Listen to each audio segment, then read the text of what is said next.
Chapter 599, Memories That Have Never Been Forgotten. Snape looked straight at Harry blankly, with an unfathomable expression. "I don't know what you're getting at," he said coldly. "You know," Harry exclaimed, unable to resist moving forward. Snape swung his sleeve as he toured around, almost hitting Harry, but Snape didn't even bother to look at him, and started to walk away. Harry quickly took a few steps and stopped him again. Ron and Hermione hurriedly stepped in between them, and Harry and Snape glared at each other as they separated by the two. "But, Professor Snape, we are not going to give up." That's when Hermione spoke up, as she pointed in the Great Hall direction, "and it's better to move somewhere else to avoid other people from seeing us." Snape, Harry, and Ron looked in the direction of her finger, and a group of students was rushing gleefully out of the entrance of a great hall, chattering, pushing and shoving, as they gossiped enthusiastically. The test was over. Seamus Finnegan, who was walking ahead, saw Harry and waved excitedly, "Hey! Harry, are you all right?" The few people in the entrance hall withdrew their eyes in silence. "Professor?" Hermione asked gleefully. "Follow me," Snape said under his breath. He walked ahead and the three of them followed in quick stride. They headed down the stairs in the entrance hall towards the basement of the castle and soon arrived at Snape's office. Bang! Snape slammed the door heavily and the room became dimly lit. Hermione was just about to speak. "Shut up, you silly girl!" Snape exclaimed, and then he turned to Harry abruptly, so fast that Harry almost thought he would break his neck. "Do you know that the occlumency is protecting your mind from the outside influence?" "I know," Harry said calmly. "I also know that both Headmaster Dumbledore and Professor Hap are working towards the downfall of Voldemort, just like my parents did back then. Only I'm not the same baby that needed protection 15 years ago, I'm a warrior now." "And me too," Hermione said. "We're all warriors," Ron said hurriedly. "Warriors," Snape repeated in a low voice, "warriors." His face suddenly twitched violently, and he shouted furiously, "And what am I? A coward dash! You're an undercover warrior," Harry said. "That would require even greater fortitude and prudence, as well as equal parts of wisdom and courage combined with it. That's why we approached you, trusting that you would be able to judge the situation at hand." There was a moment of silence. Snape opened his mouth and said slowly, in a hoarse voice, "What do you want to do?" It was done. Harry held down the pounding in his heart as he quickly and clearly voiced out his inner calculations. "I've given it some serious thought. I know Professor Hap taught me occlumency to prevent my mind from being spied on by Voldemort, or from being misguided, but it's actually been me who has spied on Voldemort's mind and thoughts on several occasions. That was when he didn't know about the connection between you, but now he does." Snape cut him off gruffly. "True," Harry agreed, "but have you ever wondered how that connection happened?" Snape's eyes suddenly widened. "I have thought about it, sir. Each time it happened I was particularly tired, my mind was unguarded, as well as Voldemort's mood swings increased, and I judged that these conditions would have had to be met at the same time to temporarily link our minds together." Snape slowly exhaled the breath from his lungs. "Interesting speculation," he said dryly, "and what has this inspired you to do now?" "I can influence him in turn," Harry said fiercely, "while he was dueling with Headmaster Dumbledore. Think about it, he must be fighting as hard as he can right now, that's why he can't maintain his occlumency perfectly. If I can affect him even a little, it might change the outcome of the duel." "Influence the Dark Lord? Potter, do you know what you're talking about? You are dealing with a man who may be the most dangerous and at the same time the most powerful dark wizard that has ever lived. The most powerful?" Harry snorted. "If you go by the criteria of being proficient in the dark arts, he does have a chance of earning that title. But we're talking about an entirely different area here, it's a contest of wills." Snape looked at him with a stony expression. "Since you insist, Potter. If I understand you correctly, you want me to break into your mind in the roughest way possible and rip the barrier that was so hard to build up with the occlumency to shreds. He pulled his wand from his robe pocket, and pointed it at Harry, as he whispered, "The process would be so painful it would feel like stirring your brain to mush with a burning stick." On the sidelines, Ron couldn't help but swallow. "I'm sure it won't be long before you would be begging me to leave you alone." "If it's just that level of pain," Harry said stiffly, touching the scar on his forehead, "I think I've experienced it many times before." "Well, this is something we have to wait and see," Snape said. Then, legilimency. Before Harry could respond, the office in front of him disappeared and many scenes quickly flashed by. On his 11th birthday, he was drawing a birthday cake on the beach alone, Quirrell with his back turned to him removing his hood to reveal Voldemort on the back of his head. He was thrusting the Gryffindor sword into the head of the basilisk, 100 Dementors swarming towards him on the covered bridge. He, Ron and Hermione was tied to a tombstone listening to Voldemort give his return speech. He was in the underground training room of Black's old mansion, reciting the killing curse. Ginny stepped closer towards him with wide eyes. No, Harry resisted in his mind. A sudden force sprang up in his head and he pushed outwards as hard as he could along with it. Bang! He snapped back to see Snape bumping into the table and Harry gasping for air, as the veins in his temples bulged out. Snape rubbed his back, as a dangerous glint flashed in his eyes, and Ron and Hermione, who didn't dare to breathe at the side, were afraid that he would snap out of anger, and secretly clutched their wands in their pockets. But Snape simply coldly said, "Very good, a solid foundation and a good counterattack. That means you're going to have to suffer a little more dash. Legilimency." This time the intensity was much higher than last time, and Harry clearly felt the pain of having his brain being torn apart, and the counterattack came as it should. "What is this? Potter!" Snape growled at him, pointing at a shimmering magical barrier in front of him in midair. "Sorry," Harry whispered, he didn't mean to do it either, it was a completely subconscious reaction. "Sorry," Snape repeated in a curt tone, then said with menace, "Throw your wand away, Potter." Harry was silent for 2 seconds and went to the corner to hand his wand to Ron. "Don't worry, Harry, if he tries to do anything nasty to you," Ron whispered to him as he used Harry to shield himself from Snape's view. "Stay out of it," Harry said. "What?" Ron looked very startled. "Don't interfere. We have to succeed," Harry said, returning to his spot and addressing Snape provocatively. "You're being too careful after all, are you worried I'll get hurt?" "Don't worry, I've had endured a lot rougher blows than that." Snape's chest rose and fell violently, clearly pissed off to the core. He gave Harry a vicious glare as if he would recite a nasty hex the next second. Harry grinned at him, and Snape, without further ado, recited the spell for the 3rd time, Legilimency. Ouch! It hurt so bad. Harry covered his forehead and locked eyes with Snape, trying hard to keep the tears from flowing out of his eyes as he tried his best to muster the mental energy that the occlumency had provided him with to set up a line of defense, but he had lost his wand now and could only fight off Snape's onslaught with perseverance. Soon his defenses were melting away like soap bubbles in the sun, and Harry fought as hard as he could to resist, but he could only watch as his brain gradually lost its power to resist and opened up to Snape. Harry was forced to remember more distant memories, his life as an invisible person in the Dursleys. The dark, cobweb-covered cupboard, the big old clothes he wore all year round, the transparent eyeglass glued with duct tape, being frightened by Aunt Marge's dog and climbing into a tree, being stuffed into a rubbish bin by Dudley and his friends. No, even further back than all that, he saw a green light, he saw Voldemort, he saw his mother. Lily Potter, who was begging Voldemort to spare her child. No dash! Something shouted, like a wounded beast howling wildly. Then Harry found himself in a new and strange world, and before he could react, a flood of memories came flooding back. It was Snape. He was younger than he was now, kneeling amidst the ruins, grief-stricken, holding a woman, and next to him in a coat, there was a baby sleeping with a lightning-shaped gash on its forehead. Then the scene changed. On a desolate, cold hilltop in the darkness, a conversation was taking place that no one will probably ever know about. That prophecy, that prophecy. Trelawney, said Snape, as his face paled. Ah, yes, how much did you convey to Voldemort? The top of the hill disappeared, this time in the headmaster's office. I thought, you would, keep her, safe. She and James had trusted someone wrongly, her son is still alive, with eyes exactly like his mother's. If you love Lily Evans, don't let her die in vain. Help me protect Lily's son. Don't tell anyone, Dumbledore. Only you and I can know. You must swear to me. Again in the same office, but obviously not the same day, closer to the present time, as Professor Hap was mentioned in the conversation.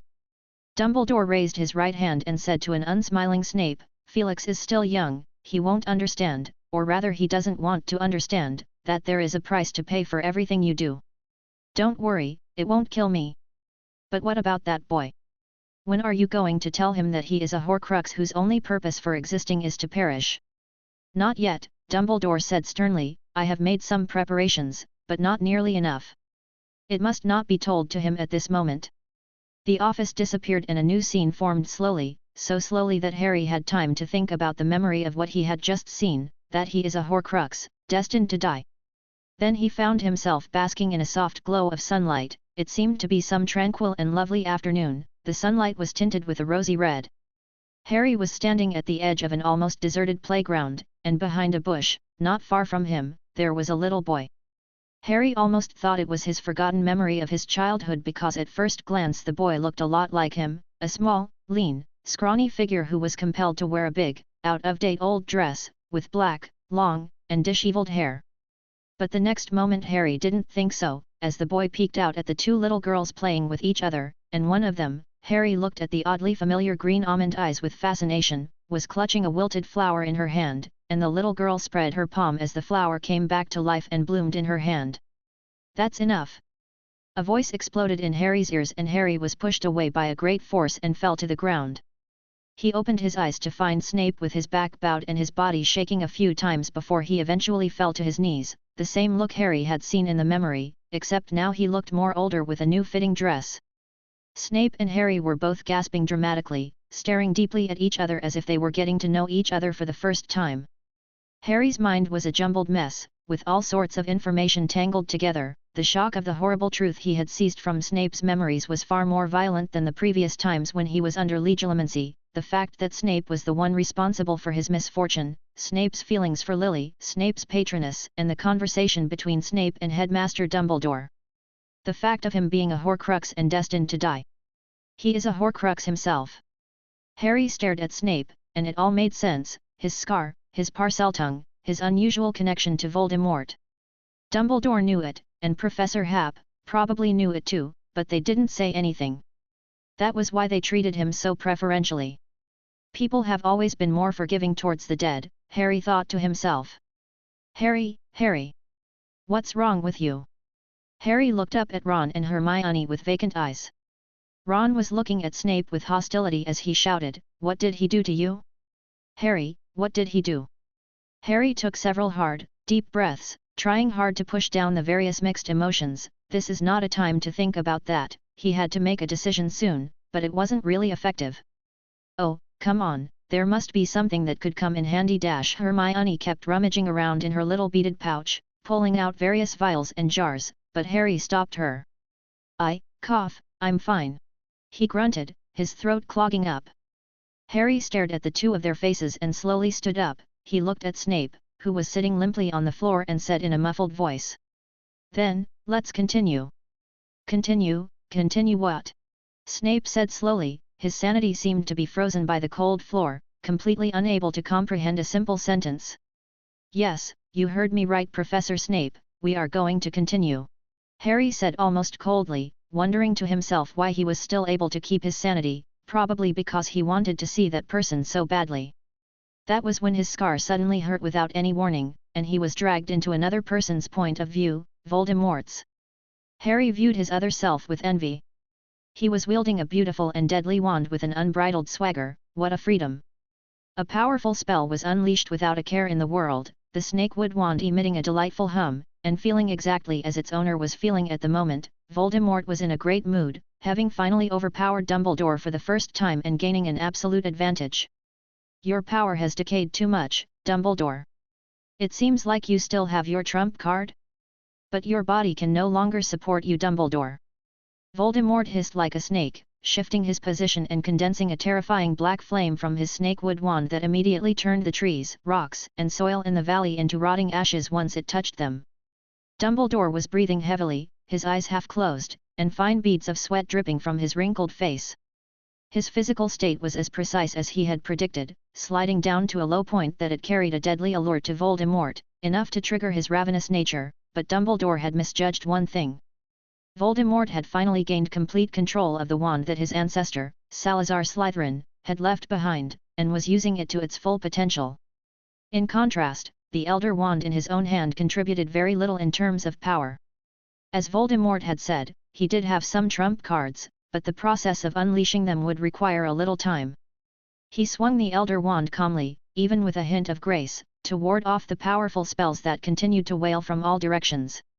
But both Voldemort and Harry, who was hiding behind him, could notice that the old man seemed to have really aged and become sluggish. The exhaustion on his face was not feigned and his reflexes were not as sharp as his opponent's, as he appeared to be struggling against the continuous onslaught. Why hadn't he summoned Fawkes? Harry thought without emotion, as he, and Voldemort, stared at Dumbledore, watching him plunge into a decline. Was this the man in front of him who had contributed to everything that had happened so far, changing their fate permanently? He had went into a great length just to give him the deserved death. At this moment, Harry's and Voldemort's emotions seemed to overlap as he wielded his snakewood wand, cleaving a piece of earth and decimating a raised rock wall with a massive magical force that nearly divided the sunken valley in two, sending broken wood and mud reeling high into the air. More rays of sunset light poured in through the gaping hole in the valley, and Voldemort, Harry, squinted slightly as he gazed at the old man who stumbled and seemed to be falling over. He looked so powerless, as if the most average killing curse could kill him. The snake-like face broke into a fierce grin. He looked like he would explode with excitement. How wonderful it felt to realize his long-time dream, his long-time mortal enemy would fall before his very own eyes. He slowly raised his wand. Harry! Harry! At Hogwarts Castle, Ron and Hermione called out the name, and just then, Harry suddenly fidgeted, his eyes shining with intense hatred. "Leave him alone," Snape said as he rose from the ground. But Hermione looked at Snape and then at Harry helplessly, before moving out of the way. When Snape finally looked at Harry's state, he drew a sharp breath as Harry's green eyes clouded over with a bloodshot hue, and his pupils gradually mutated into a pair of snake eyes. "Harry! Wake up!" Ron yelled into his ear without a care in the world. Harry ignored it as he raised his right hand. Even though there was no wand in that hand, he made the motion of firing a spell. "Harry!" Ron and Hermione shook him in desperation, not knowing exactly what was happening, but they knew that the state he is currently in is extremely dangerous. Harry's jaw opened and closed as his lips quirked. Hundreds of kilometers away, someone who connected with his mind was doing the same thing. Avada Kedavra. Expecto Patronum number. Chapter 600, Ouroboros. Intense emotions crossed the space, using their mutual spiritual bond to descend on the heated battlefield. With murderous thoughts ablaze, Voldemort swung his wand. Bang! His snakewood wand gave a loud, echoing pop, followed by a mass of black gas pouring out of his body. "Harry Potter!" Voldemort exclaimed incredulously. He was quite sure he had heard that boy's voice and was not hallucinating. He looked around at the smoke and dust that had not yet cleared, as if a person would suddenly jump out of there. But that was by no means possible. Before the official duel even began, he had arranged an intruder charm throughout the valley. Voldemort suddenly disappeared and appeared at the edge of the battlefield, his boiling dark magic flowing out of him as if it was out of control and escaping. As soon as it had left his body, it betrayed its master and turned into a dense mass of maggots that clung to Voldemort's robes, hands and face, and tried to devour him. But Voldemort didn't care. The intimidating magic backfire was nothing to him. "Come out, Harry Potter!" he growled, constantly darting his head around, before finally spotting a certain ghostly figure in a corner of his mind. Realization dawned on him, and then he became furious beyond measure and wanted to rush into Hogwarts Castle immediately to tear the Harry who had repeatedly tried to ruin his plans into shreds. But he had finally managed to push Dumbledore to the edge, so how could he just give up? Not to mention the fact that his Horcrux is still in Dumbledore's hands. That's why he had no choice but to suppress his grudge and resentment, and tried to expel Harry Potter out of his mind. But he soon realized that this would not be an easy task. The boy opposite him was like a brain-dead troll refusing to leave. For a moment it appeared as if the promising situation was about to be reversed, and he was unexpectedly thrown into a triple crisis at the same time: Harry Potter deep in his mind and thoughts, escaping uncontrolled magic that had transformed into magic maggots, and the biggest threat of all, Dumbledore. Voldemort, who had wasted a golden opportunity that would help him turn everything into his favor, became irritated, and his hatred for Harry became even deeper in his heart. But he couldn't help but have some kind of disturbing hidden worry flooding through his heart. That prophecy, the one he had been unable to see in its entirety, had prophesied that, the one with the power to vanquish the Dark Lord approaches. What makes him worthy? Intense anger welled up in his heart and burst out with the semblance of fire. The black robe on Voldemort flared up and the maggots that were clinging on him fell to the ground in a mass and turned back into pitch-black magic. He opened his mouth and inhaled, and all that magic came back to him once again. Then he quickly placed several lines of defense in his mind, barely isolating Harry Potter's influence on him. If he had been given time, he could have easily driven the enemy out and countered him, but he could not spare the extra energy now and had to be passive and defensive. With the two troubles resolved, he gazed at the fading dust, the looming figure of Dumbledore suggesting that he had risen to his feet. Voldemort watched it with indifference. The previous scuffle had shown that the old man Dumbledore was no longer his equal. Only he's unsure if it was an illusion, but Dumbledore's silhouette seemed to appear a little taller.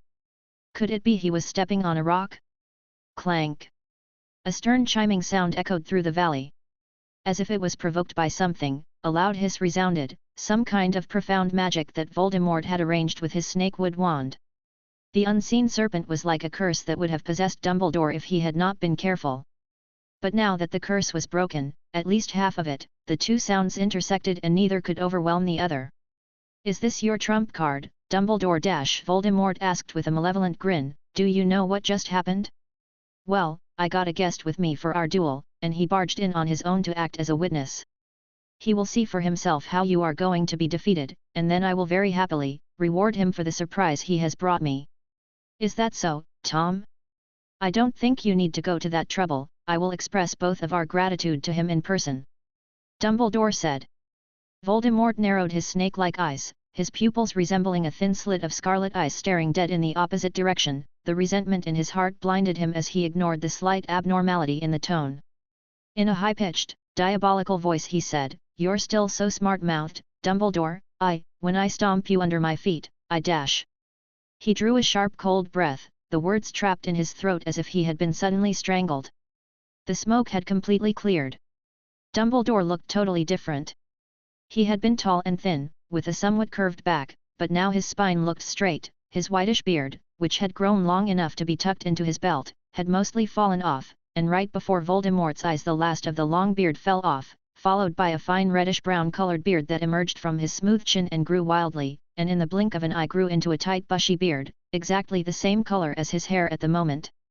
The deep wrinkles at the corners of his eyes and forehead were rapidly smoothed out, his slightly hollow cheeks became plump, and his nose, which had been broken at least twice, seemed to be well-defined and straight as if it hadn't been injured at all.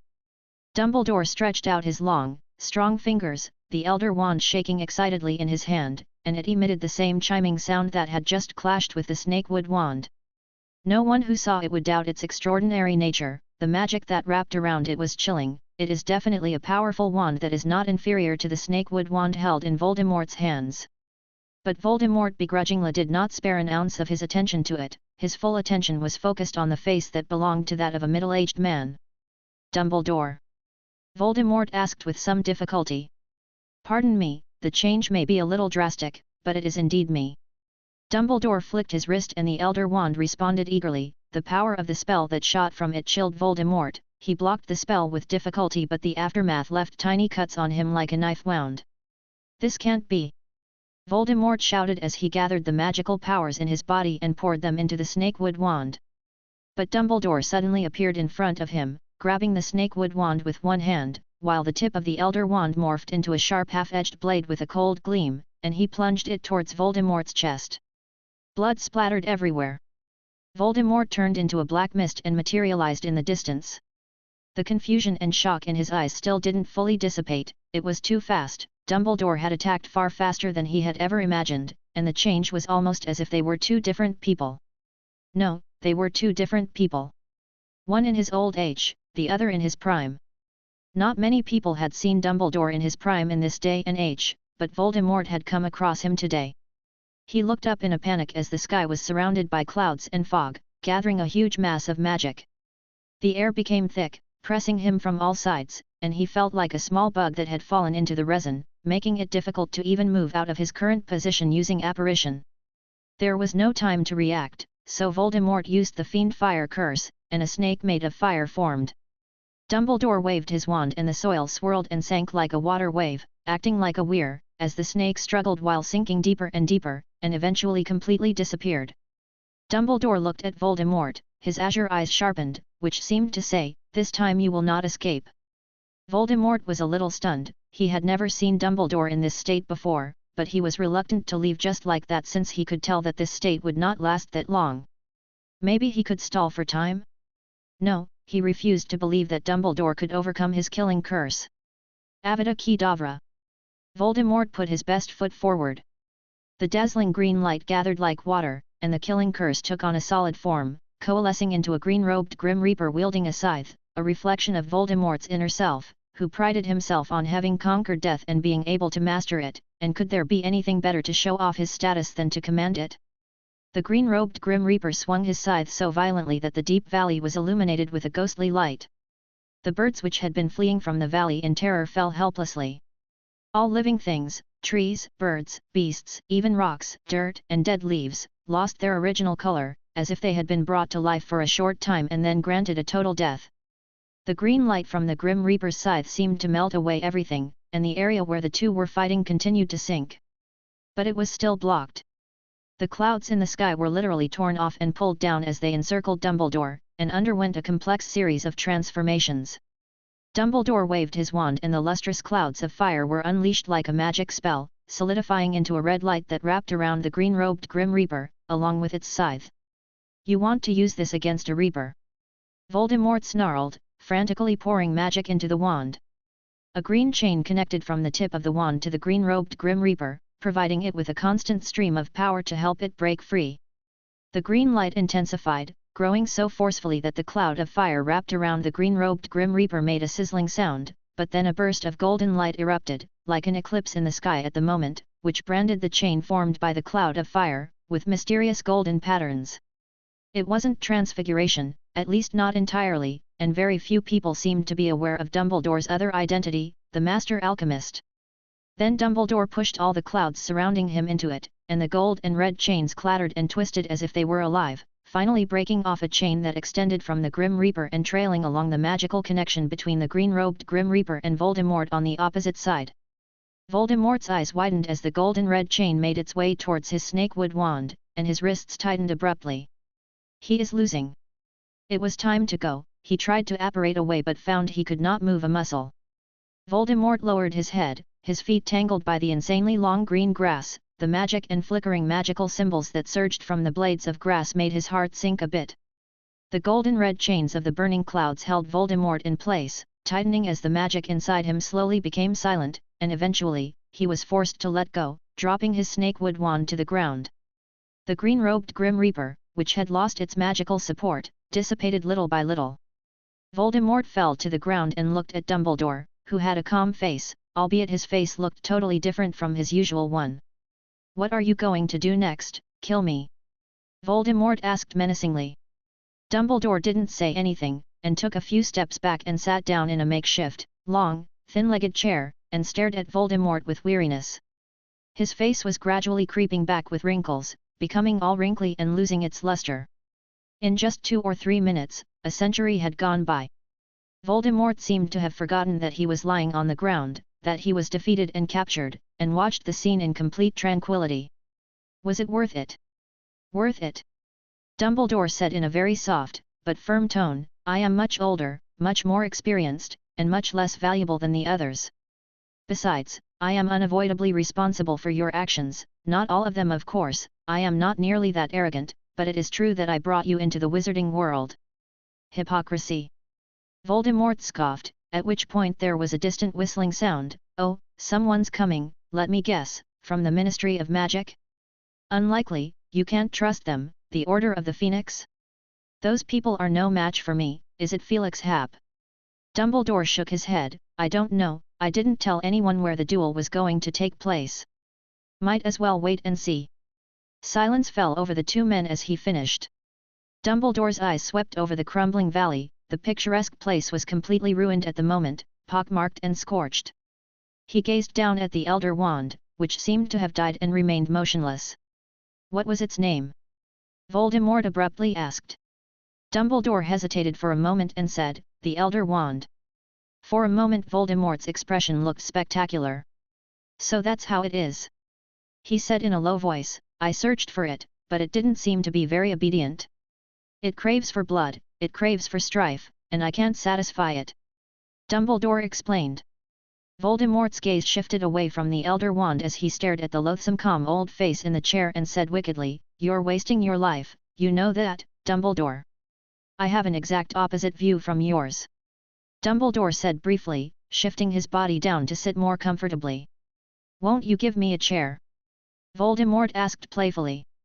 Dumbledore mused, "You seem optimistic, but I don't think that's necessary, you'll be moved to a new place soon.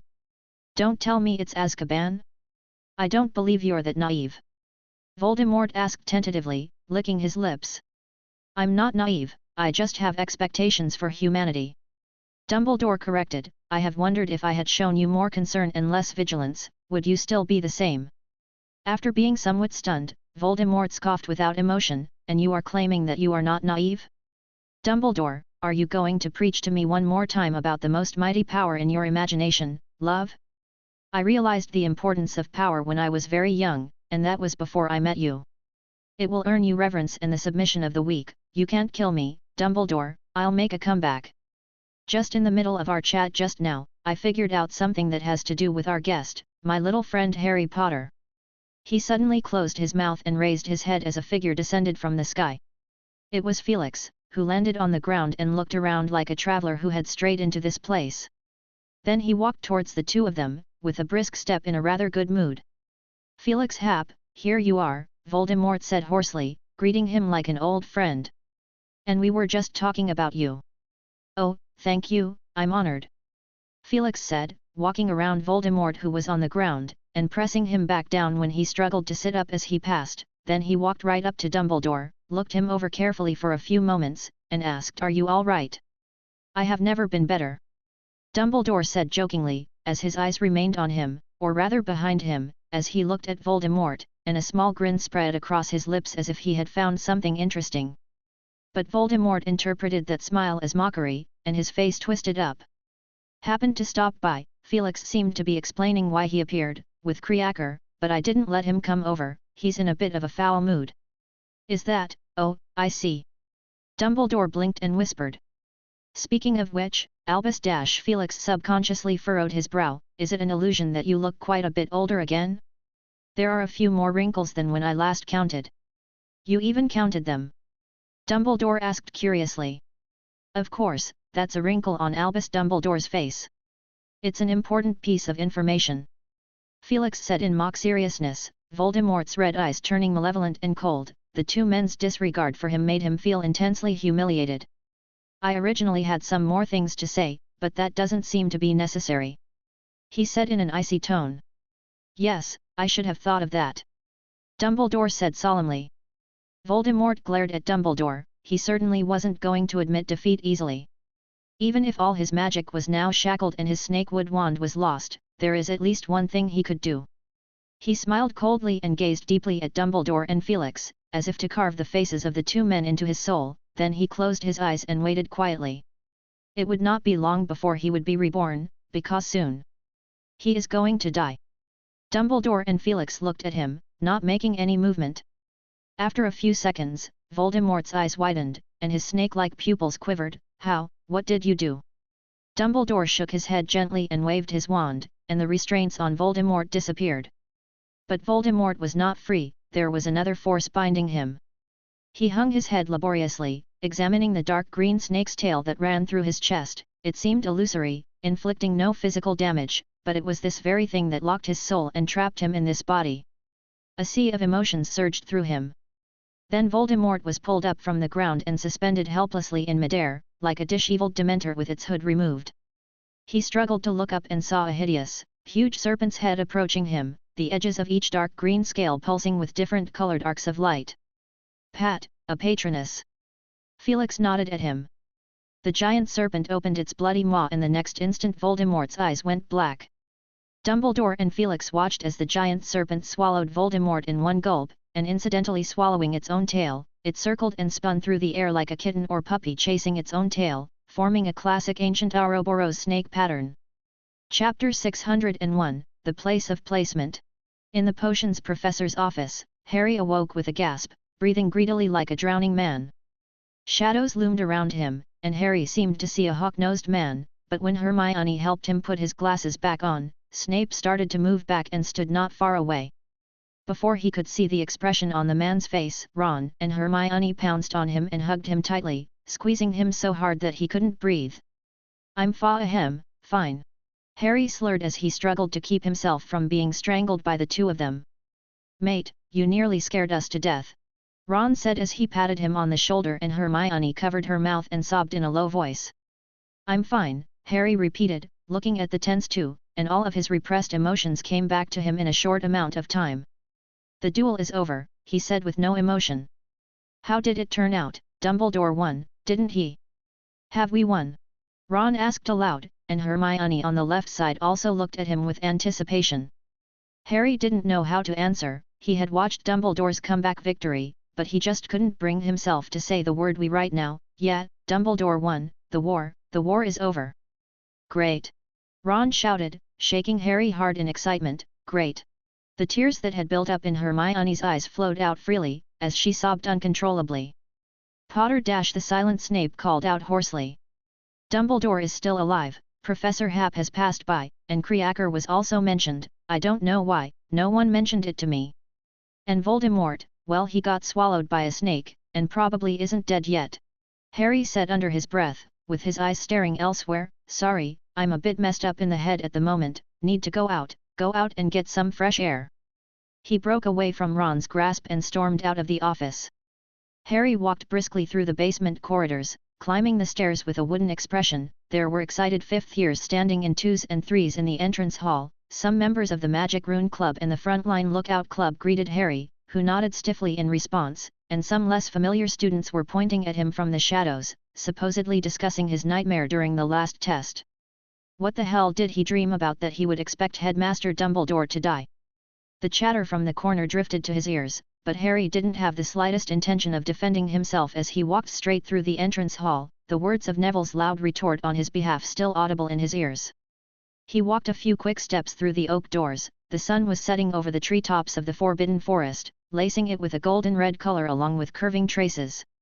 He walked aimlessly on the stone steps. He didn't feel like visiting some specific destination. He was just trying to find something that would keep him occupied and keep him as far away from the others as possible. He went to Black Lake first, but it was already crowded with 5th and 7th years who had finished their tests, so he changed direction and stopped for a moment in front of Hagrid's hut, where he turned and walked into the Forbidden Forest without knocking on the door. He felt a wave of relief as his figure was covered by the dark and dense shadows of the forest. There could be no one in here. As he went deeper and deeper, the tall, dense trees obscured the faint light from the twilight, and he lay down on a dark, flat stone, his eyes focused on the mottled bright light that penetrated through the thick leaves. It was only then that Harry started to think seriously. He had temporarily pushed Snape aside in his mind and finally realized his mission. The whole point of his existence was to take the initiative and die at the right time, which would sever Voldemort's last link in the world. Then there's that prophecy. Harry mused that it probably prophesied something about him and Voldemort, and he could probably guess what it was about, that the two of them are going to meet their deaths at the same time, or to put it nicely, they are going to die together. He couldn't help but think of Snape again, the one who had tipped off Voldemort, the one who had told him about the prophecy. He had been an evil Death Eater at that time, and probably kissed Voldemort's robes with enthusiasm every time they met. He must have been too proud and complacent at that time to imagine that the prophecy would kill the person he loved so much. The whole thing was far more complicated than Harry had first thought. His heart thumped at the thought of death and his stomach cramped uncontrollably as if ice cubes had been stuffed into it. His mouth was dry, his throat clogged, and Harry knew it was the fear that gripped him. What was it like to die? He has had multiple experiences of narrowly escaping death. Many times he had almost thought he would die, but death did not accept him. He was dexterous and surprisingly lucky, as if some hand in the dark was fiddling with his fate. Harry thought of Dumbledore leafing through the books, telling him it wasn't time. But now the time has finally arrived. Harry had the sudden urge to turn his head and run away. Now that he was in the Forbidden Forest, he could apparate and destroy his wand afterward and hide in a place where no one would ever find him. He pulled out his own wand and looked down at it. A little time passed and the Forbidden Forest became even darker, as if it was already late into the night. Harry was getting more and more anxious, and mentally kept urging himself to make a decision to at least make another trip to Godric's Hollow and place a bouquet of flowers or something on his parents' grave.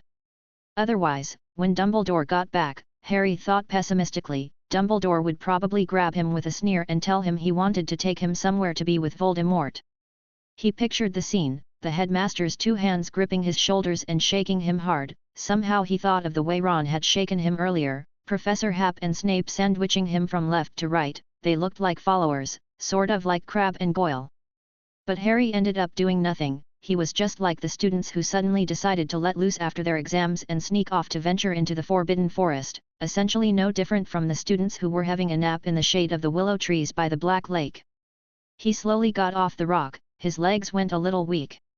He looked down at the phoenix feather Hollywood wand that was still clutched in his hand and seriously pondered to whom he should give it as a memento. But who would use a second-hand wand? Well, maybe they would, Harry mentally retorted to himself, at least it would be acceptable as a spare wand. This is an excellent wand. Harry had the confidence to hold it and fight Voldemort head-on. Maybe that would be a better end, dying as he battled like a hero, but Voldemort had been caught, Dumbledore and Professor Hap had managed to finish everything, and there was really only so much he could do. He thought about Ron and Hermione and wondered what they would feel when they found out. They would probably try to stop that man, Dumbledore, somehow, and Harry could guess their reactions. First, they would be horrified, then Ron would mutter, "There must be another way." And Hermione would recite the titles of every book she had ever read that had anything remotely related to this matter. Well, that is, if they had a chance to know. Harry walked slowly towards the castle, making up his mind that, if he had the time, he would ask every single ghost in the castle about how they felt when they had died. He knew at least two of them, Moaning Myrtle, who had been killed by the basilisk, and Nearly Headless Nick, who had been hacked to death with a rusty axe, and their pain before death was completely incomparable. They were two polar opposites. Whoosh! Harry jerked his head down, the shield charm forming a barrier rapidly in front of him, and he stared in disbelief at the arrow that was lodged in the ground some distance away, the tail of the arrow still rattling in a flurry. It seemed it was only meant to serve as a warning. Then the trees swayed and Harry narrowed his eyes as he heard the thudding of horses' hooves. "Bane, that appears to be a student." "A foal." A gruff voice grunted. A centaur stepped out from behind a bush, with platinum blonde hair and the body of a silver-maned horse. Harry knew this centaur, his name is Firenze. Firenze looked at Harry twice and asked with some surprise, "Harry Potter?" Another centaur appeared, with black hair and a black body, looking a little fitter and rougher than Firenze. He was holding a bow in his hand, and it was obvious that the arrow stuck in the ground had been shot by him. "Foal, get out of here!" The black centaur said grumpily, "Centaurs are not your human babysitters, don't expect us to follow behind you like mules and offer protection." Harry didn't say anything, he was still angry about the arrow, and for some reason, he was suddenly eager to teach the arrogant-looking centaur a lesson, probably a result of Hagrid's recent complaints, that bunch of stubborn-minded old horses. "I don't mean all of them, a few are still very nice to talk to, but most," he muttered dismissively, sticking a bone needle that could pass off as a wand into the thick canvas as he sewed Grop's trouser. Or it could simply be that the centaurs were interrupting his thoughts. Harry walked back in a sullen mood when the sound of horse hooves sounded behind him and one of them followed. Harry didn't look back, he wasn't interested in what the other party was up to. But the fellow called Bane shouted, "Remember, Firenze! I may not care if you make friends with that little girl, but don't say anything you shouldn't. We swore an oath to never get involved in the messy troubles of the wizards." "I never considered saying such a thing," growled Firenze as the voice seemed to rumble from above Harry's head, pricking his ears a little, "but I do want to say something now." Bane growled in anger and left. Harry's head ached a little, but when they got some distance away he became a little worried about Firenze's well-being, as he had heard Hagrid saying that the centaurs were quite stubborn and grumpy. The little girl was referring to Luna. As they walked through the woods in silence, Harry found a chance to say something. "That's right," Firenze said briefly, walking side by side with him. "They stopped you from having contact with Luna?" Harry asked. "You can't make friends with wizards." "That's not entirely true," Firenze explained. "Luna isn't that old, and that helped her. The centaurs wouldn't harm the foals and Firenze thought for a moment before saying, she got along quite well with all the centaurs except Bane, especially the girls, who loved the dirigible plum earrings and the cork necklaces. Harry really didn't expect Luna to be so well connected and have managed to secure friends in another community. For some reason, he chimed in, she can also weave wreaths. Yeah, part of the fancy things she made is actually learned from centaurs. Firenze said, and Harry stared, imagining the scene of Luna and the centaur girl learning how to weave a wreath, and he was surprised by how it didn't seem out of place. So Hagrid dash. He's one of the few we can interact with, we like people who are simple-minded and love nature. But it doesn't seem like it is going to work that well anymore, you know, the elders of the tribe are not happy with his move to settle his brother in the Forbidden Forest. Firenze said. Harry remembered Hagrid's words that the Forbidden Forest isn't owned by the centaurs, and it was just an area allocated by the Ministry of Magic for the centaurs to live in. But he didn't say the words on his mind out loud. They walked to the edge of the Forbidden Forest and Hagrid's hut could be seen ahead of them, with green smoke billowing out of the chimney. Thank you, Firenze. Harry said. You're welcome. I've met many young wizards who have wandered into the Forbidden Forest by mistake, though some of them weren't really by mistake. Firenze said and Harry nodded and took a few steps forward. Oh, Potter. Firenze called out to him and Harry turned his head to look at the centaur. Bane doesn't want us to have any contact with wizards, he's the radical faction, but I think it's necessary to keep in touch with wizards appropriately. The centaurs alone are too weak to stand on their own in the midst of the great ripples and glorious era that about to come. I believe you are an essential link for that. Firenze said. Harry's mood suddenly became gloomy. An essential link. He said in a low, hoarse voice, I probably can't help with that, you can approach Professor Hap. We don't trust him. Firenze said softly. Harry looked up in surprise as Firenze continued, to be precise, we don't trust any adult wizards. It sounded strange to Harry, he had assumed that Professor Hap had once conflicted with centaurs. But when he thought about the criteria for centaurs to make friends, simple-minded and close to nature, Professor Hap didn't seem to fall into any of these categories. Harry returned to the castle with a heavy heart, wondering why Firenze seemed to have unrealistic expectations of him. It was almost dark, and he guessed that the students would be enjoying a meal in the Great Hall at this time.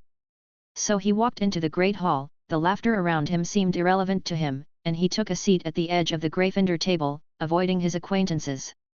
Next to him was an underclassman he didn't know, but the student clearly knew him, and the young wizard yelped from the back of his throat before sneaking a finger to poke his friend in the ribs. Harry hastily picked up a slice of pie and stuffed it messily into his mouth. A few seats were vacant at the professor's table. Dumbledore, Professor Hap, Sirius, and Snape were all absent, and the students didn't notice anything unusual. It wasn't exactly like the professors would come over on time every day to finish their meals. They were enthusiastically discussing the finished wizard grading exams and final exams, and there had even been some discussion about the summer holidays. But today is different. It occurred to Harry as he divided the pie in half with his fork that Voldemort had fallen silently, and if people could see the future they would be amazed at how calmly they had passed this day. He thought about Firenze's words again, the great ripples and glorious era that was about to come, could he be lucky enough to witness it? Or did the essential link Firenze spoke of actually signify his own death to begin with? That would indeed be quite important. The wizarding community would henceforth be free from Voldemort's shadow and could live their lives in peace.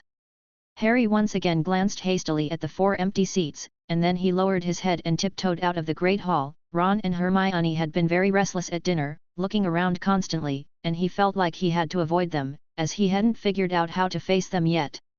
Where had the people who weren't present gone? Harry wondered on his way back to the common room. Could it be in some place he didn't know about, the headmaster's office, perhaps, or on a desolate hilltop, where an unusually serious conversation was taking place, with Dumbledore telling Sirius in a heavy voice that Harry is a Horcrux. If someone had to inform this to him, he wanted that someone to be Sirius. Deep in classroom 7. Felix handed Hufflepuff's golden cup to Dumbledore and then joined him as he looked at the Ouroboros serpent that kept circling in midair. You've got a dozen Patronuses all bonded together. Dumbledore asked with some amazement, how did you do that? It was indeed difficult and took a lot of time to actually implement this, but I used a clever trick, Felix said. I found a commander-in-chief for them, a spiritual leader. You mean something like Harry's? Exactly. Dumbledore nodded slightly. Where is Kreaker? I sent him to Sirius. He is deeply bound by the magic of his kind and had only just lost his master, so he is now extremely depressed. Sirius is comforting him. Behind them, several professors' memory bodies stood, young Felix, young Dumbledore, young McGonagall, and Flitwick as well as Newt Scamander, as they looked at the dark green patroness in midair with grave expressions. It's holding the you-know-who in its belly? Merlin, this is too dangerous, you shouldn't have brought it into the school. The young Ms. McGonagall said, clutching her chest, as her whole body shook disturbingly. For a certain reason, we need him alive for the time being, Felix said, seriously, Minerva, you couldn't find a better place than here, with the vast amount of magic flowing through Hogwarts' defenses system, the vast amount of emotions collected in Classroom 7, and of course, the most vital, is still you guys. But this is not a prison, Albus, and we are not jailers, so I hope you will consider this carefully. Ms. McGonagall said firmly, students come in and out on a daily basis, and if something were to happen then we should close this place to the public for time being. Dumbledore said in a quiet voice. Better not, Albus. Felix interjected, I need to use it to gather sufficient emotions, an essential step in suppressing Voldemort's will and sending him into a passive hibernation. I can create a temporary channel in the next room to separate the two. School's going to be closed in a few days, so on an optimistic view, we might be able to fix this issue during the holidays. Chapter 602, End of the 5th Year. The next few days were very jam-packed for Felix. Anything else, Harry? No.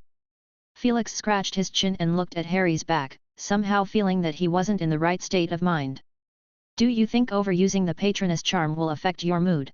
He asked Peeves, who had just poked his head through the wall to see what was going on, and was attempting to silently shrink his body back now. When he heard Felix's question, he stopped awkwardly and replied, I don't know, sir. I thought you might have some idea, Felix shrugged. I was grading some final papers and saw one of the students carefully analyzing the similarities and differences between you and the patroness body. Professor Flitwick was laughing rather heartily. Peeves was so startled that he almost fell from mid-air, and he spun around in the air holding his feet. I have nothing in common with a patroness, sir. Totally different, those darned little brats. They must be thinking of ways to set up Lord Peeves. He dashed aggressively into the solid stone wall, not looking back, as if he was going to find trouble with the person who wrote that. Felix wasn't sure if this fit of indignation of his was feigned or not. Never mind, we still have many things to do, Valen. Felix said, walking into the room and closing the door behind him. A chubby Niffler was sprawled out on the couch reading a comic book with a small fiery red bird on her head. It is an alchemical item that Felix has used for an advanced warning purpose, more flexible than the caterwauling charm or intruder charm, and can be triggered based on specific conditions. He was notified when Crabbe and Goyle tried to break into his office, but the bird burned itself into a black, chocolate-like puddle of ashes after it completed warning him. Felix made another one. Valen unexpectedly took a liking to it and thought the bird was a bit like Fox. A bird cage was added in the office for this reason, and then the little fiery red alchemist bird also started to pretend it was really a bird. Want to come with me? Valen. Felix asked after dressing up. Key. Okay, remember to take the bird and the snake for a stroll, you've gained some weight again. There are snacks in the cupboard, and remember to call me when we have guests, you know the trick, right? Knock on the doorknob 3 times with your wand, Felix said at length, and Valen waved her hand to show she understood. So Felix pushed open the bedroom door and walked through a shimmering membrane that led to the depth of Classroom 7. He was standing at the start of a fork in the path that looked as if a full path had been split in two, and then the second path moved toward him, and Felix looked back as if he could still see Valen, who was teasing a small bird on the sofa, and he closed the door, leaving a shadow of a door in its place, and walked forward. It certainly wasn't a long path, but all sorts of defensive and vigilance magic had been laid out along the way, and he came to the end of it where a mist loomed before him. Felix reached out and felt up and down in the air as if there was really something there, and then, with a tug, he fished a lock out of the empty space. Felix took out a streamlined key from his pocket, and inserted it into the lock core, twisting it open as the mist cleared to reveal a small 2-story building. Inside the building, there is a modern office with white, continuous walls, and a smooth, discernible floor with no visible lighting around, but still, the room is well lit. In the center of the office, 3 or 4 feet above the floor, a huge Ouroboros serpent was floating with its head and tail united. It was rotating slowly. Let me think about today's task, and the first step is dash. Felix shook the emerald ring and a piece of parchment appeared out of thin air, with a few categories roughly divided on it, the large extra blank space indicating that more content will be added. A glass of fine quality ghost coffee to start. A cup floated in the air. Very good, Felix took a sip. Next, an emotion test. He raised his head and tapped his index finger on the scales of the Ouroboros. The dark green opaque scales immediately turned into a transparent silvery white, revealing what was inside. Voldemort's torso floated in the air, his limbs and head hanging down helplessly. A dark green, shimmering serpent's tail was impaled on his chest, looking as if it had been penetrated. In addition to the serpent's tail on his chest, there were more than a dozen tiny vines like magical pipelines connected to him, sealing off the layers of magic in his body. If an outsider had barged in, he would have been convinced this is a den of an evil dark wizard. Felix's eyes shone with a strange brilliance as he murmured as if he was talking to himself, "I don't know if you ever thought you'd have a day like this, Tom, but I'm sure you can understand, can't you? After all, it's a perfect embodiment of your philosophy. Magic is power." Felix held out his hand and from the corner of the ultramodern room a wisp of green smoke bubbled up. The smoke gathered in his hand and looked like a green glass ball. Felix took it in his hand and his fingers passed through the silvery, transparent Ouroboros, and with a flick, the small green ball melted into Voldemort's body. There are those who will indulge in beautiful dreams and refuse to wake up, and there are those who are so devastated by their great defeat that they hide away and dare not see anyone. Which will you be? Right at that moment, there was a knock at the door. "Professor Hap." Hermione's voice whispered as the door opened. "Oh, Professor, I wanted to ask if I needed to mark papers. Hermione blinked as she looked down to see a chubby Niffler yawning. "Valin?" Hermione asked Valin as she crouched down a little awkwardly, "Is the professor in?" "Key." Niffler pointed at the room. Hermione followed and walked in. The office was empty. She was a little disappointed. "Can I wait here for the professor?" After receiving an affirmative answer, she walked over and sat on the couch. As she looked around, it had been a while since she had been here, but nothing had changed in the office. She saw the green plant she had given as a gift on the small square table, growing well, which put her in a good mood. Then she noticed a reflection on one of the cabinets by the wall. At first she thought it was glass, but it didn't seem like that. There was more than one reflection. Hermione stood up and walked over to the cupboard. She covered her mouth in surprise. There were about a dozen wide mouth jars behind the glass doors, each one containing a silvery mist, like a piece of art. If one looked closely, one would also notice that the mist would occasionally condense into a stag. Was it Harry's patroness? She looked at it for a moment and sat back on the couch. As she glanced along the green plant, she found a stack of partially marked test papers laying on top of the table. Hermione's hand slightly itched, so she sat down on the other side of the table and flipped open the test papers. "It is 4th year Ancient Rune final test papers." Of course, she didn't come over to correct them, that was just an excuse. She had other things on her mind, but she had nothing else to do, so perhaps she might as well help out so that she could try to get a worthwhile chat when the professor returns. Hermione picked up the test papers and began to mark them carefully. The questions on the papers were easy enough for her to grade, and she deliberately left a few of the more highly subjective questions unattended for Professor Hap to grade, while she looked through the rest. It didn't take her that long before she couldn't help but frown. How can someone make a mistake here? It must be a careless mistake, and another, oh my god, who is this guy? I need to see his name. When Valin finished leafing through the comic book, she slipped off the couch and ran over to the birdcage to have a look. She had carried the gluttonous snake in her hand to prevent the little snake from running around. After a long moment of both Valin and the bird staring at each other through the cage, Valin contentedly withdrew her gaze and took a bottle of tumbleberry juice out of the cupboard and, after a moment's thought, she took out one more bottle. She walked over to Hermione and handed one of the bottles to her, and smoothly squeezed into her arms as the two looked at the test papers together. "Key!" she called out. "What's wrong?" Hermione asked, with her eyes still fixed on the test paper, and Valin pulled her exclusive wand out of her pocket and pointed it at a spot. It's really wrong here." Hermione looked down in surprise, watching as a smug Valin sipped her juice through a straw.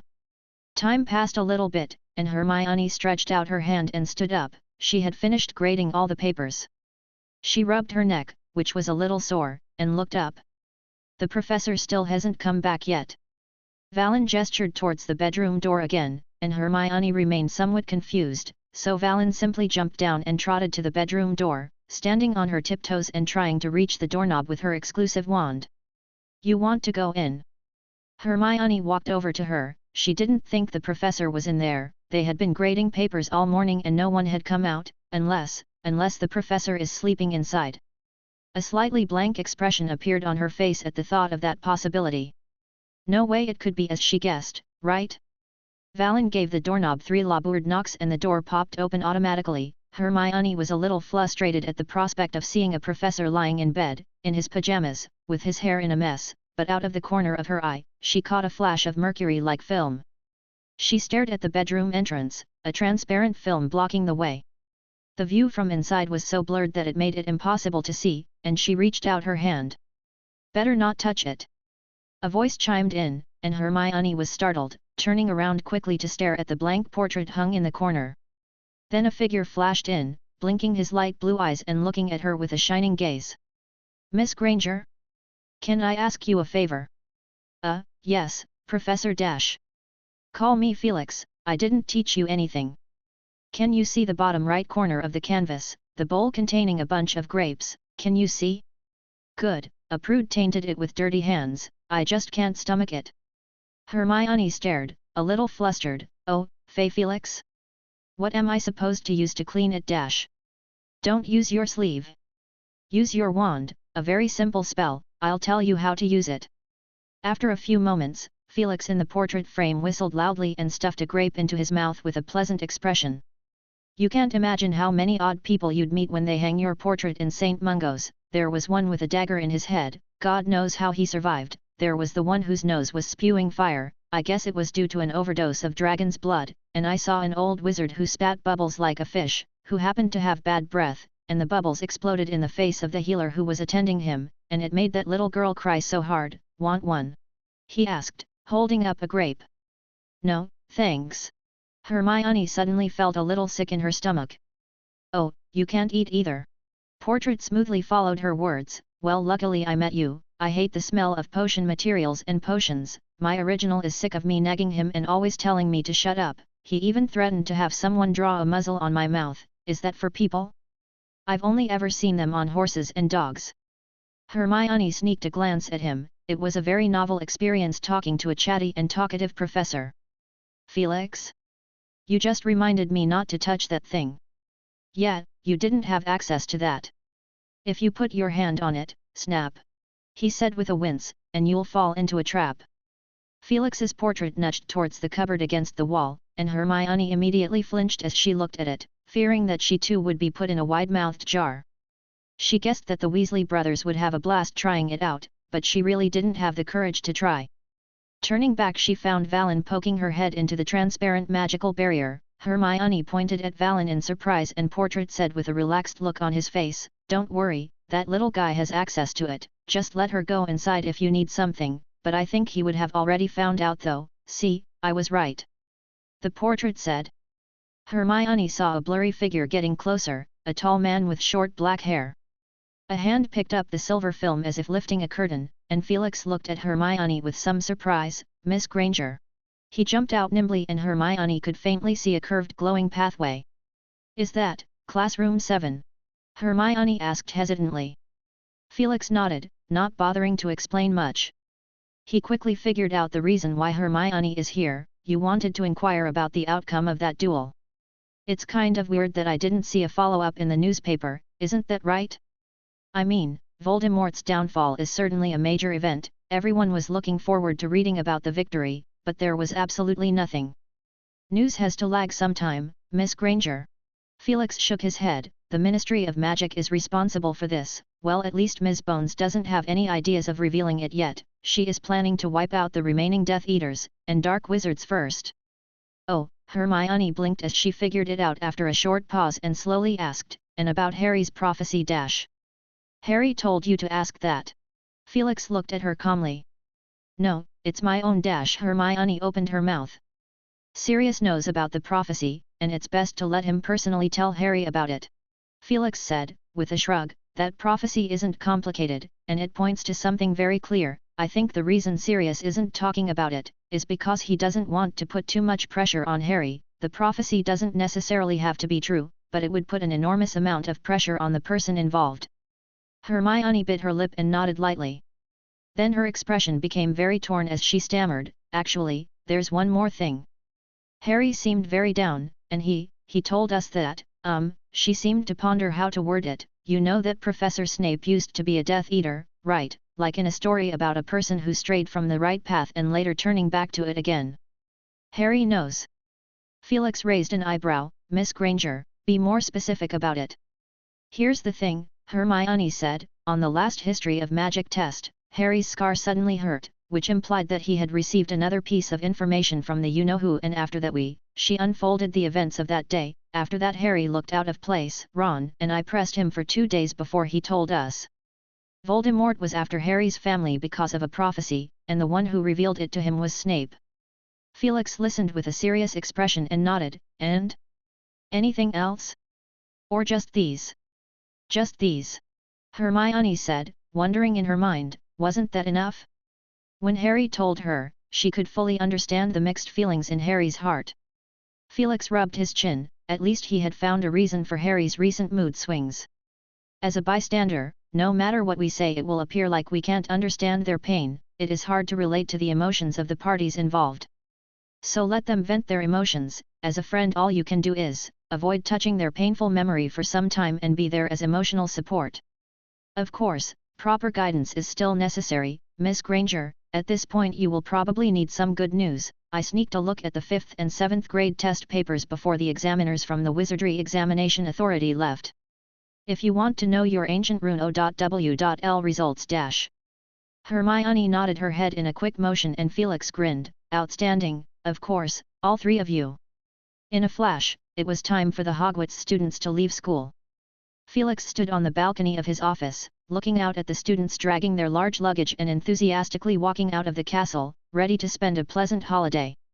"Time is flying fast. I have 2 months to do research next. Emotions, soul, memory, what a wonderful connection they have." At the castle's main entrance, Harry looked up at the winged boar at the top of the stone pillars on either side of the main gate and gazed along the stone steps, and gaped at the lofty castle standing high above, as if to carve it into his heart. Hermione's words did not provide much comfort, because that is simply not the point. Harry thought of the tale of the 3 brothers, and an invisibility cloak that could hide one even from death. That thing is now lying quietly in his trunk, but could it help him this time? Probably not, he thought. Because he is just like that 3rd brother in the fairy tale, already ready to take off his invisibility cloak to welcome his death. But in any case, he got some extra time, even though Harry hadn't figured out how to use it yet. Harry thought it was really time to think about it himself. He walked to the carriage to welcome his holiday. Meanwhile, in Diagon Alley, a skinny, sluggish old man stumbled into the Sword Castle with a gait that looked like he lacked exercise, as he would stop to take a break after walking every few steps. "How can I help you, my good sir?" the young witch with a few freckles on her face asked. "I learned that you guys seem to be able to solve Squib's spell casting problem. I happen to be troubled with that," the old man said in a hoarse voice, with exceptionally bright blue eyes. "Of course," the young witch said enthusiastically, "please register over here. You are very lucky. This technology has already matured very well and will be announced to the public at a later date. By then you will have to pay a lot, and if it became popular there might be a long queue." "I'm not too worried about the money," the old man grinned, his teeth nearly gone, "but I'm really in a rush. I'm going to apply for a job, and if I don't have some skills, I'm going to be in a lot of trouble." The young witch stole a glance at the old man. She did not expect him to work at such an old age, and he is still a squib. After thinking about this, she looked at the old man sympathetically and helped him walk inside. Chapter 603, News Spread. At the beginning of the holiday, Felix disappeared for 2 weeks. He only communicated with the outside world via owl or communicating mirror, and each time he wrote back he was very brief, and usually ended his letters with the words, "I am concentrating on my research, please do not disturb me if it is not necessary," which reduced his social activities by 90%, and all sorts of smart people who caught a hint of something kept their mouths shut, especially those who wanted to invest in the future world company by flaunting Gringotts' gold galleon. It wasn't that Felix spent all his time behind closed doors, holed up in classroom 7 in the company of some guy with no hair. He always believed that a good mood would boost productivity. So during these times, he visited the Grand Canyon to see the Red River, went to the bottom of the sea to see the coral and, of course, suddenly appeared at his friend's doorstep. The number of wizards is not that high, but it is not that low either. Take the United Kingdom for example, there are more than 20,000 wizards living among a population of nearly 60 million people, which would approximately equate to a total of 2 million wizards in the world. There may be errors in the figures, but the volume is practically unchanged. It is only because they are scattered around the world that they become relatively rare. The wizarding community is also not without its own famous attractions, such as the Forest of Ghosts, the Ghost Town, the Vampire Community, and other magical places of considerable distinction. They are like the black markets of different countries, with their own odd rules and regulations. If you want to have a good time, you have to follow them. For example, one vampire community that was open to the public had a requirement to smile without showing your teeth, and it was difficult for wizarding families to find out if the vendor who was claiming to sell authentic vampire food was actually a vampire, which Felix seriously suspected was an ordinary wizard in disguise. Blood roses, with a mellow flavor in every bite. A pale, pimple-faced male wizard shouted vigorously, his eyes lit up at the sight of Felix. "Gentlemen, you have a good eye, no lady would turn down, He lowered his head and looked at Valen, who was wearing a lady's hat and coughed intensely. "A question." Felix's fingertips bounced a gold galleon. "Do vampires have pimples?" "We do." The peddler shouted, "You can't discriminate against us, there's something special about our physiology, but dash." Felix pointed to his flattened teeth that were exposed due to him being agitated, and the vendor rushed to cover his mouth. 50% off for all merchandise, plus a ticket for a tour to the Vampire Duke's castle, the vendor said as he looked around and brought his head closer to lower his voice. "I'm told this event is very popular among Muggles." "Deal." 2 minutes later, Felix and Valen each wore a pair of vampire masks, neither of them brave enough to try the supposedly mellow-tasting blood roses, but it looked good as an adornment to keep in their dress or hat. They also wore a silver cross on their chests with a tortured, fanged vampire tied on it, some guy who was supposedly famous for inventing a substitute for human blood, the same product the vendor had lovingly recommended. "It goes perfectly with your masks." In contrast, Voldemort's life is not quite satisfactory, if he is conscious enough. Apart from the daily recurring nightmares that go along with the various emotional tests, he would also occasionally be subjected to a Niffler snooping around. Unfortunately, Voldemort's will is far firmer than he had expected, and his research is currently progressing rather slowly with very little success. Felix had to be careful to keep him alive. Dumbledore had gone to a meeting with the International Confederation of Wizards, and until he returns, Felix had to keep Voldemort in one piece. So those destructive tests couldn't be done. In a recent letter, Felix urged Dumbledore to return as soon as possible. He rehashed his old ideas and wished to stuff Voldemort's brain with a lot of penitence. But this matter actually came with certain risks, because they faced a dilemma that had not been solved. How can they ensure that separating the soul fragment from Harry would not harm him? After all, they only had 2 intact Horcruxes left in their possession, Hufflepuff's Golden Cup and Slytherin's Locket, which meant that even if they managed to figure out how to do it, they would only have 2 chances for trial and error. During the time that Felix was isolated from the outside world, the others were not idle either. The Aurors and Hit Wizards were deployed by Ms. Bones to scatter around and launch a widespread sweep operation, which was aided by the members of the Order of the Phoenix due to a shortage of manpower. They were experienced temporary external officers who were a cut above the new recruits that the Ministry of Magic had recruited in the past 2 years in terms of combat prowess and experience. In addition to Death Eaters, spies deployed by Voldemort, Dark Wizards, as well as some forgotten elements, have been caught up in this operation. In the north of England, on high ground, there was a faint rattling sound heard from outside the cave. The skinny, scrawny male wizard pricked up his ears and did not dare to move his body. After a long absence of movement, he swallowed hard and thought it might be a mouse. He leaned his head on the shabby woolen mat, with a dull gaze. Boom! The stone at the mouth of the cave was blown away and a blinding beam of daylight was poured over him. "Igor Karkaroff!" a malevolent voice exclaimed, and Karkaroff jolted, desperately trying to block in front of him with his hands, his courage drained by a long life of isolation, and he shivered as he said, don't kill me." Rough jeers rang out from outside. After a few seconds, Karkaroff opened his eyes. Having spent too long hiding in the gloom of his lair day and night, he was not quite used to the bright light. But still, he sensed with what was left of his senses that something was wrong. If it had been one of his former dangerous and evil companions, this would have been a time when they would have dragged him out of the cave like a dead dog, or simply given him a bone-chilling cruciatus curse. Outside the cave, there were shadows of people. After trying hard to see through the light, Karkaroff saw a hideous, scarred face with an iconic eye that he would never forget in his life. Mad-Eye Moody. Karkaroff was filled with a mixture of anguish and joy that after more than a decade he had once again fallen into the hands of this old oiler. Moody didn't bother talking to him and yanked him out roughly by his collar. "All of you come and see what I've found," Moody said, partly in disgust, and partly in surprise. "You'll never guess." 7 or 8 men gathered round, exchanging pleasantries with each other. "The former headmaster of Durmstrang. But is he not dead? How long has he been hiding? What a smell! Nearly a year now, and the rapid downfall of the Dark Lord has allowed him to escape." Karkaroff grabbed the last person who had spoken and shouted with 2 bulging eyes, "What did you say? The Dark Lord has fallen? He's dead." Frank Longbottom pulled Karkaroff's hand away with 1 finger at a time. "Rejoice, even a scumbag like you can share this joy," he said calmly. "I have heard that you have abandoned your students and fled alone. A word of advice to you: never go back to." Karkaroff didn't hear the words that followed as he stumbled out of the way with a few steps, staring at his trembling, skeleton-like hands, and muttered, "Dead, he's dead." He suddenly howled, "Voldemort is dead! Voldemort! Voldemort! He's dead! Voldemort! That bastard! Bastard! You've made me so miserable, woohoo!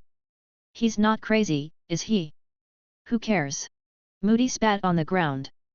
"There are 6 more suspected coiled dark wizards, try to sweep them out today. Remember constant vigilance," a young voice said. Moody's false eyes fixed on the interjected rookie female orator, and he said with a seeping smile, "You're a quick learner, Collins, and I hope there's more than just words." Collins fully flinched and stopped talking. "Professor Moody is still so intimidating." Frank Longbottom flashed a friendly smile at her. Later that evening there was a huge celebration within the Ministry of Magic. The news of Voldemort's downfall went out in a rather more private manner. That evening, the owls flew into 1,000 wizards' homes with the big news. The express post took off near dusk, and they became part of the holiday celebrations that were celebrated throughout the United Kingdom over the next few days. Outside the Ottery St. Catchpole in Devon, the Diggory family is having dinner. The deep female voice on the magic radio was singing in overlapping chords. As the song approached its end, the food and drink satiated, Mr. Diggory picked up the conversation. "Your girlfriend, Cho, her parents also work at the ministry. I mean, if you're not interested in dealing with magical creatures, you could give it a try over there and get the feel of things first. "Oh, Dad, we've had this conversation many times," Cedric muttered. "But things have changed," the you-know-who is dead said, "and I want you to realize that the ministry is no longer a monster den where you have to worry about being attacked at any moment, and look. It's back to being a place where good boys should go." Mrs. Diggory gave her husband a quick glance from the side. Mr. Diggory shrugged. "Well, let's change the subject, talk about that almanac. What did they call it? The Magic Dollmaker, is that some sort of nickname?" "It's the name I've chosen for my future career," Cedric protested with slight displeasure. "That's funny," said, "you've discovered a latent quality in the Diggory family, a sense of humor." Mr. Diggory couldn't go on as Mrs. Diggory was grinding his toes hard. "Would you like me to keep you company?" "I've got an appointment with Cho," Cedric whispered. "Yeah, well, it's so unlikely. Well, I mean it's so nice, at least I don't have to worry about the Diggory family inheritance," Mr. Diggory said, gesturing to the radio. "I don't know how many purebloods have been called in for questioning in the last few days, they weren't thriving to begin with, and now this. It's news time next." Celebrations are taking place all over the country in unison. On behalf of the Ministry of Magic staff, this segment would like to remind you to keep secrecy. The staff would appreciate it if you could reschedule your firework displays later at night and leave quickly before the Muggles notice anything unusual, otherwise you may receive a fine amounting to 30 galleons. The same voice echoed in the burrow not far from there. "Are there really a lot of people getting into trouble?" Ron asked. "Yeah, the Ministry of Magic's work has multiplied tenfold all of a sudden," Mr. Weasley said with a tired look on his face, his fingers pinching the bridge of his nose. People tend to get carried away when they get excited and throw around newspapers they've read, snacks they've half-eaten, and there were a few muggles in Cornwall who went camping in the wilderness and accidentally picked up half a box of fruit candies that could make people float. All in all, everyone's working their socks off. Well, there's something good about this, Mrs. Weasley said sternly, your father's been working overtime these past few days. Fred and George looked at each other. We've opened a new shop in Diagon Alley. Fred whispered, and Mrs. Weasley placed her hands on her hips and glared at the brothers for a moment before she reluctantly said, well, if you have to, can't you wait until the results are issued to decide? She added in frustration. Fred and George shrugged their shoulders. Mum, time is running out, the Hogsmeade recipients are too small, there are still a lot of potentials needed to be tapped in our Dark Lord series of goods. Yeah, we're going to create a joke festival to soothe the hearts of those who have been hurt in battle with some products that will make them laugh. George's voice got lower and lower as Mrs. Weasley's face quickly clouded over, but he managed to whisper the most important words, so we're going to move out for a while. Bang! A large pot of bacon slammed on the table. The children at the table leaned back in unison as Mr. Weasley put on his glasses and said gently, Molly, the boys have grown up, they have a life of their own. I know, I just Mrs. Weasley huffed and cried. Mr. Weasley rushed to his feet and hugged her, only for her to become even more agitated. The family is shrinking every year. I was so sad when Bill and Charlie left, Percy doesn't often come home these days, and now even Fred and George are moving out. Fred and George, who had been named, fidgeted in their chairs as if they were sitting on a prickly cushion with a lame transfiguration spell cast on them. Fred rushed to explain, Mum, we will come back to stay, we've just been a bit busy lately. He winked desperately at Ron and Ginny, but they were both scowling at the twins in unison. He resolutely shifted the problem, if you think there are fewer people, Mum, there's something you should better know, our Ginny got a boyfriend Ginny yelped. It's Harry. George finally found a chance to complete the sentence. Mr. Weasley and Mrs. Weasley stayed woodenly in place for a few moments stiffly before turning their heads to look at Fred and George. If this is a joke or some prank of yours, I swear Mrs. Weasley stammered. Absolutely not. Fred said seriously. Then all eyes were fixed on Ginny, whose face immediately flushed as red as her hair, and she squealed and scurried away. The house went silent, with only the radio at the kitchen sink still dutifully broadcasting the news. The Ministry of Magic has not disclosed any further information at this moment. All that is known is that Albus Dumbledore and Felix Happ are suspected to be involved in the sudden fall of the you-know-who, and many speculate that the two most powerful individuals of the current time joined hands to deliver a fatal blow to the you-know-who. But the portrait of Mr. Happ hanging in St. Mungo's denies this claim, confessing that he had only played a supporting role. Harry was involved, Ron said, breaking the silence in the kitchen. Does anyone want to hear me say it again? I mean, in a way, I'm one of the few people who were there when it all happened. If any journalist wants to document this history in the future, there's absolutely no way they can move around me. At this moment, the two people mentioned in this conversation, Felix was visiting his Muggle friends Jim and Rebecca's house, while Harry was lazily eating dinner with the Dursley family. The boring dinner turned even more boring due to the emotionless newscast on the television and the stuffy July atmosphere. The dangerous Tom Riddle has recently been arrested and brought to justice. The public does not need to panic, he will be faced with a fair trial under the law. Harry raised his head with a start. Chapter 604, Harry's New Neighbor. Look at his name. Uncle Vernon grunted, Tom?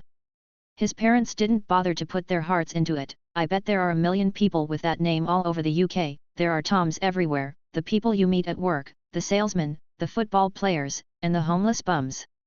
He muttered under his breath as if using it to bury the increasingly bland-tasting food.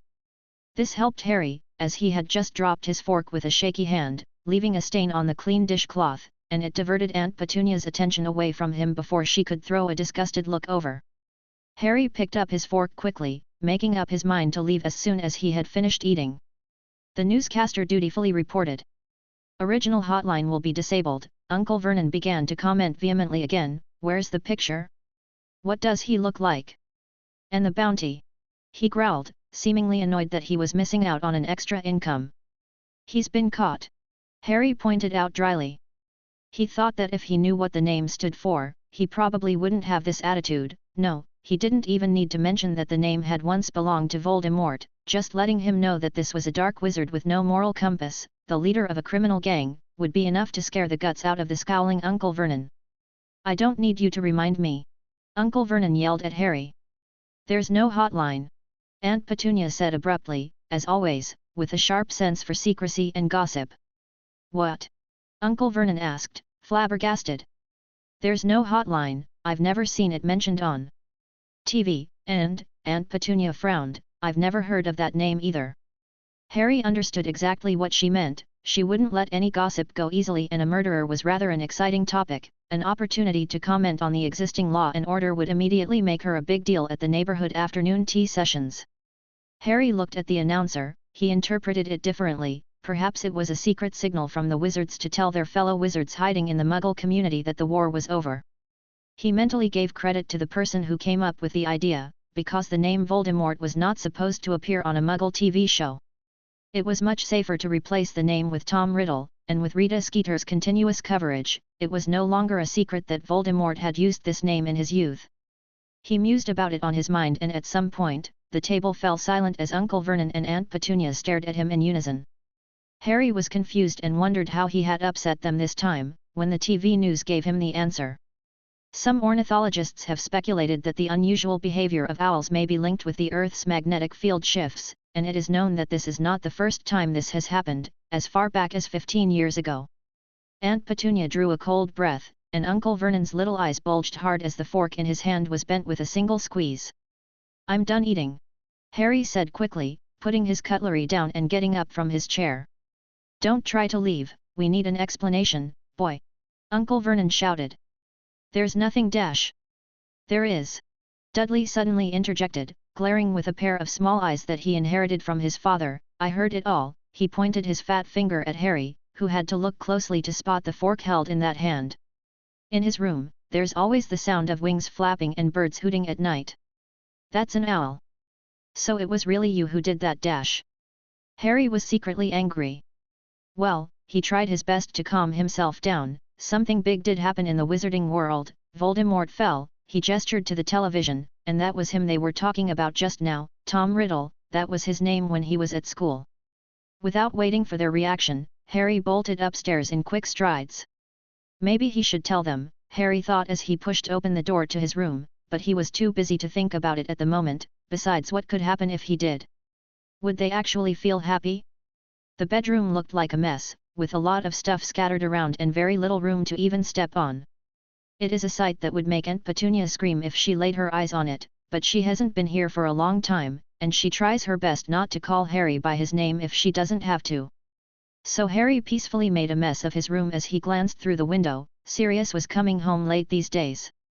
Of course, his godfather was happily going around with his old partner catching dark wizards that had slipped through the net, so how could he have time to care about him? Harry wondered sullenly when Sirius would realize that he was in the way between Remus and Tonks. Hedwig pecked at the cage as Harry bent down and opened the cage door. Hedwig came out and spread her wings, flying like a ghost out of the window into the deep night. He moved the cage and picked up a small box from the floor in his hand. It is filled with unfolded letters, pressed together, and arranged in chronological order. The top one belonged to Hermione, who had sent it yesterday. Harry sat down in his chair and started reading from the middle. The contents of the top were already familiar to him. "We went to Norway as a family. The weather was hot most of the time over here and the salmon was particularly delicious. I am afraid to dip into the sea, the waves were a bit high, and I was worried I wouldn't be able to restrain myself from using my magic. If you ever travel here, make sure to pack toiletries and a heavy coat, it's somewhat cooler if it rains. A letter from your friend."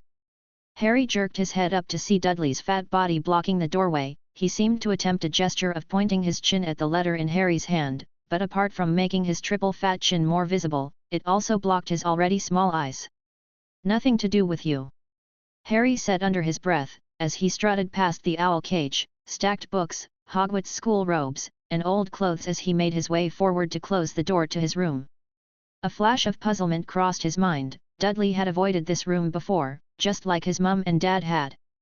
But Dudley blocked the door with one hand and Harry's hand was left motionless on the doorknob, and it took him a moment to realize that his cousin had practiced boxing and that his broad physique wasn't all just a fat, but it might take Dudley a lifetime to show off the muscles that wrapped up inside the fat. Harry glared at him, and inwardly restrained the thought of threatening him with magic. But if Dudley suddenly went brain-dead and tried to pick up the hobby he had when he was in primary school, Harry would have absolutely no advantage in terms of size. At that point, Dudley bent down, his left hand still firmly held on the door. The bending action was more physically demanding for him, and picked up a sheet of parchment from the floor. The Mysteries of the Patroness by Harry Potter. You intend to write a book? Like Gilderoy Lockhart did. Give me that back. Harry said irritably, I'm different from that liar. Wait, how do you know? He stared at Dudley with a shocked look on his face. He had no idea when Dudley had gotten involved in his life in the other world. It felt like people he had spent a decade with, like the Dursleys, like Mrs. Figg, had suddenly confessed to him that they are wizards. That is ridiculous. There had to be a reason, and it probably stemmed from himself. With a flash of insight, Harry suddenly remembered something, and he strutted over to the cupboard, knocking a few quills and ink bottles in the process, but Harry didn't notice at all as he yanked open the wardrobe and tossed aside his dirty clothes, his hand probing into a slightly deeper drawer with a missing shelf. It was empty. You took my books, Harry said through clenched teeth as he turned back around. A long-suppressed anger erupted at the idea of his privacy being snooped on. He thought unpleasantly about his childhood. He didn't have a single decent toy in his hand, everything he had was Dudley's leftovers. Moreover, he had to avoid Dudley at all costs, and if he saw anything, he would either cry to Aunt Petunia and ask for his toys back, preferring to throw them away, or he would simply snatch them from Harry's hands and crush them with his foot. The only consolation was that Dudley could never able to get into the cupboard he had lived in back then, as he couldn't squeeze in when he was 6, which led Harry to hoard a few broken toys like a house elf. By the time Harry reacted, the wand had appeared in his hand in a flash and was pressed against Dudley's neck. The tip of the wand glowed with dangerous red light and Dudley's face brimmed with fear, his neck craning back in a fluid motion, his fat toes rising on tiptoe like a crappy ballerina. Don't, you can't, use magic, outside the school. I don't care. Harry squeezed a few words out of his teeth. I don't care, do you understand? He was seriously considering whether or not to cast a hex on Dudley. He had seen a hex in the Half-Blood Prince's textbook that would make toenails grow fiercely, but then Harry's mood worsened at the thought of Snape. Normally you'd never like to come over here, I should have figured, you were very out of sorts this summer. Harry took a breath. Oh yeah, you stole my books, Lockhart, and that comic. You like the idea of knowing magic now, don't you? Tell me, what do you want from me this time? Dudley seemed unable to catch his breath and his face was suffocated. His hand tried to push his wand away, but with a few sparks sprouting from the wand restlessly, he was too frightened to move his hand altogether. Harry calmed down a little. He took 2 steps back and pulled his wand out of Dudley's second chin, the tip of which pointed at the ground. His first thought was crap, Dudley would squeal, but on second thought, that seemed fine. Harry stared at the messy room. It was the perfect time for him to pack his bags and move overnight to the house Sirius had rented. Now that Voldemort had been caught, Harry didn't think he would be in any further danger, so it didn't really seem to be much of a loss if the protection magic failed, right? As soon as the thought appeared, it took root in Harry's head and quickly grew into a huge tree. Dudley finally reacted. He slowly thrust his hand into his trouser pocket and pulled a few notes from it, and Harry stared, for a brief moment believing he had discovered Dudley's true purpose, had come over to show off how much pocket money he got. But Harry quickly thought of something. He looked at Dudley, who was struggling to speak, and a strange feeling flooded his head. I'm buying money dash. You're going to fork out money to buy something? Something from me? To buy what? Dudley opened his mouth, his face flushed, and he seemed to have lost the ability to speak. BB dash. Fizzing Whizbees. And PE dash. Pepper Imps. Diddykins, the TV show's on, it's your favorite, dash. Aunt Petunia's shout from the living room broke the silence between the two men and Dudley made a quick exit as if Harry was chasing after him chanting hexes, and he stood in the entrance with a startled look on his face and shouted downstairs, "Got it, I'll be right down." Then he turned his head, as if drawing enough courage from his mother now, and he stared at Harry's forehead for a moment. Is what that comic book says true? You were mentioned in that, the great and powerful Potter. Yeah, the great and powerful Potter. Harry repeated dryly. Dudley disappeared from his sight. The stairs let out an unbearable groan and Harry froze for a few seconds, and strode forward to close the door with a slam. He locked the door behind him for reassurance and sat back in his chair, and stared at the messy room. He remembered that Dudley hadn't returned the books and certainly hadn't left any money, so he was just pretending? Harry thought with mild bitterness, but he was a good businessman and on track to inherit his dad's position. He imagined what a middle-aged Dudley would look like, a complete replica of Uncle Vernon, at best much bulkier and with thicker fingers. He had heard that Dudley was playing baseball, but Harry had no expectations that he would achieve much in that area. This contradicted Aunt Petunia's opinion, and one of them was definitely wrong. Harry stood up and picked the parchment from the floor. The spilled ink bottle had smudged the first few sheets of parchment beyond recognition, but Harry wasn't that worried. He was almost done memorizing what was on it. This is his own book, one that he might publish later, and Harry seemed patient enough to describe it carefully word by word. Speaking of which, Harry hadn't thought about how to publish it at all. Maybe he should ask Professor Happ? But he dismissed the idea. He really didn't want to contact Professor Happ or Headmaster Dumbledore right now. He had heard the full prophecy from Sirius and knew his destiny. It implied one had to die at the hands of the other because both of them couldn't live at the same time, only one could survive. At that point, a strong hope flared up in Harry's heart. If only one could survive, it would be him, wouldn't it? Because Voldemort had been caught. Apparently, Sirius thought so too, so when Harry asked, he readily told about it to Harry. But Harry knew better. He is a Horcrux, a part of Voldemort's lifeline. Sirius didn't know about the Horcrux that well. He was excluded from the whole truth, something Harry had confirmed over and over again. He detected no worry in Sirius about this whole thing, other than a slight twinge of uncertainty about his fate, or maybe Headmaster Dumbledore was also trying to find a way to keep him alive. Harry didn't dare ask this question. He was already prepared to die with reluctance and didn't want to build hope and crush it a second time. He could only wait. If they, Professor Happ or Headmaster Dumbledore, had worked out something, they would certainly tell him. Swoosh! An owl flew in through the window. Harry thought it was Hedwig, but it was a different dusky owl that entered. It circled the room in disgust and barely found itself a place to land, standing on the windowsill and raising its right leg. Harry walked over and unwrapped the large square envelope. He froze for a moment when he saw the Ministry of Magic logo and the symbol of the Wizardry Examination Authority. He had completely forgotten all about the O.W.Ls exam results. At the same time, several things are happening near simultaneously. Felix excusing himself from the house of his close friend from the orphanage, Dumbledore receiving a notice in a foreign country after a busy day, about a mysterious disappearance of Gellert Grindelwald, presumably a prison break, and an unexpected arrival of someone entering Privet Drive and renting a house nearby. Old man, are you planning to settle in for a long time? Unfortunately, I have other commitments, and I'll be staying here only about a month long. After that, I'll be meeting a few people, some old friends, and a pen pal I've never had the chance to meet.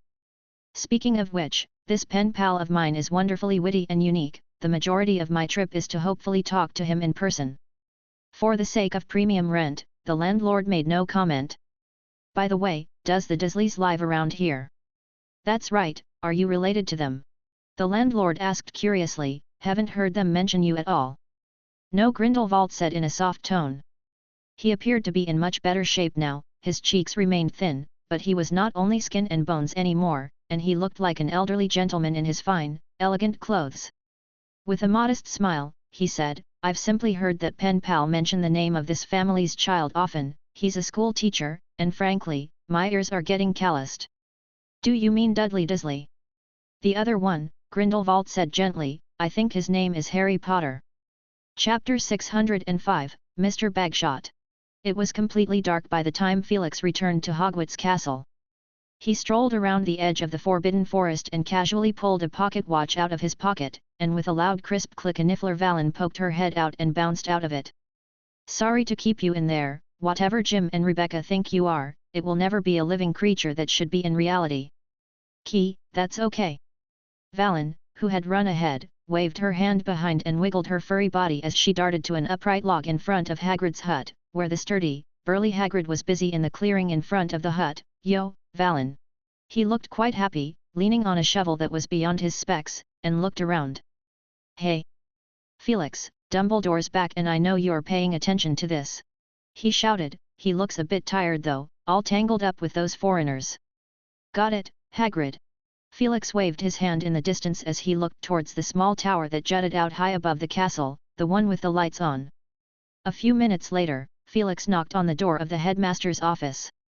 Dumbledore was sitting on the chair, without even bothering to change his traveling cloak, looking all tired. He straightened up. Felix? I have just wanted to see you about something. I just got back and my mouth is terribly dry. Tea? Coffee? Fruit juice? I also have some wine in my collection if you want to try something new. Felix smiled. I haven't had any from your wine cabinet collection. Can I take a bottle to give as a gift? Don't mention it, be my guest, I'm not able to find an occasion to enjoy them very much. Dumbledore said, then asked curiously, Severus? Caring for an old man in an empty house? Felix said with a sense of humor without a fail. Fantastic comment, perhaps I should make a note of it for a future use. Oh, I'm afraid it won't work, it's hard to stumble upon someone who is older than me.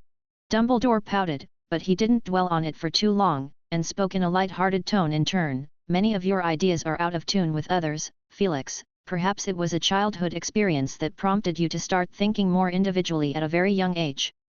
Oh, I'm sorry. Felix shook his head slightly and took a bottle of wine out of the wine cabinet. The glass doors reflected the stars outside. Dumbledore snapped his fingers and 2 empty goblets appeared out of thin air. The 2 men watched as the red mellow wine filled the goblets, and after that, both raised their goblets a little to take a small sip. Dumbledore smacked his lips contentedly. Severus hasn't grown that much older though. Felix raised an eyebrow, but to be honest, his life is very dull, probably more duller than mine. At least he had made some room in his schedule for entertainment. He placed his goblet to one side, his eyes fixed on the other man, as he said.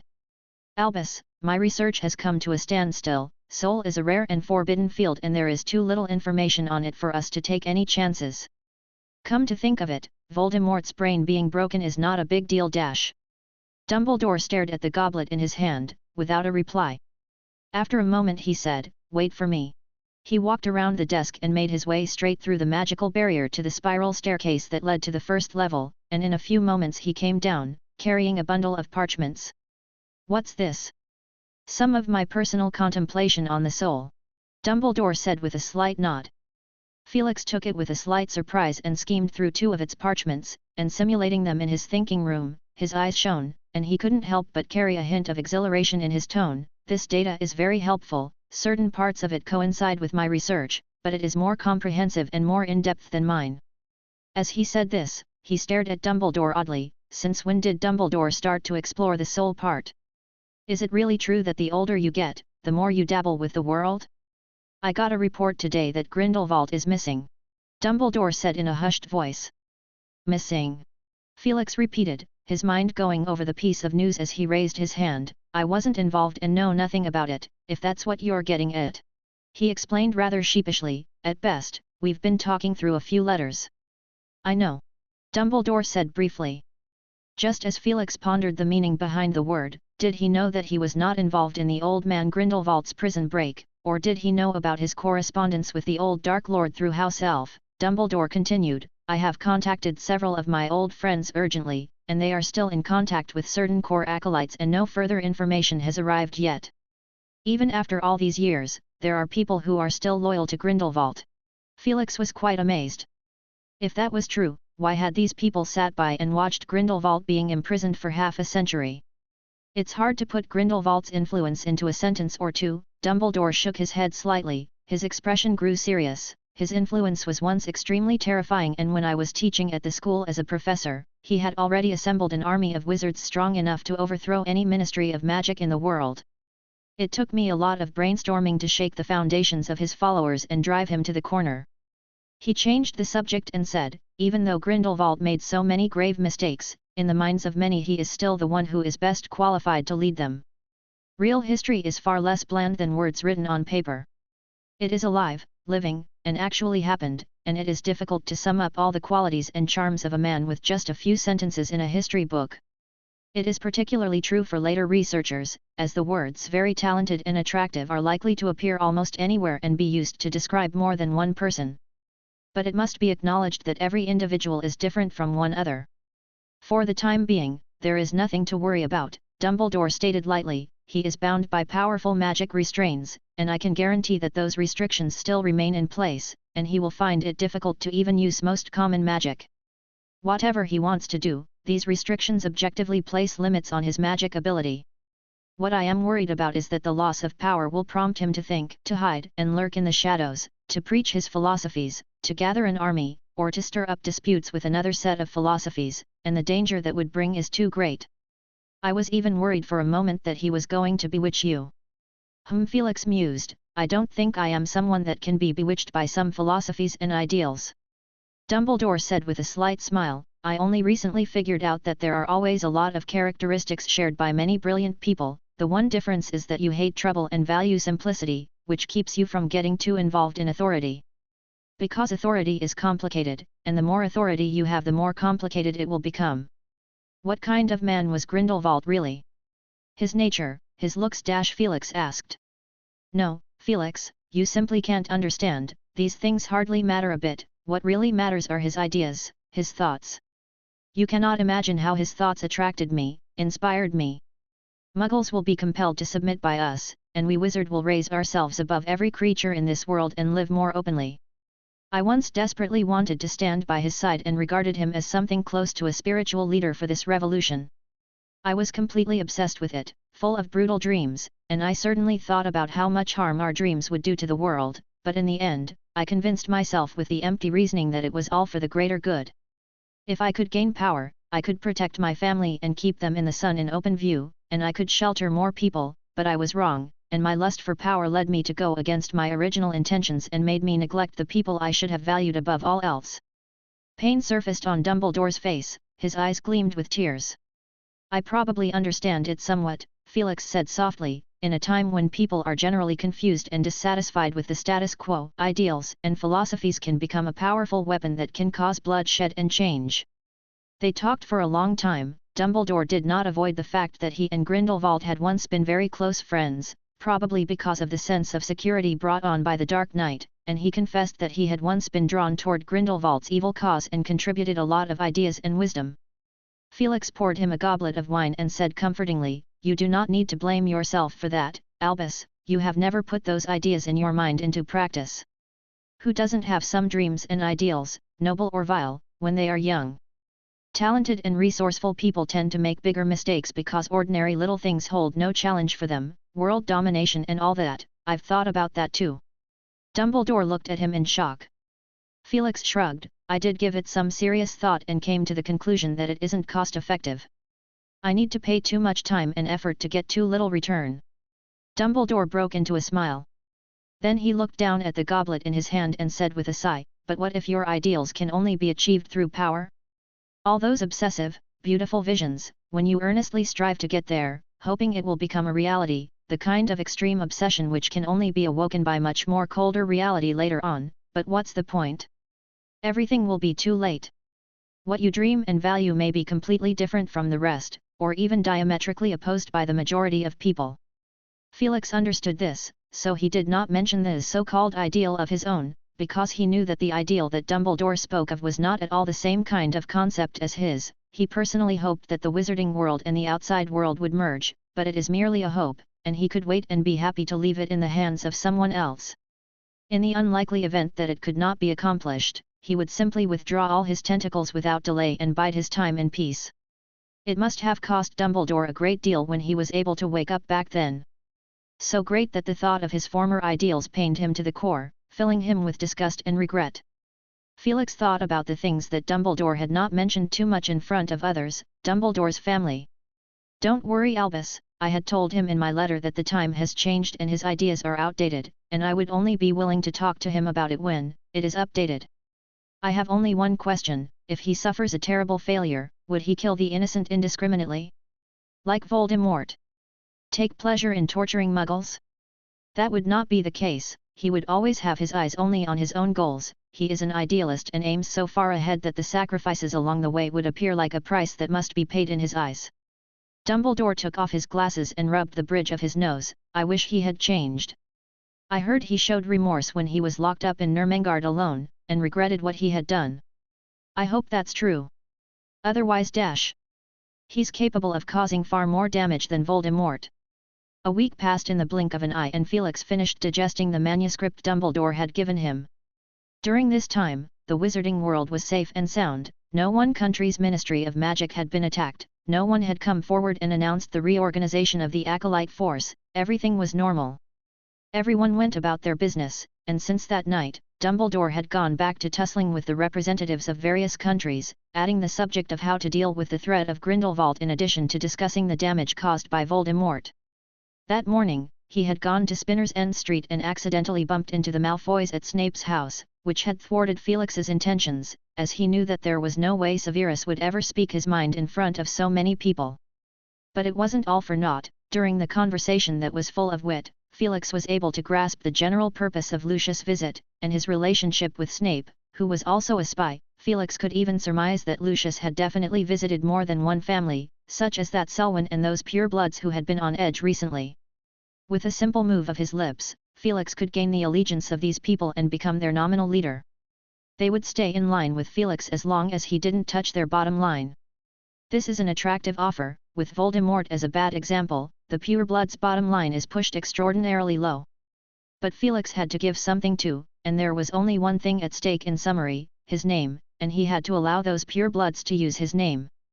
This implied a minimum level of protection. Felix didn't refuse, because this is the time when someone like him needs to step in and take the representative role. It is impossible for Ms. Bones to carry on being imposing all the time, much less throwing even the innocent into prison, so as to give these people a peace of mind and prevent them from escaping en masse to foreign countries. This is necessary. If Felix can tolerate the Shafiq family, Ms. Bones has to tolerate the purebloods who are not a threat in any way. "You haven't moved out of the safe house?" Felix asked with interest. "Not yet, it is quite comfortable to stay there," Lucius vaguely said. Felix chuckled in his mind. Lucius could have meant what he said, but he could also have had another purpose, to wait and see for a while. Lucius knew Voldemort isn't dead. "Well, you guys can stay in that house for a while, it's empty anyway." Lucius talked smoothly about the subject. He spoke about their life in that little house with the same amount of lamentation as if they were experiencing life in some poor backwater village where conditions are particularly harsh. "There's so much stuff we have. Even after Narcissa and I put a portion of our stuff in the Gringotts, there's still plenty left over. These days we're working on the undetectable extension charm to make the house as big as possible while keeping it aesthetically pleasing. Draco, tell your professor about it." Draco put down his fork and said dryly, "We blew up the floor dash." Cough cough cough. Lucius coughed heavily, glaring at his son, and explained, "Neither Narcissa nor I am very good at this charm because dash. Never had any use for it." Felix added helpfully. Yet," Lucius said sardonically. After exiting Snape's house, Felix looked around. The faint stench of dirty rivers and hills of rubbish drifted over from the distance, the weeds' overgrown and barren surroundings, and the eerie and unsettling abandoned buildings which were casting dark shadows. It all made it hard for him to feel sympathy for Malfoy's hard life. Probably Severus felt the same way, and his face grimaced the whole time when Lucius complained. Felix even regretted a little taking out the bottle of Dumbledore's hidden wine collection. After he explained that it was Dumbledore's collection, Snape just barely drank half of the glass, while Lucius drank it with gusto. In the afternoon, Felix wandered around the property he owned on the busy streets of London, with Winnie Valentine, and they ended up accidentally running into Harry, who had someone else with him, not Sirius, but an unfamiliar face. "Professor Hap." Harry greeted meekly. He tried to pretend he didn't see him coming, but the person next to him suddenly spoke loudly, and before he could react, he sensed Professor Hap's eyes darted over him. Felix nodded at Harry, "Come to buy your books?" "Oh no, I'm accompanying Mr. Bagshot to buy a walking stick. He's only recently moved in, lives alone, and it isn't that convenient to walk alone at his age," Harry said. "In fact, there is more than that. The old man must be very lonely and out of touch as he doesn't really know much about modern products, and recently he has been filling up the gaps. Plus he has a bit of an eccentric personality." But Harry was relieved when he found out about his identity. Harry knew that the squibs are more or less suffering some psychological problems. Bagshot. Felix mulled over the surname in his mind. He felt a faint hint of magic in him. Is he a wizard? Would Dumbledore know him? He held out his hand without moving. "Hello, Mr. Bagshot, I'm Felix Happ. I've heard a lot about you, Mr. Happ. Grindelwald extended his hand and the two shook hands together. Felix felt a magic like a pool of dead water in him and his mind drifted off. A squib. Grindelwald revealed his exclusive wand hidden within his shirt and said courteously, I have to say a word of thanks. Because of you, people like me are able to re-enter the stage of history. Winnie Valentine, who was accompanying him, looked at the old man with sympathy. She felt secretly grateful that she was lucky enough to have stumbled upon the invention of the exclusive wand at such a young age. If she had been like this old gentleman, forget about how much of the exclusive wand's power she would have been able to use at that time. It would have been very painful simply to be cut off from magic for so many years just because there was no such a thing invented in her young age. Yes, we are all grateful to Mr. Happ from the bottom of our hearts, she said emotionally. They stood at the intersection chatting casually for a few moments, and Felix learned from this Mr. Bagshot that he had used a great deal of courage in order to attend an interview for a magic-related job this afternoon. Good luck, Felix said. Thanks, I've been very lucky lately. Grindelwald grinned. Chapter 606, Welcome. After parting from Harry, Felix and Winnie stood at the junction waiting for a taxi. Is that wand working well? Quite all right, Winnie nodded, although there are all sorts of restrictions. When I went to register, the man at the improper use of magic office told me a whole lot, and made me fill in my home address, and warned me not to break any laws, and that the trace on the wand would last for a while. But all in all, she breathed softly, and leaped up on her toes, it feels good. It wasn't that those people were targeting you, Felix said casually and reassuringly. Well, you did objectively increase their workload though, so complaints are inevitable, he said in a joking manner. But to be fair, you are still new to the wizarding world, almost as new as the young wizards who are starting out, so you will receive the necessary attention and guidance. When you are familiar with it, all these restrictions will disappear. He waved and a taxi came towards them from a distance with its turn signals on. Oh yeah, I seem to have seen that last time, is that some kind of band logo? Felix glanced over at Winnie, who had a badge in the shape of a black and white piano key pinned to her chest area. You mean this? Winnie gave the badge a quick squeeze with perkiness and showed it to him. She said in a bragging tone, it's a souvenir of Fran Ois Crutoy's recital, have you heard of his name? He's famous among Muggles. Known as the next best pianist after Chopin, his music is delicate and graceful, mournful but not sad, highly imaginative, and his most legendary experience was the bizarre overnight healing of an originally incurable injury in his hand. Felix was stunned in place. Although this incident was much talked about, Fran Ois never responded positively, and many speculated that the injury on his hand might be related to mental stress, and when he figured things out, he naturally got better. And after his low point, he was inspired to write tracks such as Angel of Sorrow and Goddess of Magic in quick succession. He will be performing a concert in the near future, at the Royal Opera House, Covent Garden, for which my friend and I have bought tickets. Sounds good. Felix said thoughtfully, maybe I can spare some time to attend. His mind wandered back to the somewhat desolate chilly alley where, as the only audience present, Felix had enjoyed a chic piano performance, though he hadn't realized that the nerdy young man had such a reputation. Felix hoped that the stunning purity of his piano tone wouldn't change when they met again. After seeing Winnie off in a taxi, Felix took some time to spend at the Sword Castle. As the Weasley twins graduated from school, they took back their dividends for the past few years and partial ownership of the Communicating Mirror and Anti-Spell product series, and were immediately eager to begin the implementation of their own business venture. From Penelope's mouth, Felix learned that the two had opened 3 branches. But limited by manpower, they hadn't completely separated cleanly from Future World, and the two companies still retained a partnership in more than one project. What do you mean by partnership? Apart from functional upgrades for those 2 current lines of products, there's also, well, OEM, original equipment manufacturer. The 2 of them alone can't produce 2,000 units of the Dark Lord Scare box set in a week. Penelope said, half grumbling, half proud, we're the only ones in the entire wizarding world who can do it.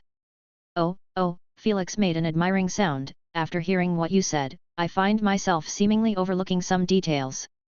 Can you give a hint, Miss Clearwater, whether it's time for me to give Dobby a pay rise? Penelope showed an odd expression. I can't find any excuse for holding it off, sir. He has done a splendid job. In fact, there are more house elves in the company than their kind in the Hogwarts kitchens, and Mr. Lupin had a major headache at one point about how to handle them. As you know, they are frighteningly motivated to work. Felix imagined the scene of Remus scratching his head and grinned impishly. And how did you manage to work it out? Oh, the OEM-. That's only part of it.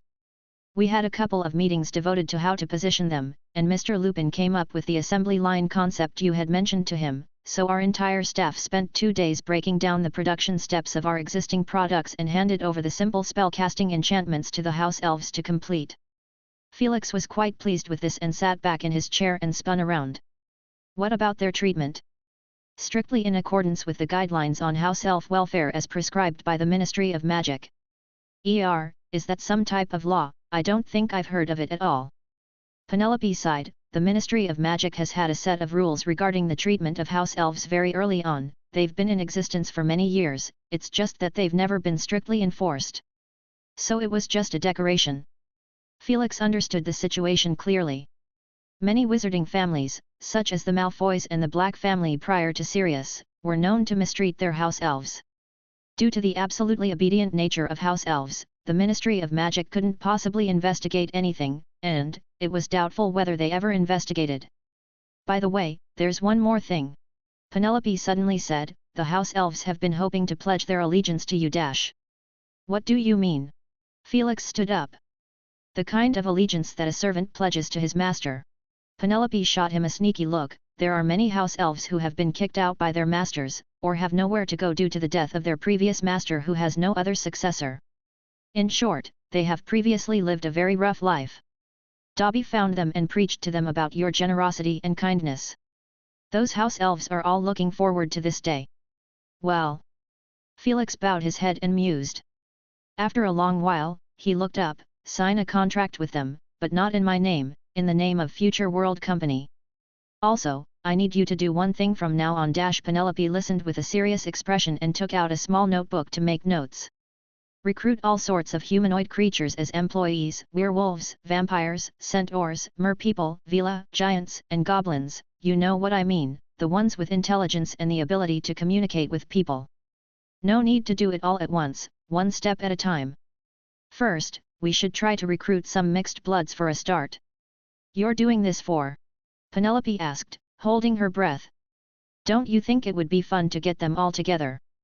Felix grinned, but Penelope didn't appreciate the humor at all as she sighed and muttered, oh, poor Percy. They won't be talking about work all the time when they get together, will they? Well, I do have a good reason. As the company grows in size, we need to explore new channels for selling our products, and these mixed bloods, especially the ones who are mixed with wizards, can be our guides. His real purpose is much more than that, such as laying the groundwork for a pan-magic alliance in advance. From the present-day perspective, doing so would have little impact and even be somewhat unproductive, but if the magical world is ever forced to go public, Felix wants the entire magical world to have one and only one voice. He didn't elaborate. The reasons above were enough to convince Penelope, and she nodded. This is going to be tricky to manage. Quite a few of them have a grudge against each other, and worse, most of them don't have much of a fondness for wizards either, so there's no point in rushing it now. Treat it as a long-term task. I'll talk to Ms. Bones about it, and ideally we can borrow a few people from the Department for the Regulation and Control of Magical Creatures to come over and teach us the do's and don'ts. Felix said as he tried to rationalize his thoughts. With the fall of Voldemort, it would be time for the Ministry of Magic to find the opportunity to take over the responsibilities that rightfully belong to them. What is the responsibility of the Ministry of Magic? To make laws and govern the entire local wizarding community, with the highest priority on keeping the wizarding world hidden from the Muggle world. But if exposure is unavoidable, it is their responsibility to work on the advance plans and study the risks involved to make adequate preparations. As the capture of the Dark Wizard came to an end, the next move of the Ministry of Magic would be trial, ordination, and then after that? If there is no Felix, peace will naturally be restored and everyone will shut up and live their little lives. From this perspective, the entire wizarding community seems rather lazy, with very little sense of crisis. There is no need to be surprised. Shackled by numerical restrictions and the great convenience of magic, wizards are unable to set up a large and elaborate political, economic, cultural, and legal system as they do in the Muggle world. It would require a huge amount of manpower to keep the system running. The pace of life in the wizarding world has always been slow, so slow that many rules and customs are not easily changed even after centuries of being passed down. In essence, the wizarding world is a world where progress is made only because of some individuals, the visionary and exceptional wizards who stepped up to drive society forward. If one looks at this from a higher level, every decade or so, a few outstanding wizards are born who are so bright and prominent in their field of study that they can easily drive some aspect of wizarding society forward on their own, not just in terms of the rules, but also in terms of potions, spells, new theories. The chocolate frog character cards are a perfect illustration of this phenomenon. Come on, let's go check out my army of house elves, Felix said with a laugh. They arrived on the third floor, where nearly 1/3 of the place was occupied by house elves, and upon opening a slightly smaller door, the sight of heated labor inside hit them. Over 100 house elves sat around a huge, low work table that looked like a raised platform, or a rectangular arena. They are sitting in little chairs, with various semi-finished materials neatly laid out in front of them. The house elves moved uniformly, reaching out with slender fingers to point at a piece of cropped wrapping paper, which folded up dazzlingly and became an elaborate gift box in seconds, and Felix swore he could never be mistaken. He saw a cartoon version of a bald, noseless wizard. Mr. Hap! With an exaggerated squeal, a house elf jumped down from his spot, darting behind on 2 short legs, and appeared in front of Felix. Hello, Dobby! Felix said. Hello to you too, Mr. Hap! Dobby said excitedly, looking at Felix with his big, round eyes. Then all the elves stopped what they were doing and gathered around timidly, looking at Felix with the same watchful eyes as Dobby. Greetings, gents, elves. Sir, this is Buck. Dobby said cheerfully, pointing to the closest house elf. Hello, Buck. Felix nodded. This is Kiki, Baker, Holly, Button, Shishi. He introduced them one by one, before snapping to attention. Oh, yes. Dobby pulled a house elf from the crowd as if by magic, and Winky. Winky, who is wearing a clean little dress, cowered behind the crowd. Winky. Dobby looked at her beamingly. Mr. Hap-Winky said formally. How is your stay here? Felix asked. Very, very well, she whispered. Not good, Winky's not good. Dobby exclaimed. Winky still thinks about Winky's original master, Mr. Crouch, and Dobby told Winky that we have a new, employer, but Winky's not happy about it and refuses to accept any money for work.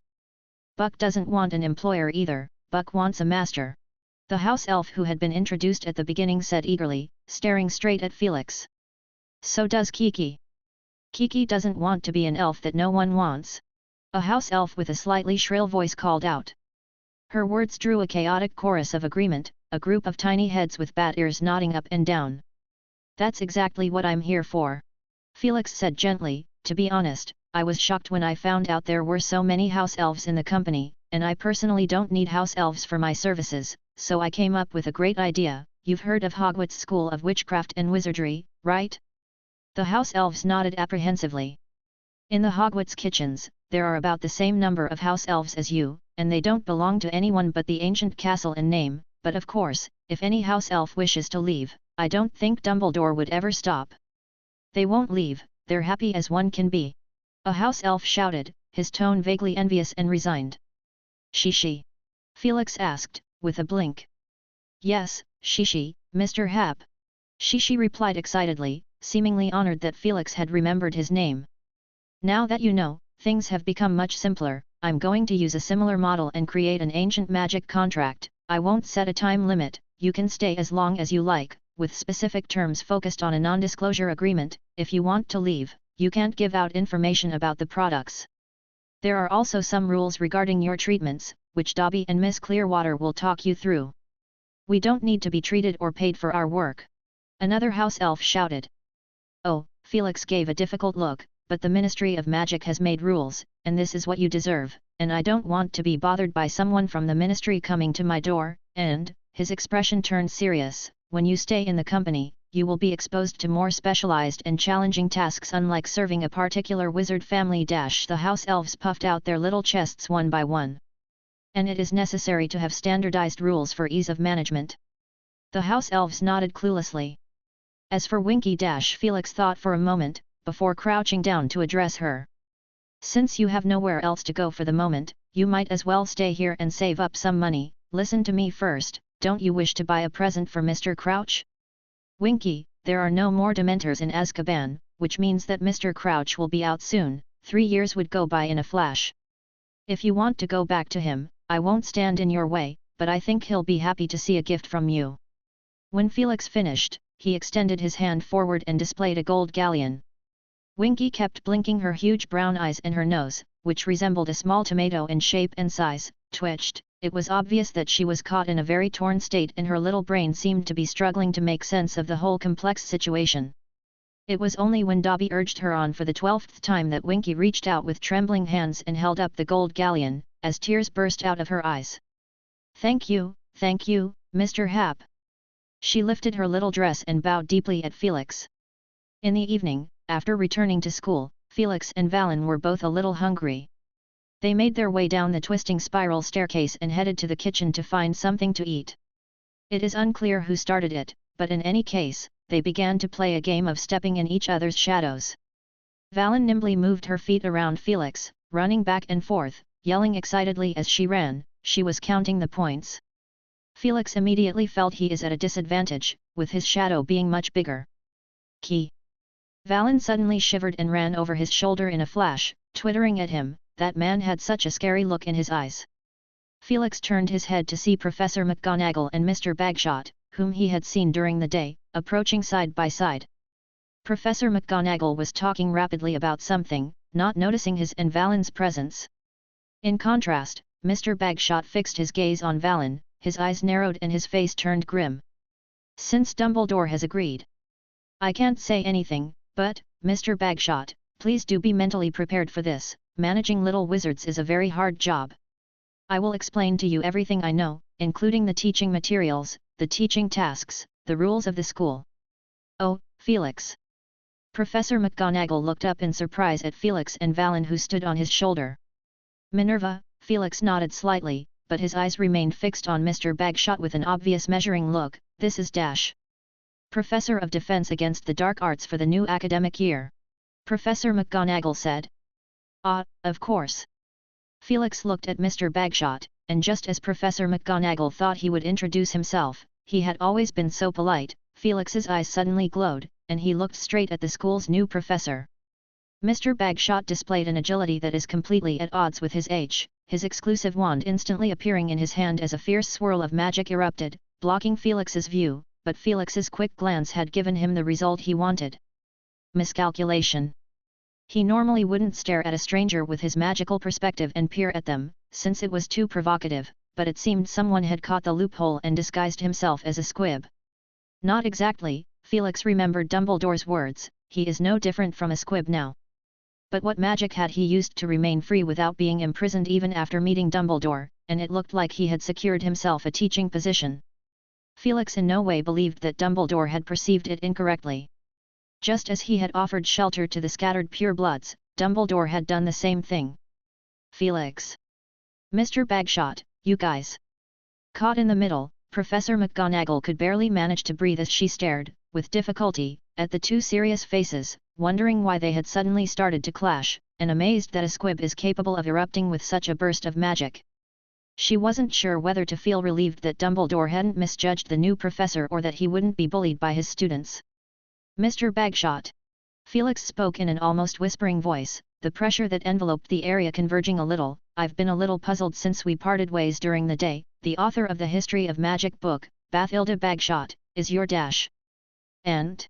Grindelwald said in an equally light tone. "She lives in the Godric's Hollow. It's such a nice, breezy place. Godric Gryffindor, who founded Hogwarts, was born there, as was Bowman Wright, who invented the Golden Snitch.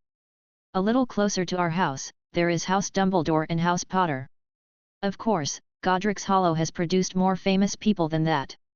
One name popped into both men's minds at the same time, Ignotus Paviral, owner of the Third Deathly Hallow, the Cloak of Invisibility. Felix and Grindelwald gazed at each other for a moment and smiled in unison. They extended their hands, one young and chiseled, the other old and wrinkled, and clasped their hands together with a firm grip. "Welcome, Mr. Bagshot." Chapter 607, A Welcoming Change. The way the two men had spoken and laughed confused Professor McGonagall completely. she snorted a disgruntled grunt from her nose and said in a sharp tone. So, I won't have the pleasure of witnessing a fight between colleagues. Minerva, Felix said with a smile, there was a small misunderstanding between Mr. Bagshot and me, which stemmed from a fuzzy understanding I had of his identity. But now, I'm beginning to look forward to working with him. Professor McGonagall showed a skeptical expression. You knew each other before? Only through letters, Grindelwald said with a calm expression. Originally I had intended to save the surprise for opening day. He tapped the floor with his cane. Sometimes one must admit that the older man has better patience. I think it is quite the opposite. Felix said gently without losing his sharpness. Professor McGonagall pursed her lips. Seriously, we should better, well, Mr. Bagshot, please follow me. Grindelwald nodded in greeting towards Felix before following her out, and as the two brushed past, Valen, who was sheltering on Felix's shoulder, jumped out, one arm crossed and the other pointing at him in an indignant gesture. Grindelwald staggered slightly on his feet before walking away. After waiting a few seconds, Felix turned in place to look at their departing figures before striding towards the headmaster's office. Dumbledore opened the door twice as slowly as he usually would have, and stopped in front of the window, gazing at the lush green mountains in the distance. When he turned around, Felix saw a downcast Dumbledore with what appeared to be tears in his eyes, and the question that was already on his lips was swallowed as he replaced it with another question. Albus, is the curse on your hand healed? I can't find a reason to keep it, Dumbledore said in a relaxed tone. But I noticed you still have that ring, you seem to like it. Felix found a random topic of conversation. Dumbledore looked down to examine the ugly ring he wore, his finger unconsciously started to rub the black jewel on it. He smiled slightly and said, who doesn't love something ancient, with special symbolic significance attached to it? I have met the last descendant of the House of Gaunt, no, not Voldemort, but his uncle Morphin. And from Morphin's memory, I got to see Voldemort's mother and maternal grandfather. What kind of people are they? Felix showed some interest. To be frank, a very awful family. Dumbledore hesitated and said, old Marvolo, his son Morphin, his daughter Merope, their line of the family are accustomed to inbred marriages and all the character flaws that come with that make it impossible for them to turn over a new leaf, and they lead a poor life. Merope was a little better, but her two relatives. Let us be fair, they lacked reason, were extremely bad-tempered and violent, by which I mean their unquenchable desire to attack, all the while being arrogant and conceited to the point of incomprehensibility. And stubborn. Felix added. Exactly, and perhaps that is the root of the problem, they are so stubborn that they don't want to make any changes. Dumbledore said in agreement, it's a common problem with most ancient families, holding on to the honor of their ancestors and refusing to let go, but if you were to ask them what they have done for that glory, all they would say is, next to nothing. Their minds and bodies are becoming more and more rigid, that they are no better than ghouls. Every time one of their family members develops a shred of sanity and courage, they would find an opportunity to escape and never go back. This was true for Merope, and it was also true for another member of the House of Gaunt, the mother of the founder of Ilvermorny. There was a moment of silence. Felix waited quietly, and sure enough, Dumbledore opened his mouth to explain. I think I owe you an explanation. He said softly, Gellert is in a poor state of health, his long imprisonment has destroyed his constitution, and even if he were completely free of the magic shackles, he would not be able to return to his peak, and his overall strength may not be as good as Alastair's. I admit that I am being a little soft-hearted. He will stay at the school for a year, after which I will send him back to Ermengarde again. In the meantime, I will constantly keep an eye on him. Felix understood Dumbledore's complicated emotions towards this dear friend and rival, and nodded silently. And what is his purpose? Is it simply to teach the students, or is it? Ah, well, let's get to the point immediately. Dumbledore said, he showed an intense curiosity towards you and mentioned Professor Burbage, and if what I expected is correct, he'll visit the greenhouse later for a quick chat. Although Dumbledore's tone did not carry a hint of blame, Felix felt oddly embarrassed hearing it. This whole thing had a lot to do with him. He knew Grindelwald was an arrogant person, which was evident from the words in his reply, but Felix had previously shown absolutely no respect for this old-timer's ideas, and on the contrary, he had used various pretexts to introduce Grindelwald to the new changes in the wizarding world, with certain phrases, such as you may not know this and that times are not the same, were used with great frequency. This may have touched a sensitive nerve in Grindelwald, one that causes a strong sense of frustration. This frustration has little to do with insight, intelligence, or temperament, but is purely a result of the fact that he has been so closed off for too long, and thus lagging behind an entire era. Therefore, he is pretty much left to passively accept the facts that Felix throws out at him, while he himself can do nothing but stare with helplessness. His life had come to a standstill as early as 1945, where it had ended in failure. That would never change as long as he remains in his cell in Nurmengard Castle. Now, finally, he couldn't bear it any longer and ran out of it. Felix was a little embarrassed, although that embarrassment disappeared in the blink of an eye. "Well, do you know about this, Albus? Grindelwald seems to be on good terms with Harry. I saw Harry bringing him to buy a new walking stick." Dumbledore jerked his head up. "Is that true?" Felix shrugged. Dumbledore left in a hurry, and Felix could imagine exactly what would happen next. Grindelwald would be forced to stay in the castle, away from Harry. Because, just as Dumbledore had been wary of, Grindelwald's mind was toxic. Whistle. Felix whistled in a happy mood and wandered around the empty headmaster's office in all directions. The portraits of past headmasters who had originally been sleeping in their frames opened their eyes one after another and whispered with each other. "Dumbledore will pay the price for his soft heart." An old witch with long silver curls of hair hanging down said pessimistically. "He's so irrational," said the other brown-faced male wizard in agreement. "We should trust Dumbledore's decision, he is the wisest of us, and don't forget the prophecy that man mentioned. An old wizard with a frail-looking physique said slowly. Felix, who was persistently trying to stroke Fox's gorgeous, beautiful golden-red feathers, pricked up his ears. "A prophecy? Shhh. The male wizard with a big red nose and chubby body growled. The portraits shut their mouths, refusing to spill any more secrets after realizing that there is an outsider named Felix is present. Cough cough. Felix listened for a moment, then paced over and knocked on the silver curly-haired old witch's frame. "Excuse me, ma'am, the prophecy you just mentioned. A clear, very realistic purr sounded in his ears and he even saw the drool flowing from the corners of the old witch's mouth. "Felix." He changed his position and walked over to the portrait of the red-nosed male wizard next to him, who plopped down on the table with a plop, followed by a thunderous snore that echoed throughout the circular office, and soon all the portraits were asleep, but Felix distinctly saw them peeking at him out of the corner of their eyes. "Don't bother asking, bad boy, we won't tell." The portrait of Phineas Black said in a smug tone, "We won't listen to you unless you're the headmaster, otherwise it'll be nothing but a waste of time. And you are still a long way from that position." He pointed to the headmaster's chair behind the long-legged desk, and his attitude was self-explanatory. Felix grunted softly. "Didn't Sirius tell you? I'm on very good terms with the current Minister of Magic, and applying for access to the Hall of Prophecy in the Department of Mysteries is just a breeze for me, which holds a copy of all of the prophecies. You can always try." Headmaster Black's portrait narrowed its sly eyes and goaded in an unpleasant tone. Felix was stunned in place as he said, without much confidence, "Could it be? Is there some difference?" "It can't be, I mean all the prophecies mentioned will be available there, with no exceptions." "Yes, I know. You're trying to deceive me, you want to see my disappointed face. I'm not going to give you what you want." Headmaster Black's portrait broke into a hearty laugh. "Ha ha!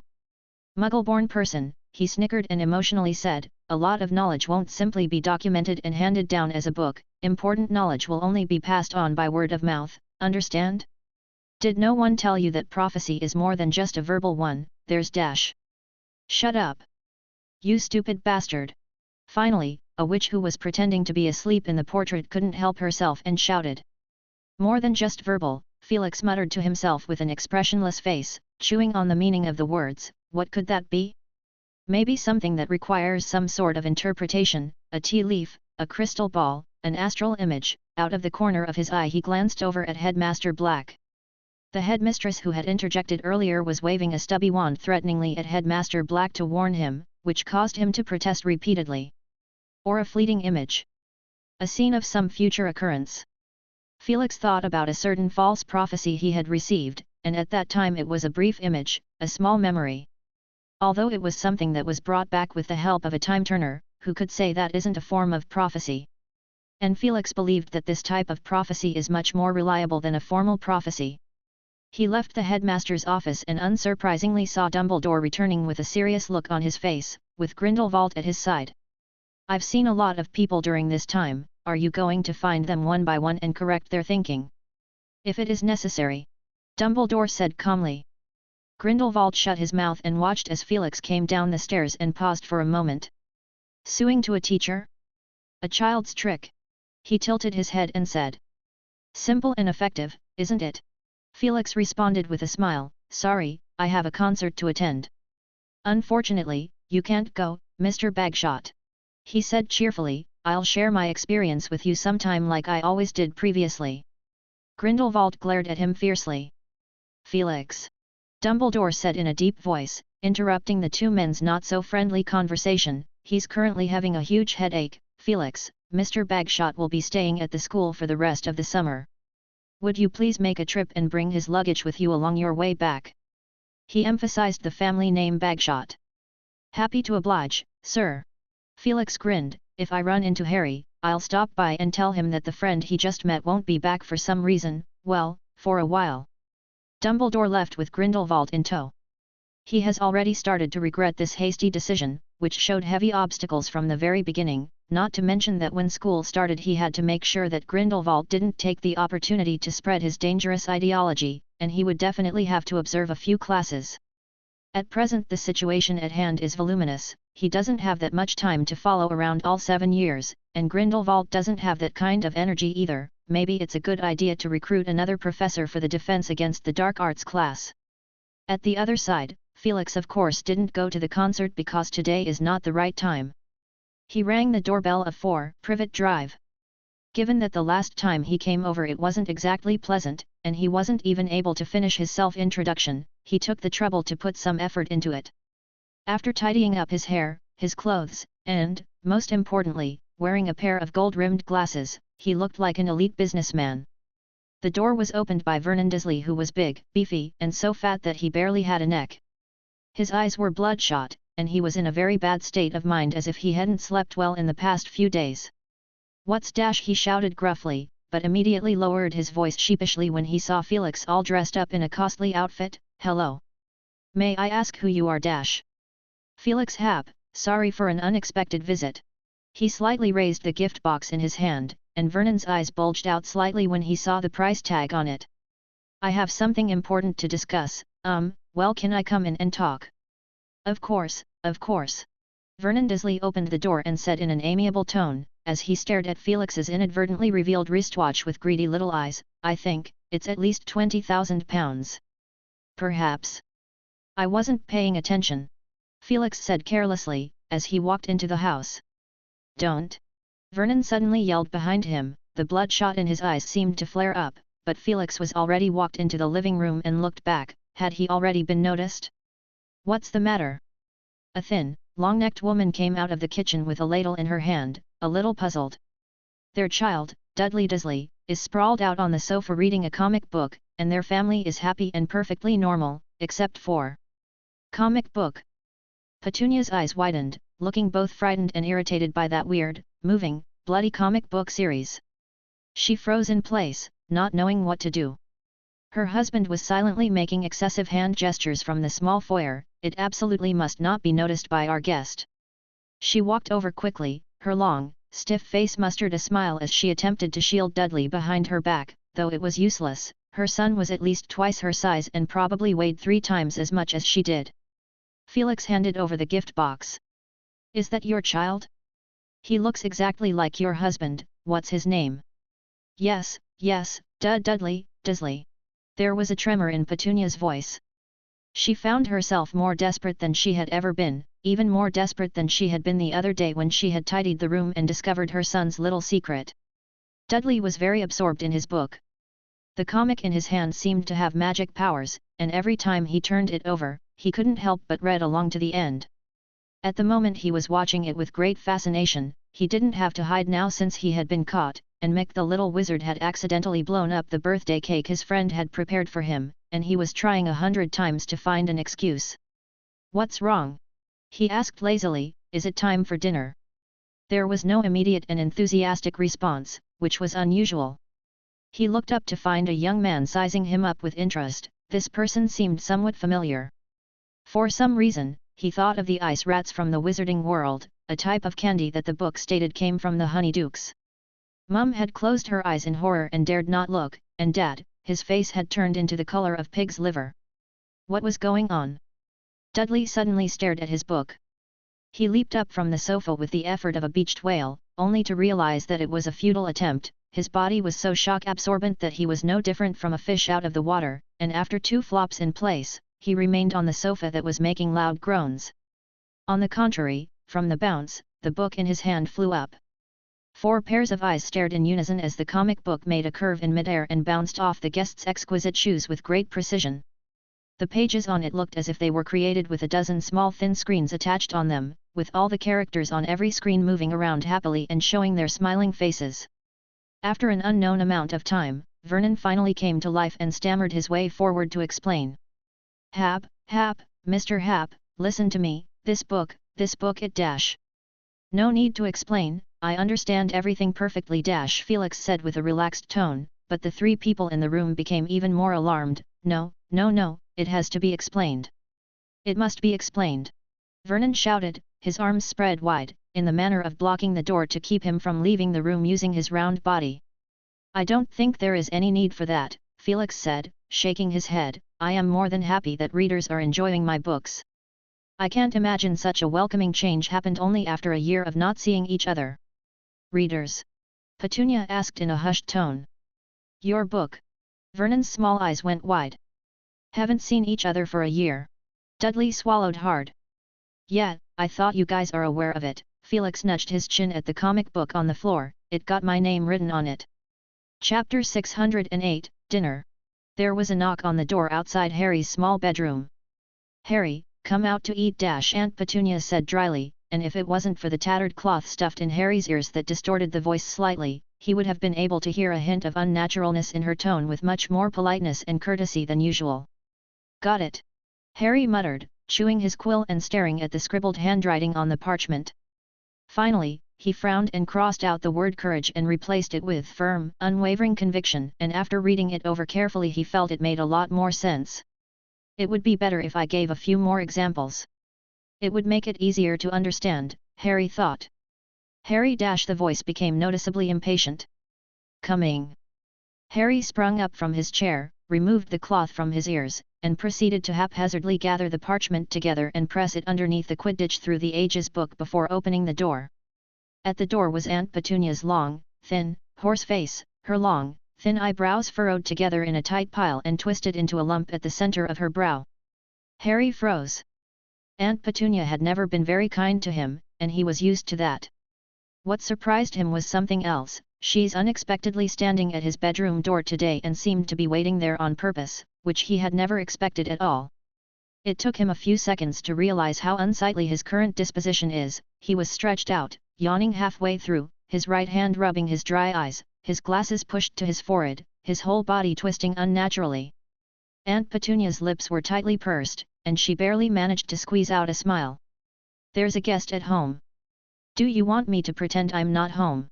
Harry asked in a bored voice, mentally calculating that maybe he could slip out the window and get something to eat at Sirius Place. It's someone you know, she said in a lowered voice, her bony knuckles turning white as she tightly clasped her 2 hands together. Harry was taken aback. He was about to retort, how could that be possible? But there was indeed a faint sound of chatter coming from downstairs. Who could it be? He guessed randomly. It couldn't be Mr. Bagshot, could it? Did he successfully make it through the interview? Harry raised his feet and ran downstairs. Aunt Petunia, who's behind him, reached out her hand in desperation. Her lips trembled as she mouthed, "Har," but Harry was no longer in sight, as he stomped along the stairs, and the voices from downstairs became clearer. One of them was Uncle Vernon, the other one. Grunning's Drill-Making Company? Yeah, I know. I worked at Neil's, didn't stay long, just a small director. Ah, you're a director too? What a coincidence. Professor Hap! Harry exclaimed in disbelief. He rubbed his eyes hard, doubting that he was dreaming. Professor Hap, Uncle Vernon and Dudley were sitting at the dinner table, talking to each other amicably. From Harry's point of view, as long as Uncle Vernon didn't storm off and Dudley didn't cower in the nearest corner where he could hide, it was a fairly amicable atmosphere. Oh, Harry! Felix looked over and couldn't help but chuckle, your hair dash. Harry touched the top of his head, knowing just by the feel of it that it must be a messy one, as he hadn't even bothered to take care of it lately, and now that this unkempt look was seen by the professor, he was a little embarrassed and tried to smooth it out with embarrassment. "I have a comb here if you need it. Thanks," Harry shouted, walking over and sitting next to Professor Hap, staring at him as he pulled a comb out of his exquisite jacket pocket. Harry was a little stunned that the professor still carried such a thing with him. But when he noticed that the professor was handing it over with his left hand, he grinned broadly. This kind of secret will never be revealed to someone from the outside world due to the ministry. So Uncle Vernon and Dudley could only stare at the emerald ring and the comb in Felix's hand with their identical little eyes. Aunt Petunia appeared with dragging feet, and since there was one more person than usual, and Harry reckoned none of them had the courage to sit with Professor Hap, she had to squeeze in between her husband and son, looking like a layer of spinach between two thick slices of bread. Dinner was not exactly sumptuous.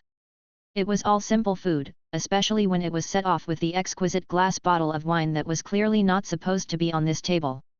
Harry was surprised to see a hint of embarrassment on Aunt Petunia's face, and he was inwardly amazed, as he wondered what kind of magic that professor had cast. "There doesn't seem to be enough food, so if you don't mind, I can cast a spell." "No." Aunt Petunia squealed excitedly and Uncle Vernon's thick neck jerked up a notch. Harry knew that the professor's words had offended the Dursleys, who didn't want to hear any words related to magic, so he was very surprised that the professor wasn't fazed and even had a faint smile on his face. "Really? But I think he's looking forward to it," Felix said. Harry immediately turned his head to look at his cousin Dudley and saw a strong desire in his eyes, thus he became aware of the reason why he said that. Professor Hap would have never missed such blatant clues that they showed who exactly was in charge of this house. Harry had grown sick of seeing it since he was a child, not to mention the case that had just played out in the past few days, the whole comic book stay/leave debate that had ended in failure despite Aunt Petunia's weepy, painstaking persuasion. He was simply amazed that the professor had found out the truth in such a short time. Felix snapped his fingers lightly. Rows of gleaming golden plates descended from the empty space. Sausages, pastries, pies, steaks, smoked fish, salads, pumpkin juice, and orange juice, packed the table to the brim. Harry is by no means a stranger to this food, and it seemed to him that the professor had moved the Hogwarts kitchens over. Aunt Petunia's eyebrows knitted tighter and her body leaned back as hard as it could as if to escape from her chair. After failing to do so, she turned her head nervously from side to side, fearing that a neighbor would lean over the window and see this scene, and Uncle Vernon gasped for breath. His face turned a fleshy shade of vivid purple. Dudley flinched at the sight before he sprung into action. Honestly, the scene was still quite a shock, and if he wasn't used to seeing it, Harry reckoned he wouldn't be able to remain calm either. But he was hungry now, and it was a novel experience to be able to eat school food on a summer holiday, so he happily stuck his fork into a chicken leg. Can we have dinner now?" Harry asked as an afterthought. "I'm a guest," Felix said vaguely, his gaze sliding past Vernon, Petunia, and finally landing on Dudley. "It's up to you. I'm well familiar with both sides of the world, and these dishes should be to your liking. Harry had them at school." Then he added, "unless you guys are on a diet." Gulp. Dudley swallowed hard. The power of that word was immense, Harry thought. Dudley has been trying to rebel against his family's diet menu for the past 2 years, ever since the summer of his 3rd grade, when the school nurse at his school had sent Aunt Petunia a warning letter about his obesity. Dudley-Aunt Petunia called out sternly. Dudley looked at her with his small eyes, his one hand stubbornly creeping up to the table. Vernon coughed dramatically, his mustache twitching in a flurry, and the pig-hoofed-like hand paused hesitantly. After waiting a few seconds, it began to move again, insistently pushing the vegetarian salad they were meant to eat far away from them, in a silent expression of protest from its owner. Uncle Vernon sighed heavily and picked up his fork. "Okay, you win, dinner is served." With that, he thrust up a chicken leg, which Harry was already chewing on, and he viciously tore off a chunk of meat. Dudley stabbed up a whole steak in one swift motion and took a juicy bite. Aunt Petunia seemed determined not to eat a single bite. She sat back in her chair, with her arms folded across her chest, staring into the air in the middle of the table. Even Harry could sense her determination, and he turned his head towards Professor Hap, who seemed to be oblivious to it, and was using a ladle to scoop up the mushroom soup. By the time he was halfway through eating, Dudley had completely cast aside his scruples, he had eaten more meat tonight than he had all week combined and his mouth was oozing with oil. He seemed to have forgotten his fear and bravely stood up to reach for the smoked fish that was placed in front of Felix. "Is it good?" Felix suddenly asked. Dudley, who was bent over, froze for a moment and muttered as he looked up, "Yummy. Then why don't you serve some for your mother too?" The fat outstretched arm of Dudley remained suspended in the air, his face froze as he looked at Felix, as if Felix had just told an awesome riddle, and it seemed clear from Dudley's face that he was performing a complex series of mental activities. After a moment's struggle, he placed a smoked fish on Petunia's clean, empty plate. And before he could aim for a second smoked fish, his mother cried out. So nice, Diddy," her skinny arms wrapped around Dudley with a death grip, what a sweet boy, my baby." Felix and Harry exchanged a silent glance and kept their opinions on this with reservations.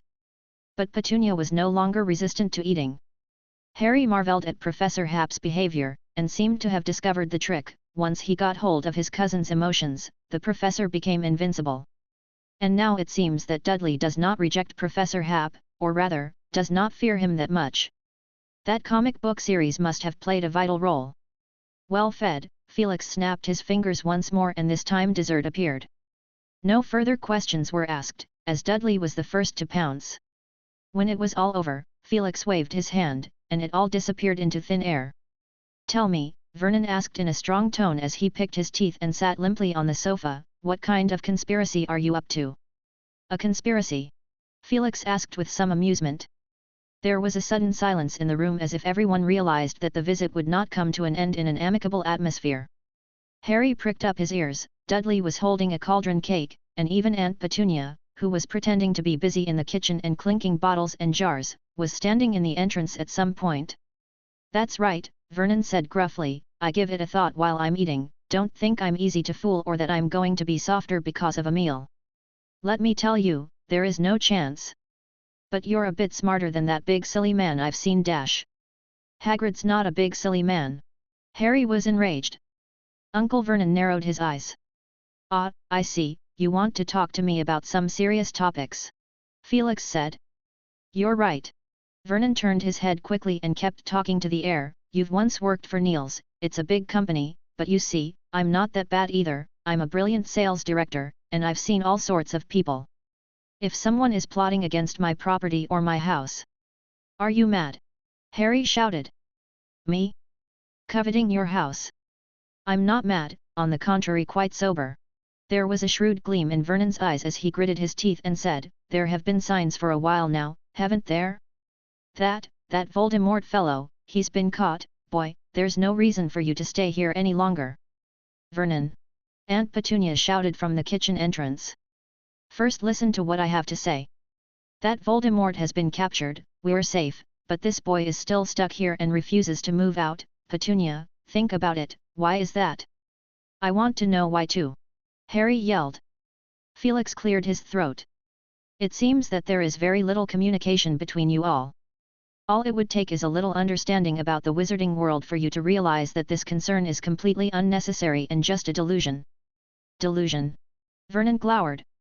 "That's right," Felix nodded, crossing his legs and extending his hand, and with a wave, a cup of steaming tea appeared in his hand. "Originally I had made no plans to help someone answer their questions, but I can spare a few minutes now because it's easy to explain." Vernon mustered his energy to negotiate, his small eyes fixed on Felix's face with a firm gaze. Petunia did the same too. "First of all, this house," he paused to look around with interest, "is in the care of Albus Dumbledore, headmaster of Hogwarts. You know who he is, don't you?" His eyes settled on Petunia and her expression stiffened. "Then it is simple, being a powerful wizard, he has placed a high level of protective magic around this house, using the bloodline of kinship as a bond, which serves not only to protect Harry, who is not yet an adult, but also to protect you all from harm.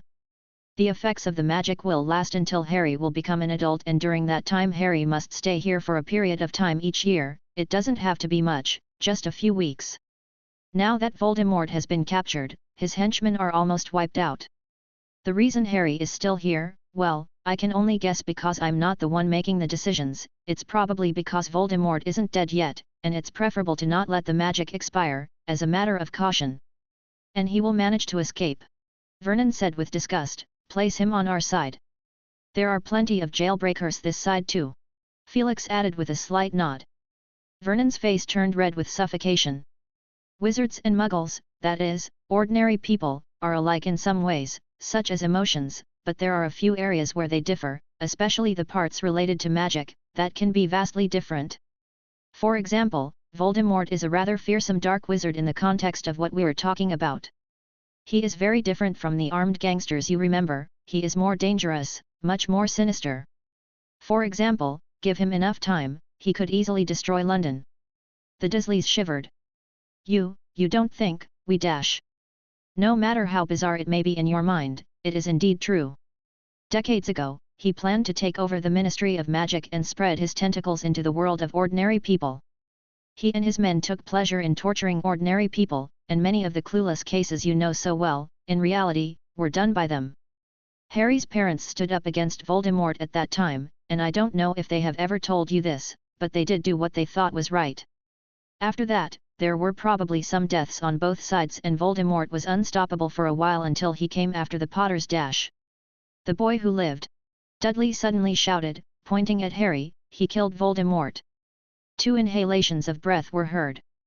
That was a misrepresentation, Felix corrected, Voldemort didn't die, he just, well, in the words that you can understand, he was badly injured and had to go into hiding.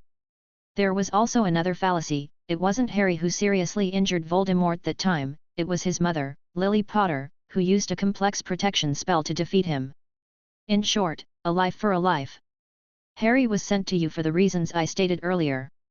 He's not happy here, and although I'm in no position to accuse you, I would advise you from a neutral point of view, to restrain yourselves a little, after all, you won't be together for much longer. If those fans of Harry know about it. Yes, he has fans.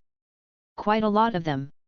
It is out of my hands what Harry chooses to do when he is an adult, that is his own business, but there are some things you need to know. For example, a wizard would never worry about a house. Take me as an example, I can build a town in a day if I have enough materials. And I do have plans for something like that, except it isn't for now. The Dursleys stared, unable to figure out if the man in front of them was making it up. It's true, Harry said impatiently, the professor once built a castle over 100 feet in a very short time. It's been 2 years now and that building is still being used as the headquarters of the Future World Company. The company? Who owns it? Vernon asked sensitively. It's mine. Felix said cheerfully. Aren't you a professor at that whatever school? Vernon promptly pressed on, seemingly pleased to find a hole in the conversation. Oh, I guess you have to allow me to have a side hustle. Vernon muttered something with a suspicious look on his face as he pointed at Harry. This boy can build houses too. Harry's talent isn't in that area, I'm just giving you a random example, there's a lot a wizard can make things like rockets for example, well, let's get back to the point, Harry is naturally magically active, maybe that must have caused some problems for you guys. But he is going to be a great warrior, just like his parents.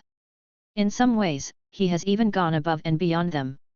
Voldemort's downfall is closely related to your nephew. As Harry walked Felix to the door, he broke the silence by saying, Professor, what you have done is useless, I swear they won't change anything in the future. You're right, some people are incorrigible. Felix said approvingly. Then why dash? As I said, how to deal with your relatives is your own business, and I have no intention of convincing them to change their minds with just a few words, that's not realistic. But at the very least, I don't want your relationship to get worse just because of my visit. Harry looked down and mulled over the fact that the professor seemed to have helped him, but the professor himself would not admit it. Oh yes, almost forgot the main business, Harry, where does Mr. Bagshot live? Just around the corner. What's wrong? Sadly, he can't come back, something bad happened. I was asked to collect his luggage. He's dead. Harry's eyes widened. Chapter 609, Bonfire Party. Around the last week of July, several important developments took place. The first was the official announcement by the Ministry of Magic stating that the state of war had been lifted, and so the stone that had been hanging in the air finally fell to the ground. Even the wizard population, which had been secretly celebrating for some time, could not contain their excitement and joy and once again marched out into the streets to cheer for peace, because this announcement meant that the Ministry of Magic had come to an official conclusion and marked the end of the war. Together with this, the announcement of investigations and testimonies of the wizard criminals who committed crimes during the war was published. Some of the pure-blood families breathed a sigh of relief. The second development surprised all those who heard about it for the first time and had a much wider impact. Albus Dumbledore, headmaster of Hogwarts School of Witchcraft and Wizardry, voluntarily resigned from his position as head of the International Confederation of Wizards on the grounds that he had grown too old. "Well, it's not surprising," Hagrid said in a jarred voice, sitting in the living room sofa of Black's old mansion, occupying 2 seats all by himself. "All those foreign fellows going on and on about how much damage they've suffered at the International Confederation, it's all pure bollocks. The you-know-who hasn't even been rampaging out there for a full 2 months altogether." "What are they demanding for?" Bill asked. "A lot," Mr. Weasley said, wiping his glasses. "As you know, the you-know-who first took the Snakewood wand from the Ilvermorny school and murdered their headmaster at the school gates. After a brief period of silence, he was once again on the prowl, looting the treasures of various countries. The Gringotts alone has lost quite a lot," Bill interjected. "Yes," Mr. Weasley said, "it was evident that the you-know-who showed great interest in magical items that were rumoured to be of great power, the cloak of invisibility that had been passed down for 1,000 years, the mask of immortality in Africa, the coffin of death in Egypt, the elven springs in northern Europe." "Are there really such things?" Harry, who had been listening silently, asked out loud. "I thought it was all fake, like He and Ron looked at each other and Ron muttered, "Like a fairy tale." "Something like that," Mr. Weasley said with a frown. "I suspect that none of those items could match their great reputation. They're all just blown out of proportion. But the thing is, now they're all gone, they can't be found." "Gone?" Mundungus repeated in a low voice, with a greedy, cunning gleam in his eyes. "Could they have been hidden away by he who must not be named? Somewhere in England, there exist great hidden treasures. Or it could have been destroyed or lost." Bill said, "Remember that incident in Switzerland? In a black market, the goblin chief there claimed to have vampire fangs that could put people into a false state of death, and the rumors spread like wildfire, only to be proven that they were actually werewolf fangs, and the you-know-who who ended up with nothing went on a killing spree and not many people survived." Mundungus let out a sigh that was mixed with derision and sympathy. "It's obvious that the you-know-who wanted the real thing and that old goblin bumped into the steel plate. But Voldemort also took a lot of treasure with him, didn't he?" Harry asked. "Maybe that means those items are real or at least have some effect." Bill shrugged.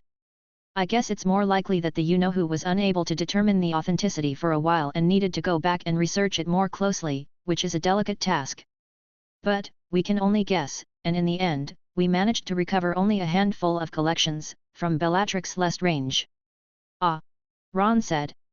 "Yeah, and those third-rate tabloids are making up all sorts of crap about the illicit love affair between the Dark Lord and his most loyal follower, led by Rita Skeeter. Bollocks, they should really see what the hell that woman has become in the end." "I've heard," Mundungus said in a lowered voice, "that it was Hapcoff, Mr. Hap who first found her, right at the edge of the battlefield where Dumbledore and the you-know-who dueling, a few 100 feet deep underground." "Don't have any ill thoughts," Mr. Weasley warned him kindly.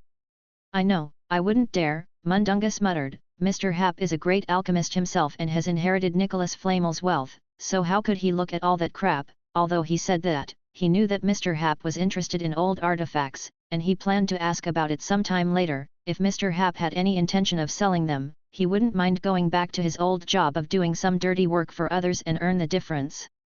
This is when big people like Mr. Hap would need someone like him. "Apart from the recovery of the stolen goods, I heard that there were some small countries who had heard from somewhere that the you-know-who is not dead and demanded to join the trial. In short, it was a messy situation." "Oh yeah, didn't they set up an international horror squad at the time, which had quite a few deaths?" "These are all troubling issues." By 2 or 3 o'clock in the afternoon, more and more people had arrived. Some stayed to chat, other after brief greetings went to burrow through the fireplace. As the war came to an end, the Order of the Phoenix had completed its purpose. They originally volunteered to fight for a noble mission, and now the time had come to fall into silence again, just as they had at the end of the First War. Before parting, they intended to hold a bonfire party. "Are we going to dance in the living room with torches lit?" Tonks asked cheerfully. "I wouldn't mind that dash." "I don't mind either," Sirius said, but this is just a place to chat, the formal party is being held over in the burrow. I just went to take a look, and Molly's group was all busy, so I used the excuse of chopping wood to come out for some fresh air. Mum must have had everyone work their tails off. Ron sighed understandingly. Don't say that, Mr. Weasley said with a hint of reproach, your mother was over the moon, she kept saying that it was Merlin's blessing that no one in the family was hurt. Then what am I? Ron said indignantly, I still have the scar from the Cruciatus curse on my chest. No, you don't. Harry subconsciously commented. Everyone in the room laughed merrily and Harry snapped back, apologizing to Ron repeatedly. His mind was out of whack as he had just mentally managed to sort out and smooth some things over. Tonks also smiled and said to Lupin, who was holding her arm, I'm going to take a look over there and see what I can do to help, dear. Lupin smiled and nodded, his face looked troubled as he watched her disappear into the fireplace. Sirius came over and put a hand on his shoulder and exclaimed, don't think too much. It's a happy day. Harry and I are going to make a trip out in August, want to get together for a break? He also wrote a book. You wrote a book? Hagrid growled. You wrote a book? Ron's eyes widened. Harry glared at Sirius, who had promised not to say a word. But Sirius had already tugged his best mate and headed upstairs, saying he wanted to have a good drink, and Harry nodded numbly amidst a crowd of interested gazes. About what? Bill asked with interest. Patronus. Harry said sullenly, in fact, it isn't just about Patronus, it's also about his thoughts on other topics such as the disarming charm, illumination, runic magic, Quidditch piloting, and his understanding of combat. He even included the knowledge he had gained from Voldemort's mind. It was an idea that had sprung up in his mind a few days before the holiday. If death is waiting for him in the not-too-distant future, he should at least do something about it, and leave something behind. It's just that he was most sure of the Patronus charm and had more confidence in voicing it out. Harry was secretly relieved when he didn't hear a snicker. At that moment, Mr. Weasley spoke up with a grin, I've heard that the examiners at the examining authority are having a hard time this year. Aside from Harry's groundbreaking understanding of Patronus magic, which no one dares to verdict on, there are also quite a few students who have written up their unpublished runic spell knowledge, and have left many examiners scratch their heads. Is there such a thing? Harry asked, desperate to lead the conversation elsewhere without playing around the dangerous waters, though from the look he saw in Ron's eyes, he knew he would inquire about it sooner or later, because Ron was the one who knew him best, even better than Sirius did. It's not that hard to believe when you think about it. The ancient rune studies are changing day by day, a lot of the research is done by students, and I've heard that over a half of the people that managed to pass the screening to publish and invited to the HAPS Ancient Rune Magazine Almanac event in mid-August are all under 20 years old. Harry and Ron smacked their lips for a second. You guys have received an invitation. Got it. The duo said honestly. That's it then. Mr. Weasley and Bill stayed for a while and left, after which Sirius dragged a somewhat flushed Remus along with him and left. Only Harry and Ron stayed behind, and waited and watched as time passed little by little. Finally, there was a loud noise from the foyer of the old mansion, and then they heard Hermione's voice. She rushed in like a gust of wind. Harry. Ron. Oh, how was your holiday?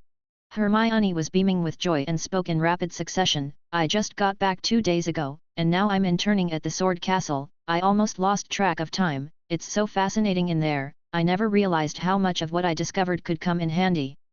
Oh yeah, what about your grades? Harry and Ron looked at each other and smiled. I knew you would ask this question for sure. Let's take them out one by one. Harry fished a crumpled envelope out of his pocket and unfolded it as Hermione and Ron leaned over to look at it from left and right. Ordinary wizard level exam results. Passing grades, outstanding, O, exceeds expectations, E, acceptable, A.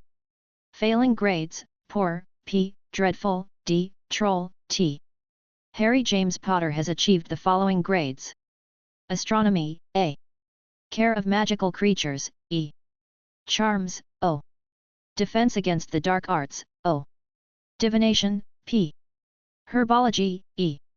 History of magic, D. Potions, O. Transfiguration, O. Study of ancient runes, O.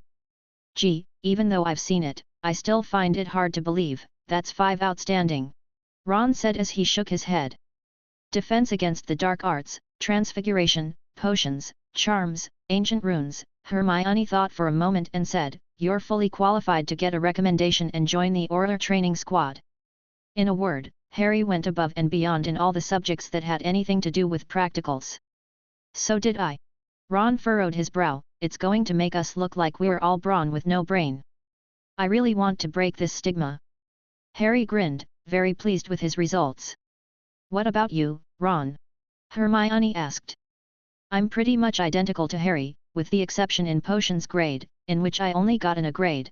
Ron shrugged, "Probably won't be able to get into Snape's advanced class, that's fine though." "Oh, Hermione said cautiously, "you can give it another shot this year, don't just give up, even if it's only for the sake of your Auror dream." But Ron's face didn't show any disappointment, on the contrary, he grinned with glee. "Did you forget?" he said happily, "both Harry and me are official members of the Dark Force Defense League, so they won't refuse to write a recommendation letter or two. I have got the best of both worlds, I don't have to attend Snape's class and there are no repercussions." Hermione pursed her lips but didn't raise any objections. They had discussed this topic specifically a long time ago and in the end, no one was able to convince the others. "How about you, Hermione?" "Oh, fine," Hermione murmured. "Oh come on. Just tell us which test you didn't receive an outstanding grade on," Ron said, and Hermione opened her mouth. "All outstanding," Ron growled, "and you're still not satisfied?" Hermione shook her head hurriedly, her eyes curving into crescent moons. They tidied up, locked the door, and made their way through the fireplace to the burrow. As soon as they stepped out, they were dragged away by Sirius and the Weasley twins. "Get over here and help, we are busy, we have to set up wards around the field. If we don't finish it, we won't get any food." "A defense ward?" Harry asked in disbelief, "Is that necessary?" "Muggle repelling charm," Fred said with a grin, "we're going to make some big noise tonight, it's just to prevent someone from the village who gets curious and comes over." They arrived at the orchard where Charlie, Bill and Lupin were setting up the tent, and Fleur leaned against Bill Cudley. "Honey, what'd ya think about doing the same for our wedding? Gotta add a small fountain though, and ice crystal statues." Ginny pulled a long face, and when she saw Harry and the others approaching, she sighed in relief and ran over to them and pretended to chant the spell with them. The group split up separately and Fred and George seemed to spot a gnome hole where they crouched down and pinched their throats to greet. "Is anyone home? We dropped some fruit." Harry and Sirius moved together and Harry asked in a low voice, "What did you and Remus talk about?" "Some annoying adult talk." Sirius waved his wand lazily. "Tell me about it," Harry said. "Ah, you know Creaker, don't you?" Harry nodded. "Thanks to the genius brain of our Mr. Hap, the exact location of Bellatrix was found with the help of Creaker, but it wasn't the end of the story. With the death of that cousin of mine, Creaker lost his master once again." So, he's free," Harry guessed. "Well, you kind of got straight to the point, but the process wasn't that easy," Sirius said. "According to the legacy of the Black family, Creaker automatically belongs to the next person who has the right to succession, which is Narcissa Black." Harry's eyes went wide, and he couldn't help but exclaim, "How is that going to work? Look what they did to Dobby." "Yeah, so Felix visited their house and that family very sensibly gave up the right to inherit, so, well, Creaker ended up with Narcissa's sister, which is Tonks' mother. Felix didn't expect it either, but it's a good thing they're all acquaintances. Remus visited their house to explain the situation. Something went wrong? They refused to let him go." "That's not true, the family was quite friendly and asked Remus to stay for dinner," Sirius said with a slight bitterness, "but Tonks was there that day, and they noticed the difference in their daughter's attitude and when pressed, she couldn't able to hide her relationship with him, and they had a little fight. His thumb and forefinger were almost close together, leaving only a slight gap." Harry took a short breath, sidestepped to avoid Ginny's glance, and mouthed the words. "A werewolf?" "Yeah," Sirius whispered, "actually, judging by the state Tonks is in, she has the confidence to convince her parents. The problem is Remus, he's under a lot of pressure. In case you didn't know, there is a chance that a werewolf's child will also inherit the werewolf curse, just a chance, but Remus, he just couldn't bear the thought of it." Harry was distracted throughout the rest of the day, glancing now and then at Remus, who smiled gently and joined the others in setting up the huge tent and conjuring up tables, chairs and benches using transfiguration. Even after Voldemort's downfall, everyone had their own troubles. Just like Harry himself, who was purposefully avoiding Ginny, not knowing how to respond to her feelings. At 8 o'clock in the evening, the banquet officially began. Hundreds of wizards sat around the edge of the huge tents propped up on wooden stakes. People were constantly operating to get here, and Harry finally met Auntie Muriel, as Ron called her. She had a hawkish nose, red eyes, a pink feathered hat, and she looked grumpy. As soon as she arrived, she started to nitpick about the tables, chairs, and the decorations on them. Look at this tablecloth. I don't know how many years since it was properly washed. It stinks. Actually, that's something Fred transformed from a skunk. There are not enough things in the house. Ron said quietly to Harry, who quickly moved to the side, making up his mind not to take any food from that table. Aunt Muriel noticed them. Harry Potter? Yes, I can see the scar. Lucky boy, can your scar glow? Harry furrowed his brow, unhappy with this comment. But then the old witch turned her attention to Ron. Not as lucky as him though, I'll tell you this, I was surprised when I heard the name of the youngest Weasley boy from one of my old sisters, and I realized just how much validity the rumors really have that time. The Dark Lord can't even beat two little beans? She ranted, and when she asked Ron in a cryptic manner how much the Order of Merlin had cost, both of them got a little fired up, and Hermione stopped them from quarreling, only for Muriel to say that her teeth were too bumpy and her hair was too messy. Let me see your ankle bones, little girl. Hermione puffed up and couldn't keep up her anger, when the help finally arrived. Auntie Muriel? We. Chapter 610, The Torrent. The next day, Sirius, Lupin, and the rest stayed at the Burrow, celebrated Harry's birthday, and then turned their heads to their own messes. Before leaving, Lupin cryptically told Harry that some big news would be announced tomorrow. Harry immediately thought of what Hermione had told him. There's a big event in the near future at Future World. Professor will definitely be there. On the first day of August, the Daily Prophet released big news. Future World Company has successfully solved the Squibs spell-casting problem using a special wand. In just 2 days, the concept of an exclusive wand and magic frequency was widely spread all over the world. In the newspaper, the Future World Company headquarters announced that it would be open to the public for a week, with each day focusing on one new product, but the exclusive wand was undoubtedly the well-deserved protagonist, attracting away all the attention. At the weekend, the exhibition hall on the ground floor of the Sword Castle was packed to the brim. The center of the hall had been temporarily transformed into an illuminated stand, around which 3 circles of people had gathered, crowded and surprised to find the new business talents who had previously been extremely daring in releasing a series of you-know-who related prank products standing on the stand, acting as commentators. Felix and Lupin stood in the corner, talking in a low murmur. Do you feel assured to leave such an important matter to them? Felix asked with an odd look on his face. I've been teaching them for at least a year and have barely worked together for a while, they know what to do in their hearts, Lupin said with a grin, but as he watched the twins begin to pretend to clear their throats, he said with slight hesitation, probably. They're good at livening up the mood. Felix said in a neutral tone. The 2 men looked at the stage. Good morning, lads. And the girls? Yes, that's right, and the girls. Fred and George, in their formal attire, looked enthusiastically at the group of wizards and squibs below the stage, whose average age had exceeded 40, many of them had grey hair, and their faces looked worn and wrinkled. These people stared up at the twins who were asking questions and answering them by themselves with mutual cooperation, wondering if they had come to the wrong place. Perhaps this would be the time for 2 big, burly men to come up and carry them away and tell them that what had just happened was an accident. Fred pointed towards the ceiling overhead. Don't think we're babbling, today's speeches are being simultaneously broadcast over the radio, and, see those cute little bugs up there? They have been through a lot of battles and have been known for capturing fascinating and embarrassing moments of the champions during the Tournament of Champions. People tilted their heads and looked up to see the blue billywig insects hovering in midair and flapping their transparent wings. They slightly flinched when they saw a thin and long curved needle on its buttocks. Some of you might ask what the difference is between an exclusive wand and a magic wand. Good question. We are both here to answer this question for you. The thing I admired most about them from childhood was their energy. Ron said. Oh, don't interrupt.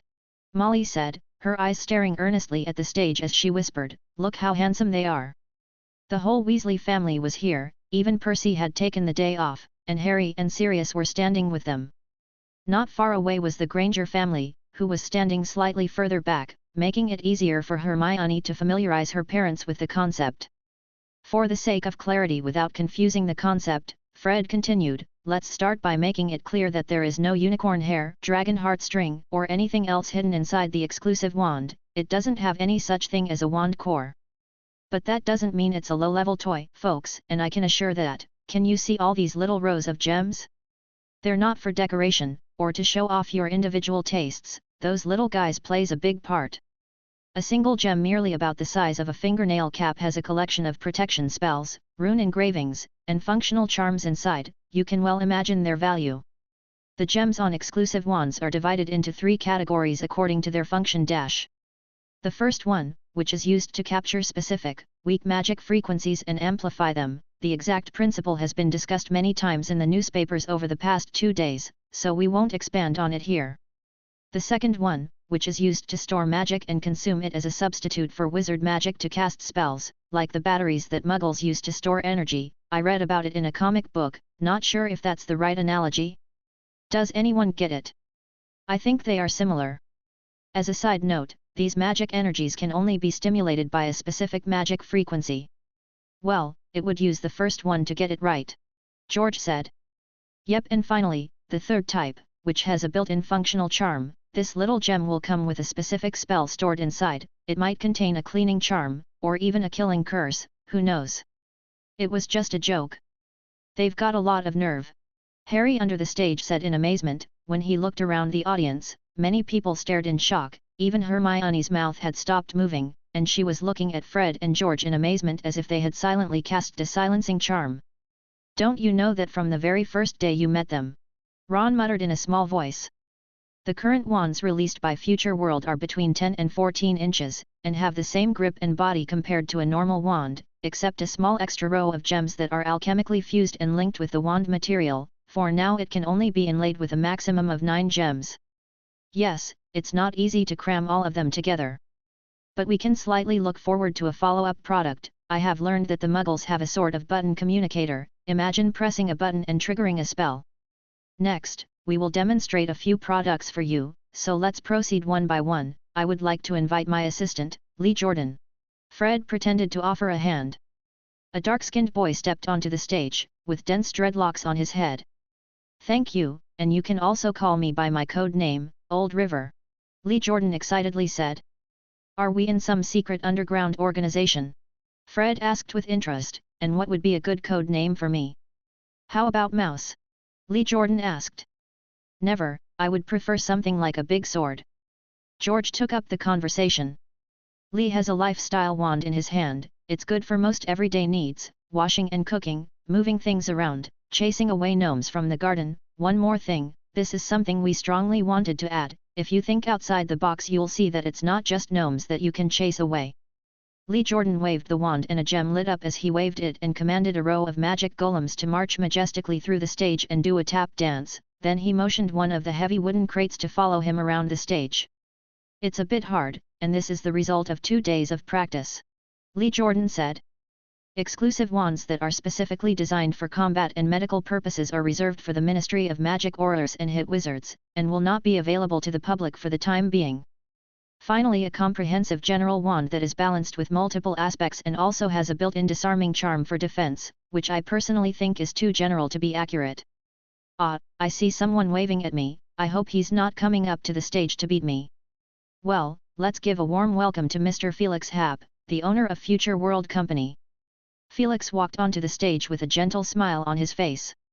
The reason why I'm up here is certainly not because of Fred and George's wonderful speech, and as their professor at school, I personally have no habit of detaining them up, deducing their house points, punishing them by making them copy assignments, school rules, or make them copy the sentence I solemnly swear I am up to no good. Oh, that phrase is their new motto, and it's very popular at school, he said while spreading his hands, and with considerable regret, because they've graduated. The crowd below the stage roared with laughter. Is there really no such a thing? He looks kinda expert in it, Mr. Granger asked his daughter. The professor is lazy, he's just saying. Hermione said casually. I have more pressing reasons for being on stage. It occurred to me while I was standing below the stage, and I was inspired by a certain trial user of the exclusive wand. In that sense alone, one of my aim for creating Future World Company has been achieved. With the dedication of all the members of the company, we hope to bring together the wisdom of more people than just the simple interaction of we provide the product, you choose the product. I mentioned inspiration, so next I'll share with you the new idea I've just come up with, which I like to describe as a highly significant concept. Felix said, well, this idea came up suddenly, so I need an exclusive wand for modification and demonstration. Here, Professor. Fred called out and threw up a wand. Felix stared at it as it flew over in midair in a whirl, and finally hovered in front of him, motionlessly. The crowd waited with bated breath. The reporters raised their cameras, ready to record the significant scene. With a wave of Lupin's wand, the billywig insect-like alchemical device that hovered above the crowd descended slightly in height. Felix waited 2 seconds and reached out to brush his hand over the exclusive wand in front of him. As a broken star-like gem blossomed with different colors, he watched silently, followed by the glowing wine-red gem coming off the wand, then a second and a third. 2 or 3 minutes later, he showed the wand in his hand to the crowd, with only 2 gems remaining on it. The other 6 gems of varying colors blinked mischievously and were gathered in Felix's palm as he pocketed them. He stood up straight and faced the audience and said calmly, "Gentlemen, magic is marvelous and varied beyond all measure and should not be limited. What I have done now is to add amplification circuits and circuits for storing magic energy on top of the traditionally recognized wand. Of course, the one I have is lacking a wand core of an appropriate kind, so what you see is only a half-finished product, but it is perfectly adequate for me and does not affect the rest of the demonstration. If you are a handicapped individual who can't wield magic to cast spells, I mean squibs, and have dreams of using magic freely, and don't mind working harder than the average person, then this wand I'm presenting will certainly meet your expectations." "Mr. Happ, can you elaborate on that?" a journalist, sensing the smell of big news, asked bravely. Well, it was indeed brave. In fact, not even Felix himself was aware of it, but one thing was true, everyone is trying to adapt to how to live with Felix Happ. The native British wizards feel this particularly keenly, a strong man comparable to Dumbledore and Voldemort and possibly will surpass both of them in the future. He is too strong to be ignored by all, and this strong man seems to be following the same route as Headmaster Dumbledore once did, showing not the slightest interest in politics. It is unknown how many people are secretly glad about this. In particular, several successive over-the-top duels over the past year have made the public recognize the unparalleled oppressive and dominating power that a wizard at the top of the world can exert, and it could be argued that with such a man, the British magical community could rest easy for a century or two without having to worry about any danger at home or from overseas. In fact, there is no need for Felix to do anything, as long as he remains alive, that is perfectly all that matters. As this trend continues, the honors and perks that Dumbledore once enjoyed are presumably available to this Mr. Happ without fail. For example, if Ms. Bones has plans to retire, although unlikely in the short term, the first person she will consider replacing her is not from the Ministry of Magic but from one of the professors at Hogwarts School of Witchcraft and Wizardry or someone that Mr. Happ supports, just like how Fudge became Minster with Dumbledore's support. The same is true internationally. Dumbledore's voluntary resignation as the head of the International Confederation of Wizards has to be said to be a huge loss that has left countless people sighing, but they are equally overwhelmed with the conviction that it probably won't be more than a decade or two before this position will fall precisely on Felix Happ's head. Although he might just as well refuse it. Many wizards inwardly hoped that this young warlock would not be overly willful. Faced with a journalist's question, Felix thought for a moment and said, "Compared to the previously released exclusive wands, it has fewer built-in spells, so this may bring inconvenience to the user. At the same time, on the other hand, it will free the product from its initial restraints, and will offer the same unlimited potential as the first wands carefully selected for the young wizards. This product is the next major product that will be developed and perfected by the future world." Felix had left some room for doubt. In fact, he had already solved all the technical difficulties and even the final product was out, only it didn't have much to do with him, it was old man Grindelwald who had worked on it.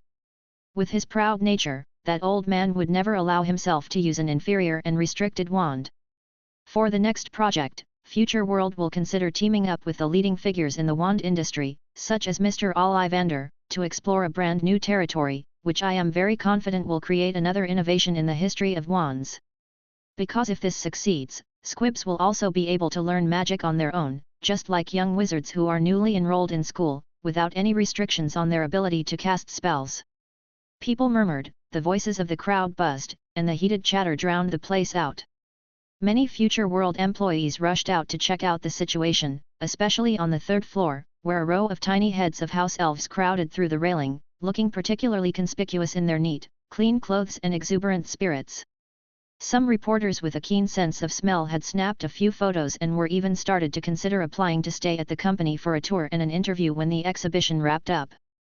As the noise subsided, a trembling old man stepped forward, shivering, and the cane in his hand was so unsteady that Felix seriously doubted that even if he got an exclusive wand, he probably wouldn't be able to use it for more than a few years. "Sir, do you have any questions?" "I do." The old man struggled to keep his eyes wide and asked with expectancy, "If what you have said is true, and the squib is able to learn magic on their own, does that means that squib children also have the opportunity to attend Hogwarts?" Everyone held their breath, either with a serious and solemn face or with a look of longing and hope. Felix's face looked hesitant.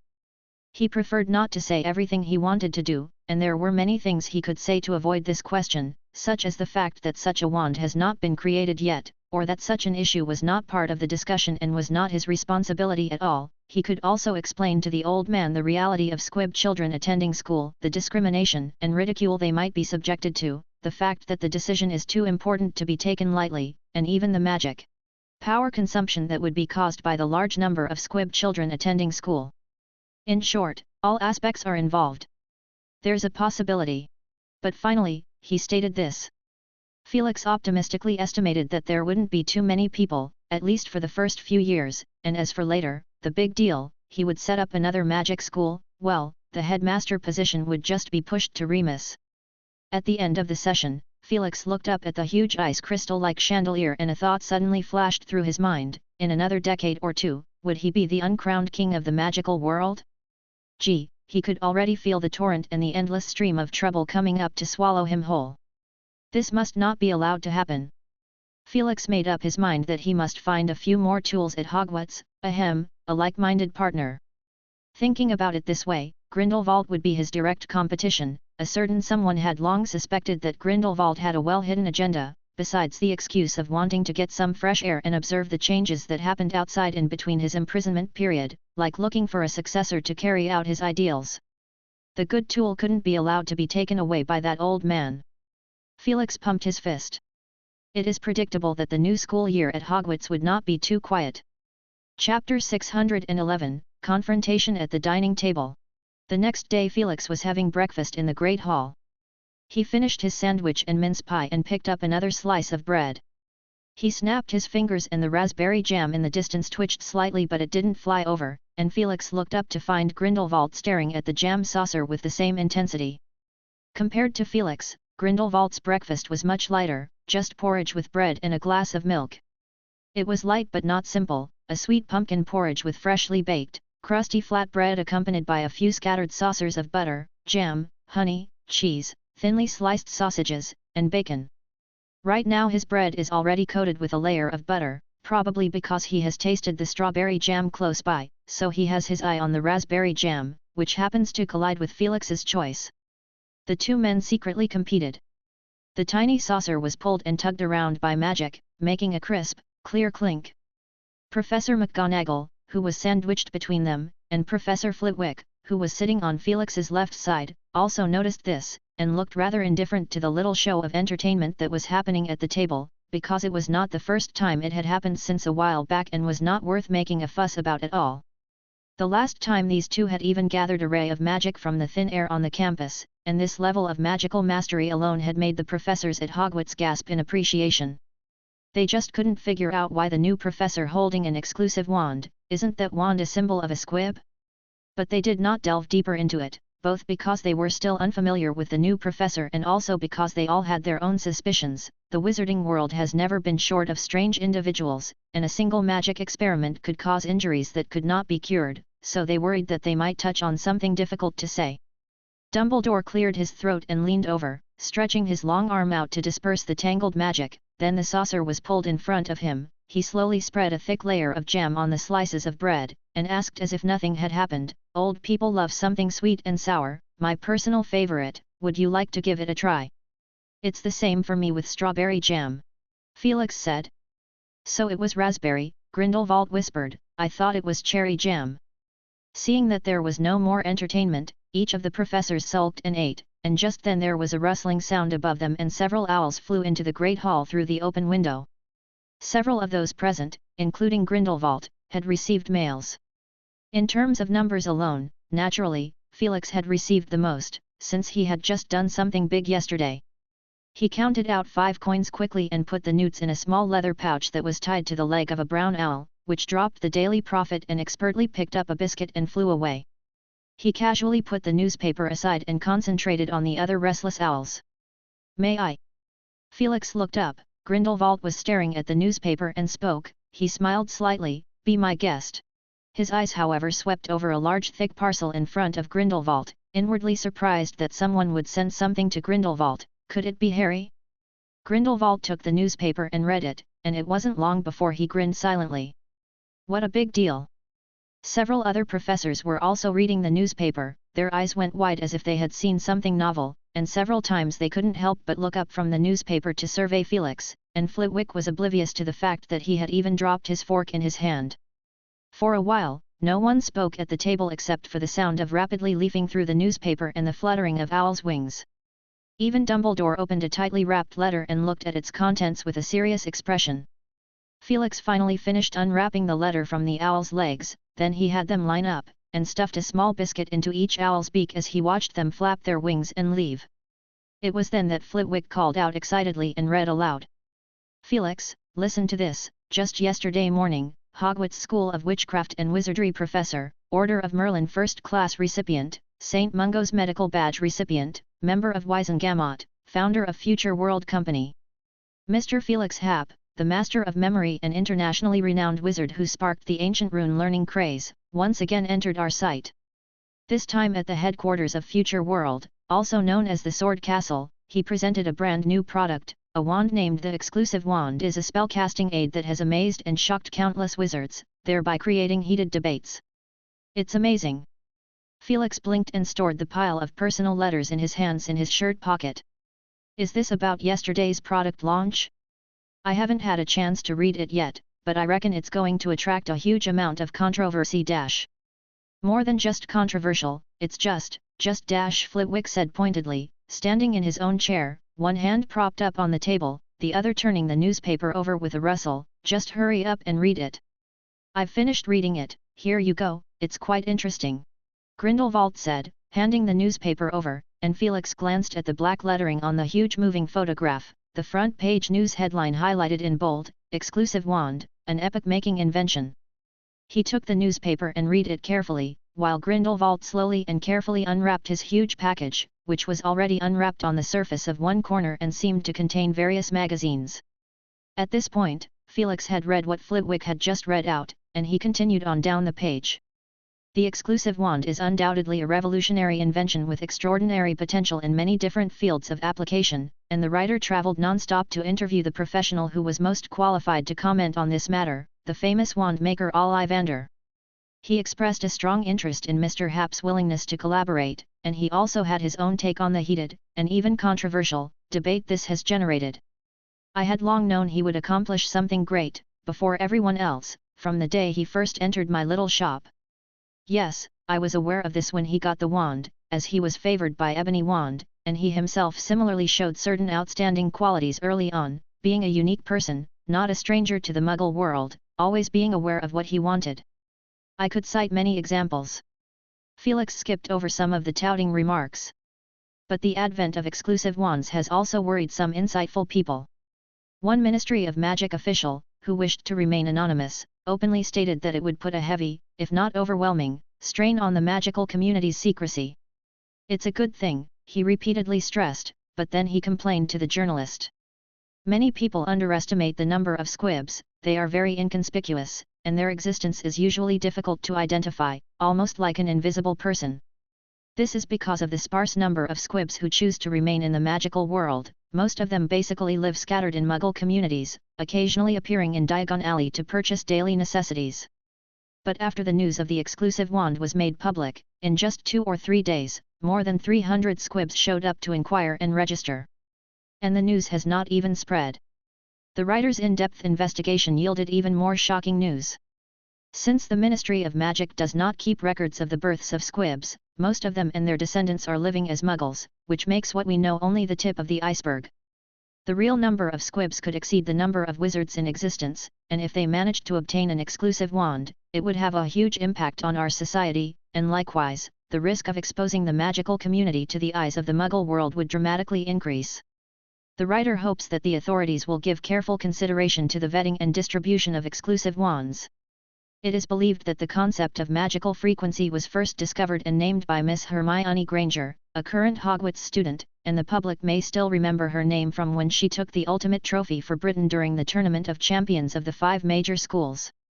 As a matter of fact, she is also from a Muggle family herself and earned straight O's in this year's O.W.Ls. She was also awarded the second-class Order of Merlin along with her friends due to her outstanding contribution in the cause of fighting against the Dark Lord. Miss Granger and her Muggle parents were also present at the product launch, and it is now reasonable to speculate that this Muggle identity may have to be put under a question mark. It is worth noting that she became Mr. Happ's assistant in her second year and became one of the earliest members of the Magic Rune Club, known to outsiders as the Ouroboros Club, and has published an extremely impressive number of articles on her own, with a total of 42. She's a follower of yours? That Granger? Grindelwald asked with interest as he held an open magazine in his hand. Professor McGonagall gave him a side eye, clearly not too happy with his wording, and these days of interaction had allowed her to come to a vague conclusion. This old man is probably an admirer of Grindelwald or even one of the acolytes back in the day. Professor McGonagall grunted, and at this point, his words did little more than lend validity to that conclusion. She made up her mind that she must be on close guard in the new school year and never let any evil thoughts poison the young wizards. Depending on how you interpret the definition of a follower, I personally would call her my partner. Felix casually said.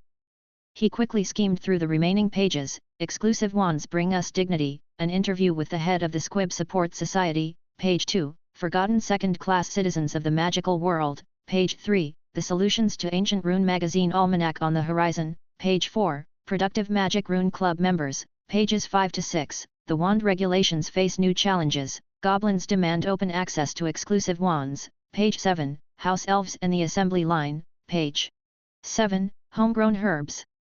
He puts the newspaper down and murmured, it's both trouble and opportunity. Good or bad, it all depends on how this is implemented.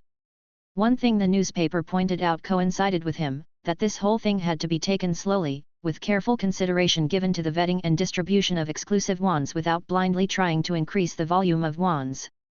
Squib Savior, huh? How will they thank you? By casting a statue in your honor. Grindelwald said in an uncertain manner, then you must be careful, lest they rebel afterward. He shoved a bite of bread into his mouth, chewed, and swallowed it slowly before wiping his mouth nonchalantly and turning the page of the magazine in his hand. Felix obviously felt a few glances coming his way. He wasn't going to answer that. He said cryptically, Professor Bagshot, I'm glad to see your appetite is better than it was a while ago. I was worried earlier. I heard eating with dentures didn't taste very good. I didn't expect new teeth to grow in after only a few short days. Madame Pomfrey's skill is getting better and better. He said with a look of admiration. Has anyone ever said you were rude? Grindelwald asked. A fair number, but they all found out in the end that it was actually a misunderstanding.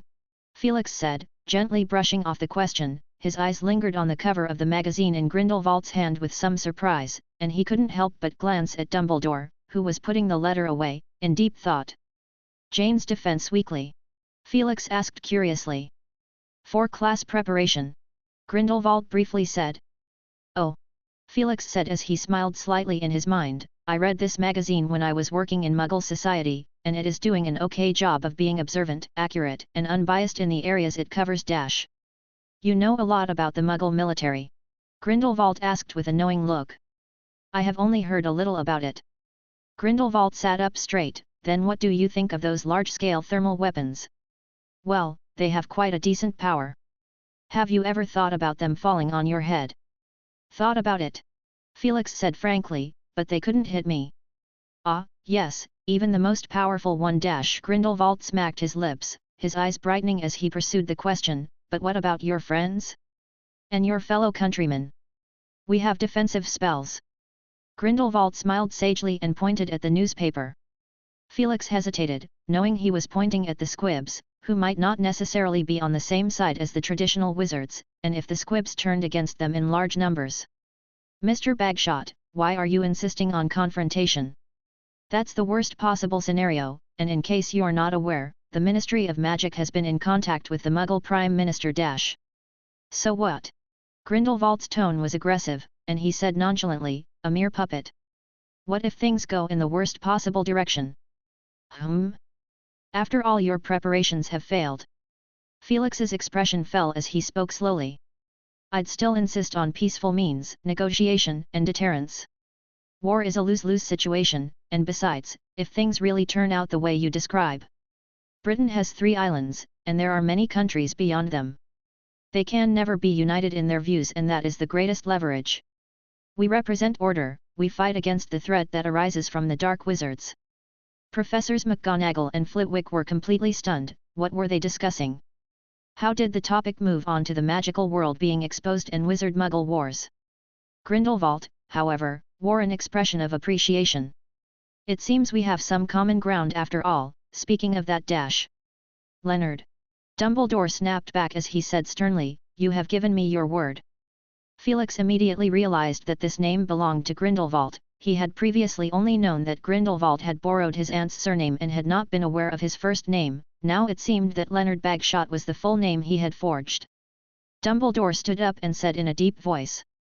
Leonard, they have insisted on coming over here in person to do a full physical examination of your body. Grindelwald looked over his shoulder blankly, his eyes suddenly filled with violence and perverseness, as he hoarsely said, they dare. I have agreed.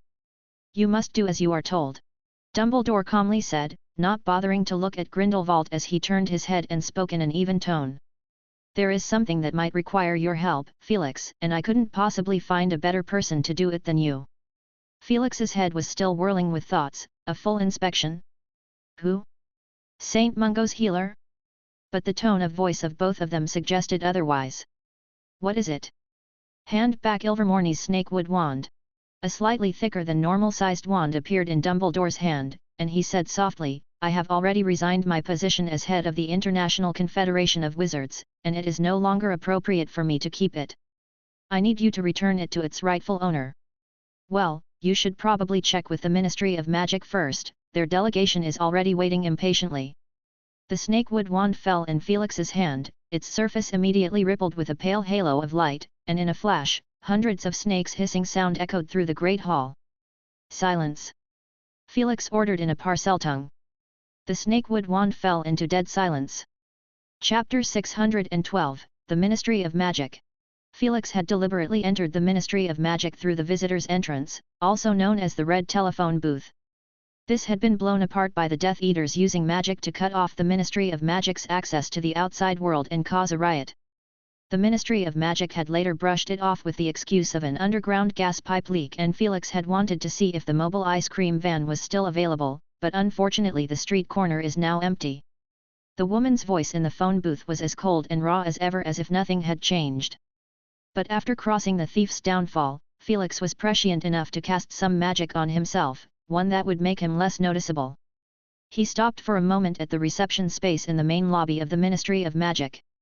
A dozen or so squibs, that much you could tell from their clothing, had gathered around several of the receptionists and were asking questions, the bearded receptionist haphazardly dealing with questions coming from all directions. Quiet, all quiet! He shouted as his beard twitched, struggling to maintain order. Fill out the forms first, then go back and wait for an announcement. I don't have the bloody exclusive wand in my hand, not even one. Why do we have to leave our phone numbers? One of the squib asked. Others shared the same question. It is no secret that the employees of the Ministry of Magic never use those things for work, as they preferred to use two-winged, well-trained owls. The Ministry of Magic is going to set up a temporary office 2 blocks from here at a later date, in a yellow office building that has access to dropped calls, or telephones, I don't care what it's called. The bearded receptionist said grumpily. Not far from there, a fountain made of gold made a gurgling sound of water. Felix arrived near the lift where a young red-haired man was waiting anxiously, holding a thick stack of documents in his hands, and with an impatient look on his face, he pushed the paper plane blocking his view away and pressed the upward button. "Percy!" Felix called out. Percy was taken aback, and the sheets of parchment in his hand were scattered all over the floor. "Professor Hap!" he greeted as he waved his wand in a panic to get the scattered sheets back into his hands. He knew there was someone around, but for some reason, he hadn't had the slightest thought of looking at that person just then. "I have some business to finish at the ministry. Is Ms. Bones in her office?" "Yes, sir, she is," Percy said, at which point the door of the lift opened. The two men stepped inside and Percy, without moving, smoothed his hair and said, "I just happened to be going to the minister's office to deliver an important document," he explained. The lift started to move upwards and several lavender paper planes hovered above their heads. "Sir," Percy mumbled. Felix looked over at him with a slight smile, as if they were still in class and Percy had just asked a question. "I was there that day, the product launch of the exclusive wand," he said with slight excitement. "I thought hard about it when I got back, some thoughts were playing around in my head and I wrote a report overnight. You know I am working in the Department of International Magical Cooperation and dash. It has something to do with exclusive wands." "Yes." Percy's nose glistened with a fine sweat and his cheeks slightly flushed. "I think an exclusive wand would greatly enhance our standing internationally. The news hasn't spread yet, but someone has already sent a letter to our department. Sir, it's a once-in-a-lifetime opportunity and if it's handled correctly, it could achieve as much result as a Tournament of Champions or two, or the Quidditch World Cup, if not much better." The corner of Felix's mouth twitched slightly. He had received similar letters. The news of the exclusive wand was first announced on August 1, and the official product launch was pushed back by a few days to accommodate all guests. A few well-connected people from abroad had the opportunity to know about it in advance, but they were unable to confirm its authenticity, which was why they wrote to ask about it. "Is this your own idea?" He had quite a soft spot for Percy. Well, in Felix's mind he had a good impression of any people who could take the initiative to take responsibilities over. "Actually," Percy swallowed a little, "I also got some inspiration when Penelope complained to me yesterday when she got off work that the owls from all over the world were going to swamp her, and that the letters were a mix of French, German, Spanish, and other languages, and some of the letters were written in a language that she had never even seen before." "I see, so your report has been handed in?" "Yes, this morning. I will mention it to Ms. Bones, but don't expect any results." "That will be enough, sir," Percy said cheerfully. "It's a critical time for me at the moment. Ms. Bones has shown great trust towards me, but my age is a big issue. I mean, I have to maintain enough respect when the new head of department comes in. I have applied for a transfer to the International Magical Trading Standards Body Office, and there is hope that I will become head of department there."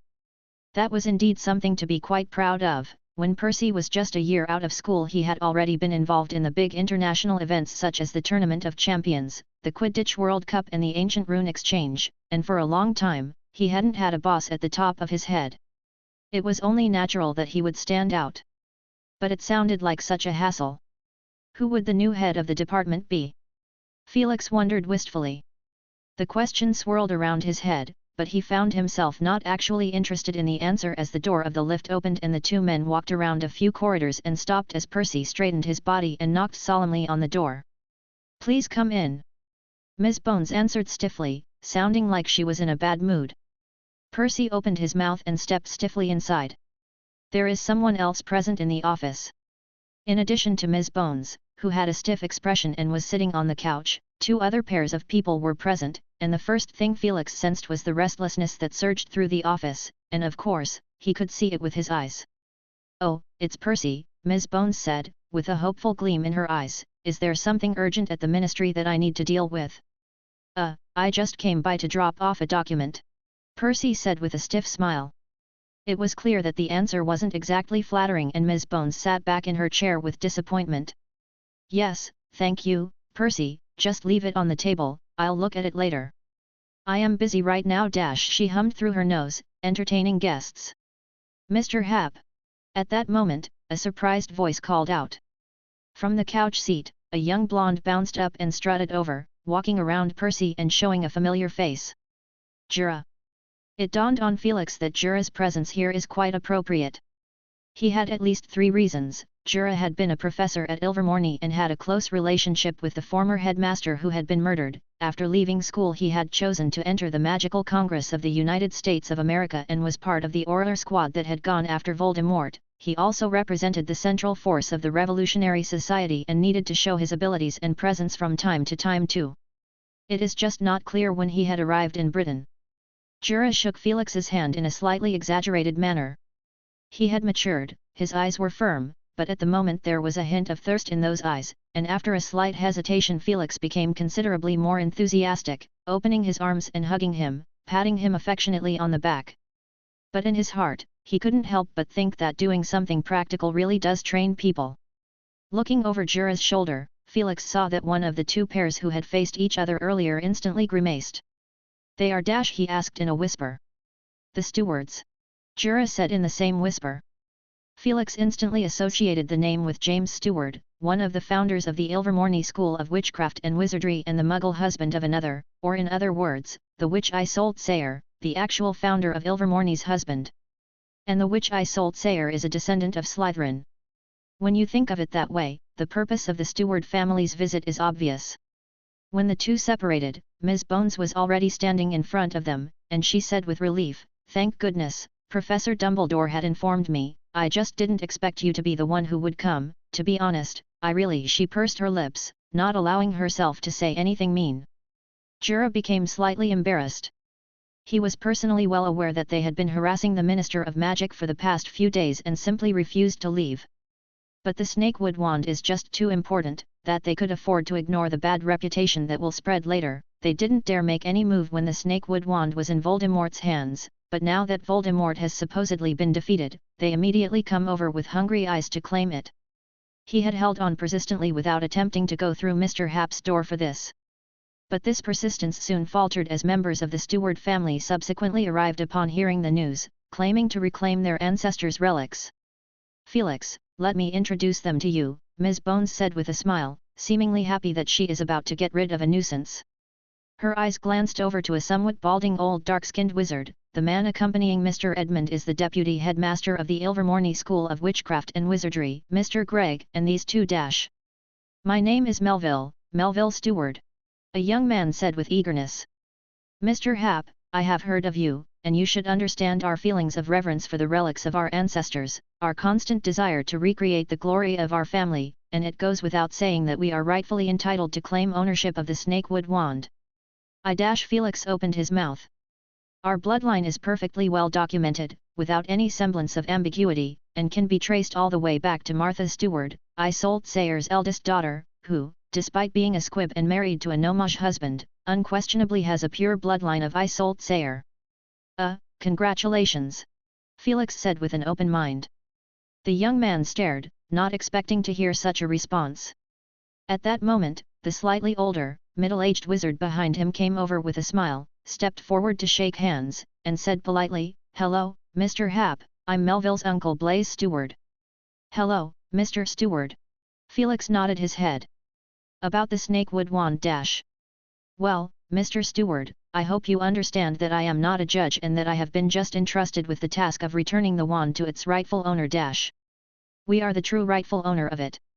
You can try it and see if it will respond to you." Felix took out the Snakewood wand and several pairs of fiery eyes immediately glued upon it. Blaise Stewart subconsciously took 2 steps forward to pick it up. "I mean, call upon it and let it respond to you on its own accord," Felix said as he shook his head and took a step back. "It is just a wand. Mr. Happ," he said with vexation. Felix put away the Snakewood wand, a little disappointed that it seemed that neither of the 2 Stewart family members present knew the Parseltongue. The atmosphere was a little awkward for a while. When Ms. Bones spoke, "Felix, can we talk alone?" "Of course," Felix agreed. They went to the small lounge next to the room, closing the door behind them, and Felix spoke up, "Amelia, I have tested, and Stewart's people dash. Oh, that's just a minor thing. I don't give a damn about who gets the Snakewood wand," Ms. Bones said, and Felix was slightly taken aback as she continued, "What I want to know is that report, and what you really think of it." Her last statement was close to a whisper.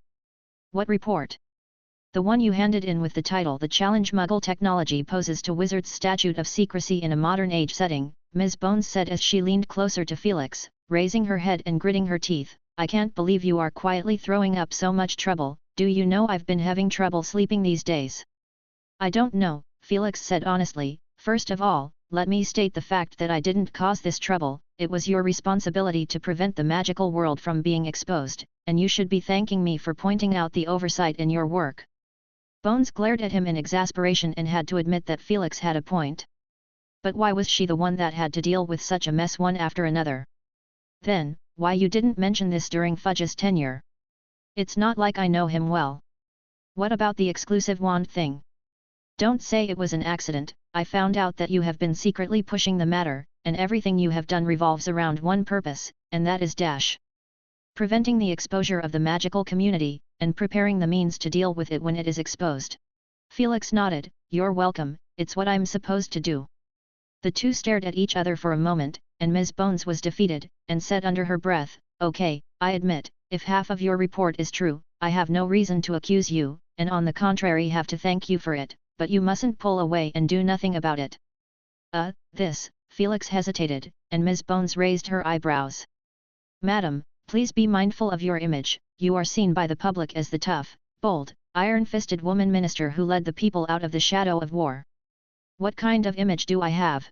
Ms. Bones couldn't help but exclaim, her eyes staring straight at him. "I have absolutely no confidence. It's a huge mess right now, and with the squib issue to deal with over the next few days, more than half of the staff at the ministry are so busy that they don't have time for anything else.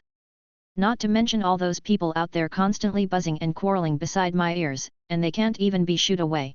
She raised her chin towards the outside of the lounge. "I'll help out with the suggestions at best, like giving advice or something." "Then it's a deal." Bones agreed with a snap. The agitation faded from her face, and she became serious and satisfied. Seeing Felix stare at her, with what seemed to be a startled gaze, she smoothed her hair gracefully. Her short hair had turned into a shoulder-length bob at some point, and said thoughtfully, "Sirius said you would buy this sort of speech. I didn't think it would be true." "Sirius?" Felix chewed on the name as if he had just eaten an every flavor beans. "He's really impressed me. Maybe I should take him to dinner and get to know him again." So it was because Sirius, the traitor, had tipped him off that Ms. Bones was able to fool him. Not exactly a trick, at least her emotions weren't faked. She was genuinely worried and vexed. It kind of struck Felix as enlightenment that being able to observe emotions was not foolproof. "Don't even think about it, you won't be able to find him in a short time," Ms. Bones said in a rather disgruntled tone as she rolled her eyes. "He took Harry on a trip all over the world as soon as the product launch was over yesterday." The two who had just been facing off against each other seemed to be on the same page at this point.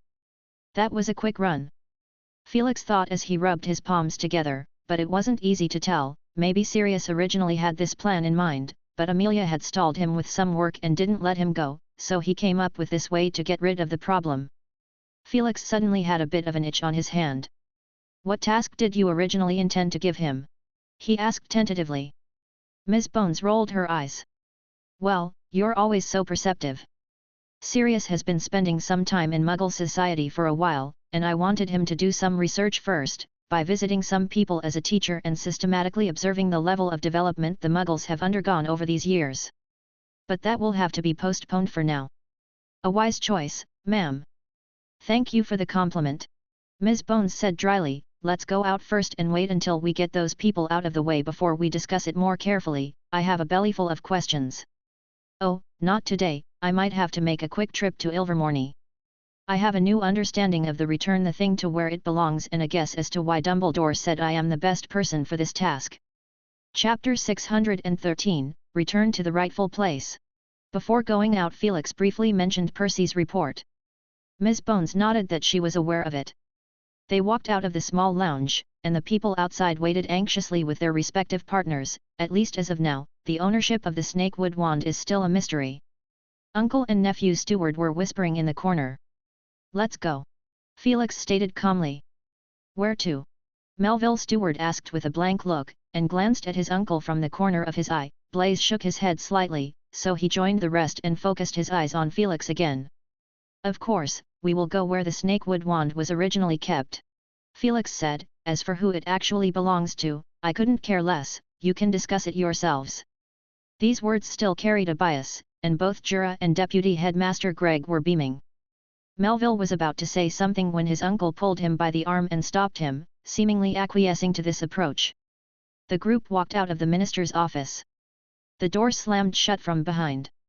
As they made their way to leave the ministry, Felix no longer used his magic to lower his presence, so he was greeted warmly or saluted by people on the way. As they passed through the lobby, a few sharp-eyed squibs noticed his back and gave him a suspicious look, but before they could react, they were already on the lift and out of the red phone booth.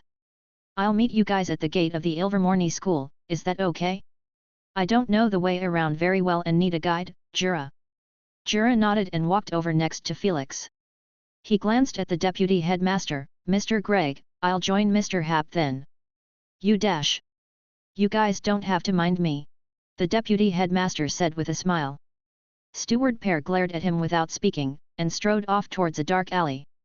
Felix pulled Jura along as he apparatted, and after several apparitions, they appeared at the American border, and Jura looked around, trying to identify the location, and then his mouth grew wide open. This neighborhood seems to have a dash. Black market? His expression snapped, and he couldn't help but mentally speculate on what Mr. Hap had done when he first came here. And he reckoned Mr. Hap didn't have the habit of traveling abroad to check in. Well, at least this time there was a good reason for it. I used to fish nearby. Felix surveyed the surrounding scenery with interest. The landscape near where they had arrived was quite barren, with nothing to see other than salty ocean waves and battered black rocks. But his memories added a lot of color to this deserted beach. I will count on you to lead the way next. Sure. It took a while in between, but finally, they emerged halfway up the mountain to see a looming complex of buildings hidden in the clouds at the top of Mount Greylock. In the last part of the path, the pair walked all the way up, and Felix took this opportunity to find out about Jura's recent progress. I've only met Voldemort once, the day he took the Snakewood wand. Jura said softly, describing his experiences of what happened over almost a year as they made their way up through the mountain. I was the only one who had seen his strength, and after repeated cross-examination again, the Congress seemed apprehensive. Felix knew the full magnitude of Voldemort's killing curse and, with the Snakewood wand once again resurfacing after centuries of slumber and conveniently meeting the most suitable master for it, it naturally became excited and cooperative enough that the unlucky headmaster, who might not necessarily be weak, was died so easily due to being less cautious and negligent. I joined the Order Squad after that, and didn't really do much, apart from training. The only meaningful thing I did was to lead the squad to eliminate a few black markets. After saying this, Jura glanced strangely at Felix. And so it went on for a while, and word came that Voldemort was looting around. I applied to lead a squad to hunt him down, or at least to investigate what he was up to, but it was turned down by the Congress, and then about the end of June or the beginning of July there was vague news about the seeming downfall of Voldemort. But that news had not been confirmed, he said calmly, and by then the Order Squad was in name only, and I broke away from it and came to England with a few of my mates, just in time when you guys were capturing the remnants of the Dark Lord. Mr. Dumbledore had appealed that all those countries threatened by war should unite, and so I joined up and followed your operation to catch the Dark Wizard for half a month. Felix was slightly stunned. Jura's experience was truly peculiar. The Magical Congress of the United States of America is clearly putting on a show by assembling a revenge squad in order to appease the anger of the wizarding population in their country, but they also didn't want to make too much noise and draw Voldemort's attention to them. There's an interesting question here. Does the Magical Congress of the United States of America afraid of Voldemort? Felix thought, well, not necessarily, but definitely extremely wary.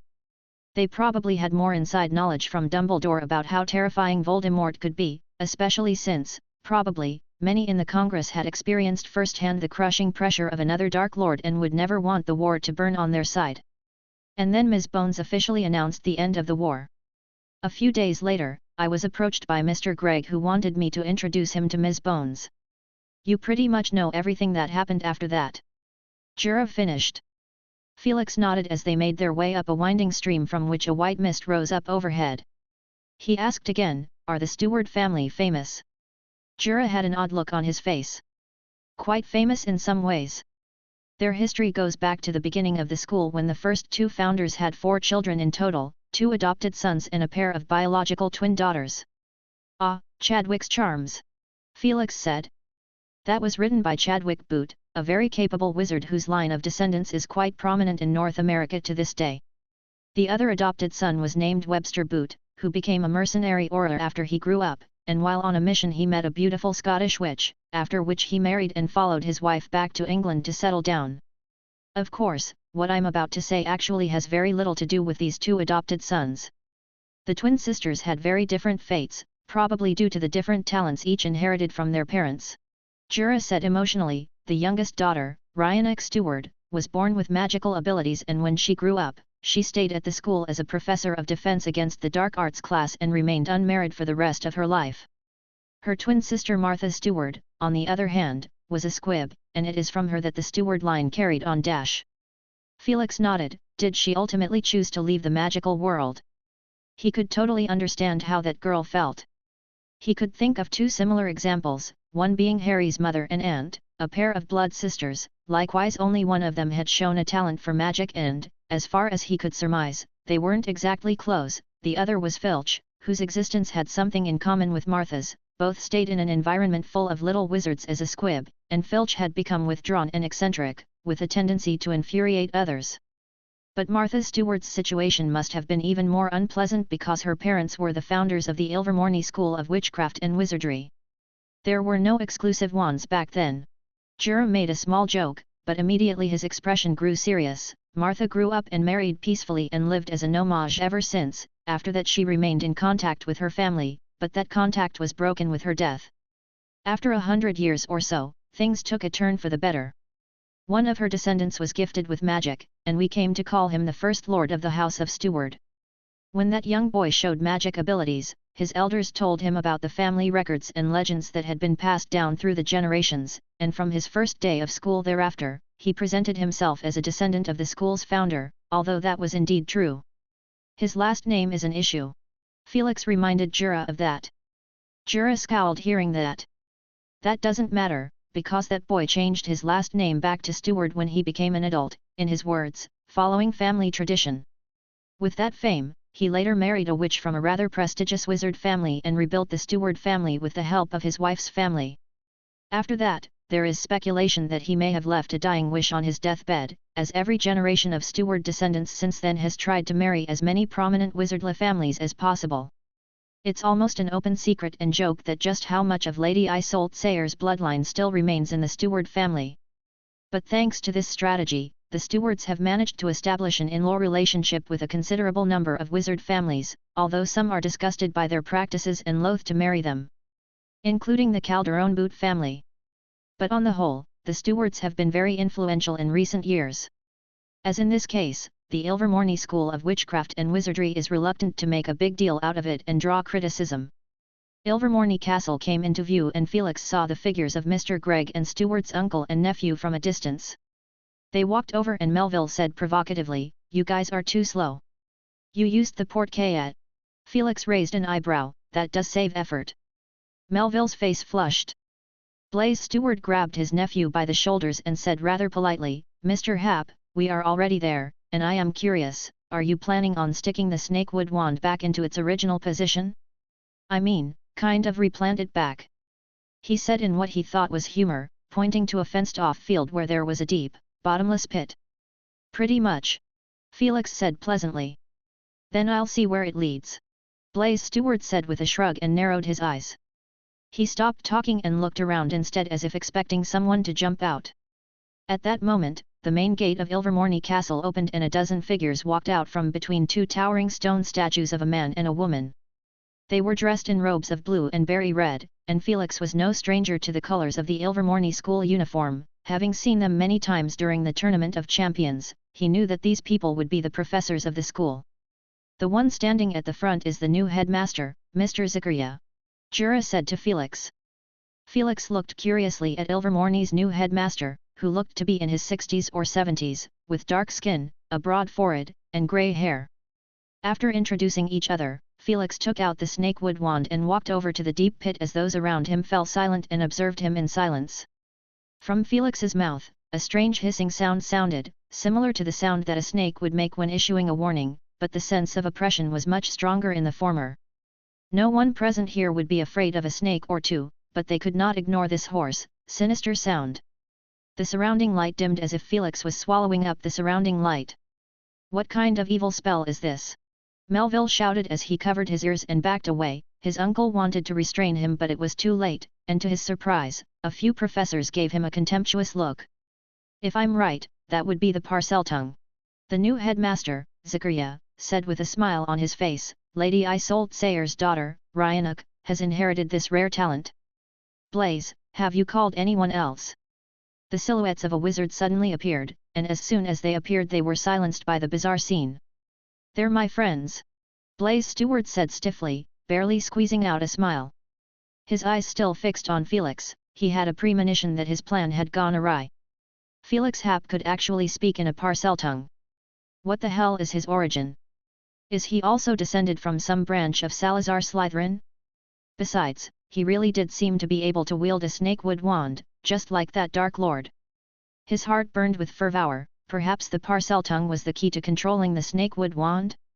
But then his heart turned cold, as Zachariah had said, apart from Isolde Sayer's daughter Ryanuk, no descendant of the Stewarts had ever been born afterward with the ability to speak Parseltongue. Had the First Lord really made the wrong decision? Had they reduced the number of squibs in the family while also diluting their pure bloodline?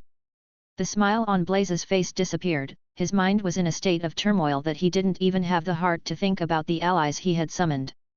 The snakewood wand floated out of Felix's hand and hovered in mid-air, its body streaming with a dazzling light, the snake's hiss magnified 1,000 times, the light growing dimmer and dimmer, obscure and vague, the colors all around seemingly stirred into a haphazard mess.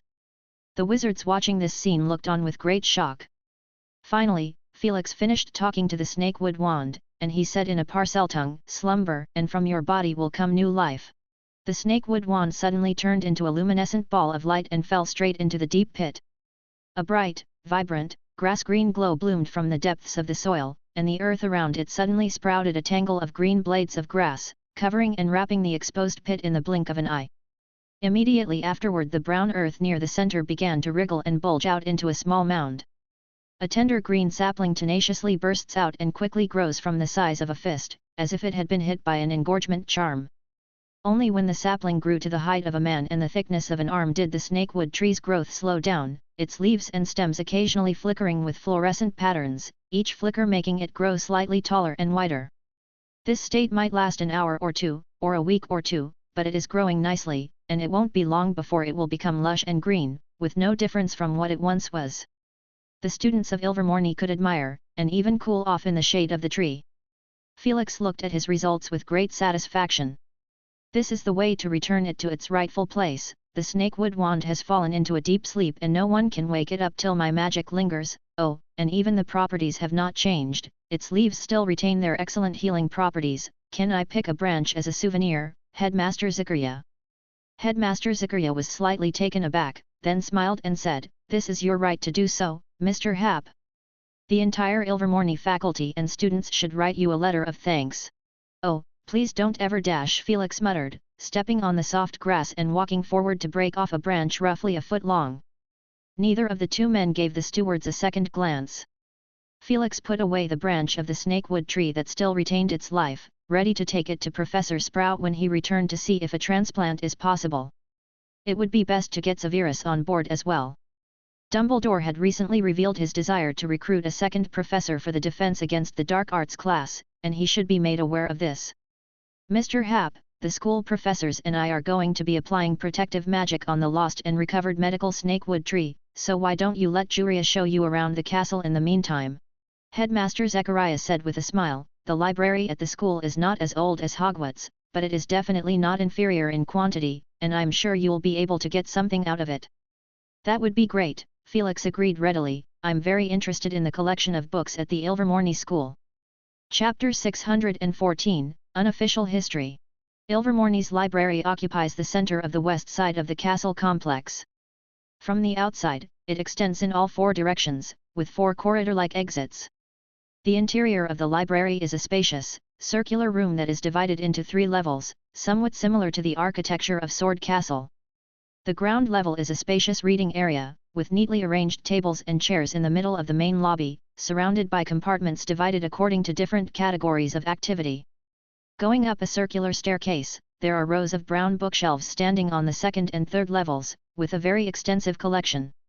Felix had spent the last few days looking through them. It is summer break, so the library is not crowded most of the time, and if he is tired of reading he will simply stroll between the shelves, again and again, capturing the residual emotions of the Ilvermorny students, which often bring him new and fresh experiences. For example, despite never having met in person, Felix has got to know several Ilvermorny students. They always sit in the same seat, their thoughts as they read transformed into long-lasting and beautiful sights for Felix to admire. When Felix described what they looked like to inquire, it was no surprise to find that these were some of the best students. Jura was amazed at his ability. Felix had visited the libraries of 3 wizarding schools in total, Hogwarts, Beauxbatons, and Ilvermorny, each with its own unique characteristics, distinguished solely by the style of their decoration, Hogwarts lofty and ancient, Beauxbatons elegant and comfortable, and Ilvermorny much more modern than the rest. This is probably because Ilvermorny's library was built in the 17th century using many Muggle libraries as references, so it is better organized in terms of space and book indexing, and probably has 2 or 3 times more books than Hogwarts. Of course, compared to Hogwarts, which was founded around the 10th century, there are fewer ancient books here, but Felix did find a small section where he found research and records of indigenous magic, which brought him a lot of inspiration. The development of magic in North America took shape much later than elsewhere. Felix went through the history of this region and developed rough facts in his mind. Before the invasion of the European Muggle colonists, the magic of this region was represented by the native Indians, who had no wands and used magic in a primitive and rude way. Moreover, because of the tribal way of life, magic was concentrated in the hands of only a few, and because of the poor communication, there were about 160 languages and 1,200 dialects, there was a complete lack of unification and development of the local magical civilization. Nevertheless, there is still considerable redeeming value.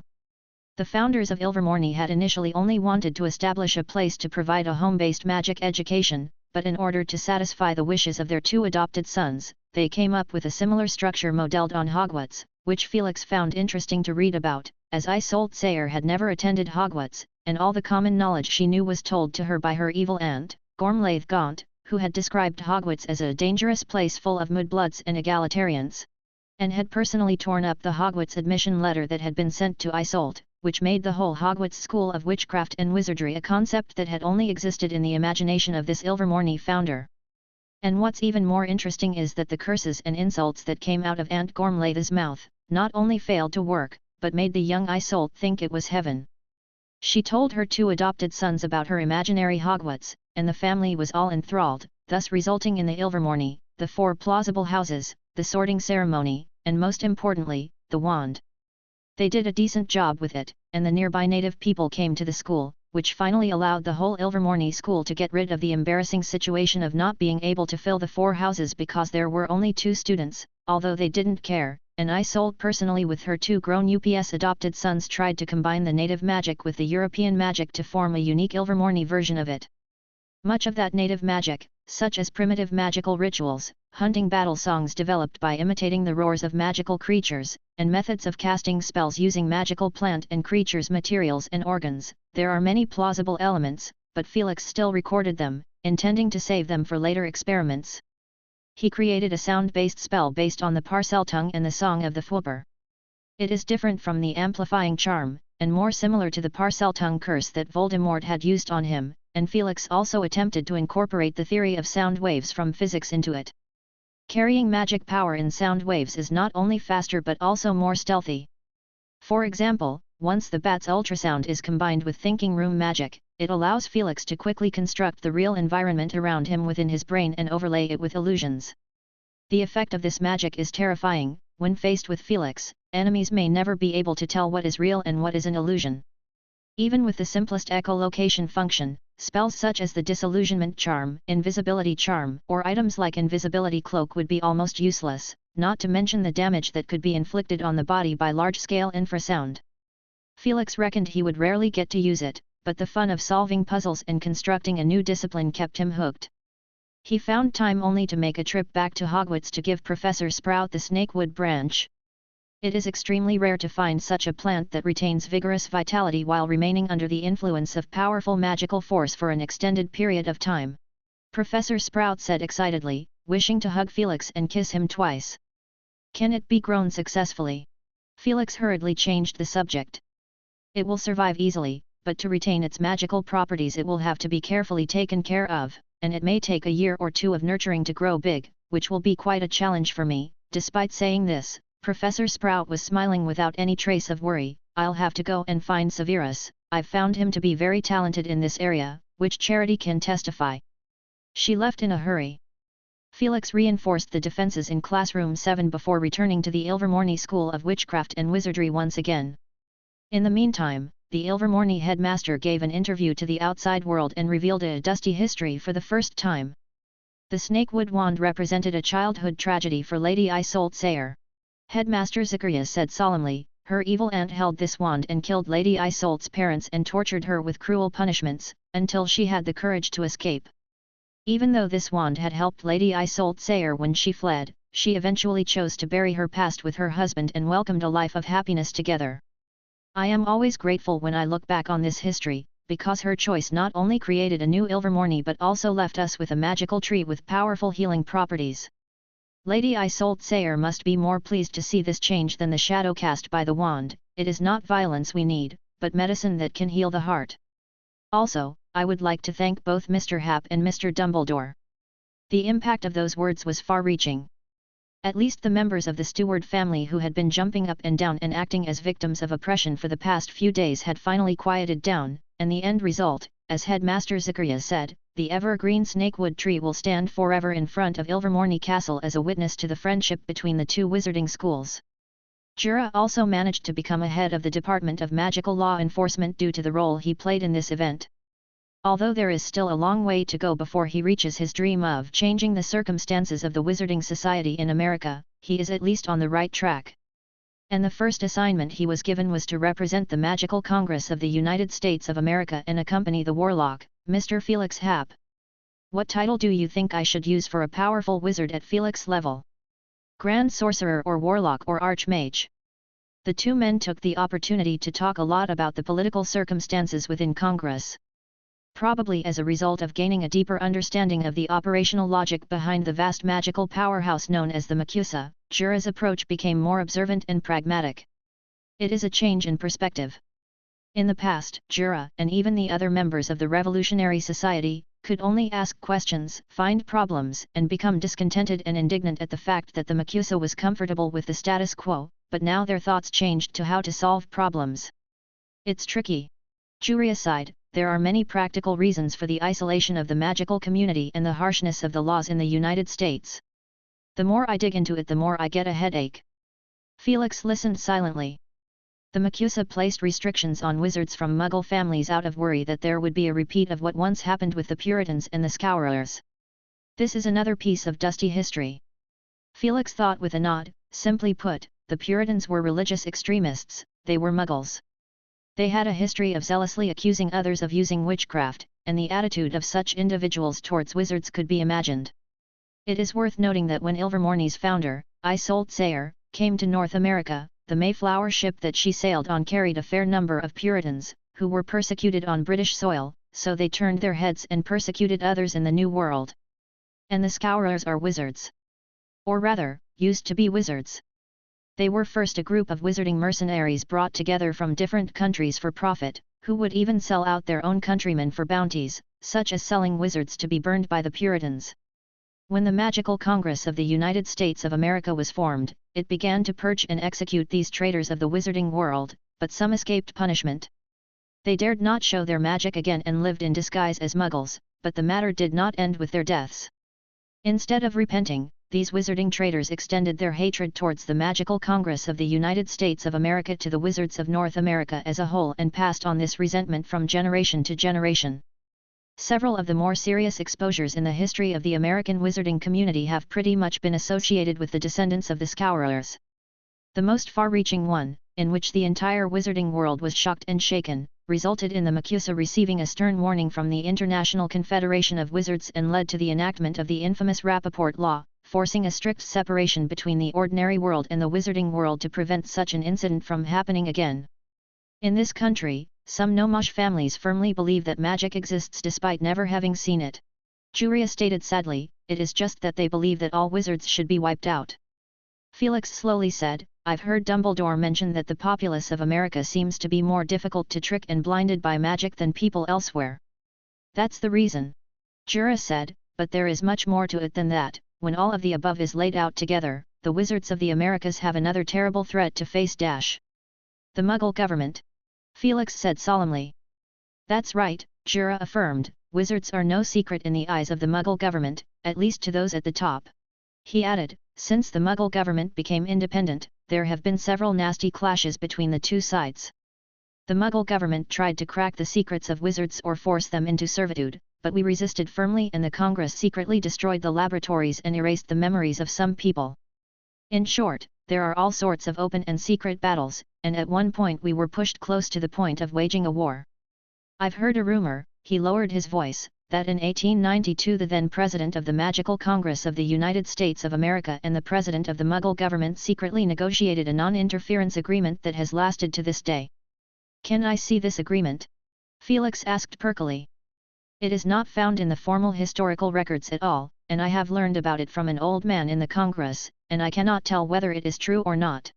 Jura shook his head and said, I remember the textbook saying that the reason for the 5th Congress's headquarters relocation was the Great Sasquatch Rebellion. Anyway, since then, the Magical Congress of the United States of America has moved completely away from the Muggle political center, Washington, D.C., and relocated to New York and hasn't moved anywhere since then. It does sound a bit odd when you put it like that. Felix scratched his chin, knowing that it had only been 300 years since the Magical Congress of the United States of America had been founded, and in the previous 200 years it had been relocated 5 times for various odd reasons, whereas the British Ministry of Magic had not moved even once. What happened in 1892? Dumbledore was only 11 years old at the time and had just enrolled in school. He may not have been well aware of this history, and as far as Felix knew, Dumbledore did not travel after graduation according to school tradition, and on the contrary, Grindelwald, for a while, was ensconced in America in order to develop his career. Well, it was also where this old man was first caught, and Newt contributed a lot to it. Neither Felix nor Dumbledore told Grindelwald, the memory body of a certain magical creature lover is alive and well all day in classroom 7, they coincidentally chose to remain silent. Felix left Ilvermorny in mid-August. The headmaster of Ilvermorny had stopped him several times before his departure, hoping that he would give a few open lessons to the students of Ilvermorny, but it is summer break, so another appointment will have to be made. Nevertheless, this incident reminded Felix that, with that international exchange, the influence of ancient rune had expanded to the entire wizarding world, but if he wanted to promote this discipline further, he would have to rely on school education. Beauxbatons had recruited 7 or 8 Hogwarts graduates in one go this year. After returning to the familiar campus, Felix had barely taken a breath when the Ancient Rune Almanac event began, and many students, like Harry, who had just finished his trip, were surprised to find that a number of students who had just graduated a year or two earlier had come together again because of this event. These students were all deeply branded as students of Felix Happ, having been taught by him, and if one had to find a different group of people, it would be those from the Ancient Rune Society. Harry never thought he would be talking to a group of old men and women about the future of Ancient Rune. Some of them are old enough to be my great-grandfather, Ron whispered to Harry. But even though it seemed strange, 3 days later the Ancient Rune Almanac with their names printed on it became available all over the world. Chapter 615, Happ's Admirer. Felix stroked the annals of Ancient Rune in his hand. The letters 1992-1996 collection are printed in gold print at the bottom of the cover. This book is considered to be the first comprehensive and systematic compilation about the development of practical ancient runes, and its contents are particularly informative because it is the first of its kind. The contents of the book are divided into 3 parts. In a nutshell, it is a compilation of the past, present, and future aspects of the ancient practical rune discipline. Felix flipped to the first page, and the preface section briefly described the time, place, and origin of the event, followed by a long list of names, each on a separate line, with an additional brief summary of basic information about the person in small italic letters. For example, Hermione Granger is written in bright emerald green ink, and below her name is a single entry, female, Hogwarts, at school, 1627. Gender, school, age. I understand all that, but what does this mean? Mrs. Granger asked, pointing to the number 27, Hermione glanced forwards and said, "That's the number of theses cited in the almanac, it's highlighted with an asterisk at the bottom." The number of theses cited. Mrs. Granger blinked in confusion as she looked down and found the note at the bottom of the page. Because the almanac is being compiled for the first time, it specifically covers the number of theses published between 1992 and 1996 and cited in this book. She felt even more confused. It wasn't that she couldn't read the text, but, "You published 27 papers." She and her husband exchanged glances, and Mr. Granger asked with interest, "I haven't had time to ask, the number I read in the Daily Prophet was 42, but our bright and rebellious daughter once told her parents that it would be nice if a third of what was written there could be credible." Hermione rolled her eyes. "I was talking about the predictions of the war situations, it's not like you don't know how many rumors I've debunked. The numbers are true, both of them. It is just that one is the total number of papers I have published and the other only counts the part of the ancient rune field." "It says published and cited in this book," Mrs. Granger inquired hesitantly. "It's obvious, isn't it? Not all published papers will be cited, and articles of an overview nature, for example, won't be too welcome, because that's what the almanac is meant to do, and do it a lot better, summarize the past, examine the present, and think about the future. Something like the medical almanacs I've read," Mr. Granger commented with interest. "Pretty much," Hermione said. Mrs. Granger settled on this page and her eyes kept darting around, searching for names she was familiar with. Harry Potter, citing 6 papers, Ron Weasley, 4, Luna Lovegood, she's only 15 and the number of papers cited is 5. She writes a lot. Hermione grunted softly. "What's the matter?" Mrs. Granger asked with a smirk. "This Miss Lovegood is your rival at school." "Not at all." Hermione reddened, but her mother laughed even more heartily. She huffed and walked over to the thick almanac, flipping the pages open and mumbling under her breath, "You should really read it. The first part of the book summarizes important current events, thesis publications, and statistics, and I remember that there are excerpts from 3 of her papers." "Ah, here it is." Mrs. Granger looked curiously at the titles of the dissertation above. "Replicating the mysterious creature Crumplehorn Snorkack with ancient rune, sounds quite professional." Hermione pointed to the small print on it. "This thesis is unproven and limited to conjecture, but it is highly innovative and has great potential to be explored. Mr. Happ has rated it highly." She read it with a pout. "Isn't this just a magic conjecture? I don't really understand it." "It is roughly similar to scientific conjecture, isn't it?" Mr. Granger asked with a smile. "Well, Hermione deflated, she couldn't help but whine, "even if it is a magical creature, why the imaginary Crumplehorn Snorkack? Obviously, the subject is so grand, covering magical creatures, ancient runes, patronus charm, and even ghosts." "Ghosts? No, it's spirits." On the hill outside the village of Ottery St. Catchpole, a big rook-like house stood. "In the garden," Xenophilius said. Cotton candy-like white hair puffed over his shoulders, and he displayed a gold chain around his neck. "What a wonderful coincidence. I am wearing the symbol of the Deathly Hallows, and my daughter told me about the prophecy of the Resurrection Stone." "Have you stopped studying worker gnome magic, Papa?" Luna asked while repairing the house for the gnomes. "Oh no, there is something more important," Xenophilius stammered. "Luna, listen to me, I don't know much about the centaur. At one point I tried to befriend them but they kicked me out, but that doesn't matter, it's all in the youth, their prophecies are great." "That's right, I've been looking forward to a grand party," Luna said cheerfully. "A party?" Xenophilius was confused. "I saw it in a fire divination, with lots of people shooting fireworks into the sky." Luna shook her head like she was dreaming. "Oh, Xenophilius stared. "Could it have happened? I've heard of people creating meteor showers, to celebrate the victory in hardcore fashion. But they're totally different, and I think I'll be there," Luna said expectantly. "Well, let's get back to the main topic, Luna," Xenophilius said seriously.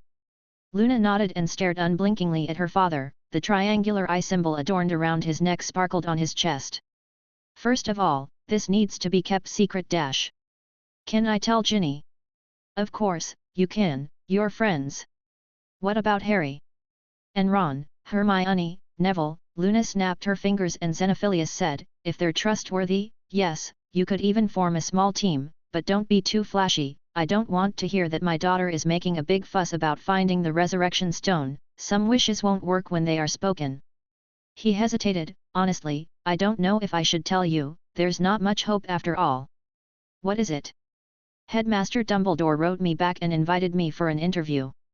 Oh no, don't be so happy, there are other competitors. But it didn't take long for them to start preparing for the celebration. Freshwater plimpy fish soup. Cranberry. Dirigible plum. Xenophilius shouted happily as he added various ingredients to the pot. They eventually obtained a cup of some condensed thing. Don't mind me, you have an interview to attend. Luna said. Oh, thank you, daughter. Xenophilius wiped the corners of his eyes. I won't leave you alone. When the interview is done, I'll take you to visit a very knowledgeable ghost, who might be interested in your thesis. He said and drank it all in one go. How does it taste? Luna asked curiously. Not bad, Xenophilius said, shaking his head and smacking his lips. Maybe too much dirigible plum. The book says it's slightly toxic, although you can't believe the whole thing, as they also enhance the ability to accept the extraordinary, but... He rubbed his stomach and brought the Almanac of Ancient Rune over. Let me see what they say about your thesis. I should pick the highlights and jot them down to ask Dumbledore about it when the time comes. He flipped through the pages. Hi, where is it? Only the introduction about magic doll maker, prank merchant. You flipped past it, Papa. Luna said. No, I think it's fate, you see he said, pointing to the introduction to the chapter on magic doll maker. The magic doll is just a concept, and I don't want people to focus only on the materials it's made of and the way it's made of. It can be anything that uses magic to assist us in our work, our lives, and our studies. Look at that. Not far from here, over a hill, the Diggory's house stood close to the Weasleys' burrow, only a few hundred feet away from each other. The Diggorys had moved here as a result of the war and to look out for each other if Death Eaters attacked. Your boy is excellent, Mr. Diggory. Cho Chang's father's compliments and Mr. Diggory's hearty laugh were heard from the lovely, well-maintained house. Cedric and Cho Chang couldn't take the scrutiny and atmosphere in the house, so they ran out for air, and the pair whispered as they walked. They're really pushy, Cho Chang said in exasperation. She looked at Cedric and asked hesitantly, are you really not planning to join the Ministry of Magic anymore? Cedric shook his head slightly. I've rented a shop in Diagon Alley. Diagon Alley? Cho Chang said with some disappointment. I thought you'd choose Hogsmeade. She still has 1 year to graduate. Cedric had a big smile on his face. Don't worry, I won't forget Hogsmeade weekend. I chose Diagon Alley because Fred, George, and also Sword Castle are all there, and it's easy to do research. Do you remember the disposable space capsules? I think it has a lot of potentials, and it matches my magic dolls. They walked into a discarded garage. Fred and George were crouched on the floor studying something. Why are they here? Didn't you mention they were busy opening a branch? Cho Chang asked in a whisper. Caught back by Mrs. Weasley. Cedric whispered in a similar tone. The twins with their backs to them looked up. I think I heard someone bad-mouthing us. I'm just telling the truth, Cedric shrugged. How's the Puffskein breeding going? Everything's going well, except it's getting dumber. Fred said with a sigh. Maybe it's a plus, you know, witches like silly things. George said and Cho Chang glared at him. Oh, sorry, I meant pets. It didn't take long for Cho Chang's arms and shoulders to be occupied by pale pink and purple fluffy little balls that twittered and, as Fred and George had said, they didn't look very bright. George gave Cedric a look that meant, look, I was right. Cedric smiled from ear to ear. Ginny loves these little guys too. Fred said, how's the new shop?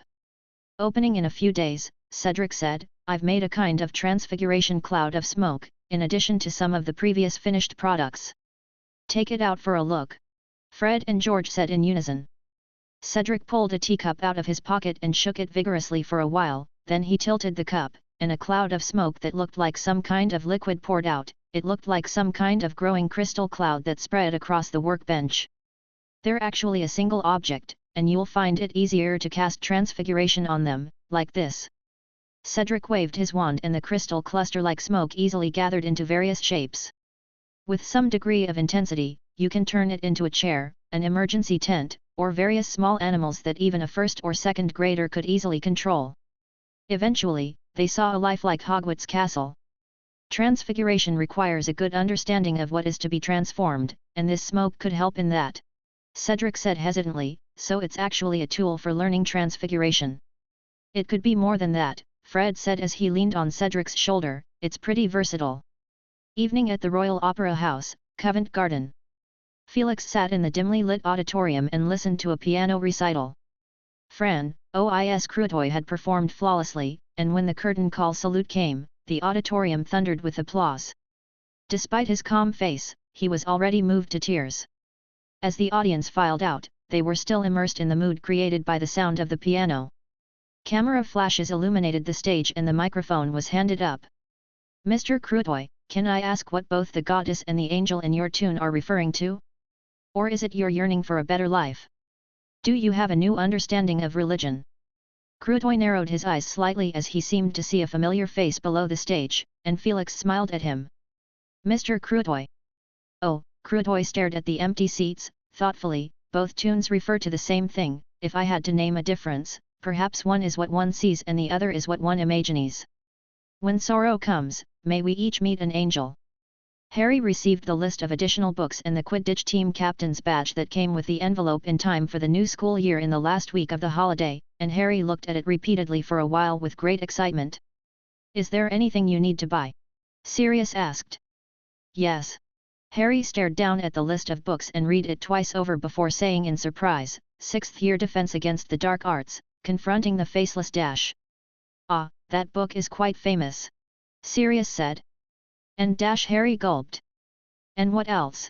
Sirius looked up in confusion.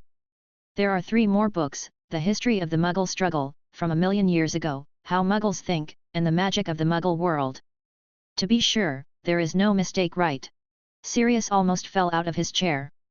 Nope. Harry said. Sirius rubbed his chin, sounds like that new professor is a mad admirer of Felix. Chapter 616, An Unusual Dinner. The evening of September 1st was rainy and overcast. The Hogwarts Express arrived at Hogsmeade Station. Ron and Hermione had to maintain order on the muddy roads in the rain, taking the somewhat overexcited young wizards to their carriages. Harry dawdled deliberately, waiting until the platform was almost completely empty before finding the opportunity to slip out. So they were almost the last ones to enter the carriage. Ugh, those brats are a pain in the arse. Ron said grumblingly, I have a sudden craving for French food, what about you guys? Anything. Hermione answered a little tiredly. The carriage started to move, it was cloudy outside, the light was darker than usual at this time of year, and the rain hit the roof and wormed its way into the carriage, making Harry shiver.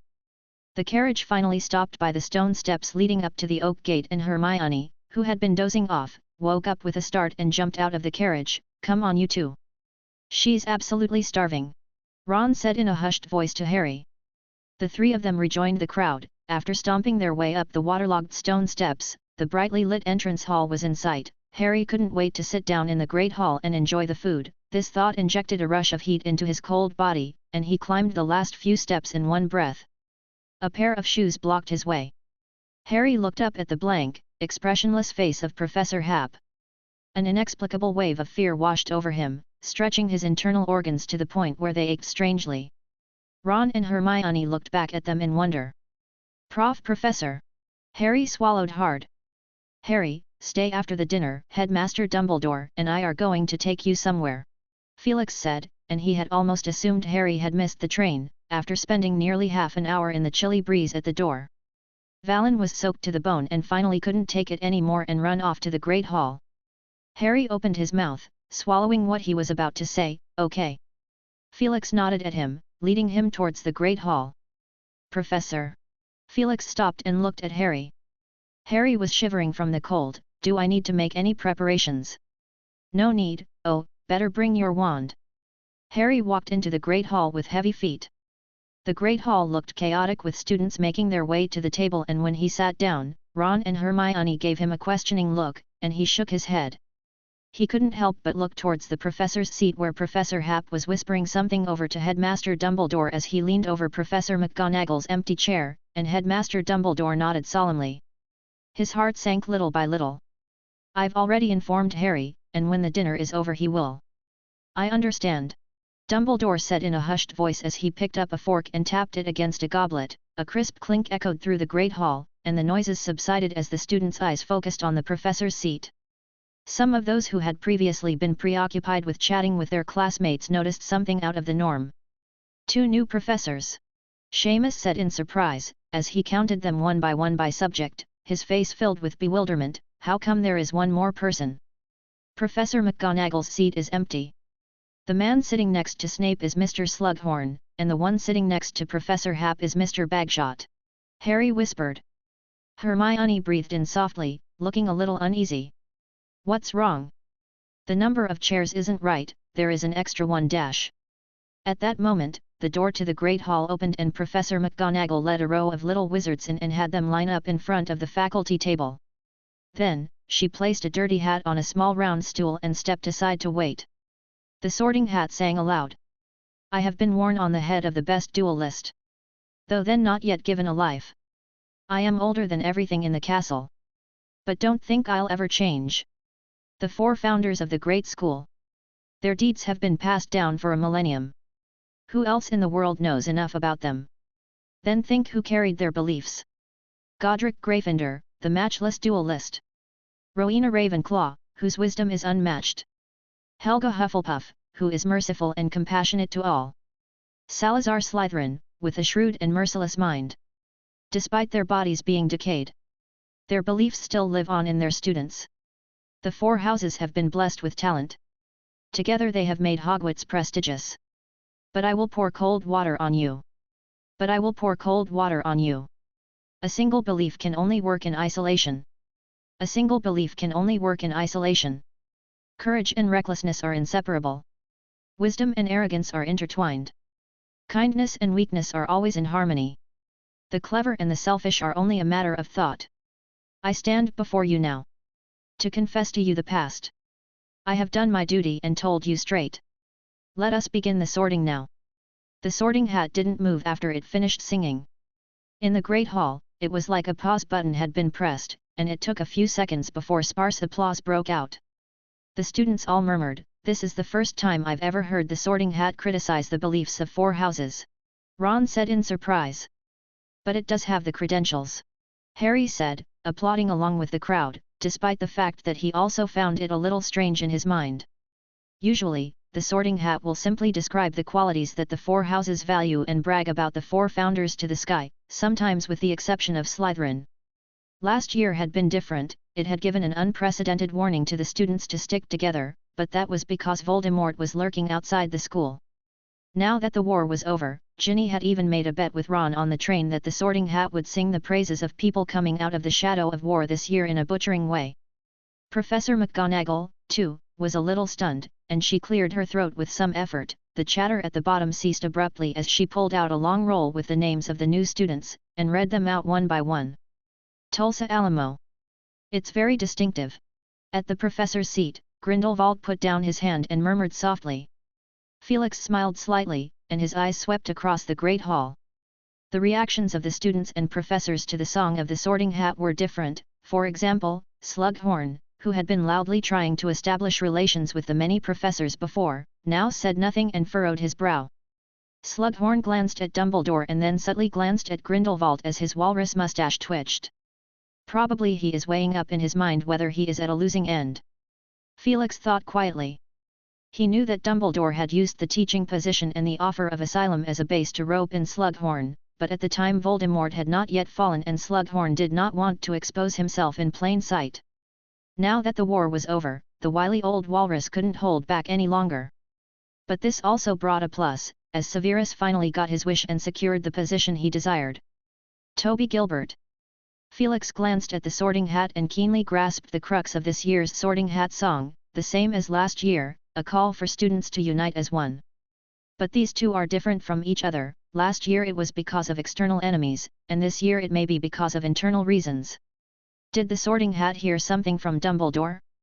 He looked at Grindelwald, who was in high spirits and relaxed, and thought that the direction was quite obvious. The old man's strength had shrunk so much that he could only verbally try to influence others with speech, and although Felix had poked fun at Grindelwald with the list of books for this year's Defense Against the Dark Arts class, he did not think that the Dark Lord, who had once aspired to rule Muggles, would easily bow to his peaceful philosophy.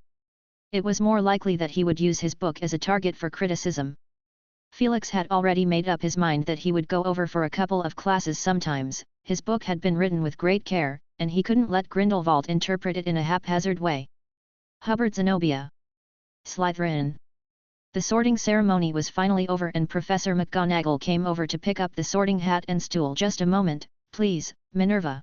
Professor McGonagall froze in place as Dumbledore abruptly spoke, and she asked hesitantly, Albus.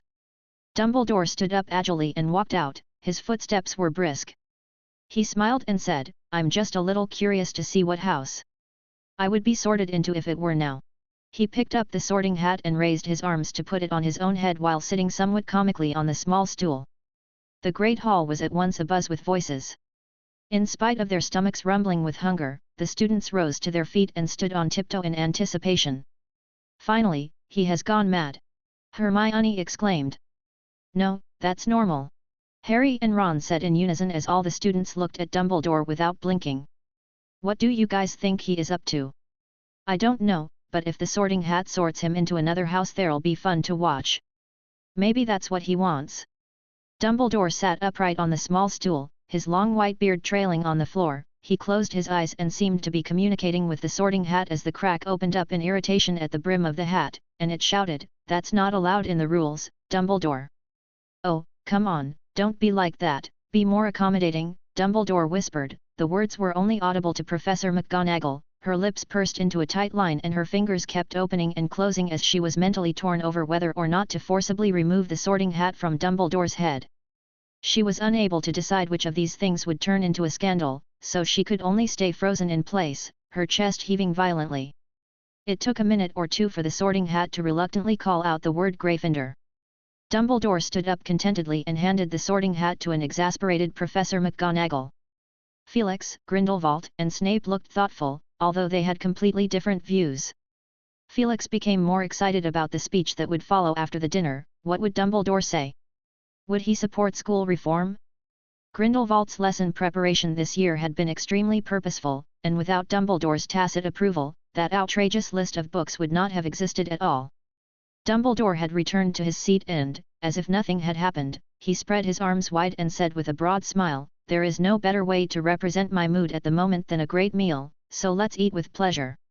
Then he sat down and the food floated down from the air. Grindelwald stared, faintly surprised, expecting Dumbledore to say at least a few more lines. The headmaster never lets anyone down in this regard, does he, Minerva? Felix said as he happily plied his plate with ribs. Perhaps we should make a school rule that no more than 10 words are allowed in a speech before the main meal. Professor McGonagall, who had just sat down, grunted softly, her eyes darted over to Dumbledore. Better include one more rule with it, prohibiting sudden insanity. As the last bits of dessert disappeared, Dumbledore stood up again and Felix looked at his headmaster with interest. His eyes lingered on the black gemstone ring that seemed to grow on his hand. Could that be the resurrection stone? The memory of a chance meeting with Xenophilius Lovegood a few weeks ago came to his mind. Unfortunately, they didn't speak more than a few words in total, as Mr. Lovegood seemed to have had a bad stomach and was in a hurry to find a toilet. I wonder if his unsuccessful interview had anything to do with that. Well, new students, welcome to school, old students, welcome back to school. Dumbledore wiped the corners of his eyes sentimentally. What awaits you is a new academic year of magical education. Caretaker Filch asked me to relay to everyone the list of Quidditch selections will be held on assessment spells and make UPS tests. The students listened lazily and drowsily. These things were all the same old stuff. This year the school welcomes 2 new professors, along with some minor changes to the original faculty. First, let us welcome Professor Slughorn, who has worked with me and is an experienced potions professor and potions master. Potions. The students' eyes widened as they stared at the old wizard who stood up and was waving enthusiastically at them, dressed in an elaborate waistcoat. His stomach is too big to button up, and his bare head reflected the bright light from overhead as he turned his body. Sure enough! Hermione hammered the table lightly with her fist. Sure enough what? Ron asked in bewilderment, his eyes darting between the new professor and Snape with a look of glee, just like most of the students. Haven't you guys noticed that there's an extra professor this year? I originally thought At the same time, Professor Bagshot and Professor Snape, Dumbledore said with his usual expression, only raising his volume slightly, will be co-teaching the Defense Against the Dark Arts class. Hermione sucked in a breath. It turned out to be this sort of arrangement. Sigh, Professor Snape sort of got what he wanted. The murmurs between the students grew louder. All I care about is who will be teaching the 6th year, Ron said, at which point Professor Bagshot politely stood up to greet the students, while Snape drew applause from the Slytherin students by simply lazily extending one of his hands. Ron bared his teeth and said, the gap is too wide, although I hate Snape with a passion, but compared to a squib he is dash. Ron! Hermione exclaimed warningly. Ron shrank his neck, well. I won't say it, but the problem is there's no way we can pretend like we can't see it, anyone will know who to pick. Dumbledore waited until Grindelwald sat down before continuing, the two professors will each divide their work between them and cooperate. Professor Snape will be responsible for teaching years 1 to 5 and Professor Bagshot will be responsible for teaching the advanced classes. There were loud boos sounded from Slytherin House as they booed against the injustice done to their head.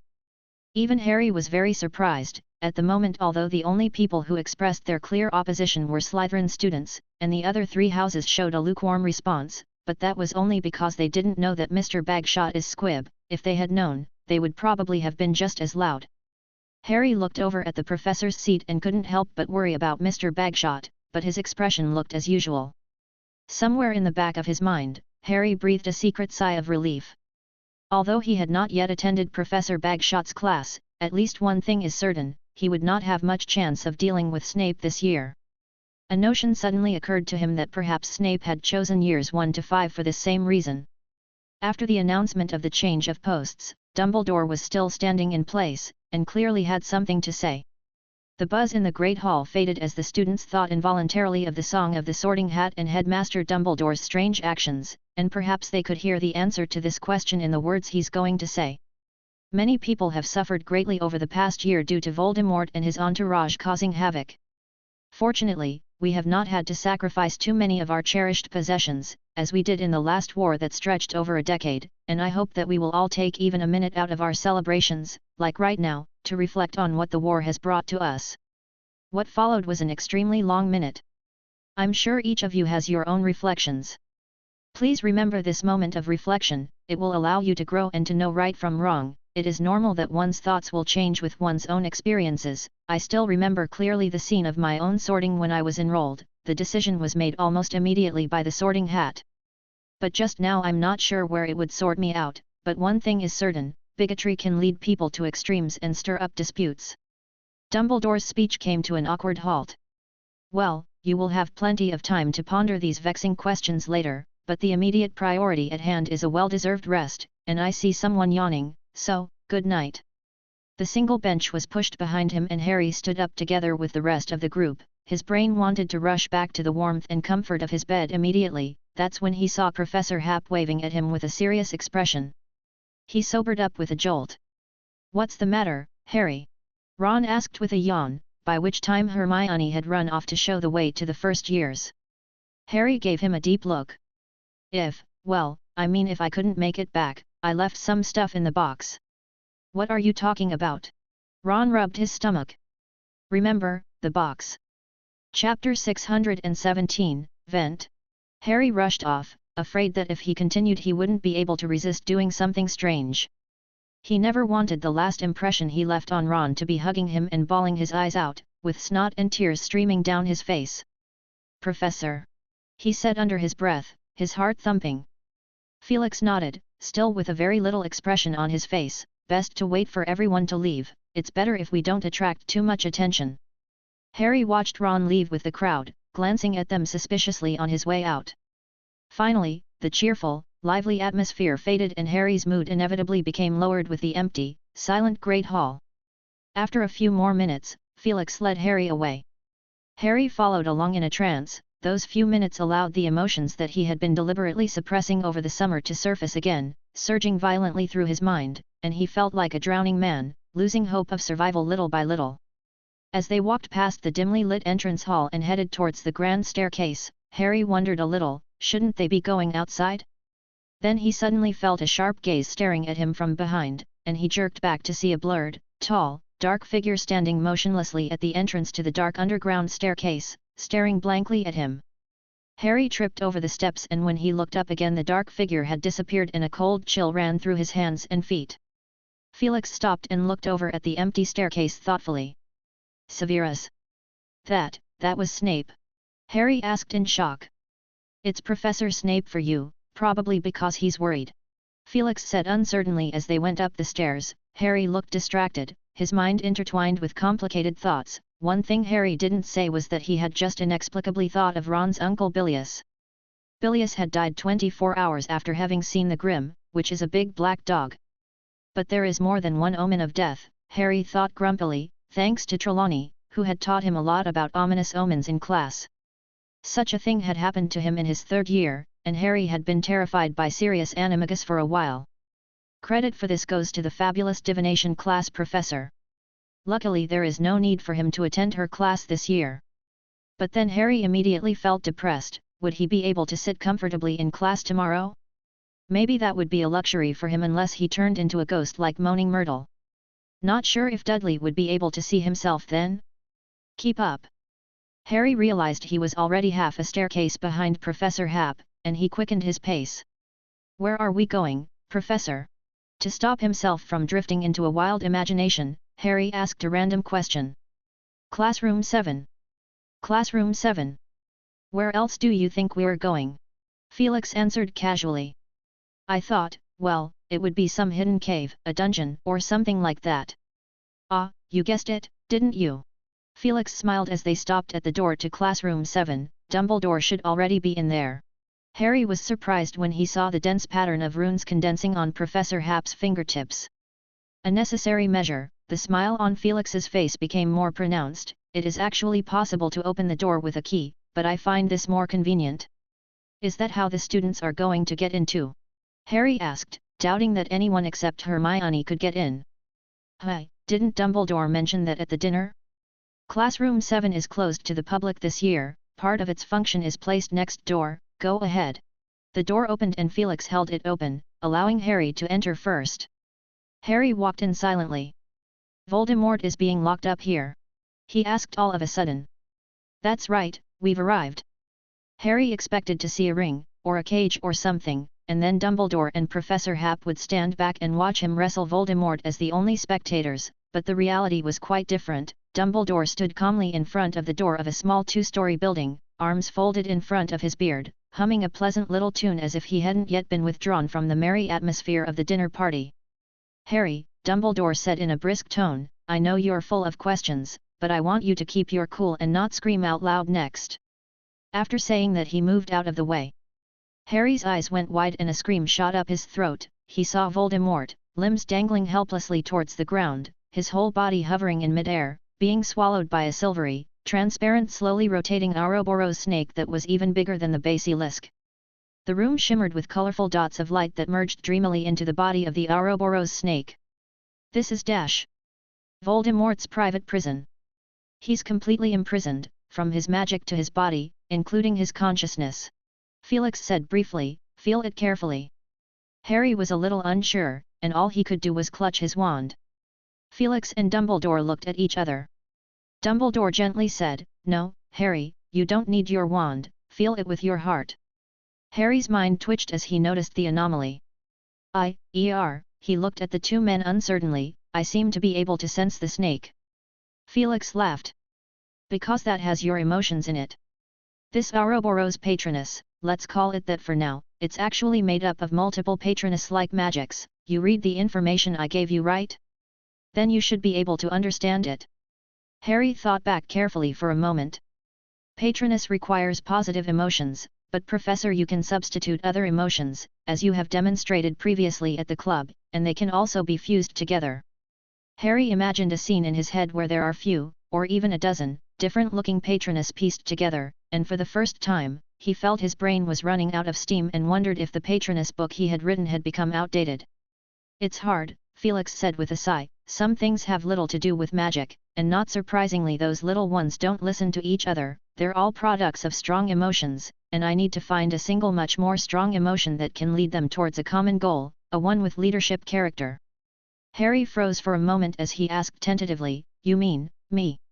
"It's your patroness," Felix corrected. "How can I put it? Emotions don't lie, especially to themselves, and even though I also detest Voldemort from the bottom of my heart, it's still hard to wholeheartedly burst with strong emotion while confronting him since I don't hate him that deeply." Harry understood it fully. "Is that why you spent the last period of the school year collecting my patroness?" "That's right, but the emotions are already used up." "Used up?" Harry repeated hoarsely, not understanding why his voice had suddenly started to tremble. "So you called me over because of this, to replenish emotional energy?" "Only I can do that, yeah, let's see, because he killed my parents and tried to kill me, but unfortunately, it only left a scar on my forehead. Oh, I almost forgot, this scar is most important, since there is a little piece of Voldemort's soul hidden deep inside." Felix looked surprised and couldn't help but exchange a look with Dumbledore, which seemed to ask, "Have you told Harry?" "Severus told you?" Dumbledore asked, the cheerfulness on his face fading.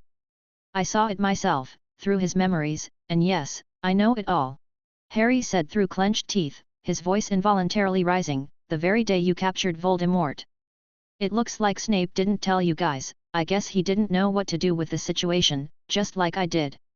"Who else have you told about this, Harry?" "It's important?" Dumbledore asked with a serious expression. "Don't worry, I didn't tell anyone. I even used the occlumency you guys gave me," Harry said agitatedly, trembling, but not out of fear. "I only have one question now, when am I going to die?" Dumbledore spoke with difficulty. "I understand, that's my destiny and the whole point of me being alive, isn't it?"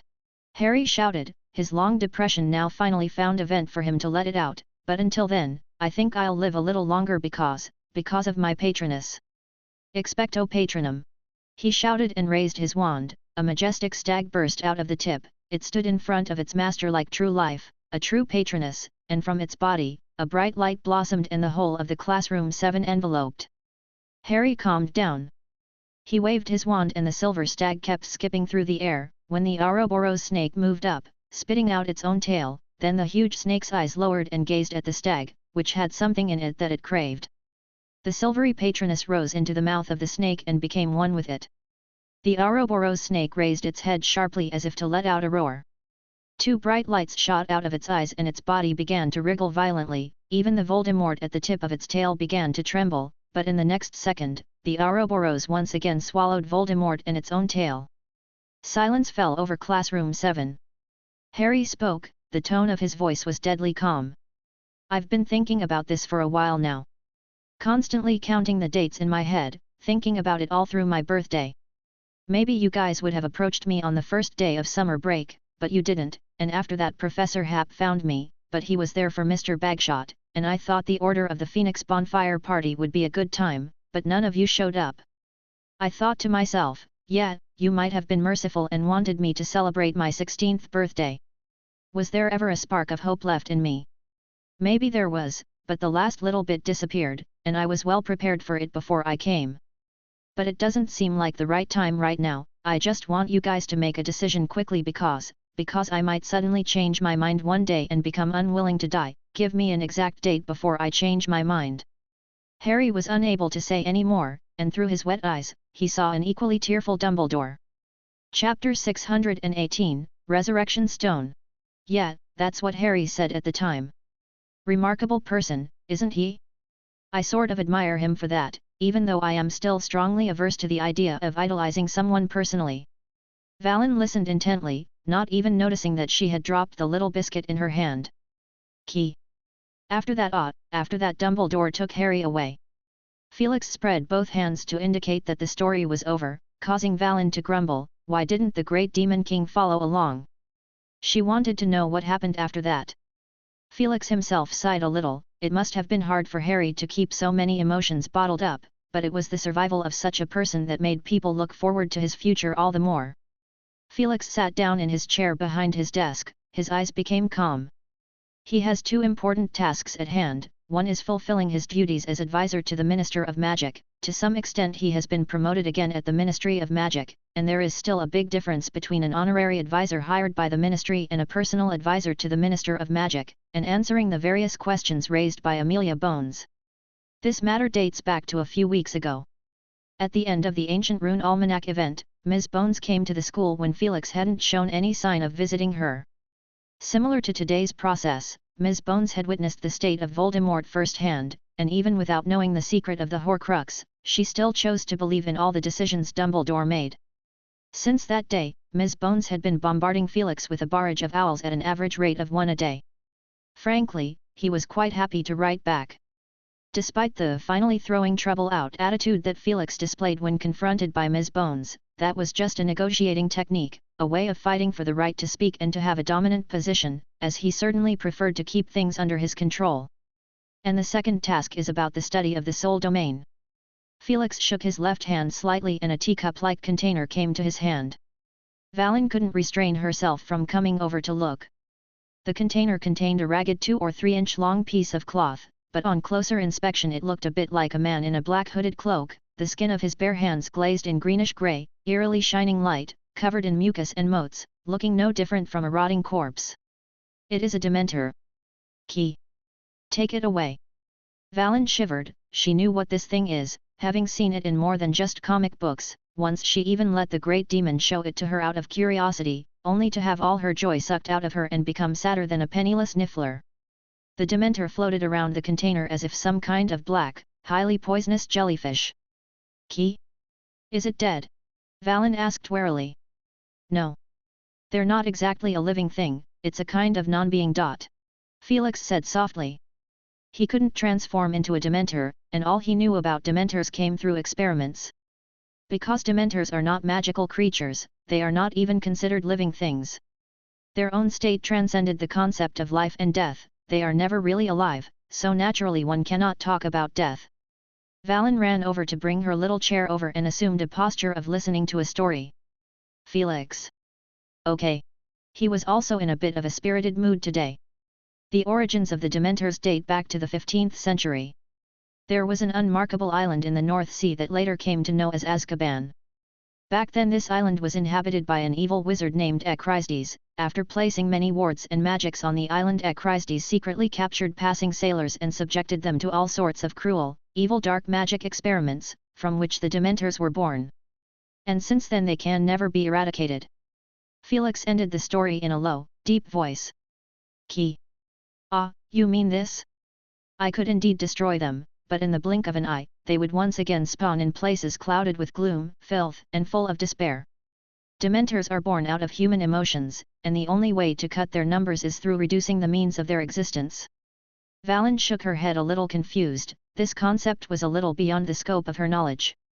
She gestured for a while and finally pulled out her exclusive wand, and a colorful question appeared in the air, so after the guy in the cup disappears, there will be an extra Dementor egg somewhere in the world? Felix stifled a laugh by clearing his throat. Dementors won't turn into eggs.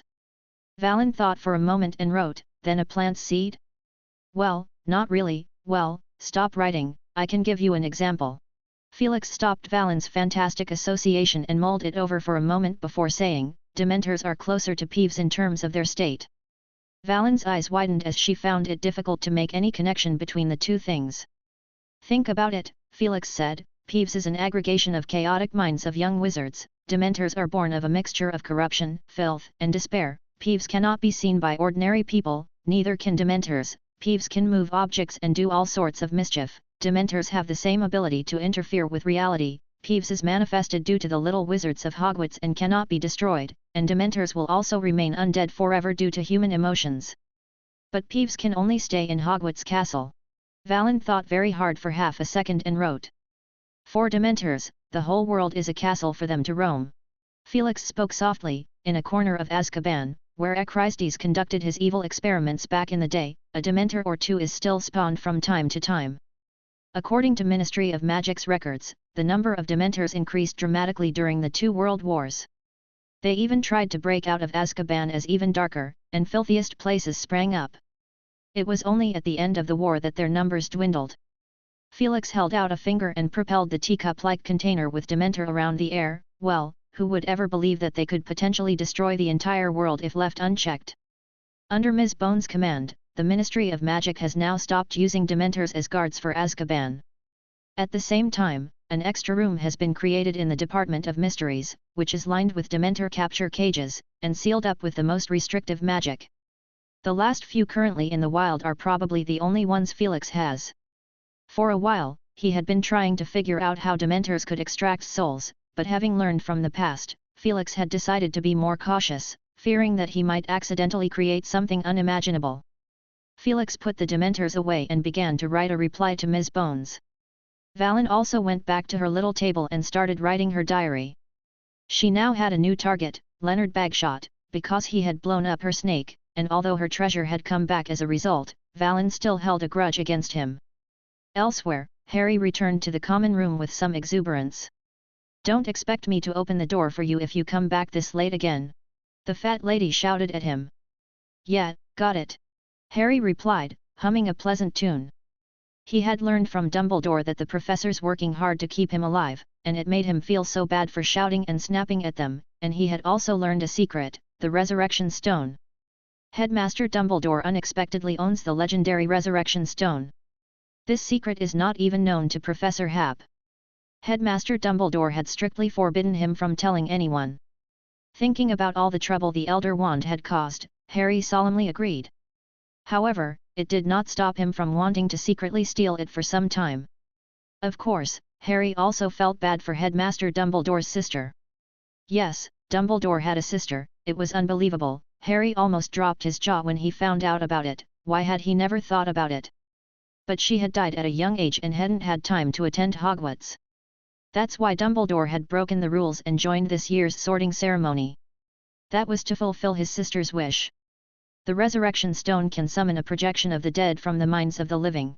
Dumbledore explained, and Harry didn't know how to express his concern since the second of the three brothers in the fairy tale turned suicidal in the end because of the Resurrection Stone, but Harry believed Dumbledore possessed enough wisdom to deal with the complication. Overall, Harry was in a happy mood. A huge mountain that had been weighing on his mind had suddenly disappeared and Harry could hardly wait for the new school year to begin. How much merrier a day would be without Voldemort. He wanted to rush to the girls' dormitory now and ask Ginny out for a walk in the moonlight. The common room was empty and Harry was so happy he wanted to sing. That's when he heard someone talking in the corner. That was where he usually spent time with Ron and Hermione. "Harry hasn't returned yet, we can't wait any longer." Then Harry heard the sound of an envelope being torn open and his heart suddenly clenched hard. He rushed over to see Ron pulling a bulging wad of parchment out of the torn envelope. "Don't touch it!" Harry shouted in horror, stepping forward and snatching it up, snap, leaving Ron with only a small piece of parchment. "Hey!" Ron shouted angrily. But when he saw it was Harry, he was overjoyed. Merlin's ragged trousers. "Harry, you're finally back." Harry had to struggle to push the lunging Ron out of the way and haphazardly stuff the parchment into his shirt pocket with his other hand. Only after doing so did he breathe a sigh of relief, only to realize that he was already soaked to the brim in a cold sweat. "Harry, what the hell is going on?" Hermione asked with a raised eyebrow. Ron was rambling on endlessly about something earlier. "Nothing," Harry muttered with a red face. There is no way he would allow Ron and Hermione to know what he had written in the letter, it would be too corny. If the two ever got to read it, he'd find a place to drown himself. "But Ron told me." Hermione looked at him suspiciously. "Hey, Harry!" Ron's eyes suddenly lit up as he stared at the small slip of parchment in his hand, carefully reading the words on it. "You're going to give me the invisibility cloak?" That's really." He was too excited to speak. Harry's entire body was frozen in place. Just as he mulled over some excuse to make up, Hermione walked up and snatched the piece of parchment out of Ron's hand, and after reading it twice, her eyes first filled with suspicion, then shock, then panic. At that point, Harry knew he is done for. "Hand over the letter, Harry," Hermione stated in one quick breath. Chapter 619, Ancient Rune Advanced Class. Gryffindor Common Room. "What do you say? In the school? Have they gone mad?" Ron yelled, with an incredulous look on his face. Hermione gave him a stern look. Ron lowered his voice, but his tone became more urgent, as he hissed, "Is it true, the you-know-who is being locked up in classroom 7? I'm not in a dream, am I?" He subconsciously glanced at the wall clock in the common room, but unfortunately, the lights are off now and the moonlight is too dim for him to see. The professor has placed a lot of magic on him," Harry whispered, describing in detail to both of them what he had seen happen to Voldemort, highlighting the Ouroboros snake that was made up of several Patronus, but Ron was still whispering crazy, all crazy. Hermione seemed a lot calmer, only surprised for a moment before she tried to analyze the purpose behind this. "I thought Voldemort was dead." Harry and Ron looked over in surprise. Hermione said impatiently, "Oh yes, the last thing Harry saw at the end of the last exam was Voldemort being captured, but that doesn't mean anything because at the time," she mouthed the word Horcrux, "there was another piece in Bellatrix Lestrange's possession. If Voldemort had died at that time, it would have turned into a problem, because he could have hidden away in his soul state. So I can totally understand why Professor Hap and Headmaster Dumbledore did what they did. The problem is, I thought they would destroy the Horcrux as soon as possible, but they didn't." She showed a confused expression and looked at Harry. "Something must have gone wrong somewhere." "You're right in your analysis," Harry said. "Voldemort has one more thing to use to be immortal than expected." Hermione and Ron inhaled a deep breath in unison. "Has the extra one been found? Is it destroyed?" Ron asked hurriedly. Harry stared at him, his expression turned wooden as he nodded and then shook his head. "Found it, but not destroyed yet." Ron guessed, "But why, is it in the hands of someone who we can't easily get it?" "Heck, we could ask Professor Hap to steal Harry," Hermione called out. "Oh, sorry, but I think Professor Hap wouldn't mind Ron was halfway through his apology when he snapped out of it and realized that Hermione hadn't called his name. "My name's Ron, remember?" But Hermione stared at Harry's face, her lips quivering. Ron's pupils dilated in fear as he slowly turned his head to look at Harry. "That's right, I'm the last one." Harry tried his best to sound calm and composed. Shhh, he saw both of their mouths open at the same time and held up a finger. "There's a twist in this, that's why Headmaster Dumbledore and Professor Hap kept Voldemort alive. Hear me out He began to tell them the story as it was, only omitting the existence of the resurrection stone that Dumbledore had asked him to keep secret. The story was very lengthy, as he had to begin with the last history of magic test, and Harry soon got to the scene he had seen in Snape's memory, and for some reason, he didn't hold anything back and spoke freely and bitterly about it. Ron and Hermione couldn't help but sigh with emotion. "Remember the boy from the herb shop?" Hermione asked softly, and Harry knew she was talking about the story they had initially received under Ms. Jane's name from Professor Hap, and that was the first time Harry had forced himself to examine Snape's complicated feelings for Lily Evans. For a long moment, no one spoke. After a long pause, Harry continued the story. He spoke about the private conversation between Snape and Dumbledore that he had seen. "They knew about it all along." Ron shouted, "No, you knew about it back then." He looked at Harry with the expression of looking at a liar, and Harry grinned at him. "I thought I would be dead then. No wonder you suddenly wanted to write a book." Ron snapped to his senses and then gave a suspicious look. "When you were at the Burrow, you and Ginny didn't interact that much. I thought you were embarrassed at the time, but now that I think about it," he clenched his fists in anger. Harry flinched and took a step back. "If you're going to punch me, then please finish it quick Why should I?" Harry babbled in fluster, by which point Ron had rushed up and Harry closed his eyes, but instead of a punch, he was greeted with a hug. Harry almost couldn't catch his breath. "Damn it, note that punch down for now, so if there's a next time," Ron waved his fist threateningly. Hermione covered her mouth, her eyes welling with tears. "Oh, you too." Things seemed to have passed just like that. The storm had passed.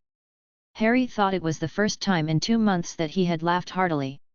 He could see the worry in Hermione's eyes, and after some hesitation, he said, "Don't worry, Dumbledore told me something. He has a secret card." Seeing Hermione wanted to speak, Harry shook his head repeatedly.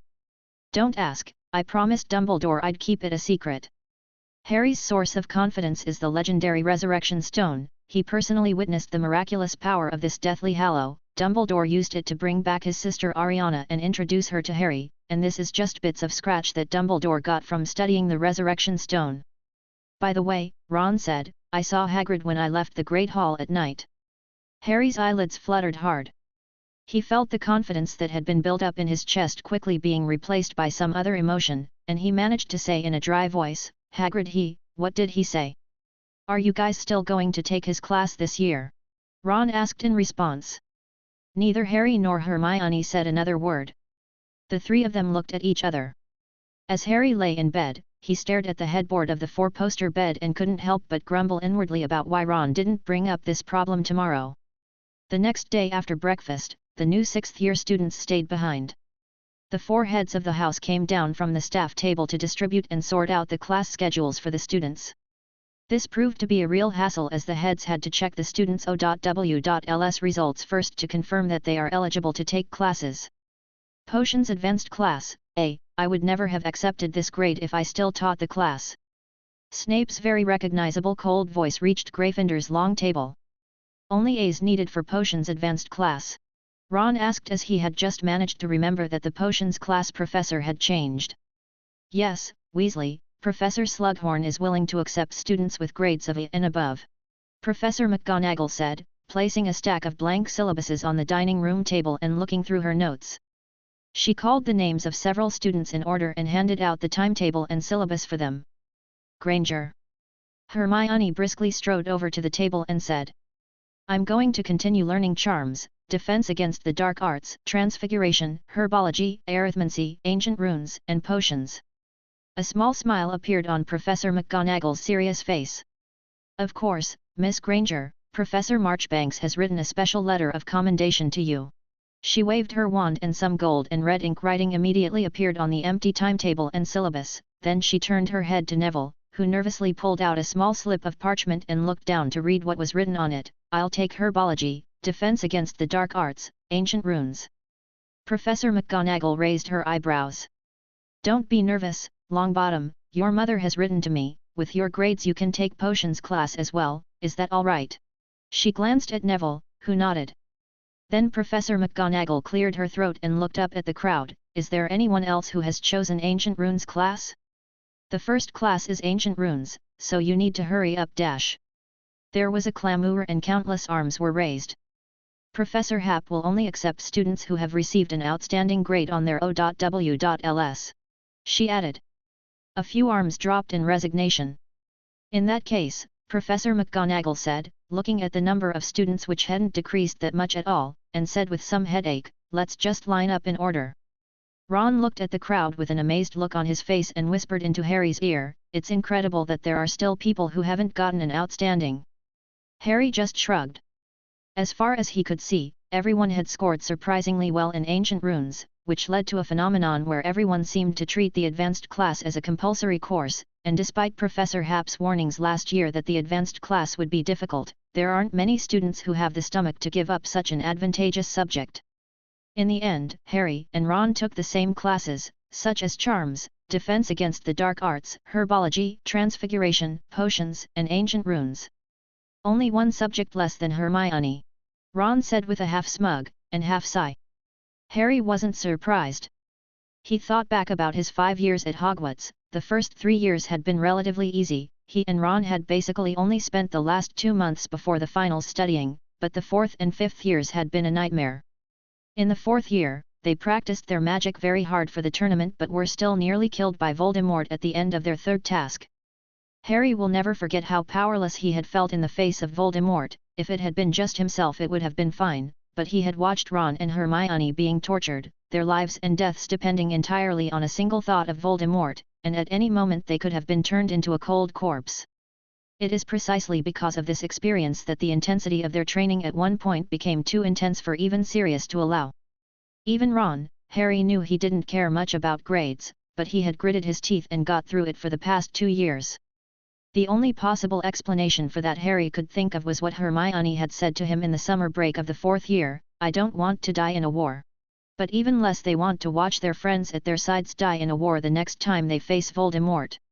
When the trio arrived at the Ancient Rune classroom, Professor Happ was already waiting there, and the chairs were packed with students. What's with all these people?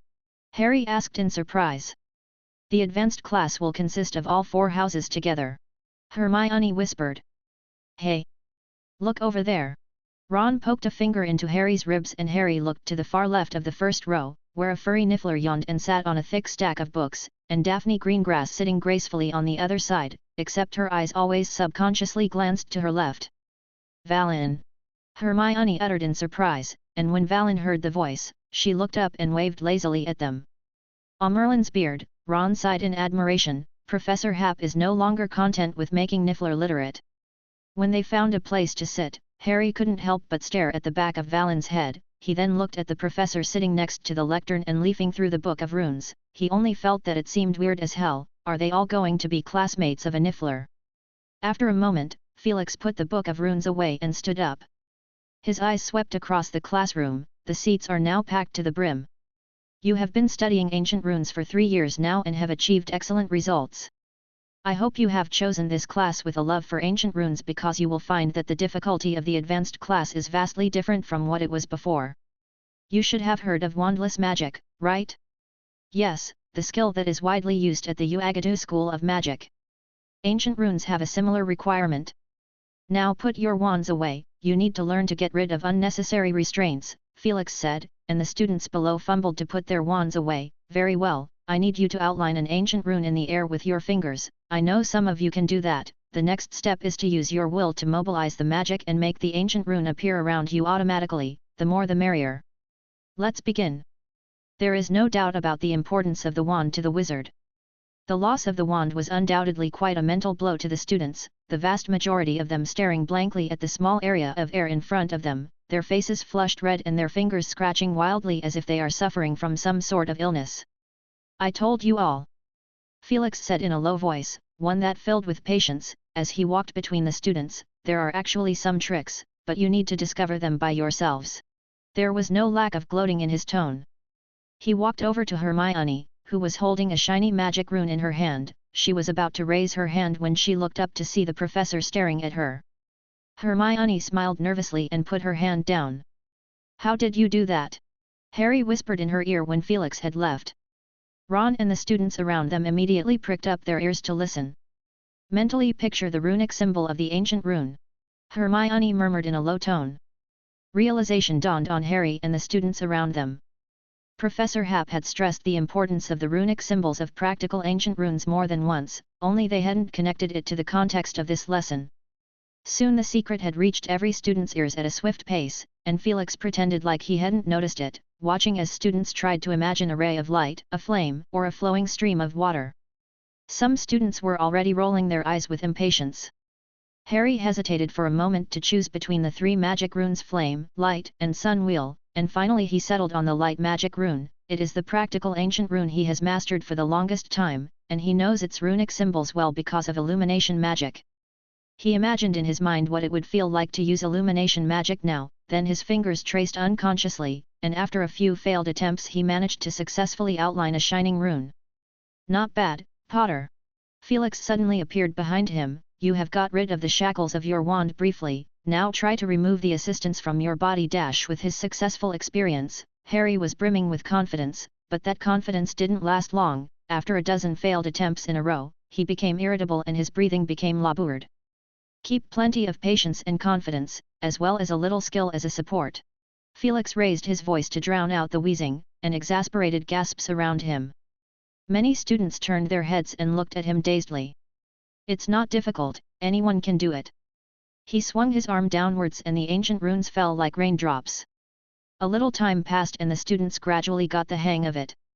First of all, it is extremely important to master the runic symbols of magic runes, and the examples of success so far all support this concept. Secondly, students who know illumination seem to be more at ease with it. Come to think of it, ancient magic doesn't require the use of a wand at all, it's just that we've taken the bull by the horns in the past, one of the students said as an afterthought. In spite of all that, only 30% of the students had managed to outline a dull magic rune with their fingers by the end of class, and the number of students who had managed to make them emerge without the use of a hand was no more than 5. 10 points each for the first 10. Well, let's see, 30 points each for Gryffindor and Ravenclaw, and 20 points each for Slytherin and Hufflepuff. Assignment, a 15-inch long essay. Felix said.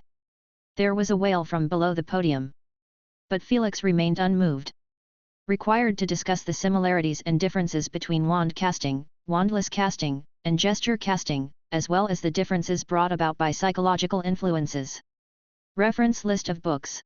A list of book titles appeared on the board behind him. Of course, if you can complete the second step at the next session, the assignment will be waived.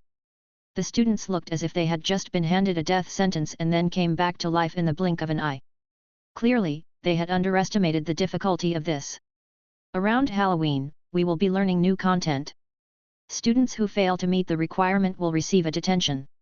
Felix neatly ended the 6th year's first day of Ancient Rune class and departed with Valen, who was bored enough to draw abstract paintings with her exclusive wand in class, and the two argued rapidly as they walked. "Didn't you insist on coming?" "Key. No, you're just too idle enough to keep picking on that guy, and he didn't look at your eyes properly, so I guess he has suffered a defeat in your hands in the past." Many of the students had overused their brains, so they slumped on their chairs with dull expressions. "My head is full of flaring flames right now," Seamus muttered in a small voice, yawning widely, and then as if it was contagious, all the students became drowsy. Hermione kept rubbing her forehead. "What's the next lesson?" she asked wearily. "It's defense against the dark arts," Neville said as he walked over. He didn't seem to be that much affected by it. The image of an old man came to Harry's mind, and he had given him an encouraging smile this morning. After a few moments of dawdling in the classroom, the students left one by one, lining up for the Defense Against the Dark Arts classroom. Harry opened the door, then suddenly pulled the door back and stared at the sign on the door with an expression like he had seen a ghost. "What's wrong, Harry?" Hermione asked in surprise as she squeezed past and looked into the classroom, then she followed suit with her mouth wide open. In addition to that Professor Bagshot, there were 4 other people sitting neatly in the last row of the classroom. Snape, Professor McGonagall, Professor Hap, and Headmaster Dumbledore. At this moment, the old, wrinkled man standing on the podium in the sunlight looked tall and mysterious. Chapter 620, 6th Grade Defense Against the Dark Arts Class. In the classroom, Grindelwald was carefully polishing the wand in his hand. The black velvet cloth brushed over the smooth, supple body of the wand and the fine, glittering gems. His movements were meticulous, and he finished his work under the watchful eyes of the 4 professors with different agendas. He put aside the velvet cloth and brought the wand up to his eyes, gazing at it for a moment before blowing the dust off it with all his might. It was only then that Grindelwald turned his head and gazed at the messy queue in the corridor through the door frame. Harry stood at the front and a little girl with messy, brown hair squeezed halfway into the classroom, her mouth wide open in an O shape from surprise. "Come in," he said with a wide grin. The students swarmed in. Harry wanted to say hello to the new professor, but he finally opted for silence. His mind was completely filled with the image of statue-like professors sitting in the last row. Why was Snape here? For what reason did Professor McGonagall decide to show up? And Professor Hap, Headmaster Dumbledore, have they all made an appointment? Hermione walked in with her feet barely on the ground. She picked a seat in the first row and sat down, not daring to breathe. Harry had already walked past that bench, but he abruptly turned around dramatically, his shoes scraping the floor with an ear-piercing screech as he sat down stiffly next to Hermione. Then Ron, Neville, and Seamus came in. Every student who entered restrained his or her brash movements and tiptoed like a kitten at the sight of the 4 professors. The Slytherin students exchanged glances with each other, hiding the very obvious hostility they had deep into their hearts. They had planned to make a fool of the new professor as a way of avenging their head, but now they became a little confused. If it had been just Snape, they would have taken it for granted that their head had come to the door to pick a fight, but they did not expect that Professor Snape would pull in 3 other colleagues along with him, not to mention the fact that he also included Professor McGonagall, who had always been known for being serious and fair, as well as the headmaster, Dumbledore, who had personally appointed this person. When all the students were seated, the last 3 rows of seats still remained empty. Snicker. Someone laughed softly as if they found the current scene amusing. It would have been amusing to him too if he had been in a different place, Harry thought indignantly, if he had been standing at the podium, or at the back of the classroom and seen the students acting like quails, but now he is one of those students, so he can't bring himself to empathize with Professor Hap's laughter. He could only focus on the new professor. The room had plenty of light. The bright morning sunlight was cast straight through the huge open windows and shone on Professor Bagshot's face, illuminating every wrinkle in his face. He wore a black wizard robe and had a thinner than normal body frame, but he looked much better than when Harry had first seen him. His grey hair pulled together at the back of his head, the fine wrinkles on his neck hidden under the collar of his wizard robes, and the baggy skin on the backs of his hands showed up a little bit. His hands looked long and dexterous, but they were no longer young, eroded by time, except for his slightly sunken pair of blue eyes, which shone in the sunlight like the glistening waves reflecting on the surface of the black lake outside the window. Grindelwald put away his wand, held his hands behind his back, and looked around the classroom. Hogwarts, he said, an ancient school of witchcraft and wizardry that stands up well above any other magic school in the world. I hope to see some vigor in your faces. A faint hint of pride showed on the students' faces, and their bodies couldn't help but straighten up as they sat with pride. Ah, it looks like you have realized that you are in the company of an excellent group of people, and this would be a good place to start. Grindelwald said softly, his voice tinged with a hint of hoarseness, but the students couldn't help but be drawn in. They noticed that the professor turned slightly on his toes each time he spoke so that his body would fully face some of the students. I lived in this school for a while, and what impressed me the most was one sentence. Grindelwald uttered a Latin phrase and asked, rather expectantly, can anyone tell me what this sentence means? A large part of the class glanced at a girl in the front row. There, Hermione's arm jabbed like a javelin through the air, raising her hand so fast it almost hit Harry, and Grindelwald caught the student's gaze and focused his gaze on her. It means never tickle a sleeping dragon, sir. Hermione said a little nervously, and also the Hogwarts motto. Your name, miss? Grindelwald took out the roll call. Granger, Hermione Granger. Hermione murmured. Granger. Grindelwald repeated, glancing vaguely at Felix in the last row, who was whispering something to Snape. Please sit down, Ms. Granger. Oh, I forgot one thing, 5 extra points for Gryffindor. After saying that he casually tossed the roll call onto the table. I'd prefer to get to know you all this way. Take out your textbook. Which one, sir? A student asked, raising his hand unhurriedly. How Muggles thinks, and, you can call me Professor Bagshot, Grindelwald asked Draco, your name is? Draco Malfoy. Another familiar name, a full member of the Dark Force Defense League? Now turn the book over to page 147 and read the chapter titled Social Organization. You have 10 minutes. But Professor Bagshot, a tall student said with a frown, why are we learning this stuff in a defense against the dark arts class? His friend Justin tugged on his sleeve, but he still stubbornly asked, I mean, if I want to understand how Muggles are thinking, why won't I attend the Muggle Studies class? The other students stopped what they were doing with the book in their hands. Frankly, they also had very little interest in the book they are holding, for the same reasons as Ernie.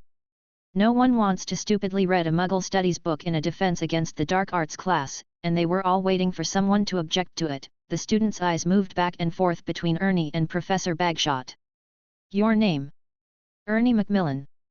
Ernie puffed out his chest. Hufflepuff. Yes, yes. Ernie's body shrank a bit, and for some reason, he suddenly felt the professor's gaze was very intimidating. Mr. Macmillan from Hufflepuff, why don't you spare 10 minutes to read through the contents of that page? The answer is in there. Then the sound of reluctant reading and flipping through the book was heard.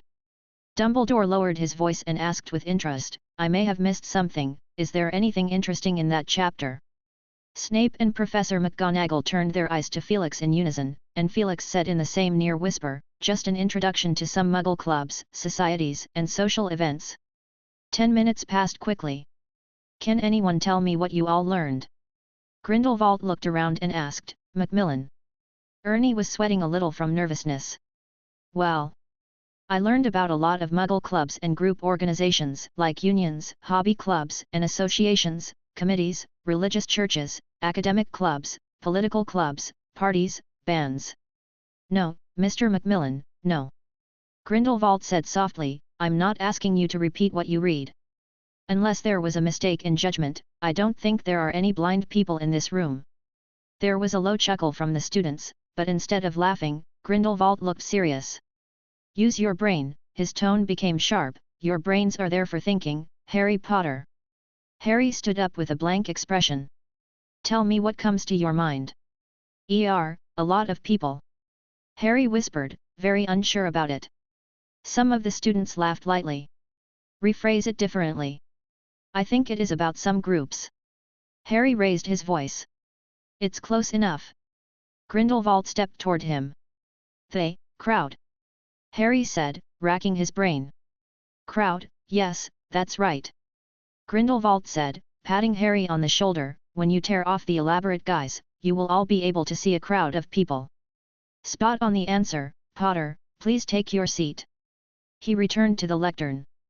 Harry tried his best not to let the confusion on his face show as he sat back in his seat. He couldn't help but wonder what he had just answered. But his attention had been completely drawn to Professor Bagshot's words. We, human beings, Grindelwald said, are weak and above all lazy, not quite capable of dealing with all those complex logics and thinkings, but yet we all try to make ourselves appear less ignorant, so we divide everyone we meet into different groups and label them. Good, bad, British, European, Hogwarts, Durmstrang, you and I are on the same side, and he's on the opposite side of us. There's always an excuse. We are so desperate to seek identity, to form communities out of our relationships, due to the fear that we will be left behind and become isolated. As an ancient school of witchcraft and wizardry, perhaps even one of the oldest, you, the students of Hogwarts, have an obligation to fight against this defect, which is rooted deep inside our flesh and spirit, and to avoid mediocrity.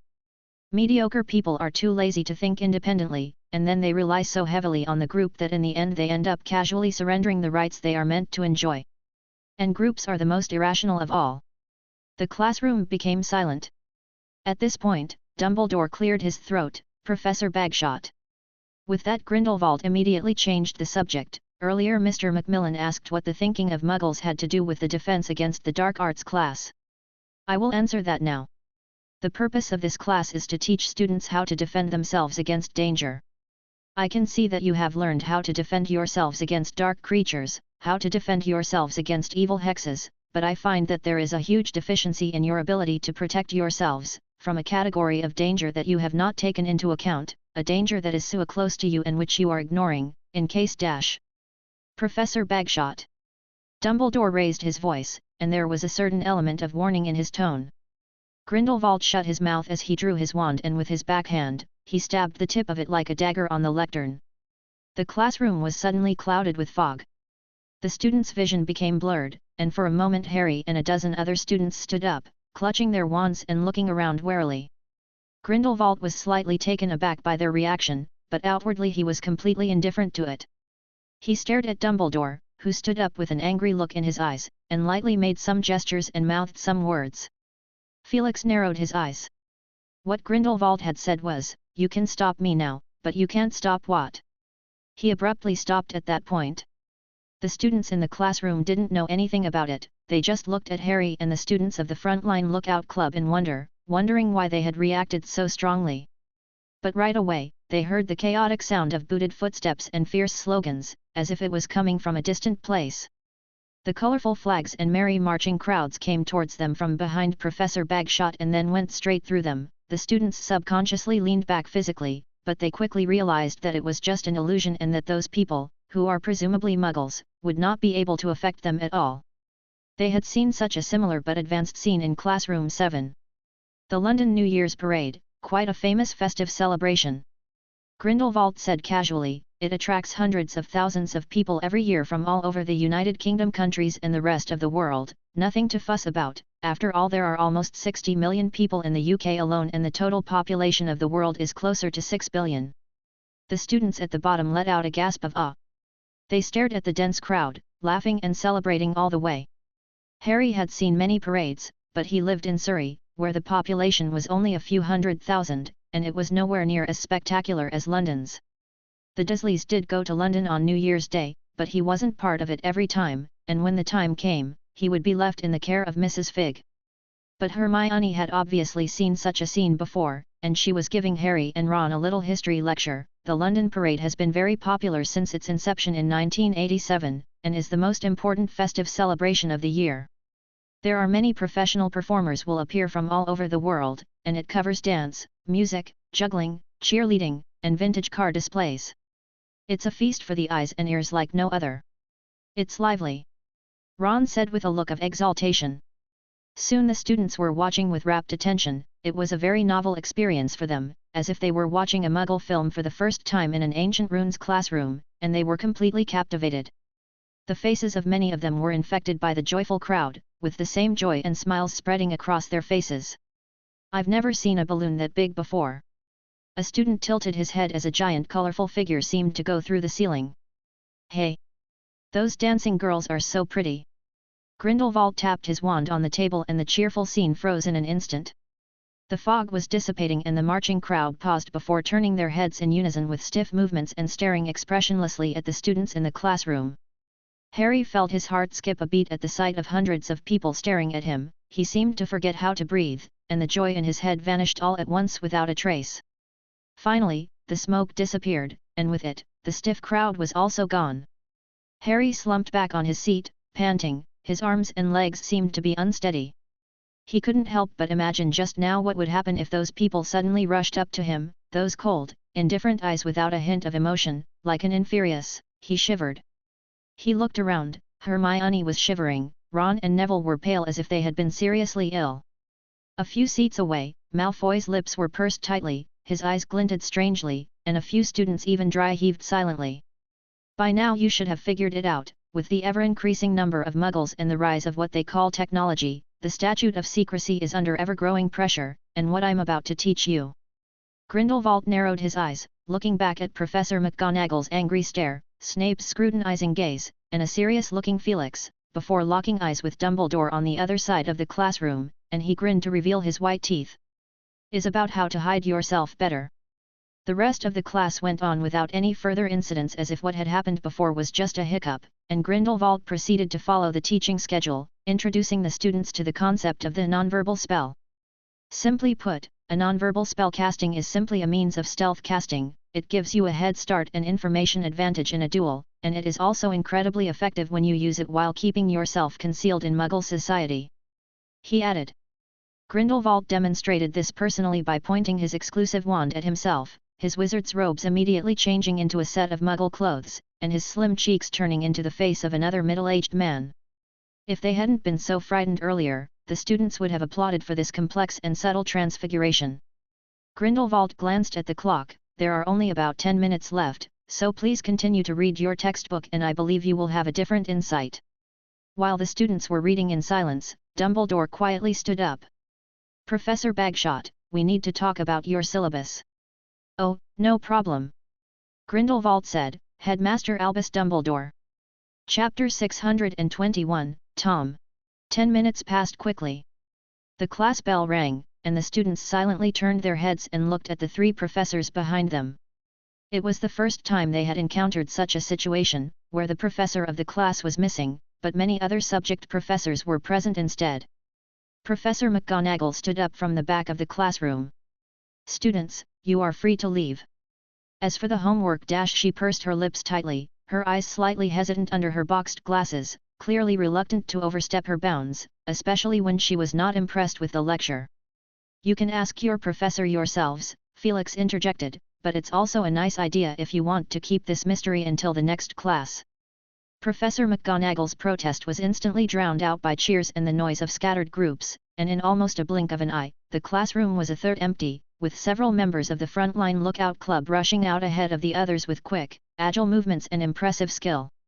Oh, Hermione stood looking at the doorway as if expecting to see the new professor make it back at the last minute, but her roommates Lavender and Parvati dragged her away from left and right. There was a shout of approval from the corridor. The defense against the dark arts classroom looked like a mess, the seats were lopsided and pieces of parchments were flying. Professor McGonagall gave Felix a stern look, but it was obvious she had more important things to attend to. She tapped her wand on a piece of scribbled parchment, which folded up automatically and was stuffed into her pocket. Felix glanced at the parchment, which filled with Grindelwald's out-of-place remarks in class. The Transfiguration professor seemed to be the one who was most prepared, and he reckoned that Professor McGonagall would soon show up in the headmaster's office with this evidence. Grindelwald was indeed unruly. Felix couldn't help but think. All he had to do was change a few words in what he had said, and it would turn into a nice wizard's declaration of war preparations against the Muggles, and the sudden turn from festive celebrations to cold-eyed hostility was a godsend, capturing hearts and emotions quite accurately. But he also annoyed Dumbledore by doing so. Although his attitude was clearly withdrawn towards the end, none of the four professors who came to the lecture today were fools, and they all could pick up the implied meanings. When Professor McGonagall's tartan robes disappeared out of sight, Snape's upper lip curled up, and he looked at Felix wistfully. You've met your match. Felix rolled his eyes. As you said, merely a match. I'm not the only one with whom he's going to have trouble, and he's probably being lectured in the cold breeze right now. He speculated with some malice. Grindelwald's misinterpretation of the original meaning of his book today had certainly earned another mental note in Felix's mind. In summary, the relationship between the two of them was both good and bad. When it was good, they could talk openly without concern, exchanging in-depth views on the current situation. When it was bad, they naturally denounced each other without any hesitation. One calls the other naive and irresponsible, the other asks for advice on how the one has lost 100,000 acolytes. On top of the astronomy tower. It is the highest place in Hogwarts Castle, with a wide view. It is usually only open at night when the students are having their astronomy lessons, and is rarely visited during the day. Likewise, it is therefore also a good place for conversation. Dumbledore stood by the wall of the tower, overlooking half of Hogwarts Castle and the Forbidden Forest from the heights. It had rained just yesterday, so the sky was cloudless and bright at the moment, with not a single cloud blocking the view. Grindelwald stared at his back as if he was wondering how to push Dumbledore off the high ground. But he simply paced slowly over to him, and his eyes flashed with memories. Both men had been at their low point when they first met. Of course, it was in Godric's Hollow, at a time when Dumbledore's mother had barely passed away and Grindelwald had been expelled from school for his dangerous research on dark magic, which, of course, was probably a good thing for him, because Grindelwald didn't think he would learn anything else from the school, and with only a little bitterness, he hoofed his way to his aunt's retirement house. There was supposedly a clue to the Deathly Hallows hidden there. In any case, he intended to search for it. Not to mention that his aunt, Bathilda Bagshot, who wrote the history of magic, could be of great help to him in terms of information. But what Grindelwald never expected was that his aunt would introduce him to an equally talented boy named Dumbledore, a recent graduate with a heart full of sorrows with nowhere that he could vent them. They hit it off like fire and pot. Two young men only a year apart, brought together by their dream of a new order in the wizarding world and by their unparalleled talent. They grew closer every day and finally, in a barn, they made a blood pact to swear never to fight each other. But this relationship came to an abrupt end at its peak. Their love-hate relationship has since spanned almost a century, influencing each other at important points in each other's lives, like a pair of inseparable gears, grinding each other's lives apart while marking them with a deep and eternal imprint. Now, they are both old. You brought me here just to see this view? Grindelwald slowly asked. You should know that people have just come out of the shadow of war and peace is hard to come by. Dumbledore said in a calm tone. The corners of Grindelwald's mouth curled up with a sneer as he stood side by side with Dumbledore, watching with him as students about the size of matchsticks walked across the grounds below, the stone bridge, and the silhouettes flashing past the windows as they passed through the corridors of the castle. A false peace. You and I both know that, Dumbledore, or you wouldn't have allowed me to stay. Speaking of that, it was easier to convince you than I thought. I just showed you that vision, and you agreed almost instantly. Grindelwald tilted his head slightly to look at Dumbledore. On the astronomy tower, Dumbledore let out a sigh as he closed his eyes and then opened them again, as his eyes became clear. Isn't this exactly what you wanted? He said, you didn't even forget to remind me, or threaten, in class with that massive anti-wizard parades you saw in the vision. Maybe because the people from the International Confederation of Wizards made you feel threatened, and you were asking me for more rights. They humiliated me and you just watched. It was the only way to get them to agree to your stay at the school. Dumbledore said solemnly. It had happened the day when Felix had left for the Ilvermorny School of Witchcraft and Wizardry during the summer break. The International Confederation of Wizards had secretly sent a team to rigorously examine and assess Grindelwald's physical condition. There was a moment of silence. Just a year? Grindelwald suddenly asked. Just a year. Dumbledore said. Oh, I see, Grindelwald grinned, showing neat teeth that didn't match his face. You must not be satisfied with the Muggle professor at the school. Professor Burbage is doing an excellent job. Dumbledore said gently. Really, you mean all those flowers and plants she's obsessed with? Grindelwald sneered. It may not have been anything before, but at this time of year, she is completely incompetent. Just look at the old outdated textbooks she uses, nothing new, and her understanding of Muggle society seems to be stuck in the last century. Charity needs time. But you're not going to give her time, which is why I'm standing here. Dumbledore, what exactly are you doing? What are you worried about? Dumbledore closed his eyes and seemed to be asleep. When he heard footsteps moving away from him, he said slightly coldly, "Remember, Gellert, I can send you back anytime I want." There was a slight pause in the footsteps. How unfeeling. Dumbledore was left alone in the astronomy tower. After a long while, he slowly opened his eyes and recalled in his mind the prophetic vision Grindelwald had shown him during the interview all over again. "Rita Skeeter," he murmured, "why did you appear at the parade, and why are you so young and barely different from now? Does this foreshadow the inevitable exposure of the wizarding world, and it will happen in just a few years?" He took a black jeweled ring from his wide robe and slipped it on his finger, his other hand caressing the patterns on the surface of the jewel. A whirlwind swept into the astronomy tower. "Ariana," he whispered. "Can anyone tell me?" Ron said as he swaggered into a soft armchair in the common room. "Obviously we had the same class, but only Hermione has her hands full." Harry looked up from a sheet of parchment and saw that Hermione seemed to have buried herself in a pile of thick books. She had disappeared for a moment after the defense against the dark arts class, and when she came back she looked like this. Harry shrugged. He thought this is the way that Hermione would act. So he lowered his head and continued to mull over the Quidditch selection. There are currently 3 old members left on the team, he, the captain and seeker, Ron, the keeper, and Katie Bell, the chaser, and he'd have to bring in at least 4 more people. Maybe he could consider bringing Ginny in. Harry thought idly and quickly became fascinated by the notion.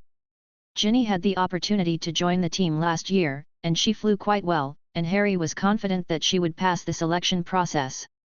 But Ginny is in 5th grade this year and has O.W.Ls exams to prepare for. I wonder if she can find the time? Harry scribbled on his parchment and decided to look for an opportunity to ask. It seemed like ages since he had been alone with Ginny. Bang! The books in front of Harry fell down in all directions, revealing Hermione's annoyed face. As Ron pulled back his hand nervously, it seemed like he was about to pull one of the thick books out from underneath the stack. "Hermione, you didn't get the time turner behind our backs again, did you?" Ron asked before she could scold. "Of course not," Hermione said, snatching the book back from Ron's hand, "but since there are so many tasks to complete." "Tasks? Why didn't I see anything?" Hermione said, "Ancient Runes assignment - no need to write it, I can meet the professor's requirements." Ron said smugly, "Oh, well, not at the moment, but have you noticed that the people who have succeeded have one thing in common? They've all mastered illumination, and it just so happens that I do too. In fact, I've got a bit of a feel of it already, with a bit of practice. And the defense against the dark arts - I can't believe someone would go to Professor Bagshot and ask for an assignment, that's purely asking for trouble." Ron said without thinking, then looked at Hermione with a suspicious look on his face. "You wouldn't have done that, would you?" Hermione puffed up in exasperation, with a strong urge to say yes. "Besides, we have no idea what homework is left for you right now," Ron added. Harry nodded in agreement. He was going to hold Quidditch selection at the weekend, so the less homework he had for the first week the better it would be. "We can prepare for it early," Hermione said. "The Ancient Rune Advanced class is practical based. Just by looking at Professor Hap you can probably guess what we will be learning this year, and defense against the dark arts. Don't you think the new professor's statements are quite meaningful?" "Now that you mention it," Harry interjected, and said empathetically, "quite a few people were talking about that class at lunch." He looked around and lowered his voice. "I get the feeling that Professor Bagshot harbors hostility towards Muggles." It dawned on Ron, well, in that case, it does seem a bit. I originally thought it was just his bad taste. It might have something to do with his status and being ostracized. Harry guessed, thinking of what had happened to Filch. Then came a sudden burst of inspiration. Maybe Professor Bagshot was drawn here by the exclusive wand, the timing could be almost right. And he probably suffered a lot in his home country, so he came to England without a second thought when he heard of the news - "He's a foreigner?" Ron asked in surprise. "Didn't I mention that to you guys?" Harry said hesitantly. "He said he was from Austria." "Austria?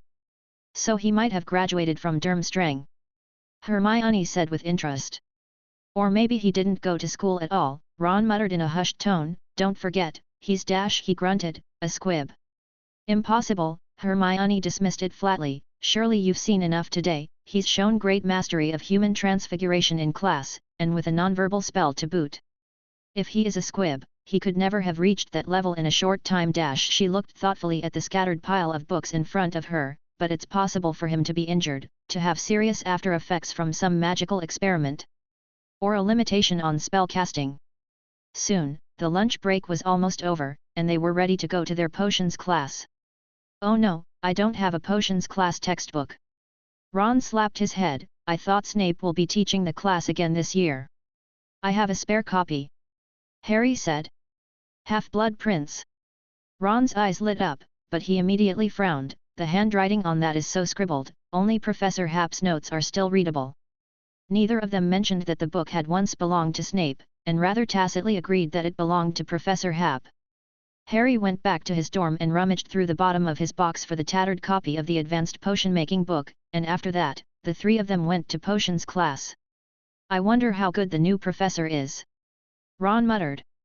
I suppose he's good, Harry said. Headmaster Dumbledore quite admires him. Actually, they weren't exactly unfamiliar with this Professor Slughorn.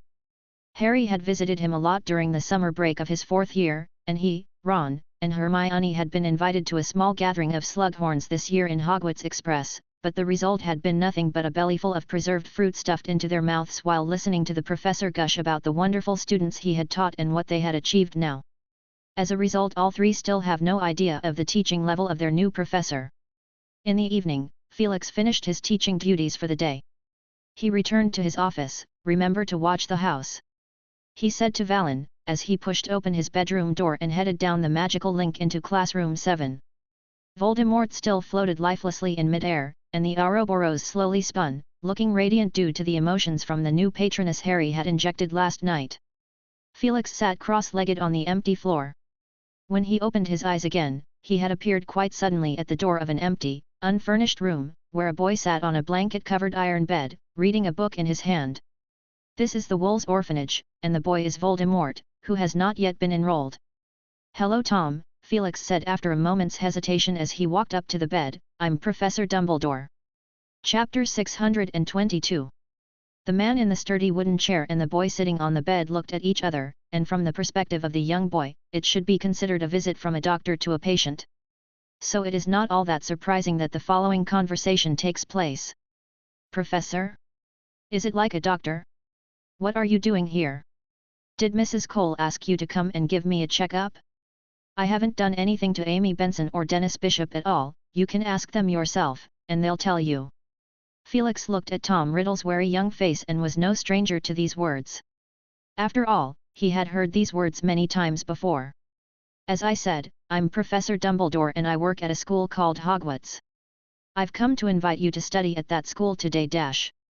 Riddle jumped off the bed with a jolt of anger, and Felix lowered his glasses slightly. Hogwarts is a school of magic, and I'm a wizard. And said. The words that Riddle wanted to say were clogged in his throat. He had thought that the so-called Hogwarts was nothing more than an asylum for an insane and that the man in front of him had been brought in by Mrs. Cole when she finally couldn't take it anymore and wanted to get rid of him, but the other man said something very different. There was a long silence. Riddle stared at Felix expressionlessly, scanning up and down his body as if trying to pick up the slightest flaw. Felix looked back at him with interest, without a hint of discomfort. Magic. Riddle finally repeated softly, those skills of mine are magic. What kind of skills you have? All sorts. I can make things move without touching them with my hands. I can make animals do my bidding without training. I can make whoever pisses me off miserable. I can hurt them if I want to. Riddle said in a lowered voice, looking exuberant, his face clouded with an unnatural flush. He lowered his head and stared at his hands, which were trembling badly. I've known for a long time that I am different. I've known for a long time that I am special. I've known for a long time I have something that others don't have. From the adult's point of view, Riddle's sunken cheeks could be seen twisting into a frenzied arc. Felix decided to do something about it, to stop following the original trajectory and make a change from the start. He reached into his trouser pocket. Riddle's eyes suddenly shot upwards as fast as they could, staring at the movement of that hand. His head remained bowed, resulting in a few deep wrinkles piling up on his forehead, and you could only see the large whites of his eyes from below the bulging eyebrows. Felix pulled out a sheet of parchment. What's wrong? He asked gently. It's nothing. Riddle promptly said, so Felix withdrew his gaze and unfolded the parchment by himself, and looked at its contents. Riddle hesitated for a moment and said, I thought you might be carrying a weapon. A weapon? I mean, the things for casting magic. You mean a wand? So there really is one. Riddle's eyes immediately glanced over his body where there would be pockets as if to find a place that could hide something.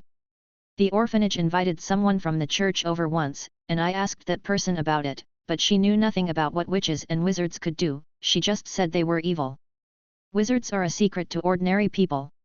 Felix explained, shaking his hand in front of Riddle's face, and a black wand appeared out of thin air. Riddle's face immediately shone with greed as he pointed at it. Where can I get one of these?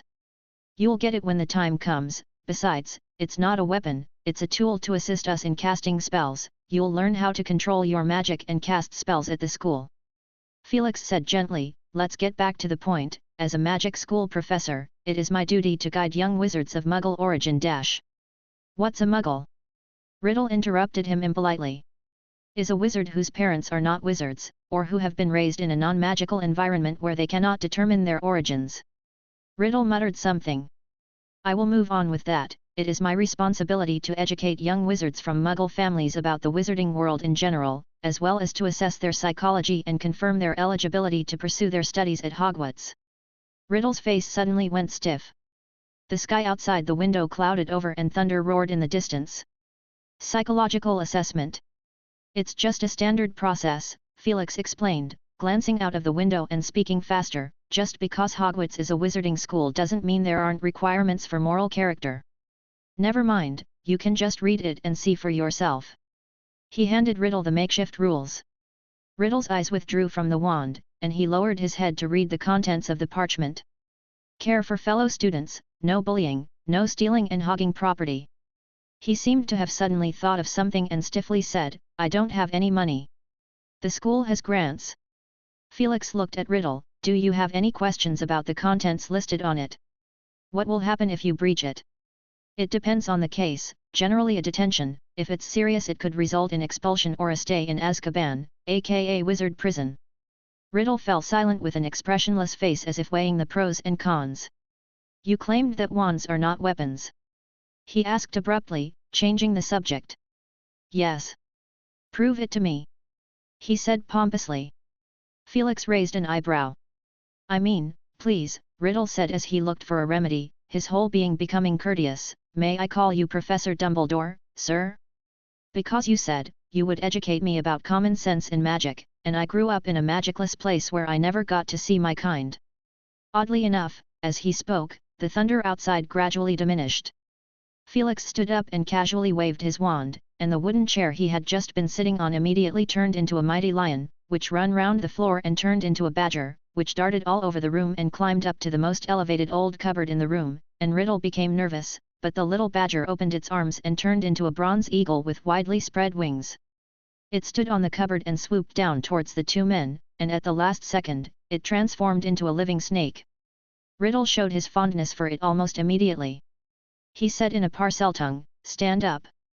The snake obediently raised its head. Riddle quietly raised his eyes to size up Felix and whispered, I can talk to snakes, Professor Dumbledore. Is that normal for a wizard? Can you talk to snakes? It's rare, I've only seen it mentioned in books. Riddle gazed down at the little snake and after a moment, he spoke again in a Parseltongue, and the little snake hissed as it lazily rolled up to twist and turn its belly in front of them. Felix's expression remained unchanged, with a faint smile on his face. What he said in the Parseltongue was, can you die like a real snake? Where should I go to buy books, Professor Dumbledore? Felix pulled another envelope from his pocket and handed it to Riddle. It contains a shopping list and train ticket, you can look at them first, I'll come back next week and take you to buy the necessary items for school. I don't need you, said Riddle, I'm used to doing things on my own, I have spent most of my time running around London by myself. So where should I go, Professor Dumbledore? I'm afraid not, Felix shook his head, I don't have any money with me today, and, it's dangerous enough to let a young wizard wander into unfamiliar places. I have a dozen more homes to visit this week, and I'll take you to Diagon Alley when it's over, where you'll find everything you need. Maybe you'll make a friend or two a little ahead of time as well. The two men stared at each other, the first time Felix had entered the room and explicitly rejected Riddle. Boom! A bolt of lightning exploded in front of the window, but neither of the two averted their gaze. "Okay, Professor Dumbledore, I'll see you next week," Riddle said. Felix nodded at him, ignoring the glint of red that appeared in his eyes. Waving his hand, he let the wriggling snake on the floor turn back into a wooden chair. The moment he closed the door, the scene outside became a blur. The long corridor opened up its bloody maw, ready to devour people. Felix strides down the stairs and a thin, scrawny woman, she is Mrs. Cole, the orphanage's matron, darted up to meet him. "Mr. Dumbledore, excuse me, you are Dumbledore, right? I see, have you finished your business?" "Yes, Mrs. Cole. I will be visiting again next week." "No problem," Mrs. Cole said, and the two went downstairs together. "It's a good thing, oh, slow down, you're going too fast," she called out, and by the time she reached the corner in the center of the ground floor, Felix was already at the door. He opened the door and turned to look at the large cloud of black smoke rising from the dilapidated, black and white tiled foyer, but strangely enough, everyone around him had turned a blind eye to it, their eyes glowing with an oozing red light just like Riddle's had. "Why don't we have a shot of a bottle of gin?" "Hap." Mrs. Cole's voice became low and husky as a crowd of people with glowing red eyes approached with rigid expressions. "Goodbye," Felix simply said briefly and slammed the door with a bang. The street was surrounded by black clouds and the wind was howling as Felix jumped quickly down the steps outside the door and past the barren courtyard with lightning-fast footsteps. The heavy iron gate slammed shut behind him. As soon as he stepped out, Felix waved his arms dramatically. The wind blew harder. Black clouds seemed to fall low enough to brush the nearby buildings, and from the tumbling clouds a hideous face twisted and appeared. A crack appeared in the ground beneath Felix's feet, extending rapidly into the distance. The entire Wolves orphanage sank violently downwards. Felix's expression became serious, knowing that the backlash brought on by the alteration in memory had arrived and Voldemort's will had started to automatically erase this memory that should not exist. He pulled a silvery blue blob, neither gas nor liquid, out of his pocket. Then his figure flashed in quick succession as the blank shards of memory merged into the fissure, patching it up. When Felix stopped, the phenomenon disappeared, and although the earth was left with an ugly scar and the sky looked like it had been duct-taped together, the memory was temporarily saved from being completely shredded by Voldemort. Felix stood on the pavement and sighed in relief. After more than 2 months of trial and error, and with the information provided by Dumbledore, he had finally taken the first step and managed to plant a seed in Voldemort's mind. What he had to do is much more than simply modifying the memories. Fragmented memory alterations would not work. An archmage like Voldemort would have perfect definitions of his own memories. Altering, masking, blocking, or gluing in a few fake memories would only make him realize immediately that something was wrong, causing minimal impact. Felix didn't think that false memories would make Voldemort cry and sincerely repent. Besides, Voldemort's soul was already very fragile from the split, and if Felix made a drastic adjustment, the results could be devastating. So Felix decided to open up another battleground, a separate branch that split off from Voldemort's memories, which is now this Wolves orphanage in front of him. Felix would replace Dumbledore in Riddle's memory, as he really had gone back to 1930s London, England, and nurture him by being his transfiguration teacher for 7 years. Of course, Felix doesn't really need to spend 7 years.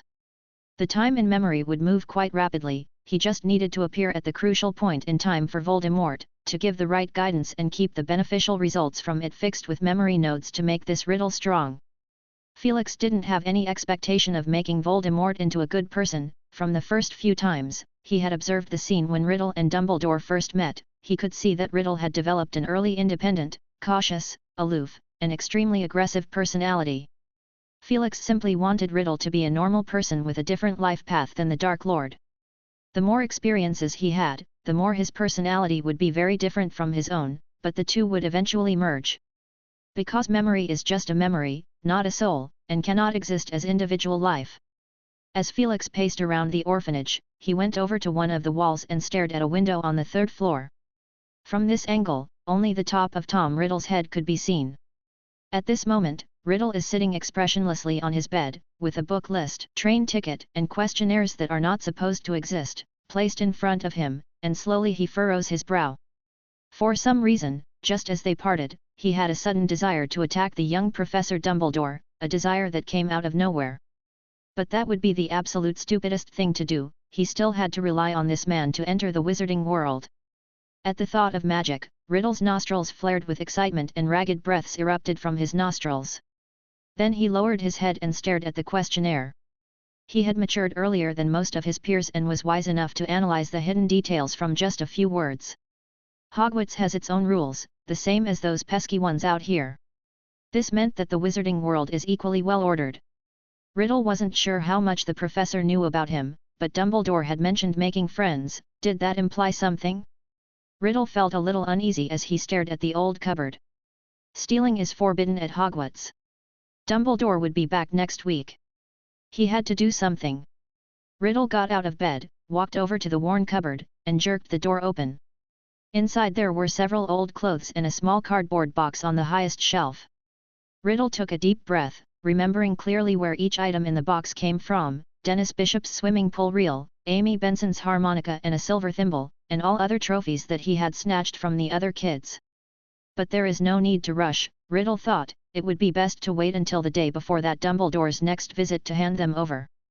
He slammed the cupboard door shut and stared at the grey mirror on the door, then a smile began to spread across his face as Riddle showed far more patience than a child his age should have, constantly adjusting the curve of his mouth, the position of his arms, and his posture. He is exceptionally gifted, and soon he is doing a decent job. Chapter 623, Quidditch Selection. By the time Felix returned to his room, it was very late and the sky had turned inky black. Valen yawned in boredom as she made colorful sparks erupt from the tip of her exclusive wand, and wondered, how could that old guy who had fried her little snake have managed to do incredible things with his exclusive wand? It is obvious that her wand has more gems. When she saw the Great Demon King push open the door and come out, Valen immediately scurried up to his shoulder and chattered. "You can't compare him to Filch," Felix said. "Filch hasn't really been exposed to magic in all his life, so even if he gets another exclusive wand, he has to rely heavily on the built-in magic within the gem."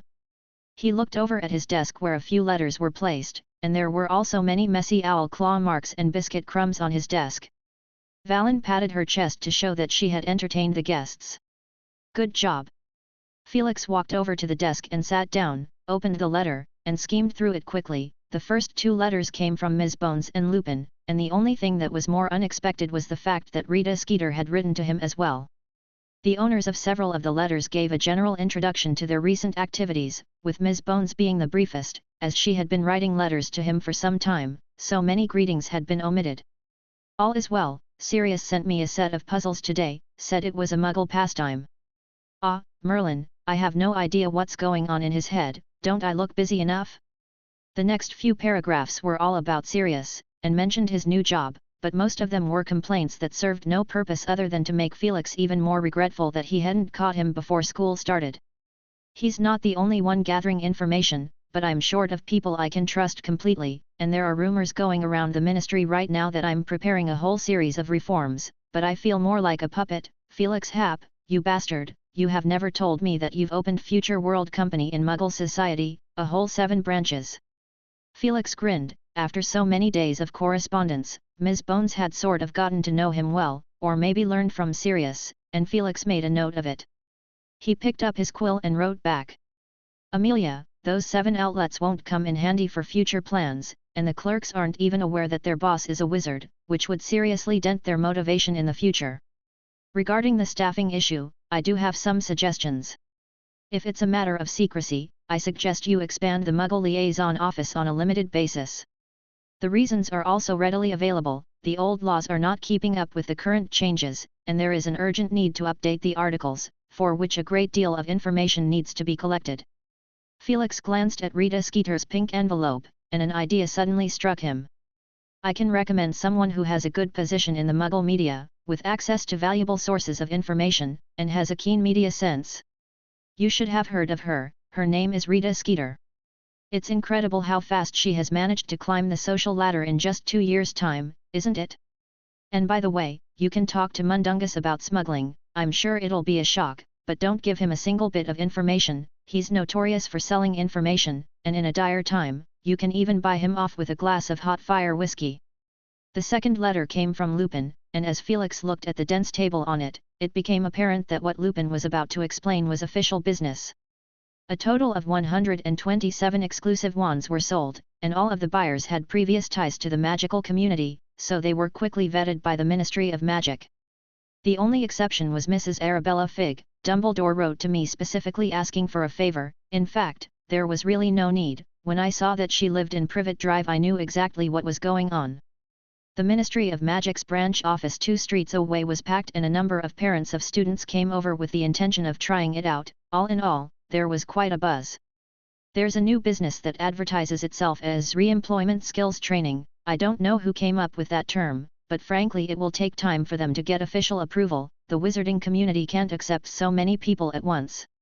Arthur has been very happy lately.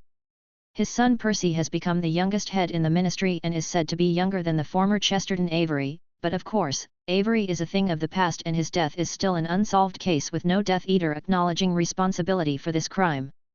Percy is now busy negotiating and preparing documents with the Ministry of Magic in 14 countries every day. Penelope said that he has plans to learn 2 more foreign languages and try to surpass Mr. Crouch, which, I think, is really a difficult task. Felix wrote back in a cheerful mood. But he was not that happy when he unfolded the letter from Rita Skeeter. This woman had sent the letter to ask for money. She took credit for the hot buzz of the exclusive wand, but Felix didn't share the same view, and he couldn't remember when he had ever conveyed that level of interest. So when Felix passed the letter on to Valen, not only did he immediately gain an ally who was on the same page as him, but Valen also volunteered to help him in writing a reply, which Felix agreed to with a grin on his face. He read the entire 2 sheets of parchment refuting it and didn't change a single word, except for a slight mention at the end that the Ministry of Magic is rich and there will be opportunities to make extra money in the near future. But the mouth must be tight, or the consequences would be far worse than the illegal animagus thing. After finishing all this, Felix stretched and paced to stand in front of the window. He stared at the dark silhouette of the castle, the forbidden forest, and the hills in the distance, and thought about the tributary that had been branched out from the depths of Voldemort's memory. It is too early to call it a tributary, it is at best a small spring that would not exist without Felix's help. The cool night breeze blew in his face, bringing him the scent of lush vegetation. Valen climbed up along his trouser leg and looked out over the shimmering black lake in the moonlight, and handed him a chocolate frog in the process. Felix ripped open the wrapper and took a bite out of the chocolate frog's head.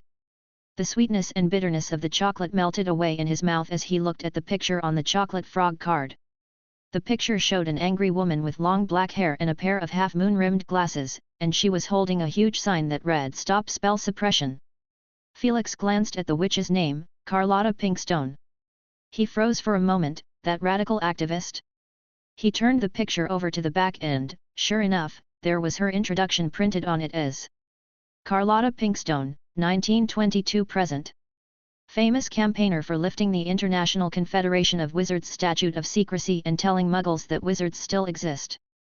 Ms. Pinkstone has been imprisoned several times for her blatant and deliberate use of magic in public places.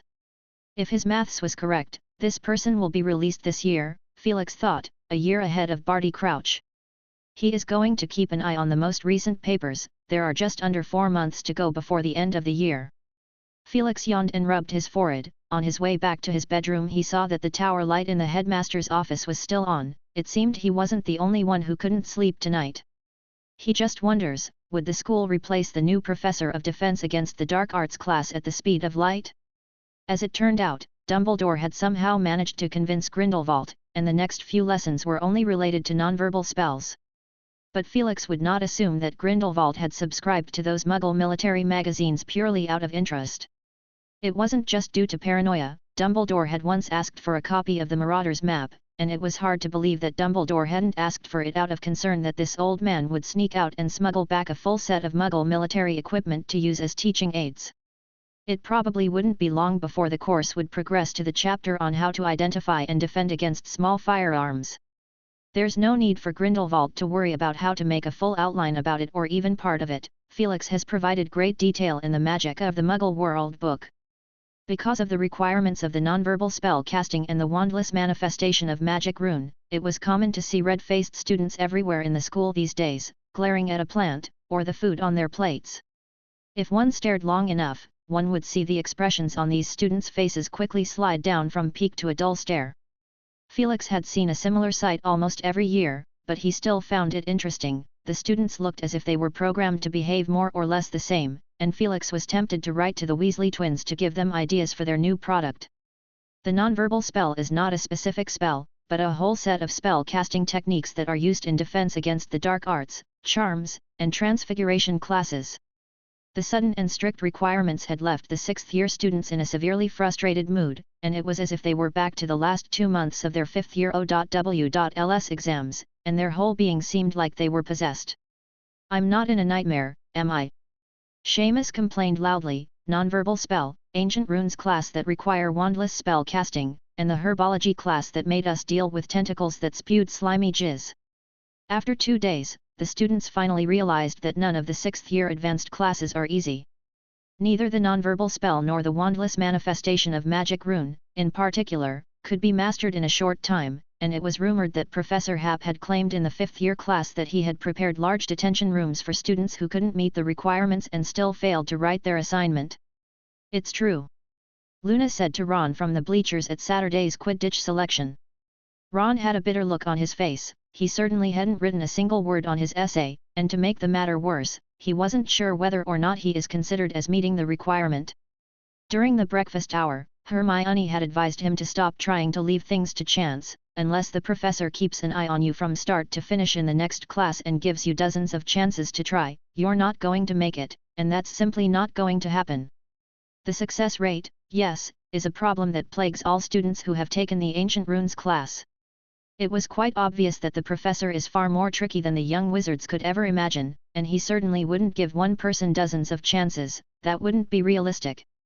There are plenty of students in the class now, and even Ron couldn't think of any reason for the professor to agree.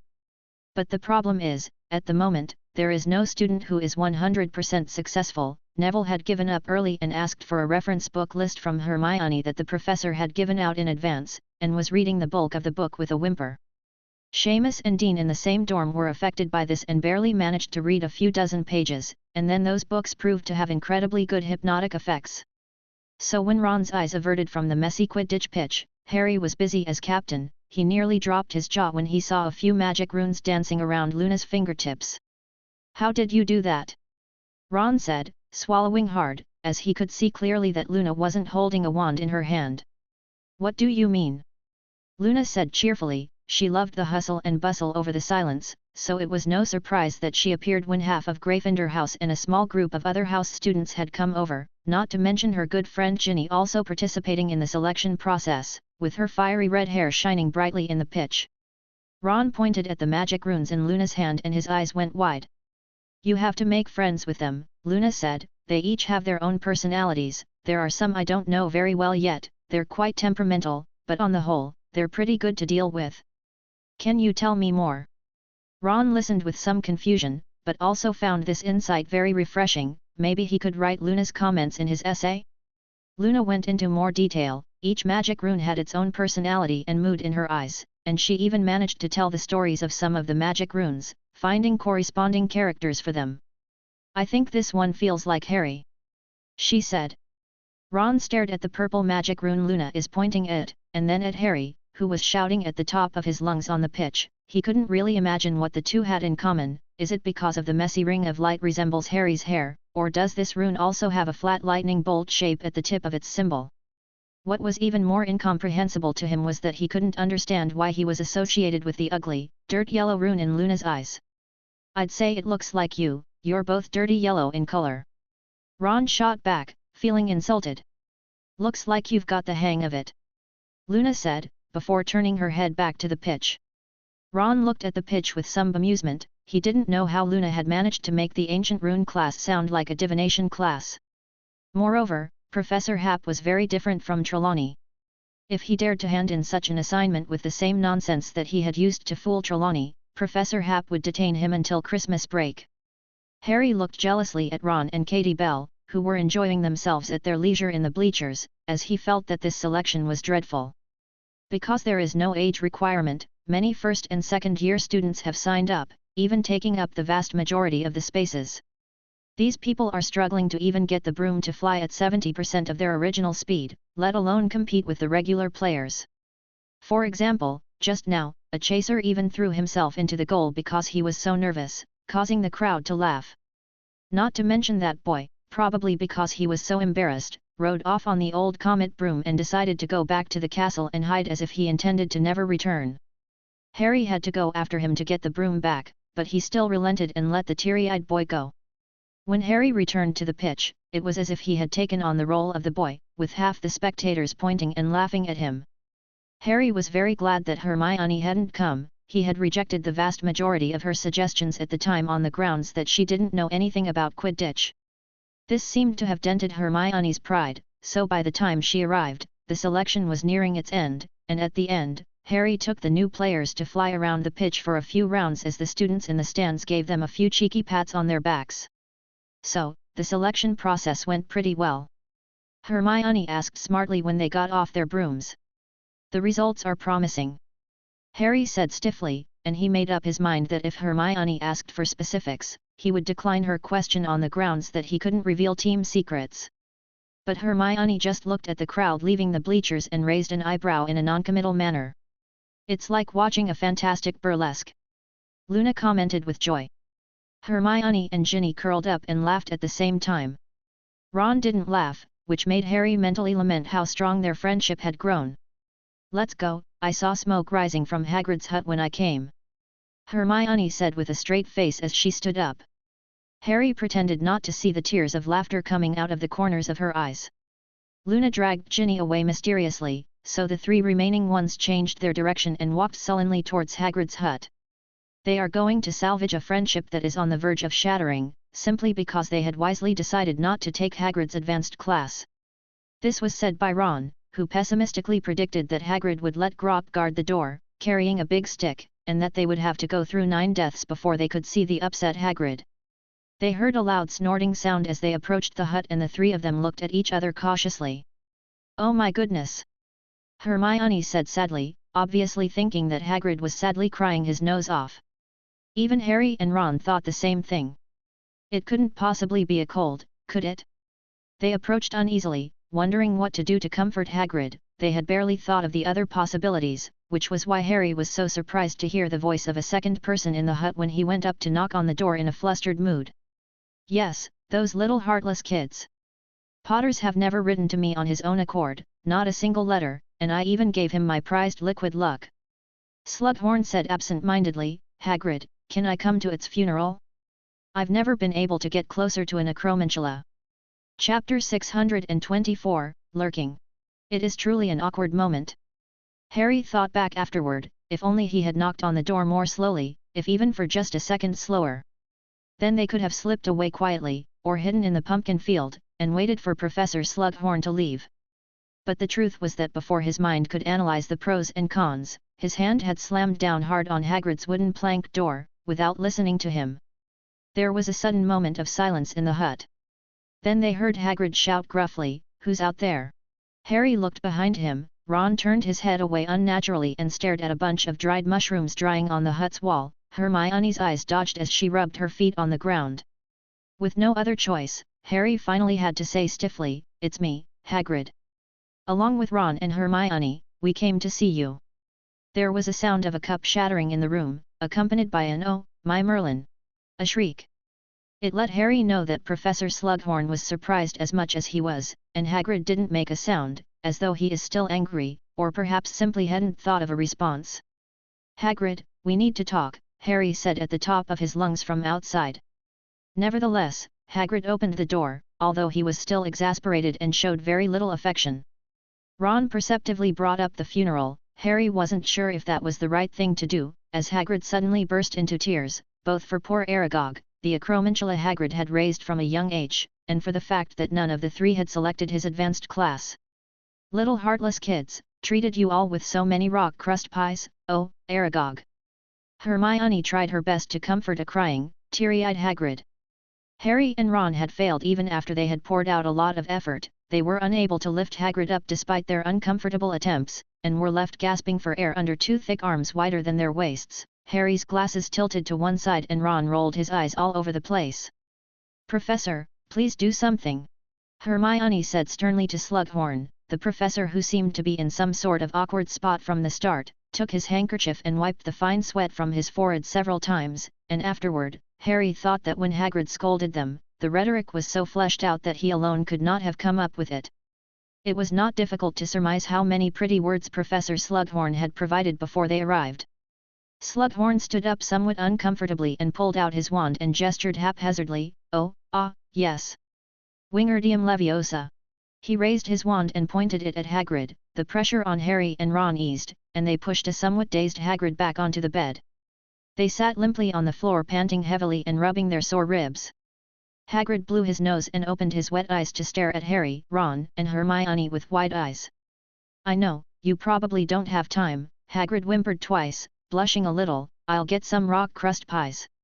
Harry and Ron, who had just sat down, immediately jumped up and winked desperately at Professor Slughorn, who fiddled with his handkerchief, cleared his throat, and said, "Hagrid, we should better go and see Aragog." "You're right." Hagrid froze and stood up. They came to the pumpkin field at the back of the hut, and Fang whimpered, where Harry saw from a distance a creature about the size of a wagon. Its once tough black fur had turned into a soft grey, its 8 sharp-edged thick legs twisted strangely, and its 2 ghastly claws pointed at the sky. It is none other than Aragog, the 8-eyed giant Acromantula spider. Harry had forgotten that Professor Hap had previously hexed the former king of the Acromantula, and was a little frightened by the sight of it. Hagrid stumbled forward and fell to his knees, and ended up crushing a pumpkin. It took a lot of effort for Ron to keep from laughing, stifling as his whole body shuddered. Harry understood the thoughts of Ron. His best friend didn't have a good feeling about spiders. So Harry stepped forward on his own, clearing his throat, thinking about saying a few random eulogies or something, only for that large claw to suddenly twitch and startle Harry into nearly jumping out of his skin like a cartoon. "It's not dead!" Harry couldn't help but shout. "Of course it didn't," Hagrid said hoarsely, glaring at Harry and grunting, "but it's going to be soon, in just a few days. It can't even eat now," he said, fighting back tears of sadness again. Thanks to Professor Slughorn, he said he had seen a similar funeral and willing to help. Can you guys stop by then?" he asked, looking at Harry, Ron, and Hermione, with very clear eyes. "Sure," Harry promised under his breath. "Great." As they returned to the castle from Hagrid's hut, Slughorn walked ahead with his big belly. He turned back several times as if he wanted to say something. As they stood in the entrance hall and were about to part, Slughorn finally turned his head. "Ahem, children," he stammered as he fiddled with the last button of his waistcoat, "I think I owe you an explanation. I shouldn't have talked bad about people behind their backs, but you did break Hagrid's heart. I thought since you're not around." "Forget it," Harry said, "we should have actually visited Hagrid a long time ago, and I really didn't write to you." Slughorn looked a little embarrassed, and he waved his hand. "That was all just a joke, but it's good to clear up misunderstandings, isn't it?" He became amiable as he said wisely, "I've been planning to throw a small party recently, inviting only some promising students. There's Malfoy, the Greengrass sisters, McLaggen, Zabinai, Bones, Longbottom, and the charming Melinda Bobbin. I don't know if you know her. Her family owns a large chain of apothecaries, and, of course, I very much hope that the 3 of you will be able to enjoy the company as well." I'm not sure if I have time." Harry racked his brain for an excuse. Maybe scheduling team practice for that day would be a good option. He didn't want to eat another bellyful of sweets and listen to a whole night of messy famous people stories. "Don't try to brush it off," Slughorn pretended to be stern. "I'm counting on you, and what ridicule I'll receive if I let the 3 youngest winners of the Order of Merlin get away." Then he played with the tips of his walrus mustache and said with a grin, "Don't worry, I've invited Severus, who has been teaching you for 5 years. I've read the papers he has published in recent years, and they are very valuable." Harry listened with an expressionless face, and he wanted to go even less. "And Felix, sly little fellow, he tried to decline just like you all did, but I told him that I will arrange it according to his schedule. Now he has no reason to refuse," Slughorn said, patting Harry on the shoulder and intoning, "I understand, talented people are rather proud. But, well, how can I put it?" He played with his 2 thumbs. "It's always a good thing to make more good friends, they may help you one day. Maybe." He hummed a little tune and disappeared down the stairs from the entrance hall. "What shall we do?" Harry asked softly as he stared at the shiny, bald head before it disappeared. Hermione didn't say anything and pondered for a moment instead. He also invited Susan and Neville. One has a Minister of Magic for an aunt and another one is the son of war heroes, Ron said as he wiggled his finger. It's not that hard to understand, is it? Seeing that Harry's expression was still torn, he advised, just avoid Snape when you get there. It can't be any worse than the spooky ghost birthday party and the upcoming funeral of an 8-eyed giant spider. They went back to their dorm rooms and rummaged through their book bags to do their assignments. Harry and Ron had to resign themselves to Hermione's nagging, borrowing complete reference books from her, and Hermione's essay, of course, and started to write their ancient rune homework. A whole 15 inches. Ron whispered, his eyes spinning as he placed several books in front of him at once. He suddenly thought of the trick Luna had mentioned to him this morning and couldn't wait to share it with Harry and Hermione. Harry listened with confusion, while Hermione listened with a frown and pointed out sharply, that method might only work for her alone. So what do you think about me putting this idea in my essay? Ron pressed with interest. It feels like it would make up quite a few words. Harry's heart pounded too, and he looked over at Hermione, but Hermione sullenly hid behind her book and didn't say anything. After a long while, she said sullenly, I think Luna was just trying to convey the idea of fondness and concentration, and if you can't do what she did, you'll just have to study hard and work on your practice. It's as good as not saying anything. The next morning Rita Skeeter knocked on the door of the Minister of Magic's office with a spring in her step, and the two women looked at each other across the table. Have a seat, Skeeter. Ms. Bones said, wearing a monocle and looking up from a thick stack of documents. Hello, Minister Bones. Rita Skeeter said with a big smile. Bones looked at her critically for a moment before her gaze moved away from the small curls bursting out of Skeeter's head. She spoke coldly, you were recommended to me by someone, who said you might have some power in the Muggle media. Not some, Minister. Skeeter said, with bright green fingernails poking into her crocodile handbag and pulling a work pass from it, I'm a special journalist for the Sun, with a great status, and there's a separate office for me there, even though I only go there once a month, but, she paused, that office is only reserved for me. Ms. Bones grunted softly, given your past record of violations, I have reason to be concerned that your actions could have a negative impact on the statute of secrecy. Oh. Rita Skeeter froze, her long nails fiddling with the zip of her crocodile bag as she said lightly, there is no evidence that It's just not been discovered yet, Ms. Bones corrected. The most important responsibility of the Ministry of Magic is to keep all things magical hidden, and now that there is such a person, out in the open, in Muggle society, surrounded by a group of colleagues who are all snippy and good at catching information, yes, I've heard something about the Sun, you've sort of found your area of expertise. Skeeter opened her mouth.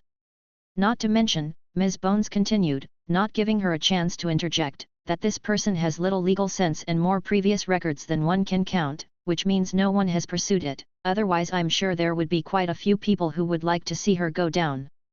Skeeter's body shrank back. Now, you tell me, Skeeter, Ms. Bones asked blandly, staring her straight in the eye, would such a person suddenly become law-abiding when she entered Muggle society? Rita Skeeter's expression stiffened as she took several shaky deep breaths and said, I thought you asked me to come here today because the Ministry of Magic needs you. Ms. Bones asked coldly.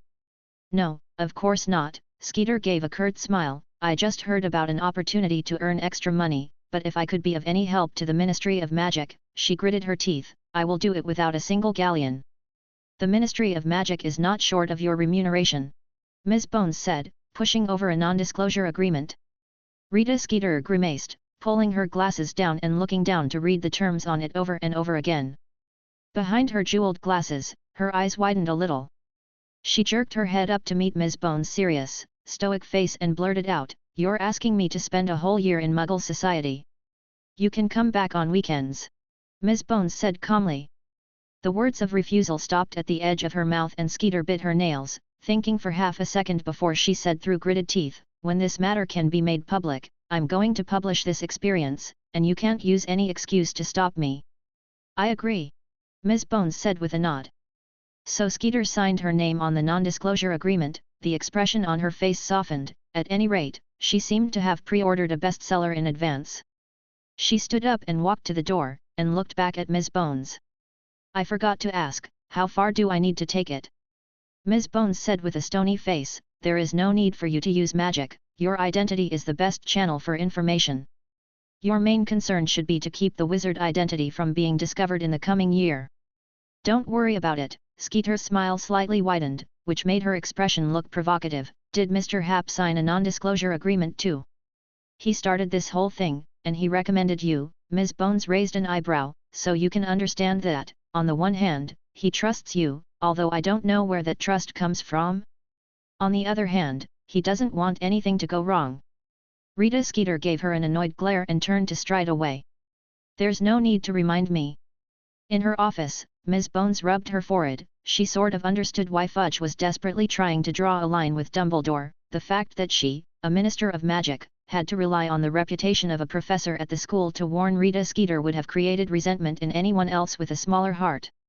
But the truth is, once outside of Britain, her reputation is not necessarily bigger than that of Felix Happ. There was a knock at the door. Kingsley Shacklebolt pushed his way in and handed Ms. Bones a document.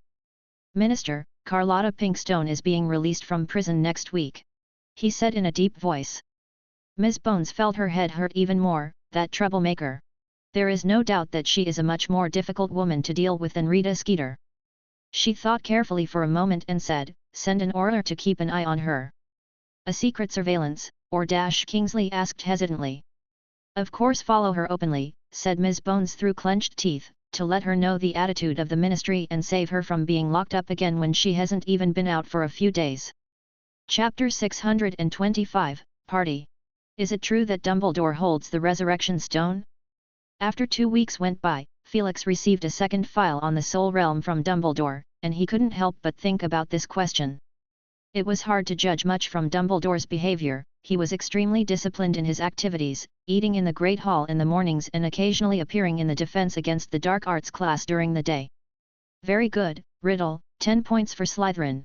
Felix said in class, looking at the boy with dark shiny hair in the first row. You were the first student to successfully turn a match into a pin. Any tips? The young Tom Riddle stood up. One must be familiar with both the object before and after the transfiguration sufficiently, he said. Yes, and who in the class could be more familiar with needlework than an orphan? One student said in a not-so-loud voice, causing laughter to erupt around the room as the young wizard and his friends unkindly looked at Riddle's second-hand robes and old textbooks. Silence. Felix said, I think you all should be ashamed of yourselves, because you cannot change your birth, but the level of effort is something you can decide on your own. He looked at the expressionless Riddle. Anything else? I think there is also confidence and skill to be counted, Professor Dumbledore. Riddle said. Accurate enough, please sit down. Felix leaned on the podium. Transfiguration is a complex subject, it is more rigorous and scientific than most, and I personally believe that is its advantage. Riddle has just pointed out the way to learn transfiguration: confidence, skill, and being familiar enough with the transfigured object. The first two can be acquired through training, but if you want to achieve something in the field of transfiguration, I would like to share what I have learned from experience. Keep enough love and curiosity for life. The bell rang and the students began to pack up their things. Felix looked at Tom Riddle, and for some reason, the sunlight shining on him always looked stale, as if it had been extracted from an old photo album. Riddle left the classroom in silence and followed a group of Slytherin students, blocking them in an isolated corner. Avery. Riddle whispered, you seem to have a problem with the clothes I'm wearing. Oh, piss off, hillbilly. Avery said mockingly.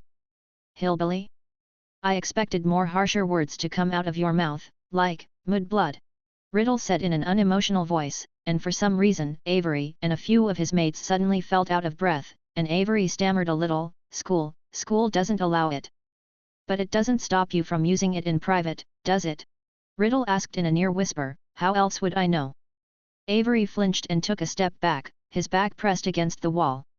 Look, at least I haven't said it publicly, don't try to threaten me with telling the professor, and even if you're on good terms with Professor Dumbledore Oh, you're scared, Riddle said contemptuously. Dumbledore takes the side of wizards from Muggle families, so you'll have to keep your tails between your legs. Avery's face reddened with anger, but Riddle flashed a smile. For what it's worth, the lineage theory has a valid point. I've read similar interpretations in Muggle books. The expressions on Avery and his mates' faces became puzzled. Nobility, that's what Muggles call those of noble blood, more honorable than commoners, fueled by the exploits of their ancestors, born to do great things. Ollivander the wand seller said that to me. He said that to me too. Avery grunted. And me dash. Me, too. Riddle's face flushed faintly, a sinister glint flickered in his eyes. He said nonchalantly, it may be a polite remark, but there is no doubt that I have heard the call from the blood of my ancestors in my body, and I feel that with unmistakable clarity, right here in this school. But you're an orphan. Avery pointed out. My friend, Riddle held out his hand, which Avery grasped with some bewilderment, and then his whole body became rigid, unable to move at all. Riddle leaned in closer, and said, close to his ear, when gold is mixed in the mud, its value will not be any less, but it is those who pass it by without knowing its value are truly pitiable. He let go of the hand and tilted his head to size up the astonished Avery, and felt highly satisfied. Very well, Riddle said with ease, I have heard that Professor Kettleben got some Ashwinder, would you like to go and see them? We're only in the first year, Avery said hesitantly as he felt the physical restraint disappear, we can't take his class until the third year. Riddle let out a loud snort as he said impatiently, what's so difficult about that? All we have to do is walk up to him and say what we want, and honestly, I'm a little worried about what kind of education you've received that a simple thing like this could deter you. Avery blushed, of course, I've been taught well. But Riddle just waved his hand lazily, leave the task of introducing ourselves to me, you just need to show a little courage and follow my lead, his eyes fixed on the few men with menace, don't say you're afraid to do even that. And so an expedition was finalized, without even a slight risk. Riddle had told them it would be scheduled on a sunny weekend. Riddle watched Avery and his mate leave, and his face regained its calm. At that moment, a sound of applause rang out in the darkness. Who? Riddle called out, his eyes squinted at the brown beard that became visible in the darkness, his face quickly becoming courteous, Professor Dumbledore. Young Tom, you seem to be adjusting well. Felix appeared with a smile on his face. A trace of panic flashed in Riddle's eyes, you heard everything, sir? I don't want to justify myself, but, he said stubbornly, I have to survive in school first. So you picked up the pedantic theory? Felix asked gently. Riddle's face turned pale. Swinging the knife at the weaker, that's certainly not a bad approach, Felix said thoughtfully, I'm more interested in how you plan to subdue Avery and the boys, the Ashwinder serpent. Ah, I see. The Parseltongue. And is there anything you can do to change my situation, sir? Riddle asked sarcastically, no longer trying to hide it. A few days after school started, there were people talking about me behind my back, making fun of my robe and my textbooks. What did you say at that time? Study in peace, of course, it's not like you've ever experienced it. On the contrary, Felix said, we have quite a few similarities. Riddle gave a scrutinizing look as if to judge the truth of the words, and there was no doubt that he had failed once again, not being able to see any semblance of extra emotion in that smiling face, which he couldn't help but secretly admire while being annoyed inside. I was sorted into Gryffindor House at the time, and a year before I enrolled, my father Percival attacked 3 young Muggles and that story spread everywhere with great fanfare. Felix said lightly, people saw me as the son of a Muggle hater, deliberately bringing it up in my presence, discussing it with fervour, and even some with ulterior motives highly praised my father for what he had done. Then how did you fight back? Riddle asked. Study in peace.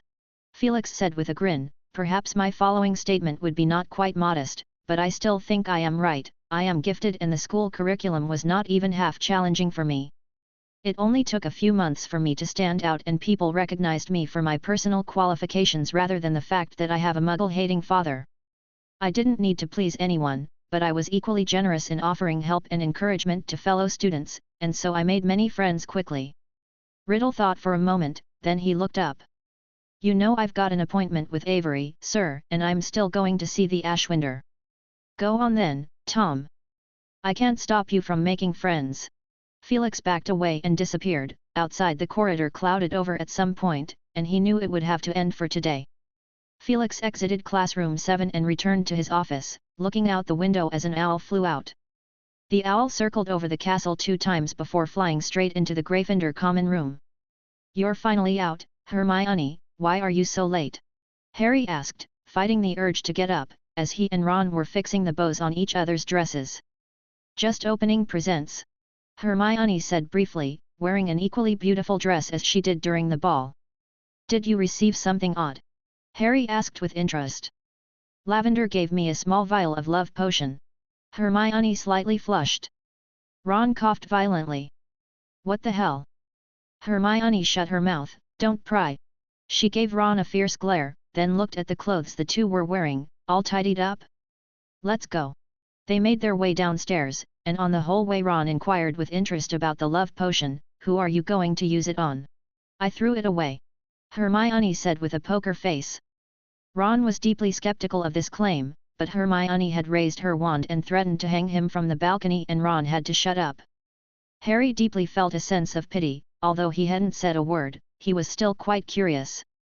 Slughorn's office was much larger than the average classroom and, it was unclear if he had asked this room to host a party. The ceiling and walls were decorated with emerald green, crimson and gold drapes, and from above their heads came the sound of ethereal singing, a few house elves walking around with dinner trays, and Ron picked up a chicken leg smoothly. Glossy and bright, I bet it's coated in honey. He said with certainty. Harry, my boy. Slughorn strutted over, beaming, and Miss Granger and Mr. Weasley, I was just talking to someone about your brother, the youngest head. He said to Ron before taking Harry's hand and walking inside while greeting Hermione and Ron. Make yourself home. How did he know Percy became the head? Ron muttered in a low voice. It's obvious, isn't it? Hermione said, reaching for a glass of mead and taking a small sip. A drunken voice came from near her head. Darling, I must say this liqueur tastes a little bland. Hermione turned around and Trelawney held out an arm that looked like it had been pickled in sherry and rubbed the tip of Hermione's nose as she took a glass of mead with her. Thank you, Professor Trelawney. Hermione said coldly. Trelawney remained unfazed as she finished the glass in one gulp and smacked her lips contentedly. It doesn't taste too bad, the honey is well spiked.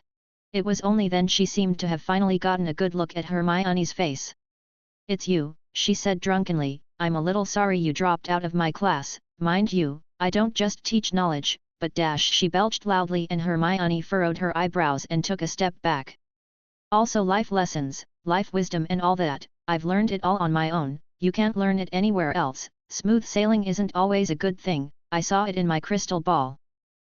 Angry faces, wary, about hidden dangers. Hermione raised an eyebrow, want me to be wary of being hit by a crystal ball in the dark?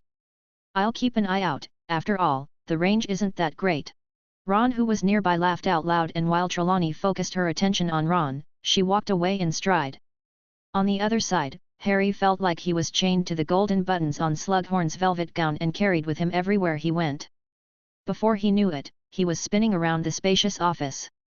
Have you learned anything yet, Harry? Slughorn lowered his voice and said in a pushy tone. Learned, what? Harry asked with a gasp, feeling awful, like a monkey on exhibition, with everyone he met wearing a fake smile, even those he thought he knew well, like the Greengrass sisters, putting on a fake face and smiling sweetly at him. Making connections. Slughorn said, I can see you're lacking in this area. Didn't your godfather teach you about this? He's usually busy. Harry stammered. How unbecoming, Slughorn said as he shook his head, then said with some enthusiasm, it's a bit presumptuous, but perhaps I should write him a letter, the last heir of the ancient House of Black. Harry stared, suspecting that Professor Slughorn was just looking for a reason to get involved with the Black family. At that moment, two men walked past the corner they were hiding before, and Slughorn nimbly reached out his chubby arm, only to fetch air, but the arm kept going and in a flash encircled the one slightly further away from him, yanking him forcibly over. Harry mentally exclaimed that this move would rate as one of the top 10 Quidditch saves of the year. Valen, standing on Felix's shoulder, patted her chest heartily and glanced somewhat sympathetically at the cornered Harry as Felix walked over and stood in front of the immobile Snape, his mouth curling into a pleasant curve. Severus. Felix. Slughorn called out happily, one arm wrapped around Snape with a death grip. Almost missed you guys. I've just taken Harry for a walk, and you're welcome. I've heard that you two are close to Harry. I was just about to speak to him, if he's planning to go into politics. I have no intention of going into politics. Harry said with annoyance, struggling desperately. Because Slughorn kept trying to grab him over and bring him closer to Snape. Slughorn held up a chubby finger, but you want to be an Auror, don't you? Minerva told me about it, she thinks well of you and speaks highly of you, but you can't spend all your life catching dark wizards, can you? Severus, try to persuade him. Snape narrowed his eyes as if he is looking at a dead man and said calmly, I never knew I had this kind of influence over Potter. Don't say that, Severus. Slughorn said with a big smile. Harry knew he had drank a lot and was now in a state of hyperactivity. I saw him use your old textbook. Yes, I recognized your handwriting instantly, it was particularly scribbled, and I even criticized you back then about it. Chapter 626, Hogsmeade Weekend. Slughorn had clearly made a misjudgment. Felix thought to himself as he handed the mead to a stoic-looking Snape. Slughorn would have come to this conclusion after remembering the cross-house friendship between Severus and Lily back in the days before the First Wizard War in that special time. There was no surprise in this. Professors tended to be well informed, but what they knew was merely superficial, and they would rarely delve into the deeper conflicts and emotional entanglements between students. Combined with seeing Harry using an old textbook in class, Harry isn't short of money. With the importance Slughorn placed on Harry, it would be possible to discover, with just a little attention, that the textbook had belonged to Snape. It's for you, Harry. Oh, I forgot, you're underage. Felix retracted his hand that had been extended. Oh, don't be too strict, Felix. It's okay to drink a little bit sparingly. Slughorn said with a wink. He also seemed to notice that Snape and Harry were not as close as he thought and changed the subject smartly as he patted Harry on the shoulder. It seems I've kept you occupied for too long, you should go find your friends, and yes, take it Harry. With that, he grabbed a goblet from a tray held by a passing house elf and handed it to Harry casually. Wanting nothing more than to get out of this mess as quickly as possible, Harry said thank you and left quickly. He only breathed a sigh of relief when he felt the sharp, glaring gaze move away from the back of his head, and Professor Slughorn's vibrant voice faded behind him. Amelia Bones, she's doing well, thinking back. Harry. A familiar voice called. Neville, what are you doing here?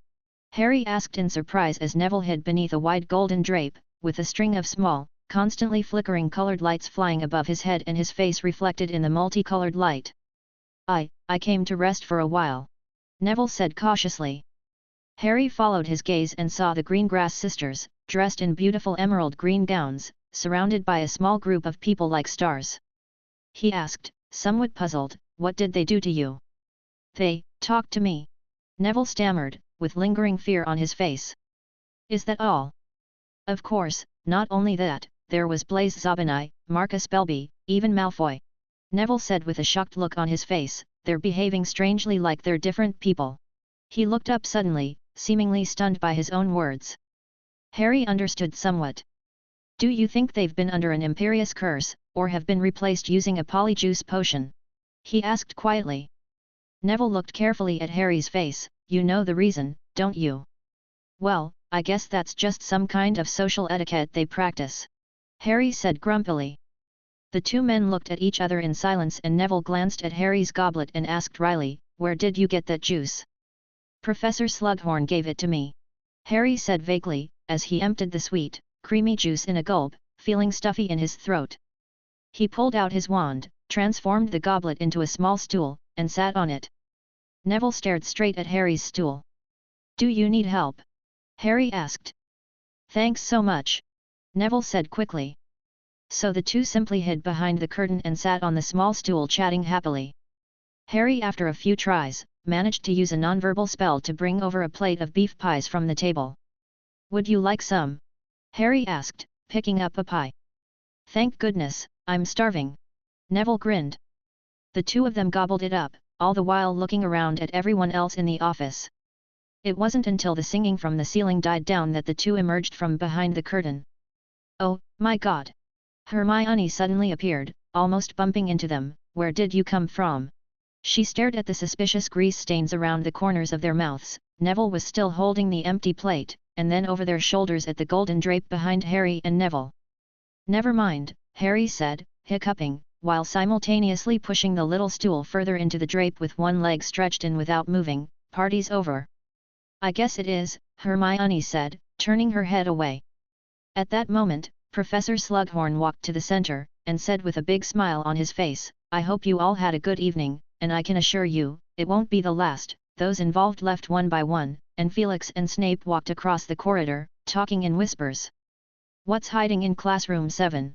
Snape asked bluntly. Felix raised his eyebrows.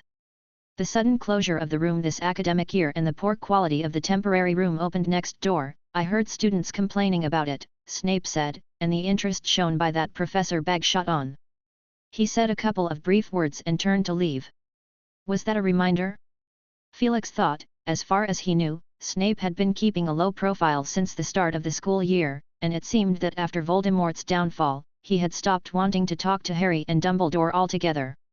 In mid-October, the first Hogsmeade weekend was finally announced. Harry woke up early that morning, it was dark outside, the wind was howling, and he stared at the curtains of his four-poster bed for a long time, but had trouble sleeping, so he simply rummaged under the bed for the advanced potion-making book to pass the time. He refused to bring this embarrassing textbook to potions class after that unpleasant little party and spent the next 2 weeks sharing the same book with Ron until Ron's owl, Piggy, brought the new textbook back from the Flourish and Blotts bookshop.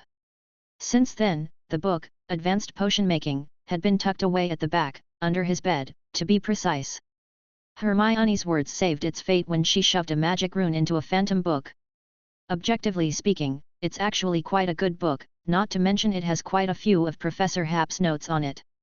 Harry mused to himself, the book had ended up in his hands solely because he was the only one who could barely make out Snape's slimy, messy notes at the time, and during the O.W.Ls exams of the school year, he had been specifically tasked with sorting out the useful points, and by the time the new school year started, its value had diminished considerably. Harry opened the book from the back of the center and stared at the incantation, Sectum Sempra, written in the margin, with the simple words for enemies under it. In fact, there were 2 other comments below it in 2 different fonts, each in small, neatly written words. One of the comments addresses the spell itself, cutting spell, fast and silent, with a little practice, it can cut off a person's head, and it even works well against stone and metal. The counterspell for it is a healing spell, for maximum effect, the incantation had to be repeated thrice, personally accepted by the spell's inventor. This paragraph alone once repulsed Harry. And Hermione's comment followed below Professor Happ's review, you can tell she was vexed, awful comment, are boys of that age all violent in the head? And I can guarantee that this is an illegal spell. Harry grinned and laughed wordlessly. He could well imagine what kind of emotion Hermione was feeling as she wrote this, but, although he wasn't sure why the professor had linked it with cutting people's heads off, Harry found that thought quite frightening, it undoubtedly served as a blatant warning to him. Professor Happ likewise left rather unusual comments on other handwritten spells. Toenail-growing hex, a minor hex with a nice comedic effect, dangling jinx, make sure your opponent is wearing trousers, or maybe not, depending on how much you hate him, Muffliato charm, a must in the library, with additional notes from Hermione, Gotcha, Professor, and Langlock, which has the effect of gluing your tongue to your palate and can be used as an aid when practicing nonverbal spell casting. Harry stared at the description of the Langlock spell and for a moment his thoughts drifted elsewhere. Would this spell help when practicing Animagus? Sirius had told them a particularly unreliable suggestion, using the stunning spell and full body bind curse would prevent them from unconsciously swallowing, or chewing, mandrake leaf while sleeping. Harry thought that if they combined the Langlock spell with that, they wouldn't have to worry about it during both day and night. Harry shook his head vigorously, this was an absolutely terrible idea. Animagus lesson is scheduled right after Halloween and counting him, Ron, and Hermione, there are a dozen students who meet the requirements. They would be given almost a month to learn the theory and then would begin their first attempt around Christmas, which would minimize the distress caused by the difficulty of speaking. In the morning, the students stood in a long queue and passed through Filch's scrutiny for a trip to Hogsmeade, amidst the envious eyes of the younger wizards. "Where's Hermione?" Ron asked at the oak gate. "Still fiddling with her book of runes, she can't wait to fill it up," Harry said, looking around as he did so. "Well, looks like it's just the 2 of us today," Ron said with a sigh, but he quickly perked up, "Shall we go to Zonko's first? After that a trip to Fred and George's shop, and the Scrivenshaft's quill shop, I need to restock some quills, and finally a drink at the 3 Broomsticks. Actually Harry looked at Ron with some embarrassment. "Hey, Harry!" Ginny appeared from behind them and happily patted Harry on the shoulder, "Let's go." Ron stared incredulously and exclaimed, "You're coming with us?" Ginny raised her pretty eyebrows and stepped forward to take Harry's arm, and looked at Ron provocatively. Feeling weird inside, Harry tried to quietly jerk his arm back, but Ginny insisted on not letting go. I think, she looked straight at Ron, it's time to show an example of a good brother. Ron's jaw dropped. Are you guys gonna leave or not? Filch looked at them and growled fiercely. Leaving. With a twist of her head, Ginny's hair rose in the air like flames for a split second as she dragged Harry away. Harry had never felt like this before. The journey from school to Hogsmeade had been so long that he hadn't felt the happiness from the date at all, and even though Ginny was right next to him, the occasional ragged breath behind him reminded him that Ron never left them. Where are we going first? Ginny said briskly. How about Zonko? Harry racked his brains. And then what? I think, we can go to Fred and George's shop, Harry said slowly, we might be able to bump into them. Good idea. What else? Go to the Scrivenshaft's quill shop and buy some quills and finally have a drink at the Warm Three Broomsticks. How's that for a plan? Ron asked sullenly, in a snappy voice. Oh, awful! Ginny said with disgust. They parted at the entrance to Hogsmeade Village, and although Ron wasn't too happy about it, Ginny glared at him and refused to budge. What kind of person would follow their sister on a date? Ron mumbled something and walked away kicking the stones. Harry and Ginny made their way to Zonko, but that place is sealed off with planks of board. Oh, crap! Harry called out suddenly as they made their way towards the Weasleys' Wizard Wheezes, and abruptly turned up a fork in the road with Ginny in tow. What's wrong? Ginny probed and looked behind her. It's Professor Slughorn. Harry said nervously, and Ginny giggled softly in his ear, tickling Harry's heart as he completely threw thoughts about leaving Ron alone in the street in the freezing wind. How about a cup of tea at Madame Putafoot's tea shop? Harry asked, mustering up the courage. It is a recognized date spot for Hogwarts couples. Ginny looked at him, her eyes seemed to twinkle with stars. What's wrong? Harry asked fumblingly, his face burning a little as he wondered if his little thoughts had been discovered. Ginny grinned from ear to ear. Great! She said as she straightened up and smoothed her messy hair. The tea shop was already packed tight, and when they entered everyone stared at them intently. Two younger girls in the corner pouted, the one with the prominent chin and long black hair chattered something to her friend. Leave them alone, Ginny said condescendingly, tugging Harry inside, but even as they circled the smoke-filled room, they couldn't find an empty seat. The two underclass girls, who had been just about to leave, sat back down dramatically, linking their arms together, and squinted at Ginny in unison. That's Romilda Vane, she had discussed how to give you love potion at the club, Ginny said, looking around impatiently as she hoped to find a pair of empty seats. What? Harry exclaimed.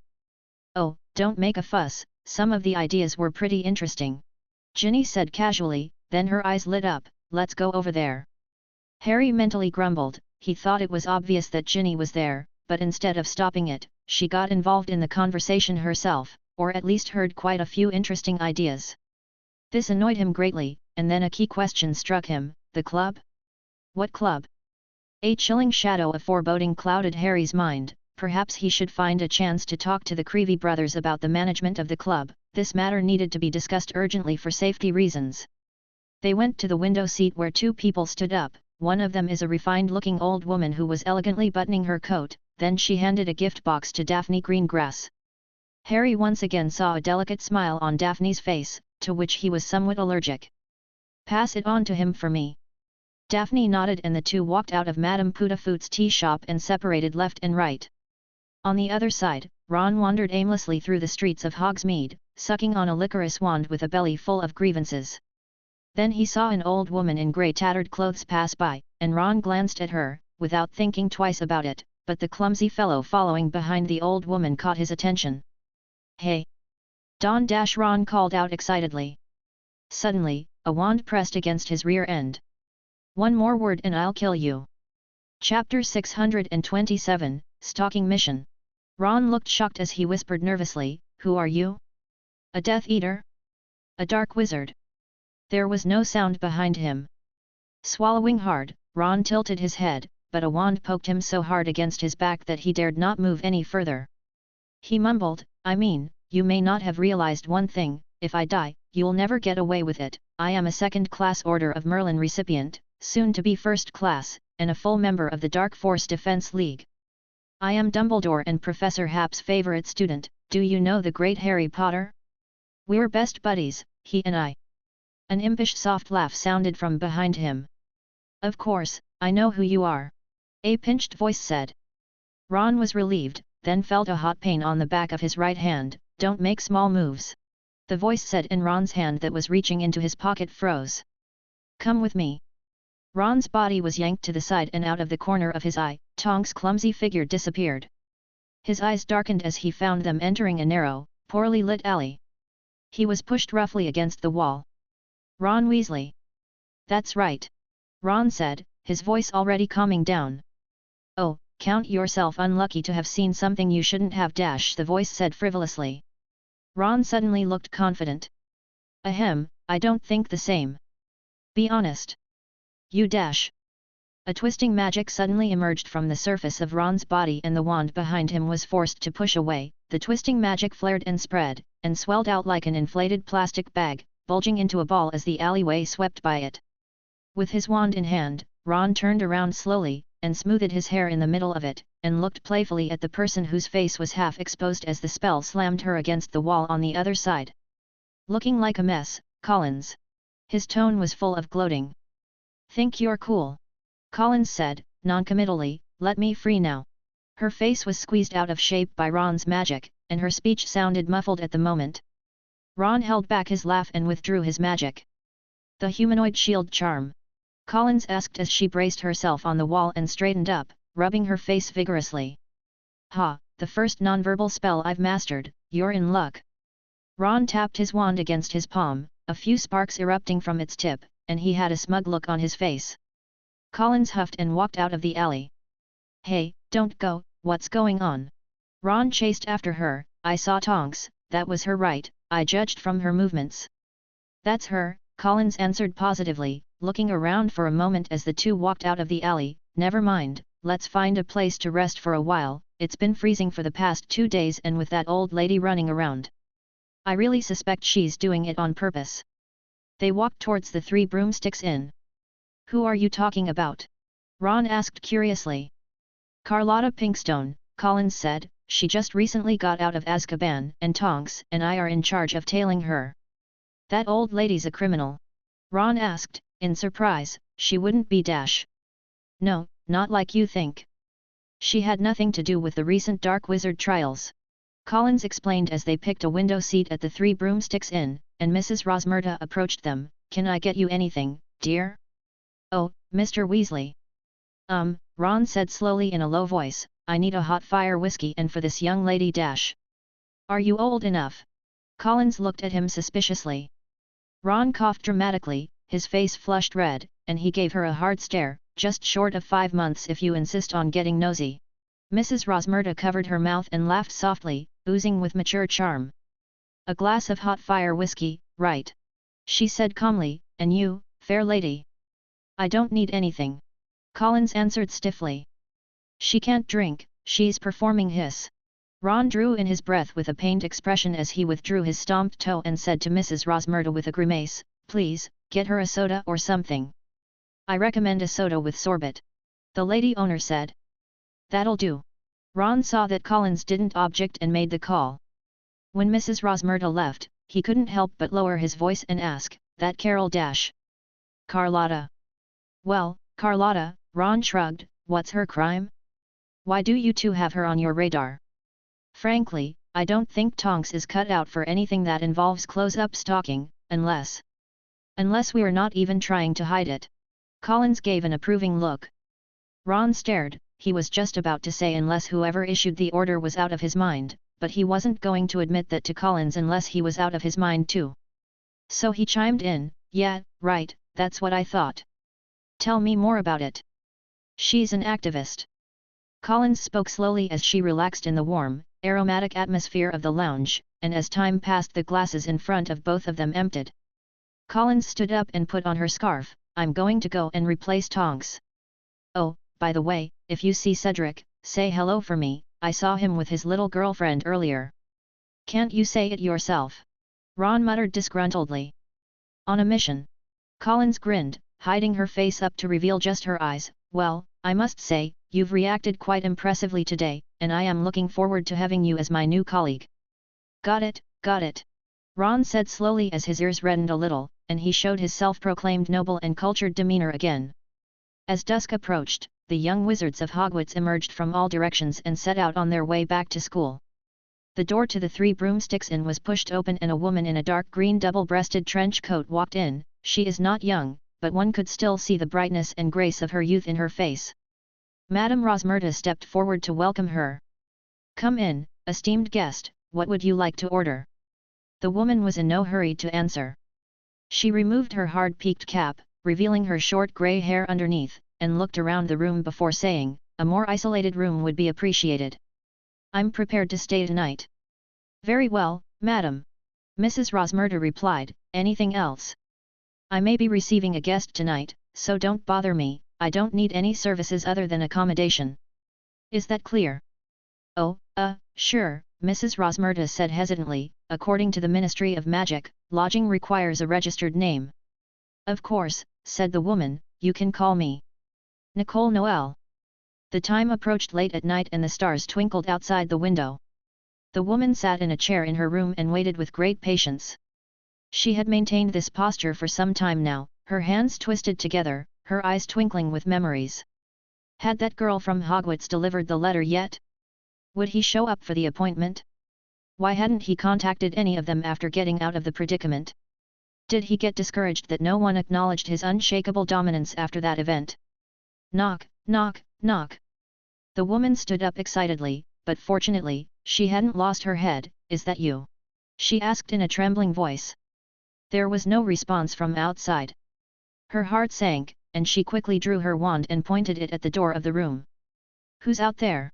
the woman barked, this time her voice filled with coldness and a sense of seriousness. "Felix Happ," a young voice stated from the door, "a certain lady who calls herself Nicole Noel has taken the liberty of visiting. Can we talk downstairs?" As the words were spoken, the air around them seemed to freeze and link together to form an integral and indivisible unity. The woman raised her wand decisively and a bolt of fire fired out, followed by an attempt to cast an apparition. Bang! The door of the room split into pieces and the fire blasted another large hole straight through the wall.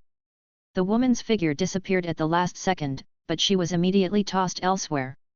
The surrounding area was a wasteland, black stone shadows fell in silence, trees rustled, and the chill of the night reached the woman through cold, biting earth. She shivered and rose from the ground. Out of the corner of her eye, Nicole Noel saw a trail of light where the village of Hogsmeade remained.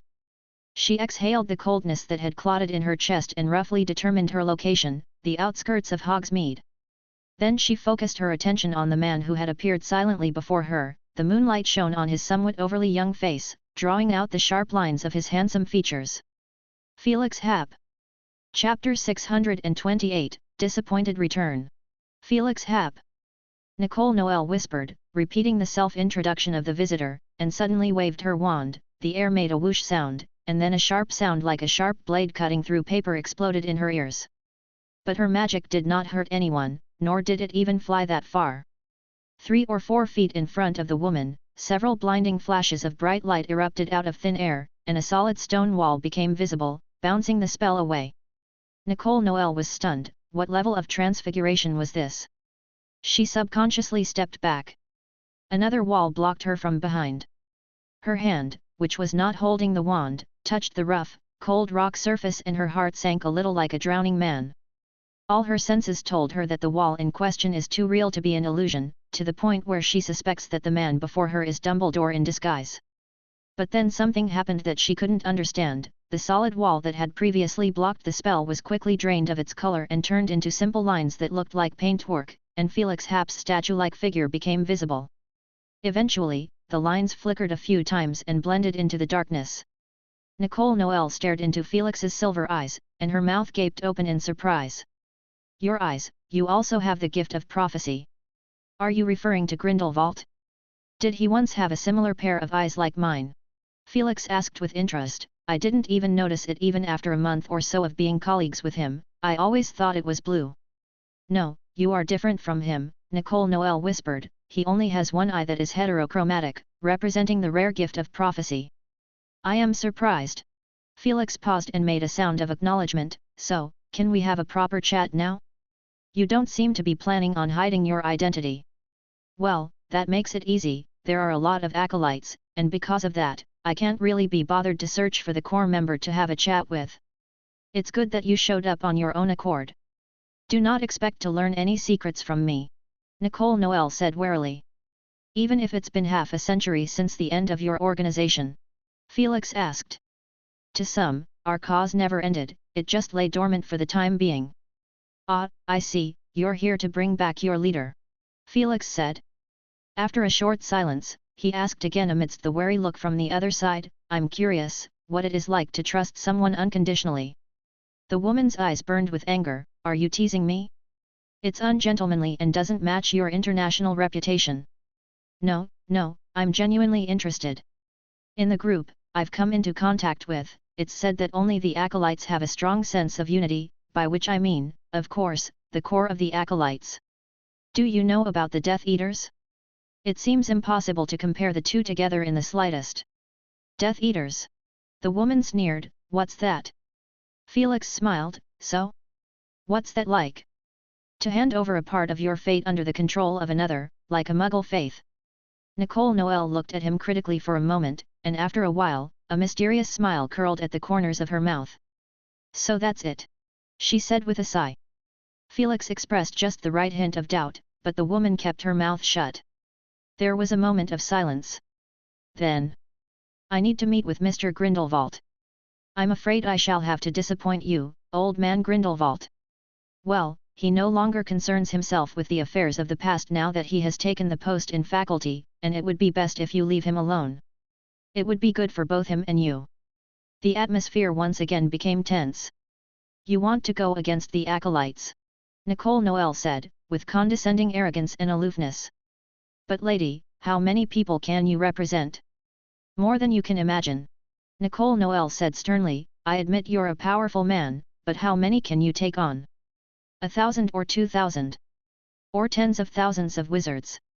You think you can stand against 2 million wizards when the entire wizarding world was afraid to judge all the acolytes?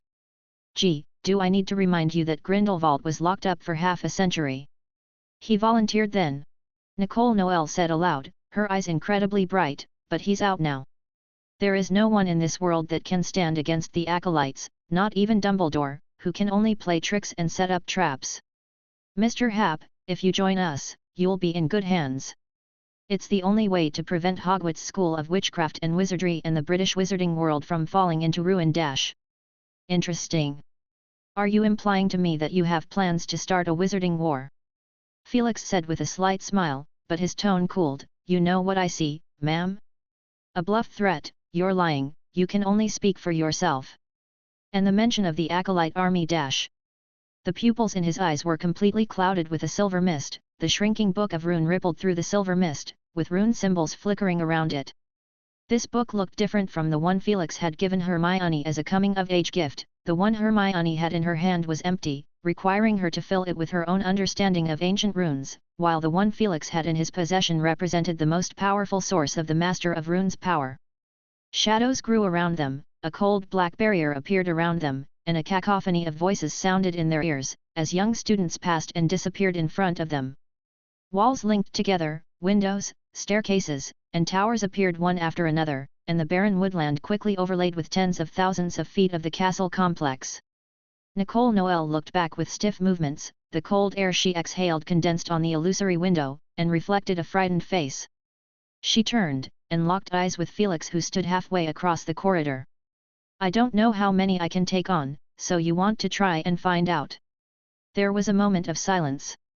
Sorry, I'm a bit worked up, Felix said as the magnificent castle faded a little by little in front of them. But I hate being threatened, he muttered. Especially threats that had the potential to happen. The woman in front of him couldn't do it, but Grindelwald probably could. Really, if he brought in thousands of elite wizards in one breath, being unprepared, he would have no choice but to flee. In any case, your plan has failed, my lady. Come with me, and I will hand you over to the British Ministry of Magic. With a swoop, a brown owl circled and landed. Both of them watched at the same time as the owl dropped a letter at Nicole Noel's feet and flew off without looking back. It was too scary down there, it had had a hard time finding a chance to deliver the letter, it must get more owl food after going back. The woman glanced at Felix, and seeing no reaction from him, she picked up the letter, tore it open, and pulled out the parchment within to read its contents. It was only a few lines, and she read it several times. She sat helplessly on the ground, her face turning pale and her eyes seemed to lose focus. A reply from Grindelwald? So you've reached out to him, what did he say? Nicole Noel closed her eyes, the letter creased as she clutched it. So. You can leave now, Ms. Noel, and don't ever come back. Felix gave the expulsion instruction. You're not going to arrest me? Nicole Noel asked weakly, her eyes opened. There's no need. Felix said, and abruptly disappeared. The wind howled and Nicole Noel stayed where she was, looking out in the direction of Hogwarts Castle for a long time before leaving. Well, that old man is quite the charmer, someone still remembers and waits for him even after all these years. Felix tsked, twirling an illusory piece of parchment in his fingers. He shook his head and disappeared once more, this time leaving for real.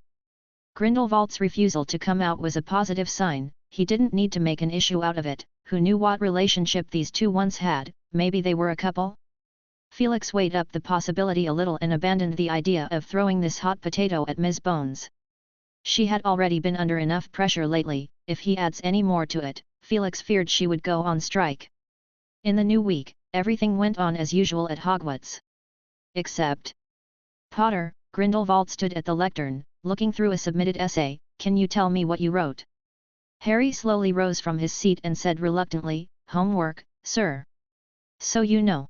Grindelwald said softly, you're not serious, Potter, so, unfortunately, you're going to have detention. But, Sir Harry said unconvincingly. I'll listen to your explanation in my office, but not now, don't delay the rest of the class, Grindelwald said with his usual expression, let's get on with the lesson. Harry huffed and sat back in his seat as Ron and Hermione shot him a sympathetic look. This was not the first time this had happened. Professor Bagshot had not relaxed his demands just because he knew Harry, instead, he had become even stricter. Very often, the same essay with a different name might be able to pass, but with Harry, it would become flawed. They didn't expect it to go as far as detention. Due to your mediocre skills at disguising your Muggle identity, more than half of you failed. This also means that you are at risk of attracting the attention of Muggle law enforcers at any moment, and if some of you pull out your wand with a big grin, you could incur a deadly backlash. As we learned in the last lesson, the speed of regular firearms exceeds the speed of sound. Does anyone remember what that figure is? Very good, Miss Granger, and the average wizard, I mean those skilled in nonverbal spell casting, is only about a third as fast on average, and unless you are an archmage and can control magic beyond your body, you will have to listen to my lesson honestly. It is safer to detect danger in advance than to respond to it head-on. A more effective method is to use magic like the supersensory charm to enhance your own perception and detect the presence of danger in advance. Now in groups of two, stand with one back to the other, the first one use the supersensory charm and the second one gather the magic at the tip of the wand but do not fire it. Let me see how far you can make it. Chapter 629, Detention. In the Defense Against the Dark Arts class, the students moved. Desks were stacked up in the corners, leaving a large area in the middle empty. The classroom was in chaos for the next few minutes. No one wanted to be the one with a wand pointed at the back of their head. Harry and Ron pushed and shoved each other half-heartedly. Eventually Ron won with his height and physical strength advantage and Harry was shoved to the front. Out of the corner of his eye, he caught a glimpse of Neville standing side by side with him, squishing his mouth with an expression of someone heading towards a torture chamber. Stand by, front row students cast a supersensory charm on themselves. Harry didn't bother to look at the others as he pointed his wand at himself and whispered the incantation. In an instant, his senses became extremely sharp as a myriad of details he had previously overlooked came flooding in. Harry is no stranger to this spell, and he quickly blocked out the unnecessary details, trying his best to catch the threat from behind him. Gradually, he saw something, a blur of light appeared behind him. It is Ron's wand, with something foggy twisting around the tip. It suddenly occurred to Harry that in the first few lessons, Professor Bagshot had scoffed that their spell casting was as conspicuous to some people as shouting against their ears. Harry couldn't help but clutch his wand tightly, his nerves tensed in fear that Ron would forget the professor's command and fire off the spell. It wasn't unfounded, there were already some students who couldn't control their magic enough and caused their peers to suffer. Those spells had arced like flickering sparks in the darkness to Harry's perspective. The failed group will switch places between themselves, Grindelwald said nonchalantly, turning a blind eye to the menacing glances of students who had swapped places with each other. Seamus was trying desperately to whisper an apology to Dean, saying that he hadn't meant to do it, but Dean, who smelled like burnt mush, just sneered at him. Draco Malfoy froze in place with a frown, looking sheepishly at Blaise Zabinai, who was limping towards him. For the next few minutes, the classroom was in chaos. Those students who had been unfortunate enough to be hit earlier returned the favor when it was their turn. Various minor hexes flew all over the place, and screams of pain and grimaces were heard everywhere. "Keep quiet, a few minor bruises won't hurt," Grindelwald said briskly, his eyes astonishingly sharp as a couple of emotionally disturbed students with oddly shaped heads were called out, and the others continued to practice with caution. At the moment, only Harry and Ron, and Neville and Hermione were staying still. Hermione is known for her ability to control her magic perfectly, and if the professor didn't call it off, she could have kept it up until the end of class, but it was Neville who was having a hard time, his hair standing on end due to fear, and he had used the shield charm several times for no reason because of his overreaction. Ron craned his head and laughed out loud when he saw Draco Malfoy fall face first to the ground after being hit by a full-body bind curse, and his wrist couldn't help but shake. "Watch out, Harry!" Ron abruptly yelled. He didn't need to remind him, Harry had already noticed the change in the magic wrapped around the tip of Ron's wand, and at that moment he completely forgot about his half-baked nonverbal spellcasting and shouted, "Protego!" An invisible wall was instantly formed. Harry's shield charm was a little too powerful, and 7 or 8 students were pushed out of the way, and the classroom instantly became messed up.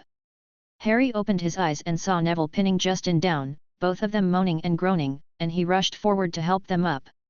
It was only at that point that Grindelwald slowly walked over to the students, removing the effects of the various evil hexes from their bodies.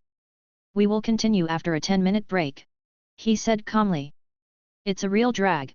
An hour later, as the students filed out of the classroom, Ron grimaced and said, "The class was in such disarray, and the professor didn't say anything to control it."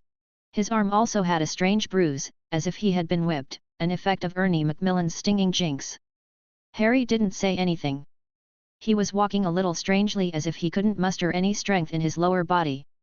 After the break, Professor Bagshot switched them around, and he did well using the supersensory charm, deflecting several spells that came from behind him, but in the last 5 minutes of class, before Draco Malfoy could make a move behind him, suddenly there was an accident, and a spell came out of nowhere, hitting Harry straight on. Then Draco accidentally lost control, and the combination of the 2 jelly legs curse made Harry's legs as limp as noodles.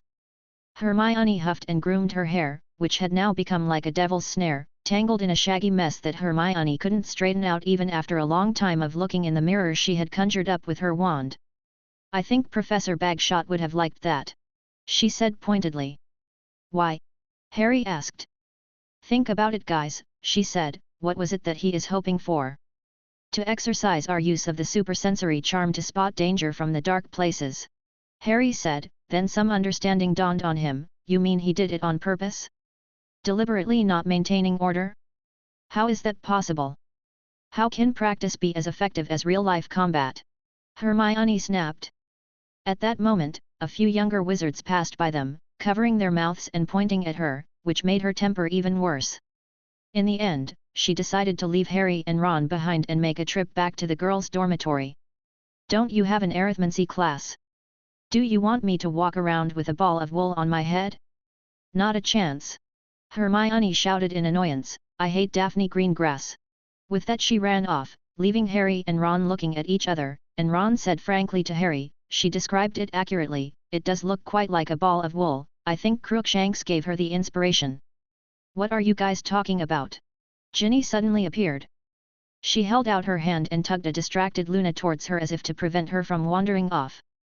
"Hello guys!" Luna greeted in a somewhat indistinct voice, her eyes trailing Hermione's departing back, clearly very intrigued. Harry's face flushed a little as he suddenly remembered the time he had spent with Ginny at Madame Putafoot's tea shop, as if the time had turned back in a flash, bringing him back to the past, and he was already looking forward to the next Hogsmeade weekend.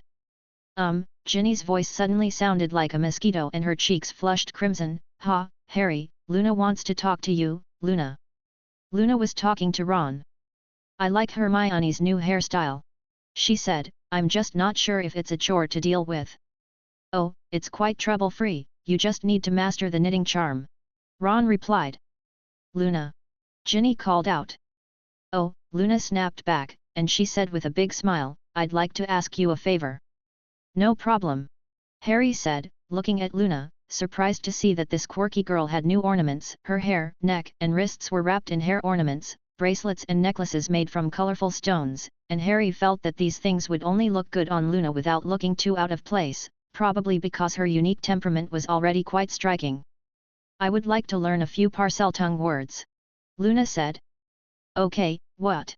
Harry shouted, and Ron, who had questioned Ginny in one corner about why she was blushing, jerked his head back, his neck twisted as if he had been hit by the nodding curse. He had an incredulous look on his face, but Ginny looked very calm, as if she had known about this all along, her eyes darting around.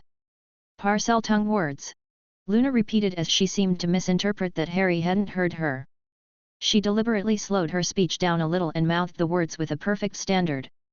"Oh Luna, I understand you want to learn Parseltongue," Harry said with a headache. "I mean, well, which word do you want to learn?" He actually had a premonition in his mind when he asked the question. "N," Luna said again in a very, very slow pace of speech. Harry's heart sank. "Open." It is the secret key to the Slytherin Chamber of Secrets, which means they both wanted to go inside the chamber. Harry didn't think he could have guessed wrong, and he stared at Ginny, who had already turned her head away and was stealing glances at Harry sheepishly from the corner of her eyes. Harry was stumped by it, and more importantly, he couldn't figure out why Luna suddenly wanted to go to the Slytherin Chamber of Secrets. Is it because of something Ginny had said? He could only dodge it for now. "Well, I have to think about it. I have ancient rune class in the afternoon, I mean potions class." Luna stared at him for a while. "Okay, so are you free this weekend?" Harry nodded woodenly. Luna bounced away. Ginny also tried to slip away while she had the chance, but was held behind by Harry, who wanted to find out what was going on. Ginny looked downcast as they made their way towards the common room. "We tried so many things, asking Fred and George for secret passages, finding the centaur Forenza to divine, and placing an ad in the wall of Mystery Tabloid. That's how Luna got that little colorful pebbles, and she actually liked it." "Don't try to change the subject," Harry said. Ginny gave him a blank look and whispered, "Well, to find the resurrection stone." When Hermione returned from her arithmancy class and saw Harry, Ron, and Ginny gathered together with blank looks on their faces in a serious atmosphere, she asked in confusion, "What's wrong?" She thought about the events that had happened in the past 2 days and said, "You're not still obsessing about this Carlotta Pinkstone person, are you? It's more serious than that." "Hermione," Ron said with a stern face, "we shouldn't get much of a chance to meet Carlotta Pinkstone in person unless you count the 3 chocolate frog cards pressed into the bottom of my trunk. To be honest, I had forgotten about her a long time ago." "Then what's this all about?" Hermione asked curiously. Harry, who had already heard it once, inevitably became distracted when Ginny whispered about her and Luna's efforts to find the resurrection stone during this period of time, and he started to think about the viability of going into the Chamber of Secrets safely. The first time he heard about it, he did get a little angry because he, Ron, and Hermione had almost gotten killed there in the second year, although it turned out afterward that they were safe as one could be, with 3 professors standing nearby. The other thing is, the basilisk was already dead. It is presumed that all the materials from its body were divided up and used cleanly by the professors. The ring of the Ouroboros serpent of the Magic Rune Club was built from the scales of the basilisk, and Snape had published several high-end research papers based on it. As for the hidden dangers, Harry had confidence that Professor Happ and Headmaster Dumbledore wouldn't let it go, so in theory, it was safe there. Harry's attitude was beginning to waver. After the potions lesson in the afternoon, Harry once again politely declined Slughorn's invitation. "I'm going to Professor Bagshot's office tonight to catch up on my homework," he said unhappily, and unexpectedly had some hope in his heart that Professor Slughorn would fight for him, so he purposely didn't use Quidditch training as an excuse. But Professor Slughorn only rolled his eyes a few times. "It's him, I don't know him very well, I always feel this person is very..." His eyes glazed over, and he couldn't come up with a single adjective. he fiddled with the gold buttons on his vest and muttered uneasily. It's a shame, isn't it? We can only look for another chance. So at 8 in the evening, Harry knocked on the door of the Defense Against the Dark Arts class professor with a belly full of grievances. Come in, Harry. Grindelwald said. Sir, I have come to explain the mistake I made in my essay. Harry said, averting his eyes from Grindelwald, only to accidentally see an unwrapped gift box on his desk that he thought looked a little familiar. Grindelwald grinned. Do you think I don't remember the old time? Harry, I didn't intend to criticize you, and yes, there are some points in your essay that seem naive, but that's not your fault. I will never forget that afternoon when you offered me a helping hand. It's not just anyone who would help an old man who has no one to turn to. I appreciate that, Harry. Harry visibly froze a little. I, actually, am, he stammered. Being kind. Grindelwald said softly, back then, I have dropped your door a few times, with a selfish intention. I was trying to find out more about Hogwarts to build up my chances of getting a job at the interview. I ended up overhearing by chance how your aunt and uncle treated you and talked so meanly that on several occasions I wanted to rush in and question them out loud about why they were treating their own family members like that, just because you are a wizard. Harry's eyes reddened. Sir, he whispered, I'm used to it, and when I'm an adult, I'll move out. Grindelwald patted Harry on the shoulder. I completely understand your dilemma. Even when I told you to fight back properly, which is your right, you gave it up because of the goodness in your heart, dash. I can't cast magic outside of school. Harry whispered. He suddenly thought of Dudley. We both know that's just an excuse. If a wizard wants revenge, there are a million ways to make them feel pain. It was your kindness that helped you forgive them, even if they are not grateful for it, but that is not your fault, Grindelwald said emphatically, it is not your fault. Harry wiped his eyes. I was an acolyte, boy. Grindelwald said. An acolyte, of what? Sir. An acolyte. Grindelwald said, do you know Grindelwald? His followers are called acolytes, but actually followers isn't the right word because we all got together with the dream of changing the wizarding world. I haven't heard much about, Harry said with a sense of shame, and his eyes suddenly widened, wait. Grindelwald? I recall something about him. He struggled to recall and recited a passage. Albus Dumbledore is most famous for his contributions such as, in 1945 defeating Dash. Grindelwald the Dark Lord. Grindelwald flashed his white teeth and said with a cold smile, that was the mark he left on the world. It is recorded on the chocolate frog card, about him being the greatest wizards of our era and also about that duel as one of the greatest duel of our era. Harry didn't know what to say, his mind was in turmoil. He tried to make sense of the explosive information he had just received. Was Professor Bagshot a former acolyte, a follower of the Dark Lord Grindelwald? No, I should say a supporter of his philosophy, and is that why Professor Bagshot hates Muggles? He thought he had found the reason. Grindelwald looked at Harry calmly. Then he took out his wand and held it against his forehead, pulling a thin silver filament with the tip from his wand. Professor? Harry asked in a whisper. Grindelwald held up a finger as he flung the wand in his hand so hard that the silver filament was tossed into the air, and then footage hovered in the office. It appeared to be a party. A middle-aged male wizard walked onto the stage. He didn't look like a wizard, but rather a rock star. Harry thought to himself. Then there was a hollow, frenzied cheer echoing through the screen, and the place was so packed that Harry inexplicably thought of the scene where he had won the Quidditch championship. In the scene, the crowd quieted down and the man in the center of the stage began to make a speech, and Harry was surprised to find that one of his eyes is silver and white. They all have said that I hate non-wizards, muggles, no-mages, and moldus. Harry looked over at Grindelwald, as he wondered what the last words meant. Different words for non-magical people. Grindelwald simply said. Harry nodded and looked back up into the air again. I don't hate them. I don't hate anyone. I don't fight for the sake of hatred. I see Muggles not as an inferior group, but as a group of other species. Not worthless, but worthy of something more. They must not be treated lightly, they should be treated specially. The man in the image paused and continued. The bloom of magic will only grace a very few souls. It will be granted only to those who pursue a nobler cause. Using it we will create a better world for all mankind. What we seek is freedom, truth. With that, the man suddenly looked beyond the image, and looked at Harry, as if addressing him. And more than that, love. Harry's jaw dropped as he watched, and he couldn't help but gulp. At that moment, the image disappeared, and he felt unfulfilled. Is there more? He asked. I'm sorry, Grindelwald said, I shouldn't have shown you this, I had promised Dumbledore that, it might get me into trouble. But an old friend found me last week and stirred up some memories. He said as he glanced over to the gift box that Harry had noticed earlier. There was a moment of silence. The man in the image is Grindelwald? Harry asked thoughtfully. That's right. Grindelwald showed a smile, well, leave him alone, boy. I should remind you that he is a Dark Lord who has started many protests and killed many people.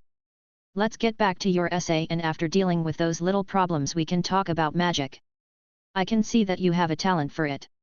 Chapter 630, A New Beginning, 17 Rune Laws. When Harry walked out, he was still dizzy, as if his consciousness was still stuck in Professor Bagshot's office. They sat on the soft couch and talked about their understanding of magic, amidst the reflection from the crimson, swaying fire in the fireplace.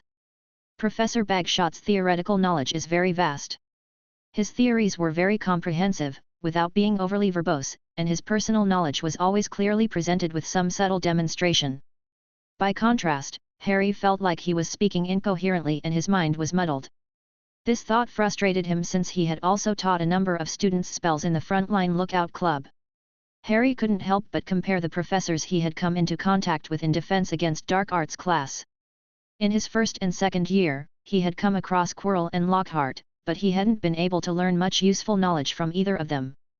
At the time, Quirrell was possessed by Voldemort and probably spent all his time plotting how to grab the Philosopher's Stone and was in no mood to teach the class. Because it was rumored that his theoretical knowledge was quite solid, and there is a certain degree of credibility in that claim, as Harry experienced the curse that Quirrell had cast on his flying broom. Of course, it is also possible that Quirrell's mind was being impaired, as evidenced by the fact that he was always talking out of turn and acting nervously in class. Harry was paranoid for a while when he first learned that he is a Horcrux, suspecting that he would grow the same face as Quirrell on the back of his head. And the other one, Lockhart, is good at nothing but memory charm and is currently locked up and suffering in Azkaban. But Harry had to admit that if he had to compare the level of energy in the classroom, Lockhart was definitely superior, because instead of stammering, he read the text aloud and presented it vividly with full of emotion, which alone made him much better than Quirrell, who couldn't even speak properly. Harry impartially thought that watching Lockhart jump up and down was quite a stress reliever when he didn't make him act as a substitute for some of the more abnormal characters.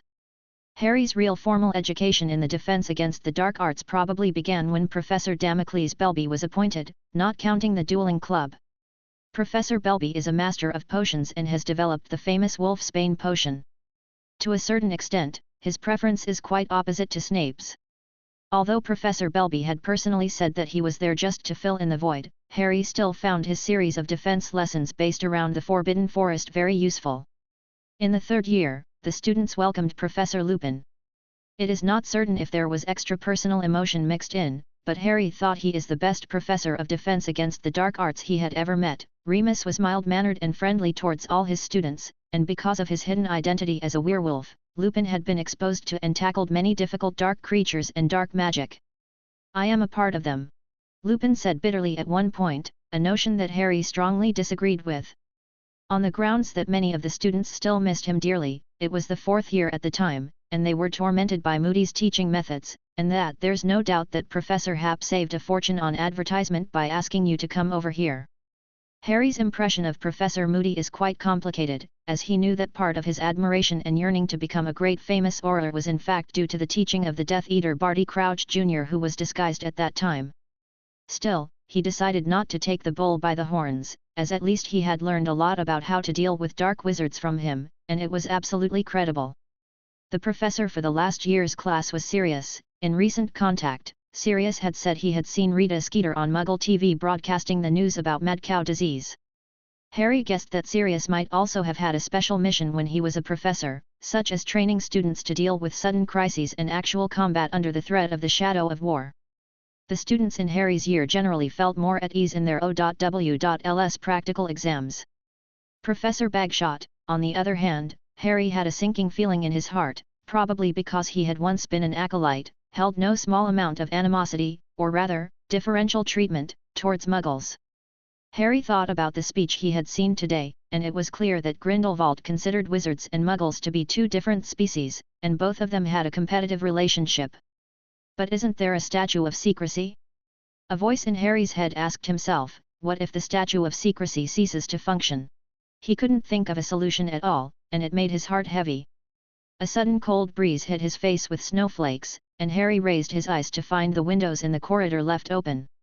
He walked over to the window, some tiny ice crystals glistened on the window frame, and his fingers felt cold and prickly. He understood that winter had arrived. What are you doing?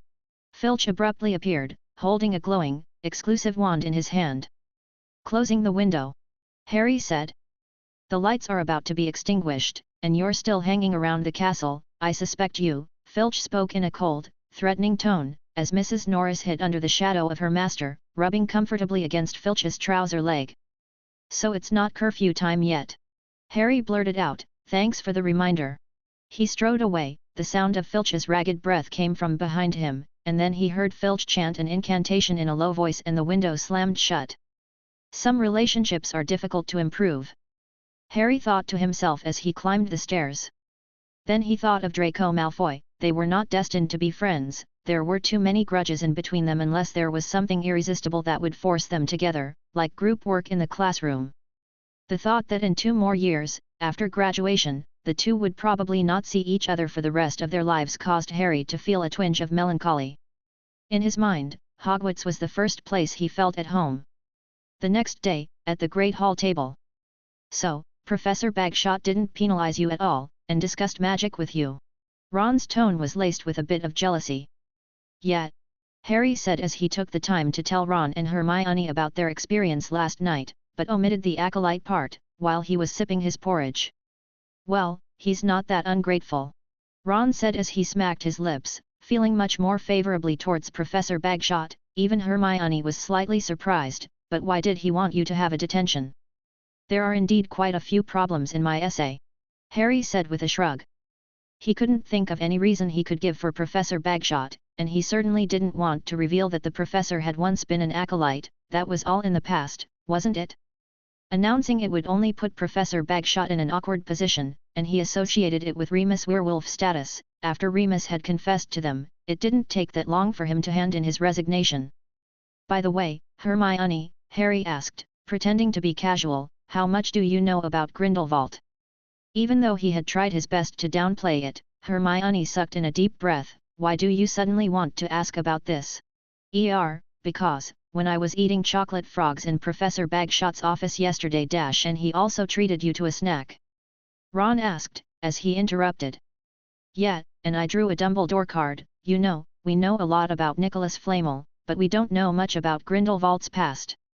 Hermione frowned lightly and seemed to be thinking hard. Harry, there's very little data available on Grindelwald's past in terms of books. Oh, it's not that he hasn't been mentioned, I mean, there's very little about the man as a person, his childhood, his upbringing, all those parts about him, as if he became a well-known figure all of a sudden, inciting riots and disrupting the local order, as well as causing all sorts of sensational and violent incidents, all of which are documented in books such as Modern Magical History, The Rise and Fall of the Dark Arts, and Great Wizarding Events of the 20th Century. Hermione rambled on but stopped when she saw the look on Harry's face. What's wrong? She asked worriedly. Is there any record of his speech? Harry asked in a light tone, trying to keep the point of his words from being too obvious, as if it was just a spur-of-the-moment curiosity. I think that he would be quite a charismatic man. After all, he could pull together an army of wizards of that scale. Hermione shook her head as she whispered, I don't know. So all we know is that he was a powerful dark wizard, instigator, and he used the Deathly Hallows symbol as his logo. Ron concluded, sounds like a tough opponent. Luckily he was defeated by Dumbledore. With that, he went back to deal with the omelette and sausages on his plate, clearly not taking this matter to heart. Harry didn't want to draw attention to himself, so for the next 2 days, he simply took the opportunity to check the reference books as he stood by the library shelves, looking for the few books Hermione had mentioned and skimming through them quickly. From the point of view of those books, Grindelwald was a very bad man, a great enemy who had damaged the cornerstone of stability in the wizarding world. On Thursday evening, Harry inadvertently spotted Luna walking across the field, dressed in a new outfit, and he suddenly realized that it was almost the weekend, and he hadn't given Luna an answer. Ron and Hermione took opposite attitudes on this matter. "Why do we have to go to the smelly sewers?" Ron's face scrunched up as he said, "Not to mention going into the girls' lavatory, I never want to deal with Myrtle again." "You don't have to go," Hermione said. "Let Ginny go alone? Mum would kill me if she knew," Ron shouted. Yes, that's right, the content of their discussion had changed. The question of whether or not to teach Luna the Parseltongue had changed to whether or not to take the time to accompany them on a search in the Chamber of Secrets. Harry didn't want to go from the bottom of his heart because this adventure is doomed to lead anywhere, with the real resurrection stone being worn in Dumbledore's hand. "You have no idea how much training you've been putting us through lately. Peeks and Coot are privately calling you a tyrant," Ron said to Harry, whose jaw dropped. "Yeah," Ron said with an understanding nod. "Thankfully Katie Bell enlightened them on how Wood tortured the players when he was still around, and you are a lot better compared to him. Maybe I should add some more training, so they don't have time to talk rubbish," Harry said through clenched teeth. Ron shrank his neck. "Let's find a night and go and get back quickly," Harry said with some finality, and Hermione raised her eyebrows. "If I understand you correctly, you want a night out dash." "Yeah," Harry said with a "you have finally no" look. "It's not the first time anyway, and it's not that dangerous. I can't afford to delay 2 days of Quidditch practice on the weekend," he said emphatically. "I think it's fine," Ron said. "I don't want to sneak into the girls' lavatory during the day either. I'm a prefect now. It'd be hilarious if something went wrong." Harry also thought about the possibility of being discovered by Mafalda and Herbie, as some people called the young wizard who worked part-time at the Wall of Mystery tabloid, and his mind instantly drew up a sensational headline, "The Odd Fetish of a Gryffindor Prefect and Quidditch Team Captain," and a chill ran through his body as his mind became even firmer. "It's tomorrow night." Harry broke the news to Ginny later in the evening, and the next day at breakfast Luna came running over to thank him joyfully, nearly spilling the beans and scaring Harry into using the Langlock jinx. Luna stammered and was dragged away by Ginny with her mouth clenched. After breakfast, they went to their ancient rune class, which has now entered a new phase. "The progress is slightly faster than I expected," Felix said. "It might have something to do with a few mass detentions." The students below stared blankly at their professor. "We're going to learn something new today." He suddenly stopped talking and his eyes roamed around the classroom. "Who didn't come to class?" The students began to look around and Pansy Parkinson raised her hand. "Professor, Daphne has taken a leave of absence and is now in the hospital wing." "And the reason?" "It's said that she mistook scurvy powder for parsley powder and added it to her food by mistake, which has caused symptoms like mild meningitis," Pansy said as she sat with Blaise Zabinai, and the two were sitting very close to each other. "That is, a headache and a slight disturbance in consciousness," Felix said, and Pansy froze a little. "Why did he describe the symptoms all over again?" "That's it, isn't it?" Yes. But it's not just the misuse of scurvy grass that could be the cause of this symptom. It could also be a Confundus charm and an Obliviate spell," Felix thought to himself. What a coincidence! Generally speaking, the after effects of a Confundus charm are very mild and don't even cause much of a reaction if they only interfere with the person's consciousness for a second or two, but if they were placed under the spell's control for a more extended period of time, Barty Crouch Sr., for example, had been under the influence of the Confundus and memory charm for too long that he ended up delirious and had to be professionally treated. A figure surfaced in Felix's mind, the acolyte who had arrived after learning about Grindelwald's escape, Nicole Noel. Felix had previously suspected that she might be the true owner of Bondi the house elf and therefore had not questioned her ability to contact Grindelwald, but now it seemed that she should have used Daphne Greengrass to deliver the message. Whether that was the case or not, he could find out by visiting the hospital wing after class. It also reminded Felix that the acolytes were not harmless little bunnies, they were once a well-organized and well-divided group and were far from being measured by the dimension of force. The same thought appeared in Harry's mind, and he knew even more than Felix. He had witnessed Daphne meeting with a strange woman and receiving a gift box that had ended up in Professor Bagshot's office. It was just that Harry had thought at the time that the old woman in the trench coat might have been one of Daphne's elders. He looked at Professor Happ. He ought to know something, right? But the professor had already started his lecture. "I'm glad to see that most of you have mastered the art of allowing a practical magic rune to manifest without a wand," and have gained some flexibility in casting spells as a result, but that's not the point, Felix said. Individual ancient runes are not very impressive both in terms of power and adaptability, and there are better spells to replace them. Next you will be introduced to an important practical element of ancient runes, a kind of technique derived from the rune circuit. Is anyone willing to cooperate with a demonstration? There are extra points. Several arms went up. Anthony Goldstein. Felix called out the name of a Ravenclaw boy. Goldstein stepped forward with some nervousness.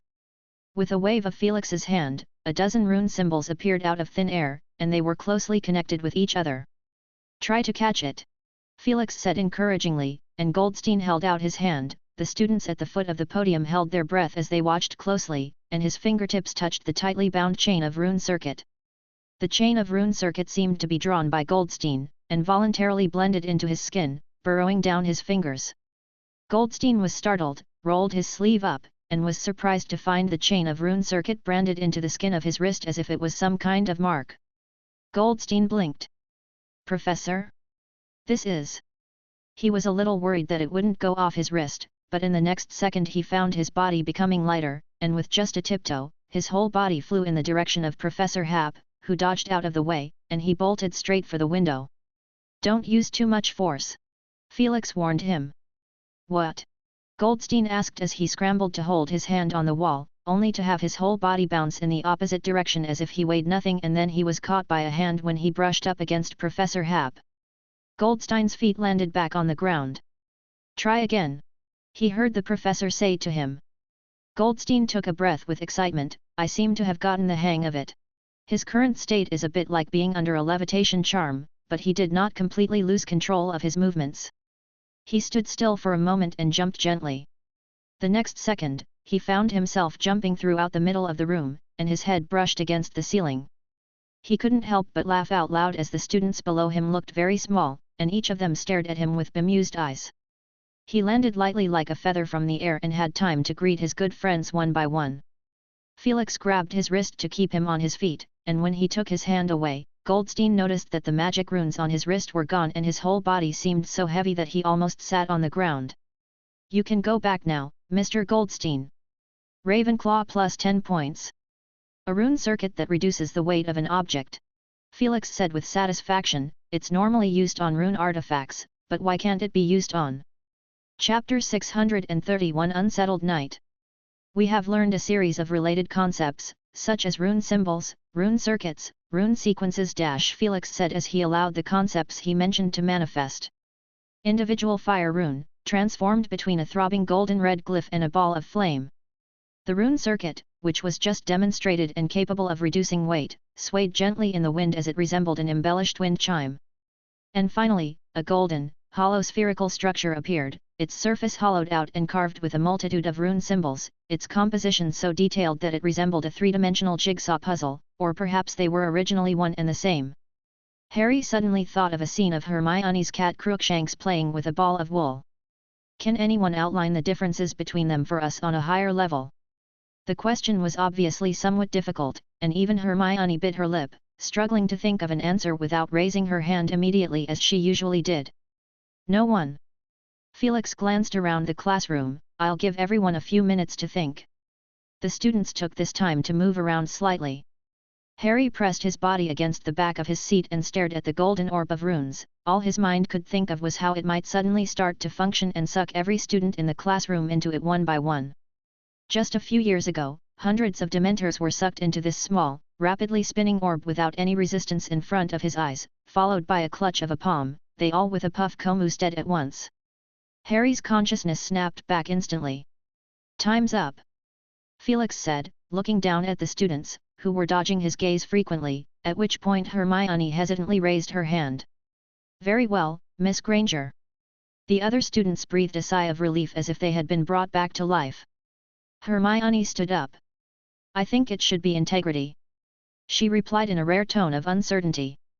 Expand on that, Felix said encouragingly, and his blue eyes blinked, and Hermione, who had been gazing at the professor's face, realized she had got it right. She ran the somewhat vague idea through her brain and said in a very slow tone. If you compare ancient rune to the modern spell system, then a complete rune sequence and a spell should be equivalent in rank. they are both complete magic. For example, illumination and lumos. Hermione went on as she thought for a moment, although the two are very different in terms of difficulty. If the above holds true, then the structure of the rune below the rune sequence is like a broken spell, unable to stand on its own. In fact, from what we have learned in the past, a rune circuit must be carved into a tangible carrier in order to exist, usually with the help of a carving knife and a piece of chestnut wood, while individual runes are more distinct. Individual runes, circuits, sequences. It is a process of continuous refinement until one can acquire a book of runes. Hermione paused, stopping her speech. She suddenly wondered about one thing: why hadn't ancient magic been popularized in ancient times? Why was it eventually replaced? Apart from the merits of the modern magic system itself, a crucial factor was that there was little research done on the first two, i.e. individual runes and rune circuits, and all young wizards had to start with the dangerous ancient magic as soon as they started. It is possible that the first challenge they faced in life would have been trying to master the complete rune sequence without any basic knowledge in the field.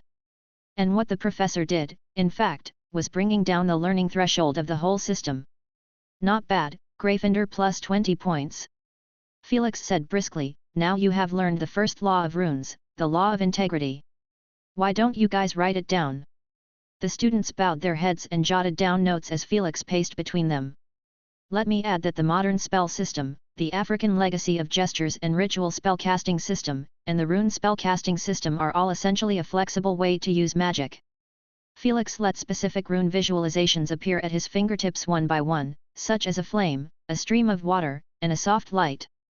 The difference is that ancient magic uses an individual rune as the literal spellcasting element, like an incantation in a modern system, or a dance step in an old African magic system. Only the process of mobilizing and combining magic is on the outside, so we can feel it intuitively.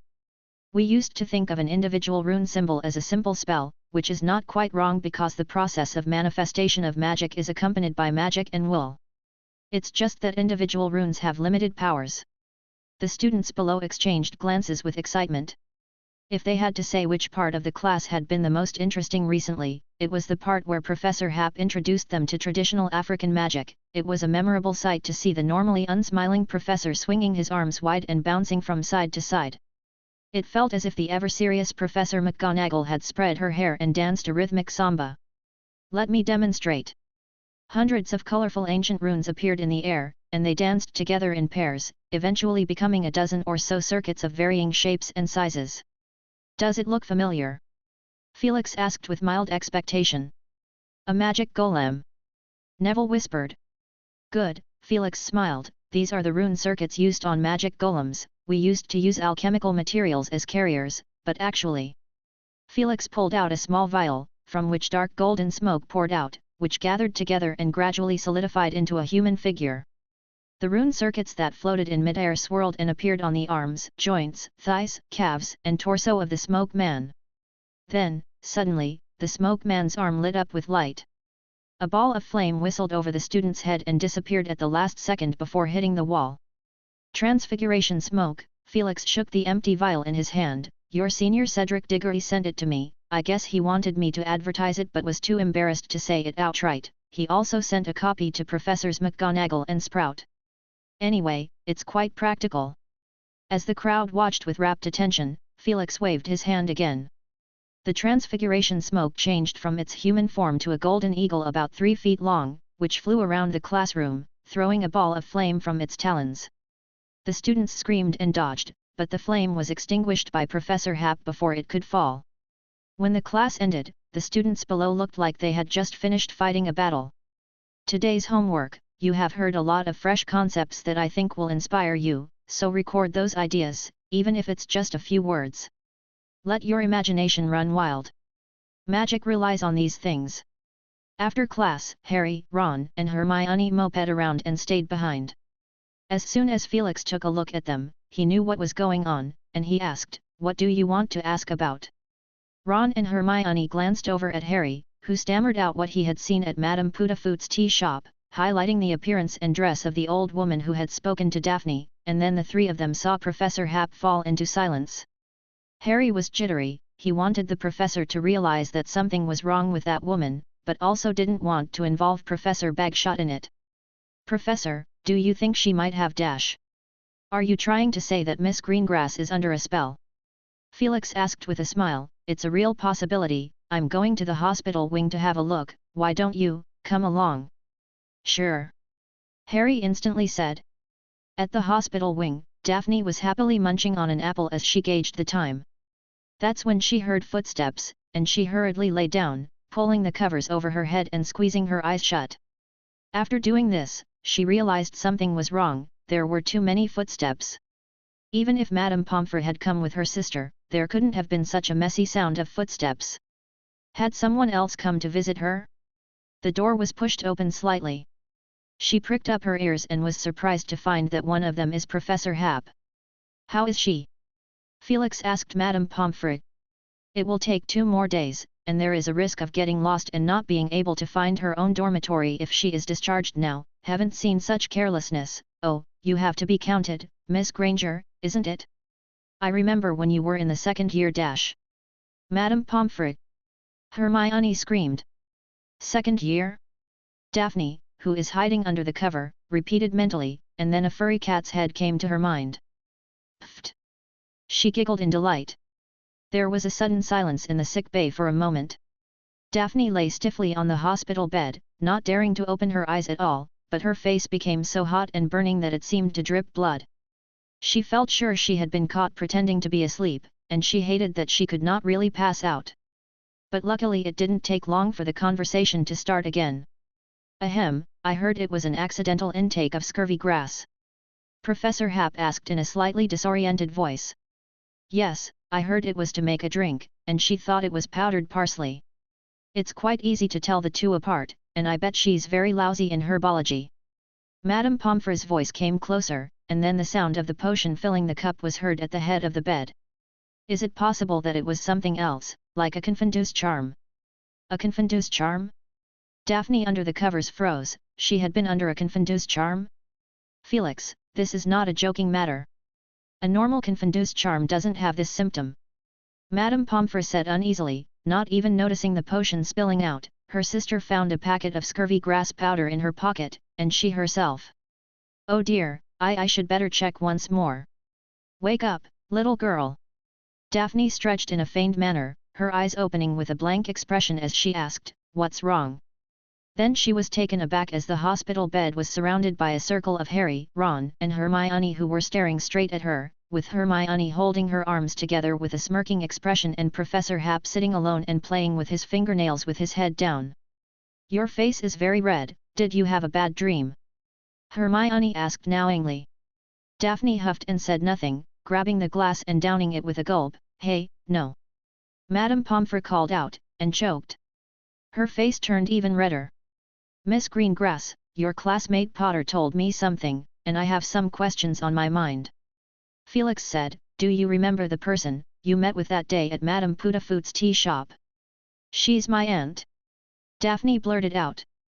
On second thought, think about her looks, her age, which of your aunts would she match up with? Daphne's expression suddenly became anguished, and she rubbed her forehead. I remember. Felix jerked one finger up and whispered, finite. Daphne's body shook as if cold water had been poured over her, then she looked around her in some confusion. Now do you remember that aunt? What aunt? I don't even have an aunt. Oh, Merlin, that wretched old woman. Daphne screamed. Do you remember what happened that day? Felix asked. That day. I went to Hogsmeade Village with Astoria, and she kept clamouring about going to Weasley's Wizard Wheezes to stock up, and when I didn't agree, she ran off without me. I was so angry and then I felt someone tap me from behind, and it was that woman. She said with sudden anger. I turned around, the woman said she was my aunt, I didn't suspect anything at all and followed her into the tea shop, and she asked me to bring something dash. Felix stood up. It's already obvious that with the fall of Voldemort, security measures around the school have dropped. After all, you can't keep it tight all the time. Miss Greengrass, I suggest you talk to Headmaster Dumbledore, and he will make arrangements to put an end to such things. You can postpone your homework for today and hand it in later. Harry chased after him. Professor, he said under his breath, that woman is clearly up to no good. Felix didn't say anything, trying to explain the origins of Nicole Noel would inevitably involve Grindelwald, and his identity is confidential. What kind of man do you think Professor Bagshot is? What kind of man? Harry repeated suspiciously, and said with a smile, he's quite nice. Mentally, he wondered if the professor suspected that this incident had something to do with Professor Bagshot. Harry had actually thought about it, but Professor Bagshot seemed to have no intention of hiding it. After all, he had even told his secret about him being an acolyte. Even though he detained you for a petty reason. What? Yeah, it wasn't really a detention, we just talked about the magic and essay I wrote recently. Harry said. Essays and magic. Felix laughed and turned to leave, leaving a dazed Harry behind. As far as Felix knew, Grindelwald would be sent back to Nurmengard Castle to continue his sentence after teaching this year's class. As far as that old man was concerned, it wasn't like him to work for nothing, he must have an agenda of his own. Now that he considered it, it seemed that he wanted Harry to inherit part of his ideology. It is just unknown if he had only picked Harry, or if there might be more candidates. When the lights went out at night, Felix sat behind his desk and read the letter from Percy, in which he wrote in an excited tone that, thanks to his efforts, 7 ministries of magic had agreed to introduce exclusive wands in small numbers, but there are still many countries that have concerns about the impact on their societies if the squibs master the power to cast spells. At the end of the letter, Percy said he would keep up the good work. Felix put the letter down and stared at the ceiling, fully aware of the more comprehensive information. To be precise, only 7 ministries of magic had agreed to introduce exclusive wands on the surface, but in secret Future World had received a large number of international orders. According to Remus's analysis, it was those officials who hadn't yet thought about accepting the Squib group, but that didn't stop them from secretly stockpiling a batch as a backup. Felix yawned as the hour hand of the wall clock pointed to 12. There is another set of pocket office desk on his large desk, and Valen sits in the same type of armchair as Felix and yawns along with him. Valen rubbed her eyes and looked up from a children's book called Little Pig of Peace. At that moment, a crisp bird's song came from Felix's left-hand drawer, which he pulled open, and a small bright emerald-green bird hopped out with a thick sheet of parchment map in its mouth, which Felix spread out and gazed at the moving ink dots on it. Tonight is quite lively. Felix smiled and said to Valen, who had come over, how did Harry, Ron, Hermione, Luna, and Ginny get together? Hi, there's another one over here, Leonard Bagshot. I can kind of figure out why Dumbledore wanted a Marauder's map. Apart from the surveillance role, he would have preferred not to have the name Grindelwald on the map, that would make the cues too obvious. Valen, which side do you suggest would be more fun for us to join? Chapter 632, The Villain. Felix spread out the map, placed his hand on it, and quietly muttered, Albus Dumbledore. There was no feedback from the map, as if there was no such person. Felix pursed his lips, had already guessed this possibility. He put on his coat and Valen wrapped her scarf around herself, and the two of them walked out of the office without making a sound. After thinking for a moment, Felix walked towards classroom 7. Slightly ahead of time by a few minutes. In the abandoned girls' lavatory on the 2nd floor, 4 people were waiting anxiously. The moaning Myrtle sat on the flush tank and looked glumly at Harry as he walked around in annoyance. You guys made another appointment? The ghost asked. No one paid her any attention. After another circle, Harry asked Ron, who was standing in the doorway, did you hear any noise? Nope. Ron said, bending over and looking out through the gap in the keyhole as he replied. Luna wouldn't have lost track of time, would she? Harry turned his head to stare at Ginny. I think. Ouch. Ron suddenly yelped in pain, covering his head and backing away. The door was pushed open with a crack, and after a few seconds, the 4 people and a ghost saw Luna poke her head in, peering cautiously inside, her messy, blonde hair trailing down like a waterfall, and when she saw a grimacing Ron and the others, she raised an eyebrow and grinned. Oh, you're all here, how wonderful! Luna said cheerfully, I've been looking forward to this secret party for a long time, can we set off the fireworks now? Yuck! Ron said as he rubbed his forehead. Luna stared at the reddened patch of skin on his head, what's wrong with you? Well, forget about that for now, Luna. Hermione said, you're late, and although I don't really want to hear some excuse like oversleeping, it is better than having an accident. One more question, you didn't get caught out, did you? I bumped into Mrs. Norris, said Luna, and the hearts of several people immediately jumped up, but I transfigured a bunch of rats and fish with my transfiguration, and she ran off to chase after the rats. With that, she showed the crowd her empty left wrist. There was supposed to be a string of colorful stone bracelets there. According to Ginny, they had advertised in the Wall of Mystery tabloid for pretty stones, and after only 2 days, Luna had received half a box of oddly shaped, colorful little stones, but of course don't expect to find a resurrection stone in it. Luna picked out some of them and made them into a full set of jewelry for her and Ginny. After many refusals, Ginny eventually ended up receiving a necklace. Of course, she never wore it outside. The rest of the stones were also used up without any waste, as the two of them spent their afternoon free time adding a half-stone pathway to a hammock in the club room of the Crumplehorn Snorkax Certainly Exist Club. Why did you think it would be a good idea to transfigure up some fishes?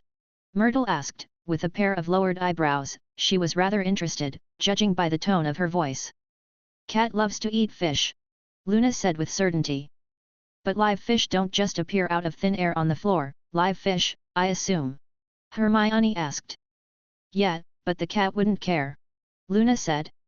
Seeing that the conversation was getting more and more skewed, Harry cleared his throat hurriedly, and when the others turned their attention to him, he mustered up the captain's demeanor that he would use at Quidditch practice and said with a serious face, "We need to hurry up, there are 3 people here who need to get up early for Quidditch team practice tomorrow." "It's earlier than our usual class time, that's mean, isn't it?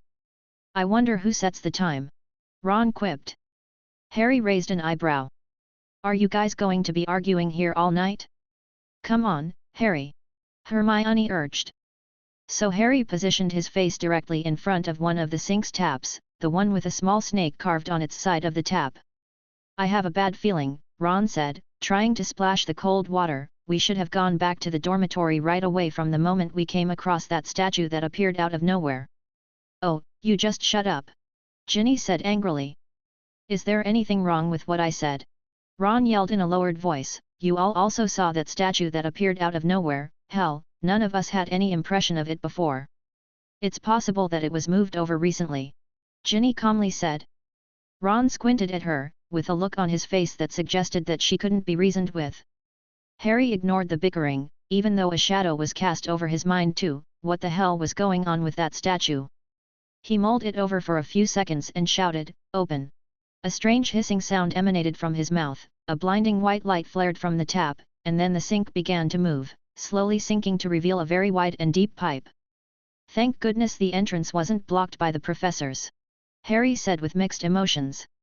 If he had failed, they could have ended their adventure for the night. Both Ginny and Luna were seeing the Chamber of Secrets for the first time, and they cautiously put their heads together and looked down carefully. It was pitch black and bottomless. They put various protection spells on themselves, dust-preventing barrier, a levitation charm, a supersensory charm, a bubble head charm, and so on, and then held hands together in order to jump down. "Will there be a little basilisk or something in there?" Myrtle asked with expectation. "Not likely," Harry said sullenly and disappeared into the entrance to the chamber. On the other side, Grindelwald walked slowly in the dark corridor, thinking about what he had just overheard. The Chamber of Secrets, the Resurrection Stone. Is this an adventure among students, or is there a chance that there is indeed some truth in it? Also, those little guys have some good potential, their senses are pretty sharp. He grinned, and the tall boy with the red hair and freckled face came to his mind. He had seemed to have glossed over him in the past and not paid much attention to him, but after he had knocked twice hard at his disguised statue self, Grindelwald had decided to focus more on that student named Ron Weasley in the future. He stopped in front of a door to a room. "Is this the legendary Classroom 7? The room where the professor's young memory beings are housed?" He was very curious about this and decided to find out. The wand slid over the wooden door like a rapier, leaving a long trail on it. This was not Grindelwald's own magic, but rather magic that was stored in the gem in his exclusive wand. It had started out as the magic power that belonged to a young girl from future world, and then when he arrived at Hogwarts, he began to draw on the magic that had leaked out of the ancient wizarding school that could not be detected or manipulated by normal people. But either way, it is something that is much inferior to what he had once possessed on his own. When he had finished that, Grindelwald stopped and looked closely at the wooden door. A light glow rippled over the door, then the traces left on it began to fade, and Grindelwald watched the process silently, catching the sequence of how the traces were fading. He was looking for a way to structure the magic that could bypass the security, and when the traces had completely disappeared, he made another diagonal line with magic power. He kept repeating this action over and over, and after a long while he stopped and fell into contemplation. After an unknown amount of time, he muttered some words under his breath and pointed his wand at the wooden door. At once, dense lines appeared in the upper left corner of the wooden door, along together in the surrounding wall. They were arranged in an orderly fashion, like a part of an enormous maze. The lines flickered a few times and then disappeared. Grindelwald kept his eyes half closed and pulled a half-fragmented image out of his head. Then he did the same process a few times. After a long moment, he opened his eyes and muttered to himself in a low voice, "Ancient runes." At that moment, the sound of footsteps was heard in the distance. Grindelwald narrowed his eyes and suddenly pointed his wand towards the frosty window, then left the other side without looking back. After 10 seconds or so, Felix made his way up slowly. Valen is sitting on his shoulder, with two small arms embracing his neck, and looking around. "Key. Where's the fun?" "Hold on." Felix moved closer, his eyes lingering briefly on the wooden door of classroom 7 before he began to look around, and it wasn't long before he was staring at the enchanted window, thoughtfully. The moon outside the window was bright, close to full, and Felix reckoned that the next few days would not be too pleasant for Remus. The moonlight shone through the thick layer of frost, but there seemed to be something else hidden there. "Mirror," Felix whispered. Valen looked at the window curiously. There was clearly nothing there, yet Valen saw the great Demon King making a few faces at the window. Then Felix went quiet and stood still as if waiting for someone. Valen didn't realize who it is until Dumbledore showed up in his pajamas, with his long, shiny silver beard trailing off. The great Demon King was staying up at night because of this. But where were Harry and the others that she had seen on the map? Valen sniffed lightly as she jumped down and looked at Felix. "Go on, don't let them break my lab equipment," Felix muttered in a quiet voice. Valen gave him a no-problem gesture and darted away. It was quite clear that Dumbledore holds very little appeal in her mind. The two who remained did not speak for a while. Dumbledore similarly fixed his gaze on the window. He looked at it with total concentration for a moment, then reached out his palm and pressed it down towards the window dented as if it was made of rubber, and when he pulled his hand back, the glass bounced back on its own. Dumbledore stared deeply at the glass and seemed to see the shadow of some other person through the window. Finally, the magic on it disappeared. The two men made their way out along the corridor, whispering to each other. "About Harry dash. I know all about it." There was a moment of silence. This time it was Dumbledore who spoke first. "What is Tom's current situation?" "Coincidentally, he too has only just discovered the Chamber of Secrets, but because of my attention, no one died this time. He received a detention, and I punished him by making him polish the trophies in the trophy room, and copy the school rules. You see how closely he keeps an eye on it. There's always a difference. The resistance from Voldemort's subconscious is getting stronger and stronger, and I reckon that there is only a month or two left before the final phase, at which point it would be essential to begin. Any suggestions? If you want to stop him from falling into the darkness, you must not allow him to kill." Dumbledore paused and said in a quiet tone, "Once something goes wrong there is no turning back. I hope he will experience what it feels like to love and be loved, even if it is an illusion. Albus, what do you think about me being the villain?" Dumbledore stopped in his tracks, his eyes staring at Felix under the half-moon lenses. "You know, to take the path of Voldemort."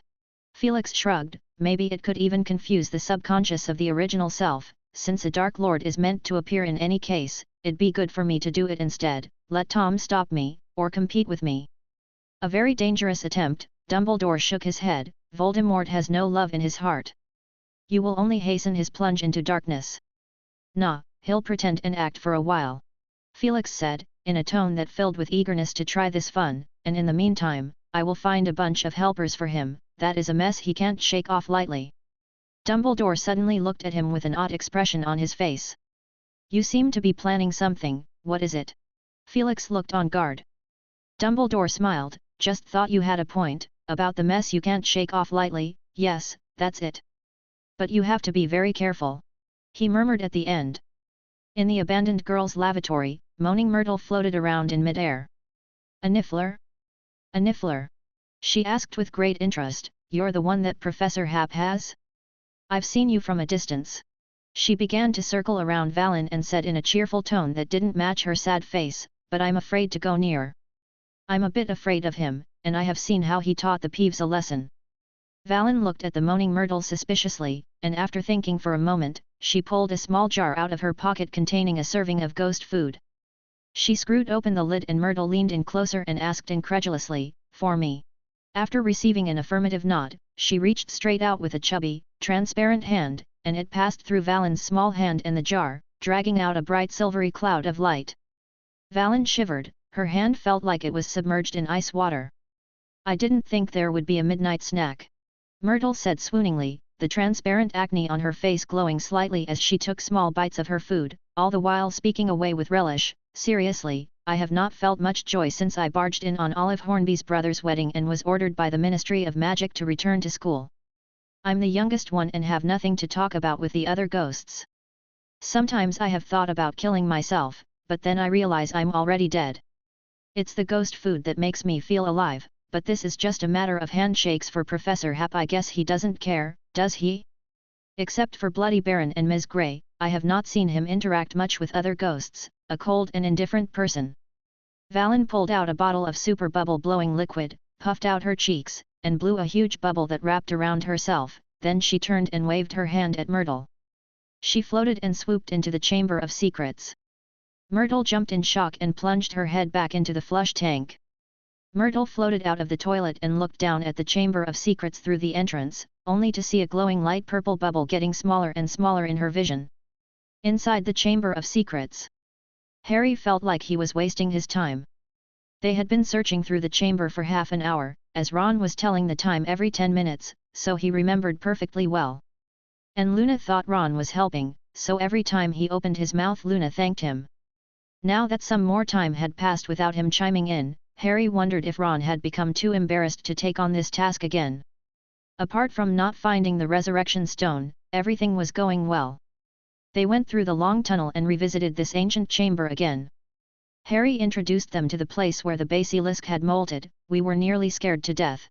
Ron said excitedly, but not anymore. Oh, that thing was blown to bits by Professors Hap and Snape. Hermione said. Ron muttered something and stopped talking. Then they went through another door to the actual Chamber of Secrets. Harry could still recall from the ruins of broken stones and giant snake-coiled stone pillars how they had fought off the basilisk, and Ron and Hermione looked up at each other with a silent smile. For that reason alone, Harry felt that this trip down here is worth it. But they also saw quite a few new things, such as the rows of black stone targets erected in the clearing in front of the huge statue of Salazar Slytherin, which seemed to have been created out of the ground. The targets had suffered terrible abuse. At least a third of them had been molten at once, Harry thought, and the ground was scattered with teardrop-like small, solidified pebbles, as shiny as crystal. Well, there are enough stones around here. Ron said, half jokingly, and half enthusiastically. Hermione stretched out her hand and used illumination, sending balls of milky light up to the high ceiling, and the chamber instantly became as bright as day. After that, they began a long, futile search for the resurrection stone, but with those gem-like stones on the ground, they wouldn't exactly leave empty-handed. When Harry picked up a fiery red stone without any hint of impurities in the size of a pine nut, he even felt a little regret. He thought to himself that it would have been better if Ginny hadn't come. Then he could have secretly made a necklace for her, but right now Ginny was crouching happily on the ground with Luna looking for jewelry materials. Snap pop! There was an echoing sound from the distance, followed by the sound of a da-da-da approaching them at a rapid pace. Harry held his wand up, looking the way they had come, while Ron gulped nervously. Chapter 633 Encouragement to Tom Riddle. Could it be a basilisk snake? Ginny asked with a shaky voice. No, it's not, this is something with legs. Harry said with certainty, and a few people raised their wands in alert as the sound came closer and closer, then it suddenly stopped. Before Harry could figure out what was going on, they heard a dry heaving sound at that moment. Ki-poo! Is that Valen? Hermione said with wide eyes, and several people looked at each other. Luna asked with interest, did any of you ask her out? Hermione trotted over, followed by Harry, Ron, and Ginny as well as Luna. Walking through the circular iron door, and at the end of the long narrow tunnel, Harry saw Valen resting one hand on the wet wall, her head bobbing strongly, her flattened mouth making a whimpering, groggy sound. Niffler has a good nose, oh, she must have had a bad time. Hermione said sympathetically. She knelt down and patted Valen's little shoulder, then cast a bubble head charm on Valen. Niffler's head looked like it was covered with a glass fishbowl and her pink snout looked wider and somewhat comical. Valen blinked, so close, she managed to survive, she almost died from the stench. Hermione extended her arm and carefully picked up Valen, trying not to let her wet, dirty hands grab her, and returned with the group to the chamber main space, where the smell is considerably less. Hermione removed the bubble head charm and asked with concern, "How are you feeling?" Valen bounced twice on the ground, brought her hand up to her nose, and immediately moved it away in disgust. "Oh my! Do you stink?" Hermione laughed heartily. "Aguamenti!" A stream of water gushed out from the tip of her wand and Valen dutifully washed both her hands and feet, then rummaged through her pocket and pulled out a nice pair of little shoes and put them on herself. Ginny and Luna came over and looked at them with interest. Ginny reached out her hand and poked Valen in the stomach, "Key." Valen slapped her hand away. She put on her shoes and waddled off a few steps, the echo of her footsteps travelled far in the empty chamber. Harry asked a little nervously from beside her, "Valen, is Professor following behind?" Ginny, who was just about to say something, felt her throat go dry. Valen thought for a moment and shook her head at him. "But the Professor must know, doesn't he?" Ron immediately said, "He could be here any minute, are we still looking?" His last sentence was directed at everyone. Seeing no retort from Valen, Harry also guessed that the Professor probably knew, and might be waiting at the entrance to the Chamber of Secrets right now. Aware of the possibility of being caught, several people lost their sense of adventure and prepared to leave. At that moment, Harry suddenly looked up at the Slytherin stone statue that stood level with the ceiling, the old, monkey-like face with long, sparse beard lines clearly visible in the illumination of the white ball of light above their heads. "There's one place left to check out," he said, as he suddenly felt an extraordinary attraction. "What?" Ron asked as he stared at both Ginny and Luna's stuffed pockets. "When we fought the basilisk 4 years ago, the statue's mouth was open." Harry pointed to the statue with its mouth closed and said, "I guess there is an empty room behind there, a lair or something." Ron looked uneasily at Hermione, who looked at Valen, and after a moment of hesitation she said, "Harry, even if there was an empty room since the Professor closed it later, that means he didn't want anyone to go in there, am I right, Valen?" Valen instantly became stiff. She looked at Harry and then at Hermione, wondering if she should tell them that the Great Demon King might possibly be planning something evil. But when she thought of the Great Demon King's words, "Don't let them break my lab equipment," Valen puffed out her little chest and made up her mind to stand firmly in front of them to watch out. Harry was stumped, as he stared at the huge stone statue, that inexplicable longing grown stronger. "The Professor forbids us from going in?" he asked tentatively. Valen thought for a moment, "No, he didn't." She shook her head and wrote a few words in the air with her exclusive wand, "You can enter, but it may be dangerous." After writing it, Valen felt she hadn't expressed it accurately enough and hastily added, "Something to do with that bald ugly guy." "Who's that?" Luna asked curiously, "Someone who has been hit by a hair loss curse."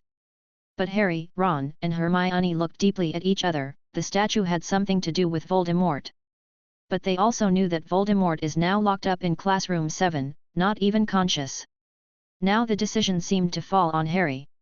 "We can go back to the Professor and ask him," Hermione said slowly, knowing from the look in Harry's eyes that his heart was set on it.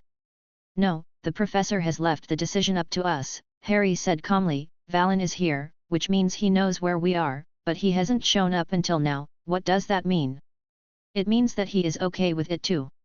Hermione opened her mouth and had to admit that he had a point. "Is that true?" Valen thought to herself. Harry scrutinized the Slytherin stone statue.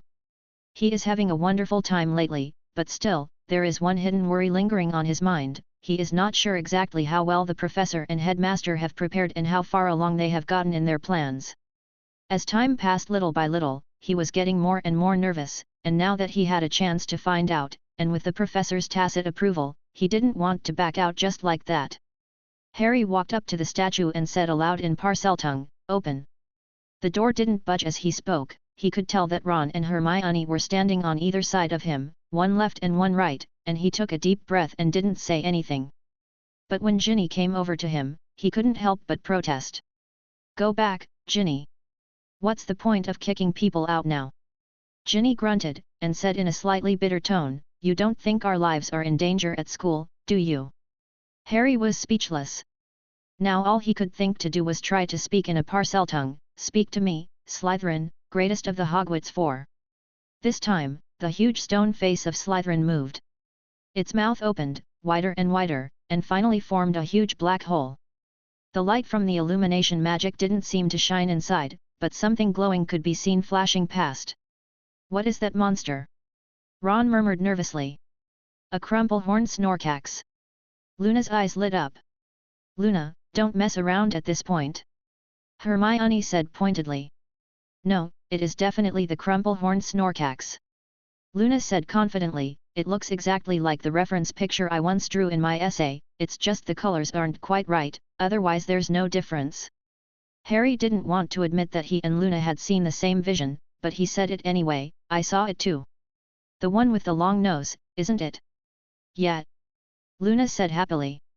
Hermione stared at the two with an expression that suggested that they both had fallen under a confused charm together. They climbed up onto the statue's knees and moved closer to its open mouth, peering cautiously inside the hole. Their vision didn't become clearer as they moved closer, it was still pitch black inside, but they did see something glowing and moving. "I think I saw a colorful doe," Ginny said. "I saw a big wolfhound," Ron said. Hermione pursed her lips and said, "Well, those are rune creatures." "Runes, what?" Harry asked in confusion, still staring at the entrance to the cave. The supersensory charm had allowed him to hear some sounds of activity, what seemed to be the grunting of multiple creatures mixed together. "Rune creatures," Hermione explained, "you guys do remember what the professor showed in class, right?" Immediately Harry and Ron's minds went to the magic golem and golden eagle that was created from dark golden smoke. "Actually, the professor always had this idea," she said. "He was very curious about the state of existence of the Sorting Hat when he first gave me a private lesson. It was almost a completely different kind of magic being now." "So, these are alive?" Ron's jaw dropped, as he pointed at the odd creatures in various forms that flashed past their eyes. "They shouldn't be considered alive yet, I mean, I'm not sure," Hermione said with some vexation. "At least last school year Professor couldn't make them permanent yet. Professor combined ancient runes and memory magic to construct a very real Hogwarts corridor at the end of the last term." "Just a corridor?" Harry couldn't help but ask. It sounded like no big deal.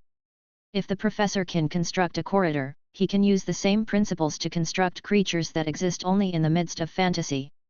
Hermione deliberately emphasized the words of fantasy as she glanced squintingly at Luna, but Luna was completely oblivious to the fact, and she impatiently stepped inside. Harry, Ron, and Hermione followed suit and entered the mouth of the statue of Salazar Slytherin. Then their eyes flashed, and they found themselves in an unfamiliar place, surrounded by rows of bookshelves in dimly lit surroundings. The three held their breath and pricked up their ears to listen for any movement around them. "The library," Hermione mouthed. It dawned on Harry, but then a new question popped up: why are they in the library? Shouldn't it be inside the statue? "Oh Tom, you shouldn't have followed me here," a low, depressed voice said, and Harry thought the voice sounded a little familiar, and Hermione furrowed her brow. "Sorry, sir," a timid voice said. "You're following me because you want to know what I'm doing, right?" The voice asked softly, but the coldness revealed in the words grew stronger. "You're interested in what's on the half-dozen sheets of parchment you found in my office? You want to know what a Horcrux is?" Harry's eyes suddenly widened. "Sir Dash. I'm sorry, Tom. This might be the last time I call you by your first name. Luckily it's a holiday, so as long as I do it cleanly, no one will notice, and Headmaster Dippet trusts me, he's always willing to believe me. Dash." A holiday? Harry thought, did he mean a weekend? No, he immediately realized the problem, they weren't supposed to be in this reality now. "Protego!" the young student suddenly shouted. What was he doing? Ron's scream drowned in his throat. Their vision suddenly filled with golden flames as a dark shadow flashed by and the window cracked to pieces, and the flames also closely trailed behind as it burned a large hole in the library wall, and then another figure flew out of the gaping hole. Harry was stunned. The nonverbal shield charm he had subconsciously cast seemed to be at risk of burning as the golden flames clung to the magic barrier. Any second now, the flames might break through the defenses and burn them to ashes. Finally, Hermione came back to her senses and stretched out her hand, her fingertips flickering with rune symbols, and then the golden flames rushed into her grasp like tired birds returning to their nests. The flames in the library went out. The bright moonlight poured in through the large hole that had been burned open, and a firebird hovered 2 or 3 feet above Hermione's head, chirping softly. Hermione controlled the firebird to land on her shoulder. The firebird's gaze was sharp, and it was covered in flames, but it didn't hurt her one bit, which showed her superb control. "Is that Professor Hap?" It was only then did Ron spoke with difficulty, his eyes just about to fall out of his head. "But who is the other one?" "Tom Riddle," Harry said with a complicated look. "I think we fell into a dash." Abruptly the words stuck in his throat. "Fell into a what?" "A memory?" When had Professor Hap ever fought with Voldemort during his school days? God, the you-know-who!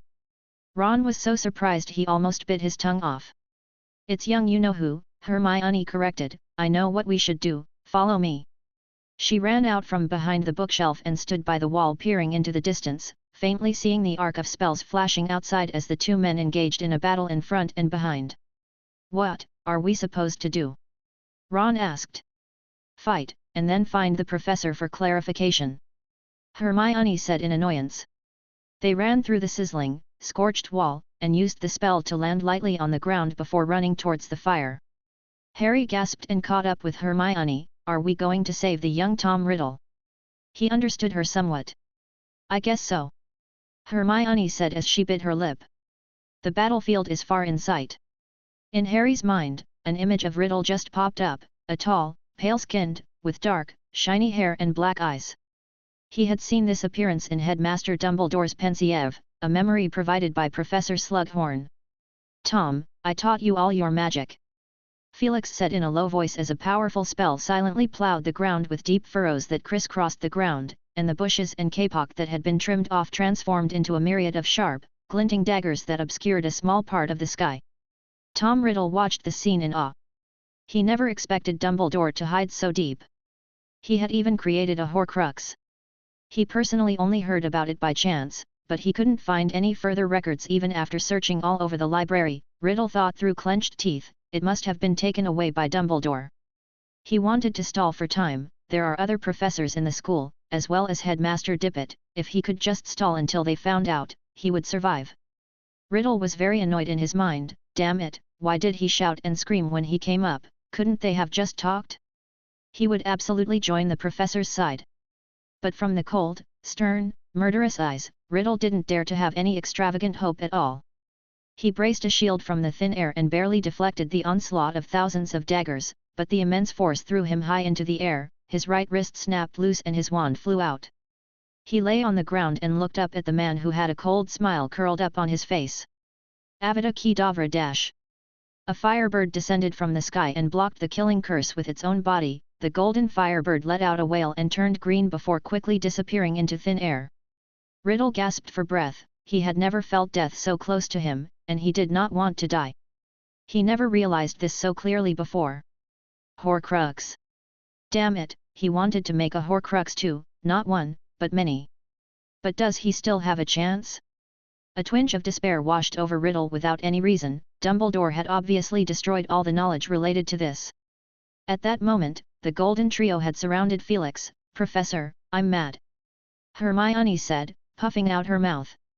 Felix looked at her with a subtle glance, then a polite smile that looked evil spread across his face.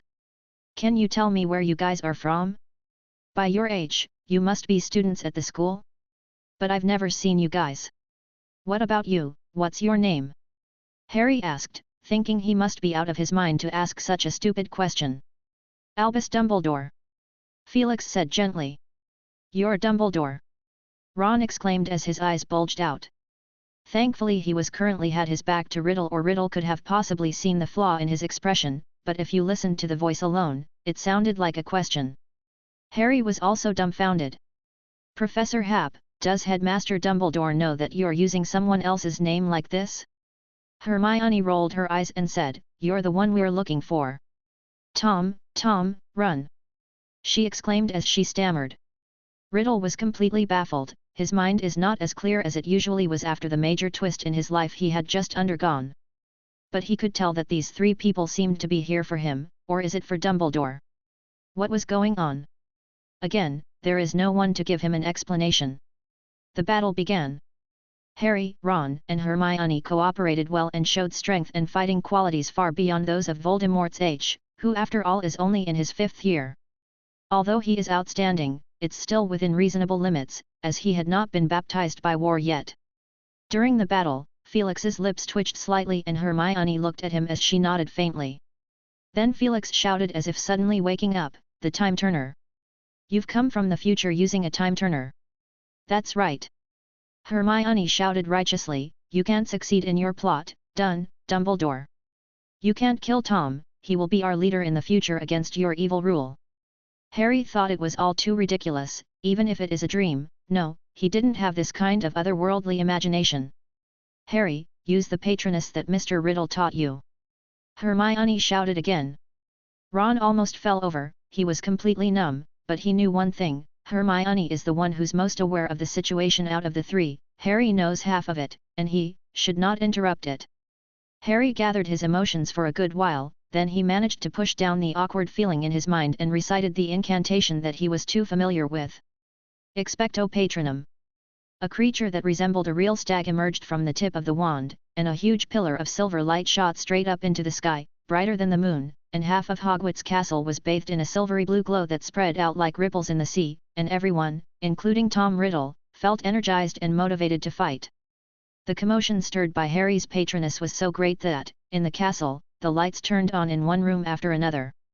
Riddle, who was sitting on the ground, was filled with disbelief. This is a Patronus? How could there be such a powerful Patronus? And, this is something his future self taught to others? For a moment, he suddenly became intensely interested in this ancient magic. Who dares to harm a Hogwarts student? A loud voice boomed out of the headmaster's office like thunder. Headmaster Dippet! Riddle shouted in surprise, and he was genuinely surprised. An old man with a white beard flew out of the tower window. Everyone breathed a sigh of relief, and then Felix's voice sounded cold and piercing as if he was infuriated. You've ruined my plans, Avada Kedavra. The dazzling green light froze the faces of Harry, Ron, and Hermione. In the next 3 days, one major news after another was released. Dumbledore, who was expected to succeed the headmaster position, was confirmed to be a dark wizard and had now fled the school, but he then swaggered into the Ministry of Magic's Department of Mysteries and snatched all the time turners, and it was revealed that his actions were linked to his childhood encounter with a man who had been dead for over 40 years. The battle affected 4 students, but only one of them was lucky enough to survive, but Headmaster Dippet refused to disclose any more information to the public. In someone's consciousness, the war began. Harry's eyes snapped open, as he gasped for breath. Luna is still happily holding up a foot-tall creature in his sight. That creature has a pair of curved horns on top of its head that take up a third of its size, a long nose, a bit like an elephant's trunk, but much shorter, as if cut in half from the middle, and its body is short and stumpy, with thick silvery brown fur draped over its spine. It is now wriggling around grumpily. In classroom 7. Felix opened his eyes and stood up slowly. I almost forgot, I'm not really a nice guy. He smacked his lips as if reminiscing about that experience. He took a moment to add some more magic restraints to Voldemort and then returned unhurriedly to his office. He had just pushed open his bedroom door when he heard a fierce knock on the door from outside his office. Professor, open the door dash. Felix suddenly felt a slight headache. Was his acting too realistic? Were his students worried that he had gone astray? Chapter 634, After Halloween. The door to the office opened. Hello there. Felix stared blankly at Harry, Ron, and Hermione. Harry and Ron flinched and took a step back. Staying up so late, night wandering to the door of the professor's office, do you have some business with me? Behind them, Ginny rolled her eyes constantly darting between them. Luna was in a trance. All questions were stuck in Hermione's throat at the sound of the word night wandering. Hermione hid her fierce look and held up Valen, and said in a sharp whisper, "Oh Professor, we came over to give Valen back to you, do you know where we found her? That's a long way for her to wander." Felix blinked his eyes and muttered, "I was wondering the same thing too, I was just having a glass of water and the little one was gone." "Thank you." He reached out to pick Valen up, but Hermione pulled her hand back and caused him to flutter. She hugged Valen and the little one stared at him at the same time, both seemingly shocked that he was able to shrug the whole thing off. Valen flopped around in Hermione's arms emotionally, gibbering and calling him out with a bitter look. What was Valen talking about? Hermione asked knowingly. "Thanking you for sending her back." Felix glanced at an exasperated Niffler and said calmly. Hermione puffed out her cheeks. The only person who could make her so angry could only be the professor himself, and with a large part of her worry dropped, she shoved Valen at Felix and said after some thought, Professor? I've been saving up some questions on ancient runes lately, can I come over tomorrow and ask you for advice? Don't come too early, I want to sleep in. Felix said dryly, so Hermione pretended to be obedient and retreated to the back without speaking while he turned his attention to the other people. Harry and Ron shook their heads in a rush, they had both been forcefully dragged over by Hermione, and although they too had questions, this was clearly not the right time to ask them. The sky was already glowing with a grey-green haze and the sound of wind and wolves howling from the forbidden forest made them just want to get back to the warmth and comfort of their beds, and they still needed to get up early for their training tomorrow. Ginny waved her hand off to indicate she had no questions as well. Luna asked calmly, "Professor, does the crumple-horned Snorkax truly exist?" Felix hesitated for a moment and said, "I can't give you an answer to that either, maybe they do exist in a certain corner of the world." Luna's eyes, which darted around in both directions, widened in surprise. "That's what I thought too. That's why I took the Care of Magical Creatures class." "Yeah, well, that's good. But you have to be mentally prepared for the fact that not all searches have good results." "Like the Resurrection Stone?" Luna asked.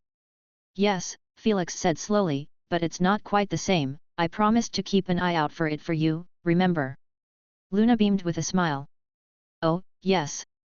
I remember," she said. "Maybe Firenze was right when he said that when the time comes, it will appear on its own. Just like those things I lost." Ginny slumped and said, "You didn't lose those things at all, someone deliberately hid them to make a fool of you." "You're right." Luna said nonchalantly, "Good night, and oh, good morning. I'm going to go back and sort out the correspondence between Dad and me. Dad's been sending 2 letters a week this year and I can't carry them off anymore, so I can only pack them up for now." She drifted off. Ron stared at her back. "What letters?" Once they were all out of sight, Felix closed the door and when he turned around he saw Valen jumping onto the couch, with a quill in her hand, scribbling in the air.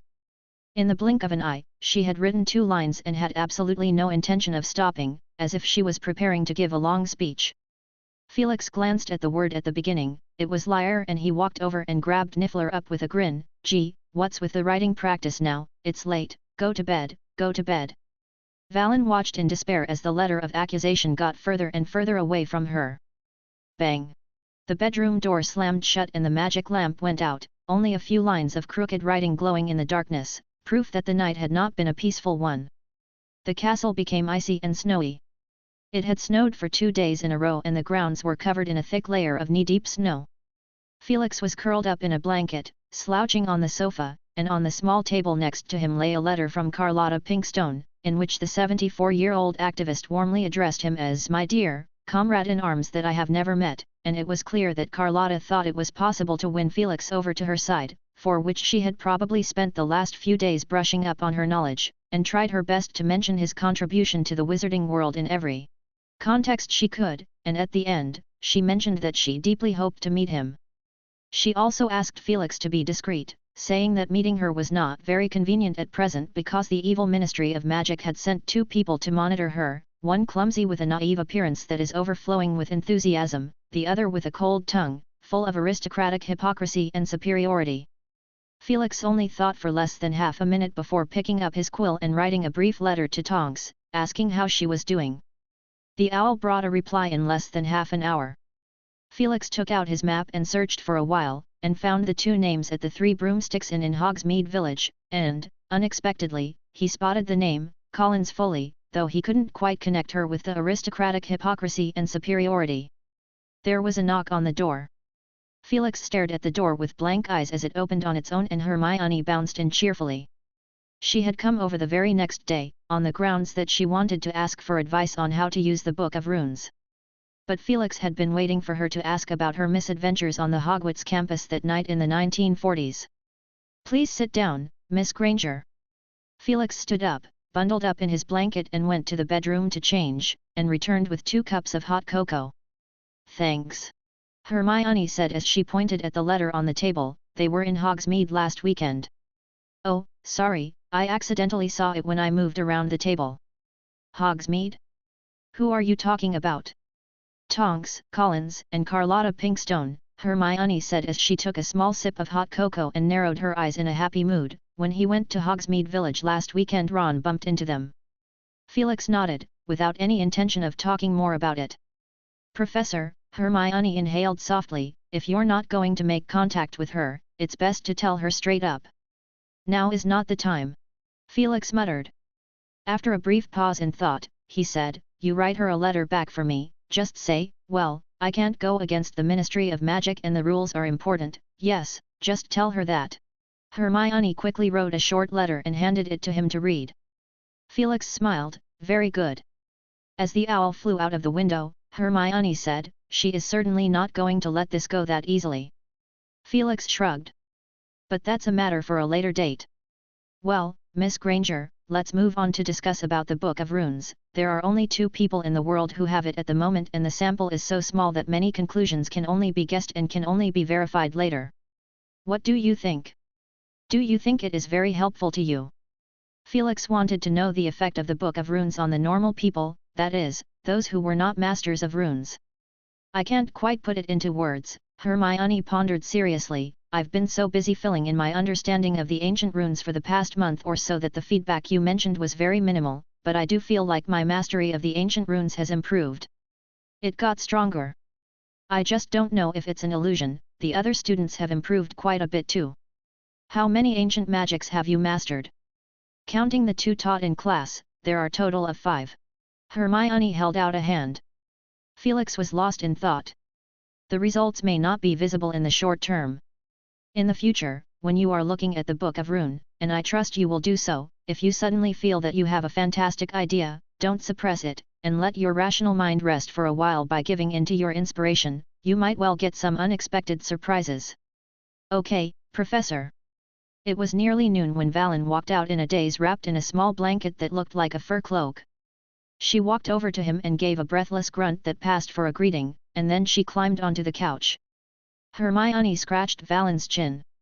"Harry and the rest of the gang, are they training?" Felix asked. They were now talking about something that had nothing to do with the ancient rune. "Oh, yeah." Hermione smiled, and said with a grin, "They've been training really hard, Harry and Ron, as well as Ginny. Because the original Quidditch commentator, Lee Jordan, graduated this year.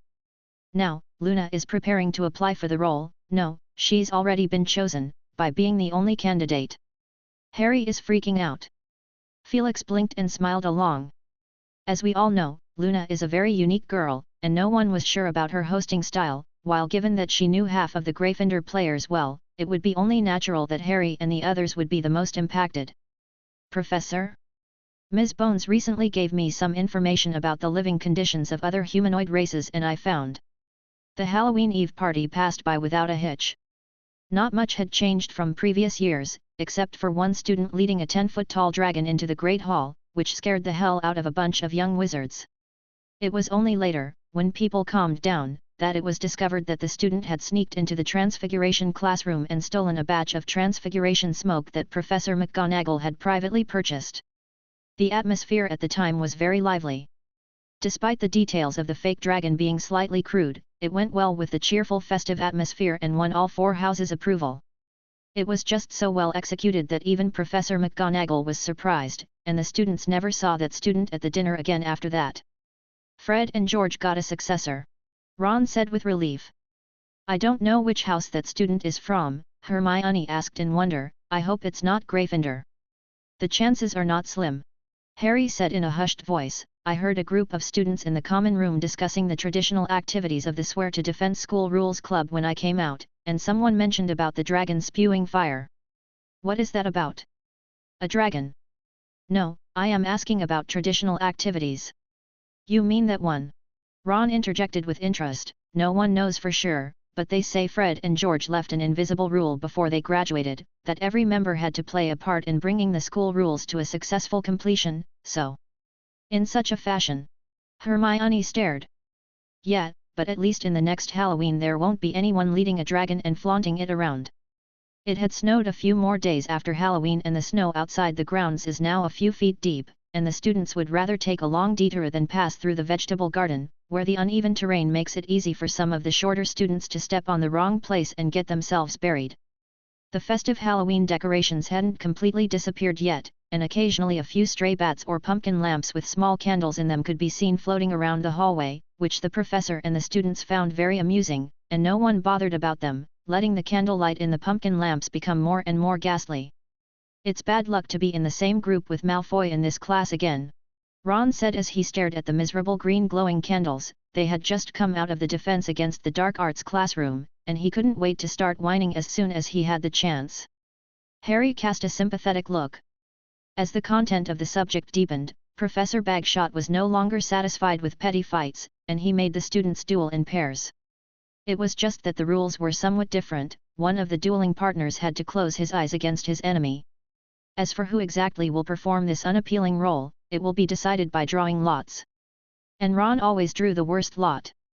Very few of the students stayed intact until the end of class, and a large number of them spontaneously asked Harry and the others for tips on the humanoid shield charm. The spell was widely popular as it could provide protection against regular hexes and did not require deliberate maintenance or have an impact on normal spell casting. Harry, Ron, and Hermione were all proficient with the humanoid shield charm, and the members of the frontline lookout club such as Neville, Seamus, and Dean could barely manage to grasp it, so in theory, they were safe in class.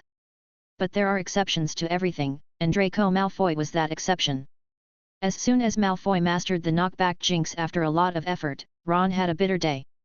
The humanoid shield charm, while being able to fend off small firearms, from Professor Bagshot's evaluation, which is why he allows the students to use this charm, is clearly not resistant to falls and does not have the slightest shock-absorbing effect, and when Ron can't control the dissolving of the charm, he was greeted with a series of hexes such as the Horn-Tongue Hex, the Stinging Jinx and the Pus-Squirting Hex. Of course, Draco Malfoy didn't fare well either, and Ron's counterattacks were equally sharp.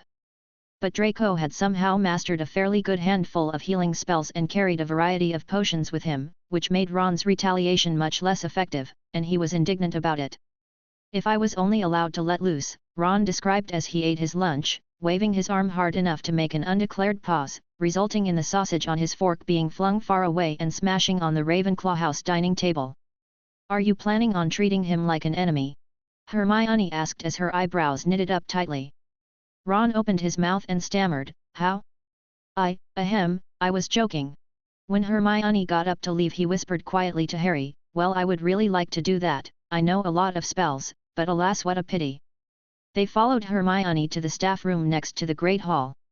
There were already quite a few students in there, Neville, Susan Bones, Blaise Zabini, Padma Patil, Ernie Macmillan, Justin Finch-Fletchley, and a dozen other familiar faces that Harry couldn't name. They stood in the crowd and waited for a while before Draco Malfoy pushed open the door and walked in. When he saw Harry and the others at the entrance, his face looked a little sullen. There were a total of 4 professors sitting in the staff room, 5 to be exact, but the ghost Professor Binns was automatically ignored by them, Professor McGonagall, Professor Happ, Professor Snape, and Professor Bagshot. Felix cleared his throat. A huge wooden box landed in front of the students, and inside there were bundles of thick parchments bound into booklets. A study material for Animagus, Sirius Professor Black promised it to you, I hope you haven't forgotten his name. You have 4 days to preview this content, and every Saturday morning for the next 2 months. Professor. Professor. Harry and Draco Malfoy's voices echoed in the staff room at the same time, and they looked at each other before immediately averting their eyes. Is there any problem? There's a Quidditch match this Saturday morning, Harry said stiffly when he saw Malfoy didn't utter a word. Well, then it'll be rescheduled to Sunday morning at 10, assemble here and Professor McGonagall and I will give you all the ropes on practicing animagus, and we'll start to attempt real transfiguration around Christmas break, so you will have to choose to stay in school this holiday. Felix said in a not entirely confident tone because he had originally considered transfiguring his students into small animals to experience that feeling firsthand when he was preparing his lesson plan. In the end, Professor McGonagall, who was on the side of the table, found out and criticized him severely with a concerned look on her face. Although the process was not that pleasant, the result was delightful. Since someone had offered to help out by sharing the workload, Felix had nothing to complain about. The students' eyes lit up with excitement. It's an animagus transformation.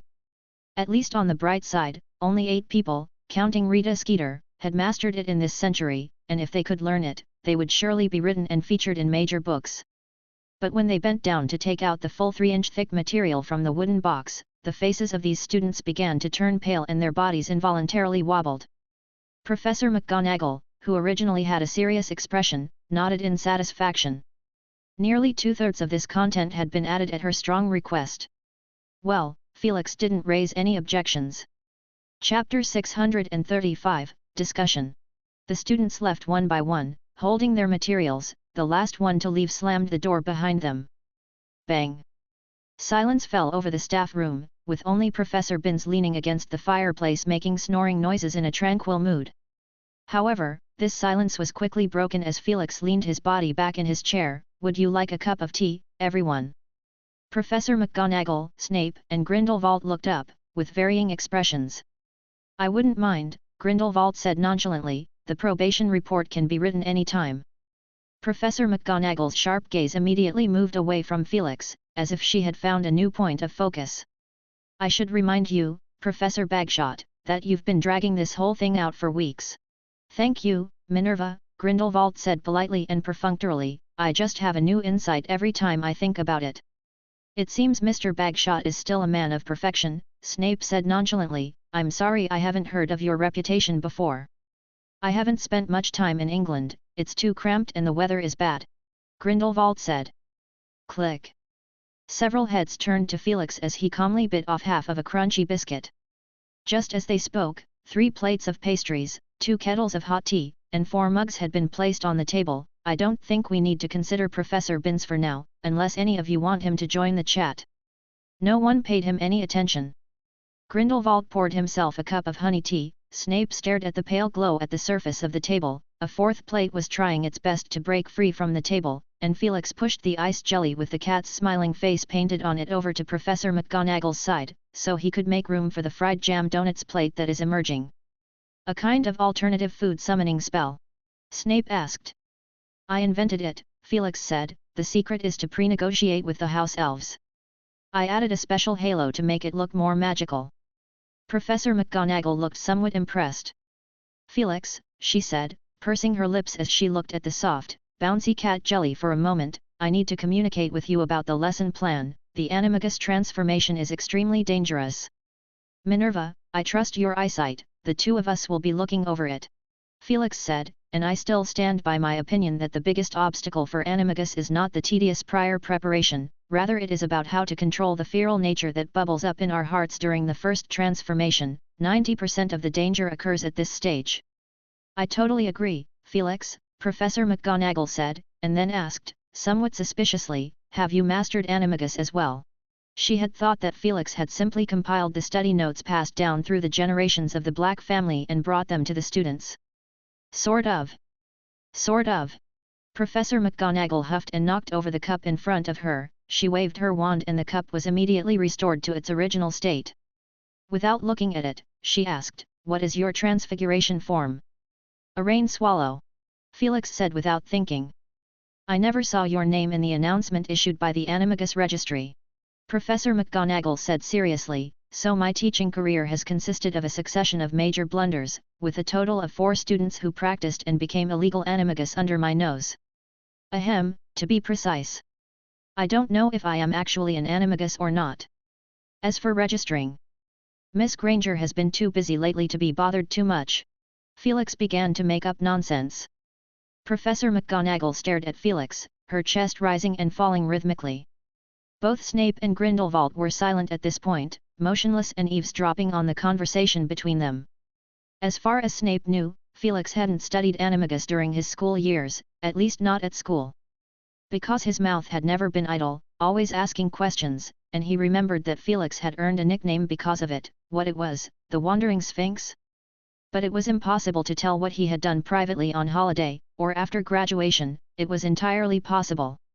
Grindelwald, for his part, remembered Dumbledore's animagus. Therefore, if students have experienced this feeling of being on the verge of losing control, it will help to keep them sane during a real animagus transformation. Seeing that Professor McGonagall hadn't relented yet, Felix nudged his mouth towards Snape. "But," Snape said slowly as he put down his teacup, "how are you going to manage the in-between? Don't tell me, you got the idea from that Death Eater when he punished the students for breaking the rules." Felix knew the Death Eater he was referring to was Crouch Jr., who had disguised himself as Moody and turned Draco Malfoy into a ferret not long after the school year had started. "That's right," Professor McGonagall said, with a tremor in her voice, "I don't suppose you've forgotten the terrible experience of the witch Hicks Crowley." Felix looked at her in puzzlement. "What was that?" Crowley was a witch from the 1920s who made a serious mistake during her first animagus transformation and was driven out of her mind by the unquenchable surge of feral impulse in her mind. Her family only realized something was wrong a week later and realized there had been a storm during that time, and their daughter was working on animagus magic during that time. And then what happened? They found Crowley and restored her to human form, but she was completely delirious, and it took 3 months of treatment at St. Mungo's to be healed. Professor McGonagall said solemnly, "She is considered very fortunate. There is a clear indication that proves more than 7 disappearances of wizards in the last century are believed to be linked to the failed animagus transformation." Felix looked thoughtful. "I think this story shows us how important it is to have a reliable brain and friend, Minerva, and I'm more curious about how Crowley's parents found her because as per common occurrence, she was in a state not much different from a real beast." Professor McGonagall gave him a hard stare and said with exasperation, "Because Crowley's parents insisted on casting the animagus reversal spell on every animal they saw for the next 3 days, and then they found a cow a kilometer away, happily munching on wild strawberries, with stripes identical to the one in their daughter's favorite dress. After recovering from that experience, Crowley was so frightened that she refused to perform the animagus transfiguration for the rest of her life, so the Ministry of Magic did not register her name. Or maybe that transfiguration form really wasn't much use." Felix thought to himself as he said in a lighter tone, "Okay, I admit that story is scary and the feeling of being out of control of your body sucks, but you didn't think the students could run away with the 2 of us around, did you? If you really insist, we can set up a control group. Think about it, Minerva, we're perfectly capable of keeping the danger within reasonable limits, and once we've succeeded, the new practice method will greatly improve the chances of safely performing the animagus transformation." There was a moment's silence, and Professor McGonagall's will loosened somewhat. Although she was usually a little old-fashioned, it was just something she had developed in the face of mischievous students. She also had Ravenclaw traits within herself, and had almost been sorted into Ravenclaw House when she had enrolled. She was single-minded in her approach to knowledge, and never lacked courage. Otherwise, she would not have mastered animagus. What made her hesitate was that she wasn't sure whether to put her students at risk and how much to risk. She looked at Felix, who gave her a confident smile. "Then present your plan," Professor McGonagall said. "I won't agree to it even if there's a slight issue." "No problem," Felix said cheerfully, "I bet those students won't even finish reading the materials, so we've got plenty of time." The door was pushed open from outside. "It's so lively, I can hear you from outside," the bloated Slughorn panted as he squeezed in, carrying a small fruit basket in his hand. "So you're all hiding here, I wondered why I couldn't find anyone after dinner." When he saw Grindelwald, an alert expression appeared on his face.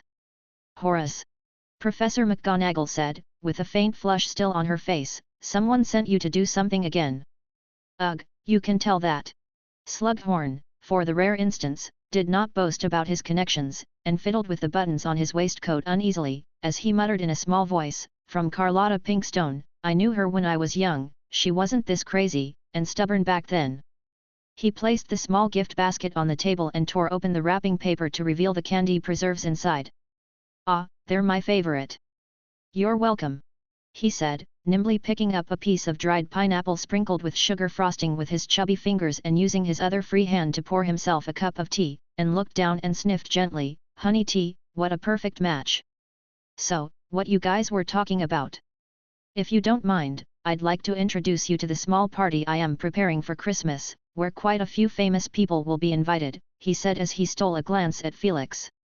"Thanks, Horace," Professor McGonagall said dismissively. She had been a colleague of Slughorn's for quite a few years and knew the Master of Potions' temperament very well. "I can see that the years of retirement have not left your teaching abilities rusty, and you are still very fluent in your craft. To be honest, it's a little uncomfortable," Slughorn said with a grin. "There have been a lot of changes from the time before I retired. For example, all the good talent has been picked out, which is only natural, with quite a few excellent colleagues emerging in the school." In the evening, after finishing Quidditch practice, Harry, Ron, and Ginny dragged their heavy feet back to the common room. "Did training go well?" Hermione asked as she read through the animagus material. She waved her wand and the dirt and grimy faces of all three of them became clean and fresh. She had gotten quite adept at using the nonverbal spells now. "Thanks," Ginny said under her breath. "Everyone's been up and down except Harry and Katie, and with a bit of luck we can score a whopping score, but if by chance the whole team is in oddly poor form..." She shrugged her shoulders. Harry was too tired to talk. After shouting about tactics all day his voice seemed to be out of order, and it hurt to even swallow spittle. Hermione glanced up at them and said calmly, "It's a bit insensitive, but I'd suggest you take some time to look at the materials the professor gave us, so you won't show up unprepared for dash." "Hermione, we know it in our hearts." Ron slumped back in the sofa chair and said grumpily, "But the most important thing right now is Quidditch. You can't understand, we're going head-to-head with Malfoy, and I'm dreaming about hitting the bludger in his face." "You're going to steal the beater's job? What about the goal, let it learn how to dodge quaffle on its own?" Hermione said pointedly. Harry laughed silently but he quickly suppressed his smile. He thought it would be smart to allow Ron to keep up his fighting spirit. "So I talked to Peeks and Coot about my dream in detail," Ron said as he rolled his eyes, at which point Hermione pulled a book out of the pile and read it from the middle. "They were so motivated that they decided to help me fulfill my wish." "You're welcome, Harry." He waved his hand at Harry. Hermione grunted through her nose and leaned down to grab another book, carefully counting the page numbers before looking down to take notes. "Hermione, how are you doing this?" Harry asked in a hoarse voice. "Doing what?" "Reading several books at once. They were meant to be read together," Hermione explained. "Aren't you used to the professor's style? He always likes to dash." "I can't believe there are annotations," Ginny asked curiously as she leaned over and looked at the materials laid out directly in front of Hermione, then she smacked her lips a little as she read what she saw. "For more information about reasons to keep your emotions calm, refer to the entire Chapter 12 Don't Study Magic When You're in a Bad Mood of the Book of Invented Charms by the Committee on Experimental Charms." Harry exclaimed incredulously, "All this stuff is in the material?" He felt like his throat began to fume. "Pretty much every page has, oh, just the first third, the part Professor McGonagall provided has no annotations, she wrote them all on it. In fact, Professor McGonagall only added safety matters and failures, as well as her personal review notes." The few people looked at each other. After a good while, bang! There was a loud bang and Ron tumbled over from the back of his chair. "Are you all right, Ron?" Harry pulled him up off the floor, half concerned, half amused, and Ron maintained a shocked expression on his face as he stood up. "I had thought about waiting until the match to finish and staying up late to read the materials, now I can see it's totally hopeless," Ron said with a pale face, then said as if he had seen a savior, "Hi, Hermione, you must lend us your notes." Almost in the blink of an eye, the weekend had arrived. The sky above the gallery was blue with white clouds, which meant it would be a beautiful day. When Harry and the rest of them came down, the Gryffindor students greeted them warmly and Harry caught a glimpse of Luna, and he wished from the bottom of his heart that some miracle would happen, like Professor McGonagall wanting to host the tournament by herself on a whim or something. As he changed into his uniform in the changing room and led the trembling players into the pitch in stride, the cold wind blew his hair around and his mind had completely calmed down. Chapter 636, Quidditch Competition. Harry and Urquhart, the captain of the Slytherin team, glared at each other fiercely, and when they turned back to the team, Harry grimaced in pain. he touched his hand which was on the verge of breaking. "Listen to my whistle," Madame Hooch shouted, 3, 2, 1, dash! With a loud cheer, 14 players leaped into the air. The sky is as clear and bright as it had been scrubbed with a wet rag today. The keepers flew first to their respective goals, and the 3 chasers of each team were doing their part. Harry stopped Peeks and Coot, both of them are beaters and were leaping forward with their bats, and Harry circled around, moved close to the pair, and whispered in a low voice, "Don't forget the plan." Coot gestured a no-problem gesture, and Peeks responded with a grunt. Harry had approached them individually to arrange the tactics, telling them to focus more on the goal in the first few minutes of the game and give Ron support with quaffles if necessary. While this is the job of the beater, this year's Gryffindor team is somewhat special with more than half of the team being fresh blood, which has led to a lack of consistency in the team as a whole, and the most important position in a team is the keeper, apart from the seeker. Harry had privately observed that there was a strong link between Ron's form throughout training and the success rate of his first few saves. On top of that, Harry had noticed that Peeks seemed to have a bit of a thing for Chaser Demelza Robin, and Ron had mocked Demelza's flight as like a sleepwalking duck, and he was worried that Peeks would bring his emotions onto the pitch. "Don't forget we're all one!" Harry shouted, then flew off at the drop of a hat. He glided lightly across the sky like a hunting owl, flying higher and higher so all that could be seen from the bleachers was a small black dot. He kept his sight away from the sun and tried his best to spot the golden snitch amongst the glints of a lens of the telescope below. "Slytherin's Urquhar's got the quaffle," a dazed voice drifted across the pitch. "He's the team captain, not a bad size, about the same size as his fellow players. I guess it's a special type of selection, with the big build they can hold down their brooms when dealing with windy and other bad weather, and of course, it's a beautiful weather today. I saw the giant squid lying on the ice and sunbathing dash." Spectators in the bleachers looked in the direction of Black Lake. The commentator for the match is indeed Luna, dressed as she usually is, her pale yellow, tousled hair strewn with small, colorful stones the size of nail caps, which are shining in the sunlight. On the desk in front of her lay a lion-shaped hat, the size of a real lion's head, which Harry knew could make a very realistic roar, and Professor McGonagall next to her fidgeted, glancing at it every 2 seconds. "Urquhar's starting to attack," he got a mean look on his face. "I think it's more oppressive than the last player who got the ball, his back seems wider dash." "The last one was him too," Professor McGonagall reminded her in a loud voice. The audience burst into laughter. Luna looked confused and said, "Really? I couldn't recognize them, they all look alike." "Oh, look, Ginny intercepted the ball, I like her, she's nice." 3 Slytherin players gathered around and Ginny passed the ball to Demelza, an equally skinny girl. Gryffindor seemed to have a tradition of selecting girls for chaser role, the exact opposite of Slytherin. Now it's Slytherin's turn to get the ball, it goes in, and the Gryffindor keeper misses it. "What a shame, it might have been the sun burning up, but Ron looks a bit deflated dash."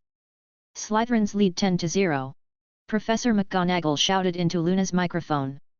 Harry's heart sank as he lowered his flight, only to see Ron's expressionless face with his back to the goal. Peeks and Coot were hovering near the goal, and a mass of fiery red hair. "It is Ginny," shouting at both of them in annoyance, "what are you doing?" At that moment a swift bludger flew towards Harry, who jerked his head down as it grazed his scalp, and he straightened up to see Gregory Goyle waving his bat and grinning at him. Once again, Luna's ethereal commentary came from the grandstand. "Gryffindor's seeker Harry has appeared. He was very far away earlier, perhaps to adjust his tactics. Gryffindor is playing very conservatively, and their beaters are staying in their own half of the field without wanting to come out." Luna said calmly, "We should be understanding, it's their first time on the field, and of course, it could be some sort of tactic I can't tell, I don't know much about Quidditch." There was loud laughter heard from the bleachers. The disadvantage of not having 2 beaters available to play along was apparent, as the 3 Gryffindor girls struggled against the Slytherin chasers and also had to watch out for bludgers flying out of nowhere, and Ginny was forced to give up both times she snatched a quaffle. The Slytherin players organized their attack under the leadership of their captain, Gryffindor beater Peeks finally moved away from his own goal. "Would that be a welcoming change?"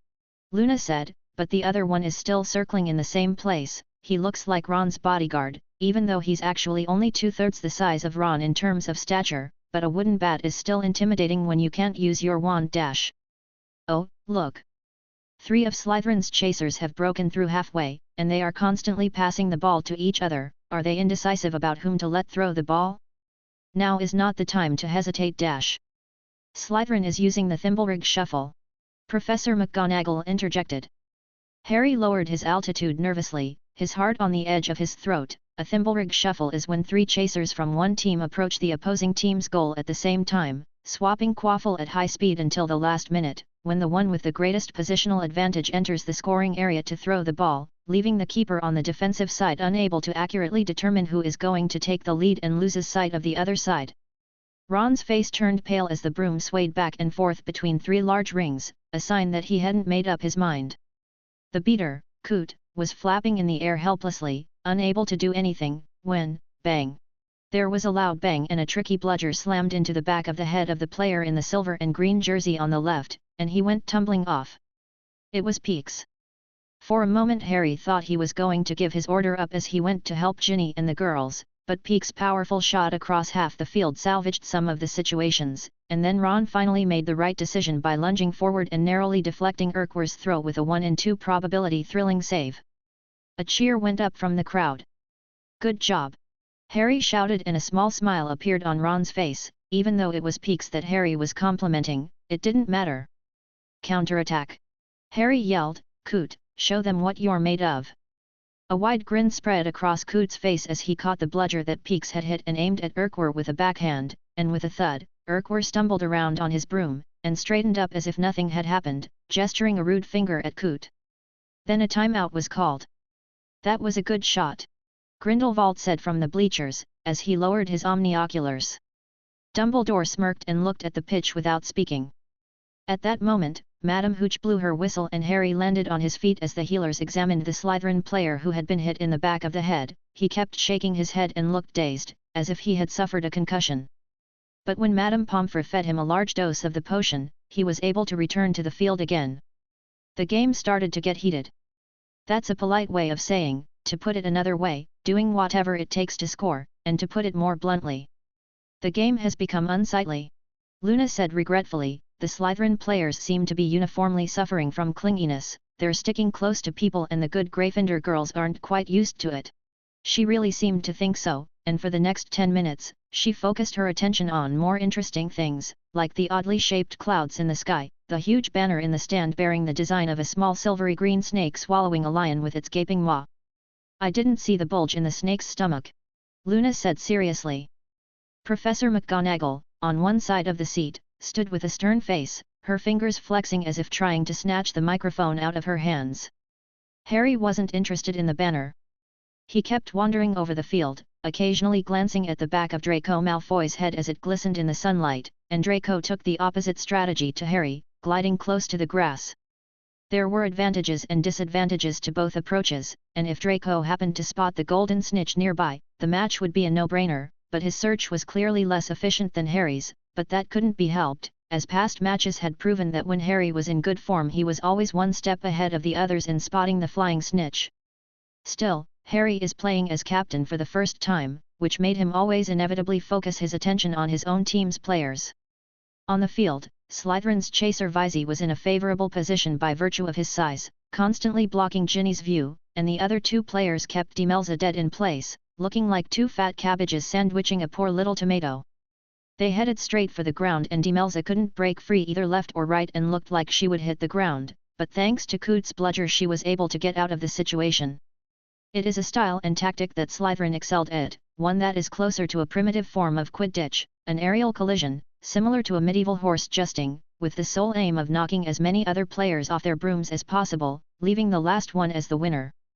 These things were told to the players by Wood when he was still around, and he used them to taunt the Slytherin team for leaving their brains behind centuries ago.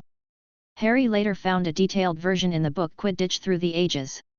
But it does work sometimes. Wood himself admitted that the Slytherin team's tactics had some merit. Talented players are rare, but average players combined with exaggerated size can easily get the upper hand, except for their seeker, they're skill-wise generally weak.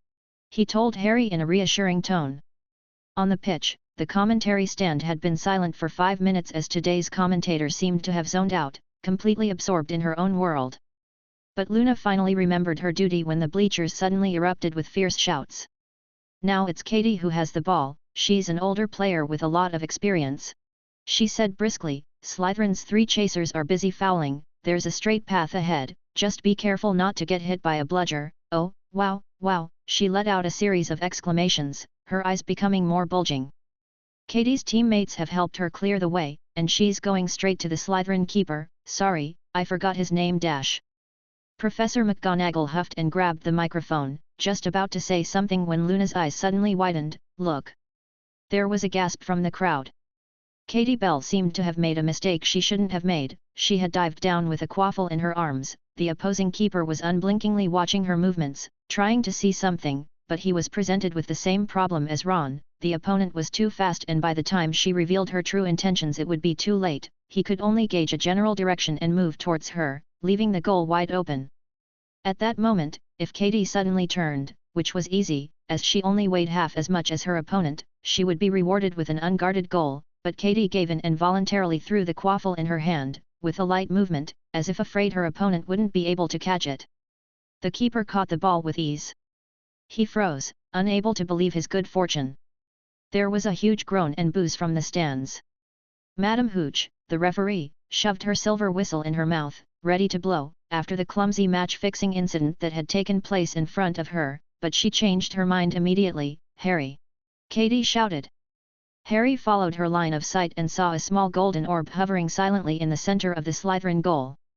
A wave of ecstasy surged through him and his broom sped up so fast that everything in the field slowed down in his eyes. Draco had just turned his head back, with a grin on his face, seemingly delighted that his opponent had made a major mistake. The Slytherin keeper was cheering all over the field as he clutched the quaffle and ran up to Katie Bell and waved his fist demonstratively.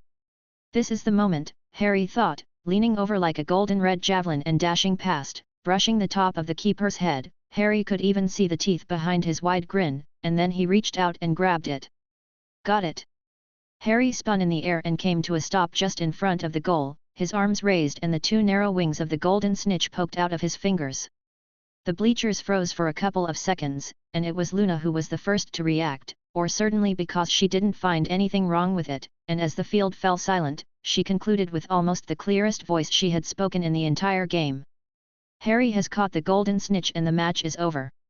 The bleachers instantly turned into a sea of scarlet as the enthusiastic crowd brought out beautiful flags from various corners of their bodies.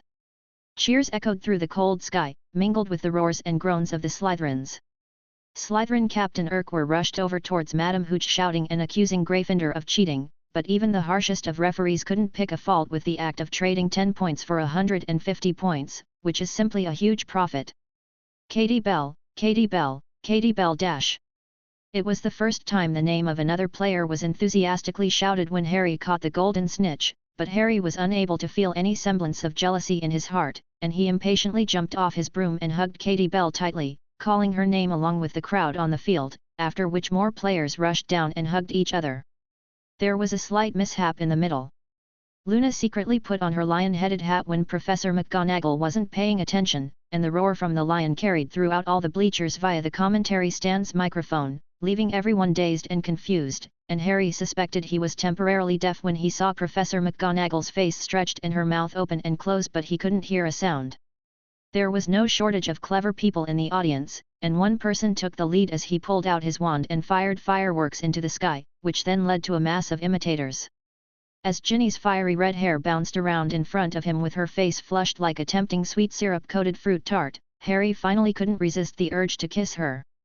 Ginny was a little surprised at first, but then she responded with great passion. Chapter 637, Animagus. After the game, Harry gave a short winning speech in the changing room. "I'm so proud of you all, each and every one of you were fantastic. Katie, despite the possibility of receiving criticism, showed remarkable courage and determination." He named them one by one, with a huge graphical diagram of Quidditch tactics explained behind him. This is also a legacy left behind by Wood, with little figures of various colors, arrows, and odd markings that Harry still hasn't quite figured out what they mean. "I wasn't thinking about it that much," Katie said, shaking her head. Demelza, who hit 3 shots while facing 2 opponents who were targeting Demelza smiled. "Peeks and Coot, you worked well together, repeatedly saving your teammates from danger while creating opportunities for the offense." The 2 beaters grinned and clapped enthusiastically. Ron blocking 5 balls, one of them was particularly spectacular, Harry said quickly, trying not to look at Ron's odd, stiff face as he brought his gaze to the seat next to him. Ginny, scoring 60 points, a remarkable score. And you, the most excellent seeker. Ginny pursed her lips and smiled. Harry pretended not to hear the rising voices coming from the mouths of the other players and chimed in, yeah, and I caught the golden snitch. He searched his brain and said a few more words of encouragement, even bringing up Wood's speech from back in the day, which, because it was so memorable to him, it slipped out smoothly at that moment. Katie covered her mouth and laughed, and Harry blushed a little as he called it a day. The players laughed and giggled as they left the changing room, and Ginny kissed Harry on the corner of the mouth and skipped away like a ballerina. In no time all that remained in the changing room was Harry and Ron. Harry glanced sheepishly into the corner, and Ron still had that grim look on his face. So he opened his mouth and said, Ron, Ginny, and I dash at that moment, the door opened from outside and Hermione shouted at them, isn't it over yet? We're going to be late for our appointment with Hagrid. Ah, we're on the way out. Harry muttered, and took the initiative to pull Ron forward, only for Ron to fall straight to the floor with a loud reverberating thud. Harry was taken aback and Hermione came rushing over when she heard the noise. The two of them looked into the issue for a while and eventually discovered that Ron had been hit by a full-body bind curse and a Langlock jinx. Ginny did it. How dare she? Ron rubbed his cheeks, indignant at what had happened to him. When they arrived at Hagrid's hut at that moment, Ron used his tongue cramp as an excuse to refuse Hagrid's offer of homemade cream fudge. Your sister loves to joke around, I could tell. Hagrid said absent-mindedly while flipping the sizzling sausages with his tongs. How's it going? I mean your advanced classes dash.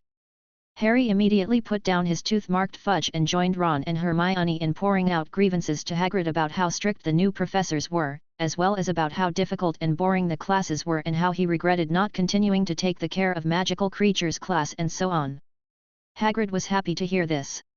He handed them the greasy, slightly burnt sausages, which the three of them immediately took, including Ron, and Harry quickly stuffed his share of the sticky creamy fudge into Fang's mouth while Hagrid was making tea. Hermione glared at Harry, and gritted her teeth, not daring to follow suit.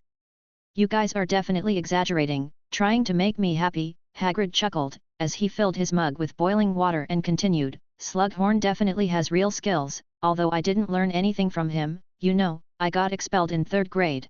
He said vaguely, that Professor Bagshot isn't simple either, I guess he and Dumbledore are old acquaintances, the kind that has a relatively close relationship. Gah how dog no thought, how do you know that? Ron said with his mouth stuffed to the brim. Oh ho ha. Hagrid laughed, I've seen it with my own eyes, I've seen them walking together from afar when I was patrolling the Forbidden Forest this morning, they might have been talking about some sort of business or something. I've spotted them more than once. It might have been about Professor Bagshot's lectures, Harry said thoughtfully, his classes are quite controversial. I don't know about that. Hagrid froze for a moment and said, he even came to see me and asked about the school, quite a nice guy, a breath of fresh air. He was interested in young Grok too, which is pretty rare. None of the three of them bothered to talk to each other. They spent the rest of the day happily eating roasted sausages and drinking hot tea until Hermione reminded them that they had to attend animagus lessons the next morning, and Harry and Ron began to fidget and in no time they all left. Back in the common room, Harry and Ron couldn't wait to borrow Hermione's notes and get ready to fight through the night. But Hermione had already lent the notes to Neville, so they found him again and used a doubling charm to make 2 temporary copies of the notes from him, and the three of them sat together with frowns. In the meantime, Hermione pulled out the Book of Runes and began to read it. How much have you read? Ron asked Neville. Not much, Neville whispered, I'm not very good at transfiguration, there's a lot of knowledge about human transfiguration in here and quite a lot of the theories which I can't understand. Ron sighed and turned his head to look at Harry. I remember you have read a small part of it too. It's all about failed cases, Harry said with a downcast look. I used it to relieve my boredom and was horrified. It stated that if you practice it wrong it could possibly cause you to grow an extra tail or a nose. I don't know how Sirius and the gang pulled that off. Ron grunted. They flipped through Hermione's notes and sullenly read them. They were surprised to find that Hermione didn't fully understand them either. She had marked a number of questions in her notes and it appeared like she was planning to bring them up to question tomorrow. The three of them discussed it in whispers and finally agreed that if even Hermione found it difficult, there was no point in wasting their time, so they decided to skip the difficult points and speed up their progress considerably. It was almost the time for lights out when Harry yawned with tears in his eyes. He had only finished a third of the booklet and is now in a muddled head state when he saw a bright light in Hermione's eyes out of nowhere. "Hermione, your eyes dash. What's wrong with my eyes?" Hermione asked, in confusion. "They seem to be glowing," Harry said honestly, and Ron and Neville looked up to stare at her intently and hard. "How is that possible? It's not like I'm using magic," Hermione said, and Harry also believed he had looked incorrectly and patiently continued reading the notes. After a while, Hermione went upstairs to rest and the lights in the common room dimmed. Ron yawned and cast the bright fire-making spell, causing a circle of white flames to swirl around them. Harry and Neville sweat dropped and were immediately energized with fright. They stayed up until 1 or 2 in the morning before they went to bed. The next day, Harry was awakened by Hermione's pet Crookshanks, which was scratching him. Harry woke Ron and Neville in turn, and when they got dressed and went down, Hermione was already waiting at the door, and they knocked on the door to the staff room without even eating breakfast. Harry, Ron, and Neville were still wolfing down the small bear-shaped biscuits Hermione had provided into their mouths when the door opened. "Just a few more of you to come," Felix said with a kind look on his face. They walked in to find the tables and chairs of the staff room piled up in the corner, leaving a large area empty in the middle, and Professor McGonagall wearing a bright green tartan robe, her hair pulled back in a high bun at the back of her head with a serious expression on her face. The 4 of them blended into the crowd and were surprised to find a few more people they didn't know in the crowd today, all of whom seemed to be 7th-year students. A golden circle, about 2 feet in diameter, was painted on the floor in front of Professor McGonagall. "All right, students," Professor McGonagall said seriously, "there are a few new fresh faces among you. They are the best of the Transfiguration Club and will be joining you in this lesson." Harry was suddenly enlightened when Professor Hap walked through the crowd and leaned against the wall, looking at all of them with interest. Professor McGonagall continued, "Many of you are not actually qualified to study animagus. You have just shown some potential by getting outstanding on your O.W.Ls in defense against the dark arts class. She pursed her lips, clearly not quite approving of the last professor's decision. She had always felt that Sirius Bet had been too childish. "And I therefore ask you all to give your absolute best, to put forth more effort, and to approach this with the utmost seriousness. There are many rules for you to follow, and if I catch you breaking any of them, I will kick you out of the class without any mercy." Professor McGonagall shot a powerful glance around the room and the students were silenced, not daring to speak out. Professor Hap smiled at them from behind Professor McGonagall, and he seemed to be in a good mood today. In classroom 7, inside Voldemort's mind, Tom Riddle, who was hiding in Hogwarts Castle and afraid to come out, finally took a crucial step forward when he found an ancient document in the restricted section of the library. It was the notes of one of the ancestors of House Gaunt, and its contents were elusive and scarcely used. Riddle repeatedly checked and compared them and finally concluded that the Gaunt notes were genuine, and he was overjoyed, believing them to be a gift from his ancestor and destined for him. He tore out the first few pages and asked the professors at the school about the magic related to its content, and discovered that this turned out to be a book about Patronus charm, after which he spent months trying to understand it word by word, marveling at the powerful Patronus magic recorded in the book, which by its very essence is not only for dealing with Dementors. It is actually similar to summoning magic, which creates a corporeal mass of spiritual being that does not fear death.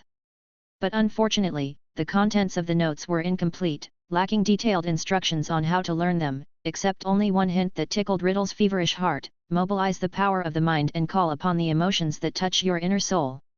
Thinking about the events of that night, and the 3 dead foolish fellows, Riddle logically came to one conclusion: he perfected this magic in the future and offered to teach it to others to use them as cannon fodders to fight against the dark wizard Dumbledore.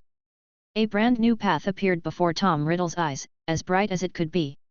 He was going to become headmaster of Hogwarts and Minister of Magic, and he was going to make the students of Hogwarts and the Ministry of Magic Aurors work for him, and drown his enemies with an enhanced army of Patronus.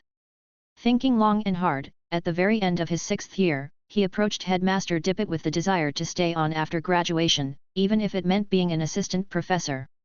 With unrighteous thoughts and lofty plans in mind, Tom Riddle waited confidently. I have finished talking about the differences between transfiguration into an animal and animagus transfiguration.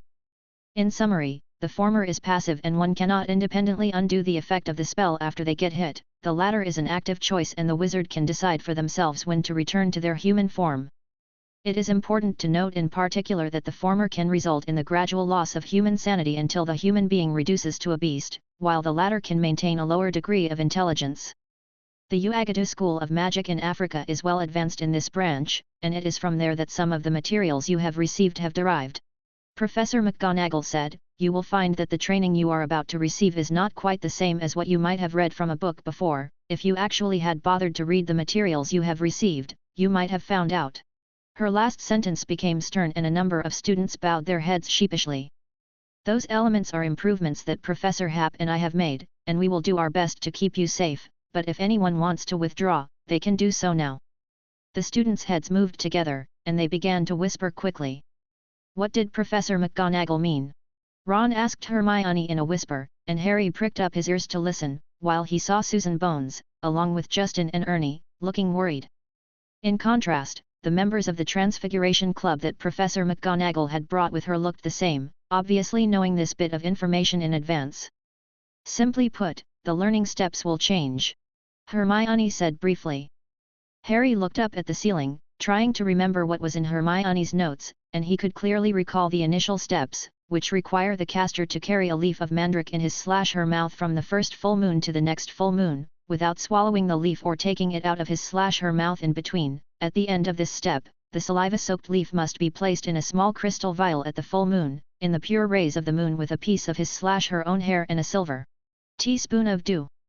There was actually some requirement as to where the dew should be obtained, Harry mused. It must be dew from a place that neither sunlight nor human feet have touched, and finally, the chrysalis of a death's head hawk moth needed to be added, and when all the above steps were done the vial had to be placed secretly in a quiet, dark place to await the impending thunderstorm. "You can wait until the end of this class to decide," Professor McGonagall said, "so I won't be covering anything too advanced today, such as methods of controlling magic and human transfiguration, which has been proven in practice to be effective in reducing the learning difficulty of animagus." Felix, who had been reduced to the role of assistant professor, lazily extended a hand and waved it in front of the students. They were a little unsure at first, but then their mouths dropped open in surprise. Professor Happ's right hand is slowly elongated, like the claws of some kind of carnivore, with thick, strong joints and a curved radius in the forearm that made them associate it with everything to do with strong, vicious. The back of the professor's right hand and wrist became covered in a layer of fur, and 5 long nails protruded out with a swish. Felix raised his arm and made 5 deep scratches on the wall, which scattered sparks and made an ear-splitting, tooth-aching noise. "Oh, thanks, Felix, that'll do," Professor McGonagall said in a not quite normal tone of voice.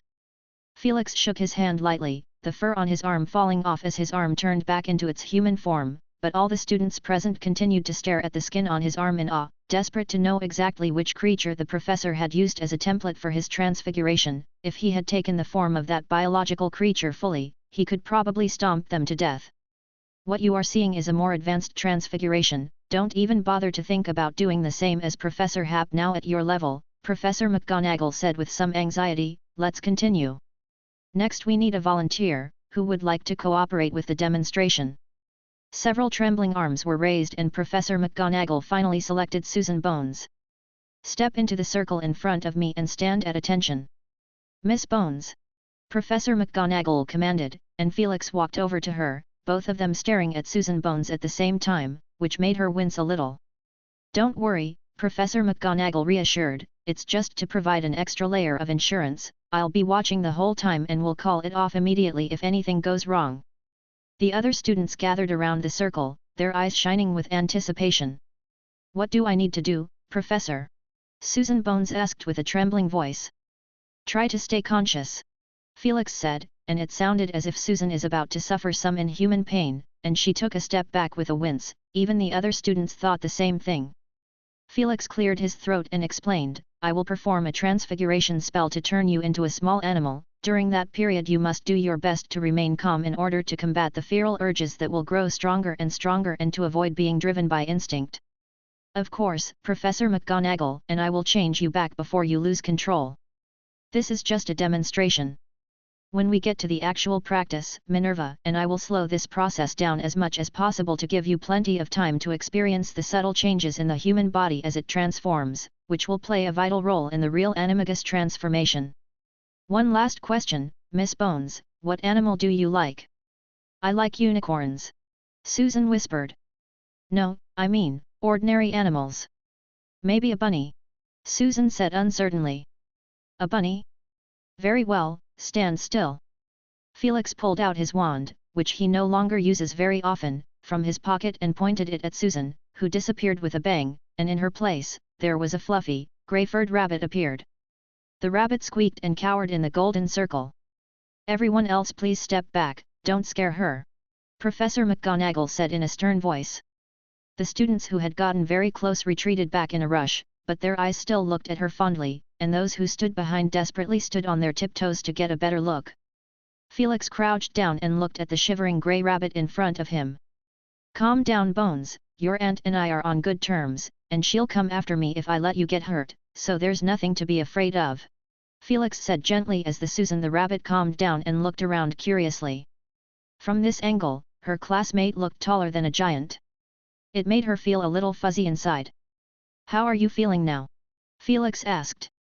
The grey rabbit's small eyes revealed an animated look, and after a brief pondering look, she made 2 short barks. Oh, you can't talk right now.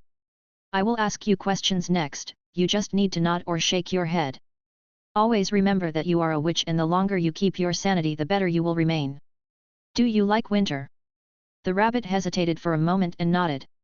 Very well, next question, are you a student of Ravenclaw House? The rabbit shook her head.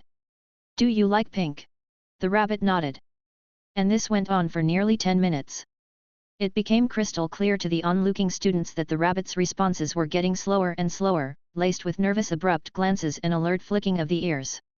Harry gulped and watched as the rabbit's eyes gradually lost their witty gleam. He glanced at Draco Malfoy, who, unsurprisingly, had turned unusually pale. Felix - Professor McGonagall called out hesitantly. Do you still recognize who I am? Felix asked, and this time the grey rabbit stopped paying attention to him and began to lick the fluffy fur on her front paws by herself. Felix asked again, and he still didn't get any response. Felix! Professor McGonagall said in a stern voice. As if startled, the grey rabbit lurched forward and jumped beyond the golden circle.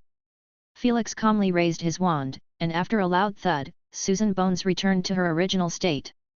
Professor McGonagall walked quickly over to her and hugged her, patting Susan's shoulder comfortingly as Felix handed a vial of calming draught to Professor McGonagall, who temporarily took on the role of Madame Pomfrey. After drinking the potion, Susan's expression became more relaxed. I remember you guys all have experienced Professor Moody's imperious curse in 4th grade. Felix said, if you still choose to continue this course of study you will experience that kind of feeling many times, but the advantage is that you have 2 professors to keep you safe from the risk of irreversible magic damage during your animagus practice, and the success rate is very high. You have a week to weigh up the options. Okay, now does anyone else want to try it? Chapter 638, Tempting Training. Once again, the students saw the craftiness of Professor Hap. He had no intention of giving his students much time to think, let alone a week, and as the other students hesitated, he called Harry up by name. How can a man who aspires to be an orator be short of courage? Without waiting for a response, Harry was dragged to stand in the golden circle. Since this is an experiential class, let's just save the trouble, what do you think? Felix asked with a smile, and Harry's heart leaped as he stammered, that's right, great. Felix said, and then he reached out and Harry's body quickly shrank down to become the same grey rabbit as Susan Bones. Wow! Susan exclaimed and couldn't help but come closer. No touching! Ron said guardedly. Susan rolled her eyes angrily, though she didn't relent and kept her eyes on the little, furry creature sprawled on the ground. You're still sober and sane, aren't you, Potter? Felix asked towards Harry, and the rabbit on the floor nodded dramatically, dumbly with his mouth open, a girl's eyes glowing with excitement and making suppressed squeals as if she is a Harry admirer. Felix glanced at her, good, you're next. So, let's get to the questions, first.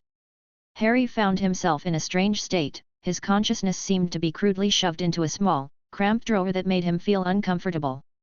Then his mind jolted, with a tidal wave of unbelievable information, first a small cacophony of noise, the rustle of clothes, the creak of shoes on the floor, giggles, whispers, which was filtered through some kind of organ and then poured into his ears. The tone of Professor Happ's voice was not the same as usual, it became sharper. Then there is a change in the sense of sight and smell. For the first time, Harry could see directly behind his head. He could see both Professor Happ and his classmates in front of him, as well as Professor McGonagall and the rest of the students behind him, and the color of their skin had become very strange, appearing in a cold grey shade along with the surrounding tables and chairs became a little blurred, and Harry wondered if it might be due to his own nearsightedness. If that was ruled out, then the rest was obvious. The rabbit's eyesight was not good and probably not up to par with his own. But Harry found their sense of smell to be quite remarkable, and he could now clearly distinguish a whiff of small biscuits in the air. "Potter?" Felix asked with concern, still not getting used to it. Harry snapped back and shook his head, then nodded. Felix smiled understandingly as he raised his voice slightly so that he could be heard by the rest of the group. There are many differences in the sensory organs between humans and animals, so transfiguration is often difficult to adjust to, causing unnecessary panic, and this is one of the difficulties when Animagus first transforms. "Is that so?" someone in the crowd asked Susan in a whisper. Susan shook her head in confusion, and whispered, "It seems so, the sense of hearing and smell have become acute, but the sense of sight has deteriorated dramatically, but I was too frightened to think of anything but the professor's question. No wonder you had closed your eyes for some time." A realization dawned on her friends. A few students let out small oops, yelps. Felix pretty much repeated the question he had just asked. Harry lasted a few minutes longer than Susan Bones, but not to the point of astonishment. As he had watched Susan Bones' experience earlier, he had thought in his head about how he would react if he ever found himself in such a situation. His first thought was to rely on the occlumency. But once he had actually transformed, he realized that the situation had turned out to be completely different from what he had imagined. He seemed to have lost his magic powers, and the occlumency was no exception, so he could only resist it with his will.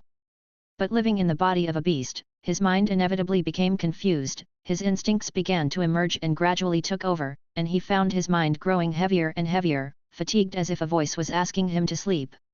At that moment, Felix raised his wand and with a loud bang, Harry was back to his old form. He breathed heavily, feeling a little dizzy for a moment, and Felix helped him to his feet. "I'm fine, no need for a potion," Harry panted, as the occlumency kicked in, clearing the lingering effects of discomfort from his mind. He returned to the group. "You have reacted a little too dramatically," Ron said apprehensively. "Is it really that bad? More severe than the Imperious Curse?" "It's all right," Harry muttered in a small voice, "it's like a temporary body swap, I sort of understand Voldemort. There was an intake of breath heard from next to him. "Why, Voldemort isn't in his right mind," he insisted on finishing his sentence. On the other side, Felix called up another student, this time a witch, the one who he had just suspected to be Harry's admirer. "Students who have had transfiguration experiences, stand together and share your experiences fighting against beastification with each other. Would you like to try it, Miss Elvira? I believe you have good grades in transfiguration and potions." Elvira glanced at Harry, who had walked up next to Susan Bones, and hesitated for only a few seconds before agreeing. Professor McGonagall and Hermione shot him a fairly odd look, which Felix pretended not to see. Elvira only lasted less than 5 minutes before she began to ignore Felix's questions. He had no choice but to turn her back, and Elvira immediately ran happily over to Harry's side and chatted happily with them, seemingly unaffected. With Felix's skillful persuasion, all the students either actively or passively experienced the rabbit's point of view, and when the last one had finished, they felt a sense of relief that it had not been as hard as they had thought, and they had so many people with them to keep them in line. When the students left the room, they were laughing and joking, already treating this morning experience as a novel and interesting experience, and many were ready to brag about it to their friends. "Minerva, I'm afraid this session will lead to a wave of imitations among the students, so it's best to publicize it in the near future and strictly forbid any private transfiguration of their classmates." Felix stroked his chin thoughtfully. Professor McGonagall grunted in reply, not quite satisfied with Felix's verbal baiting of her students. "This kind of approach reminds me of Professor Bagshot, except he " Professor McGonagall hesitated, but didn't voice her suspicions that Bagshot might be an acolyte. She pursed her lips and said, "He's on probation now." "Minerva, I'm not anything like Professor Bagshot." Felix shrugged. "I simply dispelled the fear in the students' minds and let them know that their fear was simply the unknown itself. After all, sometimes we have to admit that decisions made in ignorance are often both irrational and unobjective. Professor McGonagall opened her mouth, slightly persuaded. She swallowed and continued, "Okay, you have a point, but do you know who I just thought of?" Without waiting for a reply from Felix, she announced the answer dryly, "It's Dumbledore." Full of weird and wacky reasoning, but the most recently he went to such lengths to try and convince me to add a Muggle snack to the school menu dash. You agreed? Felix asked, in amazement. Of course not.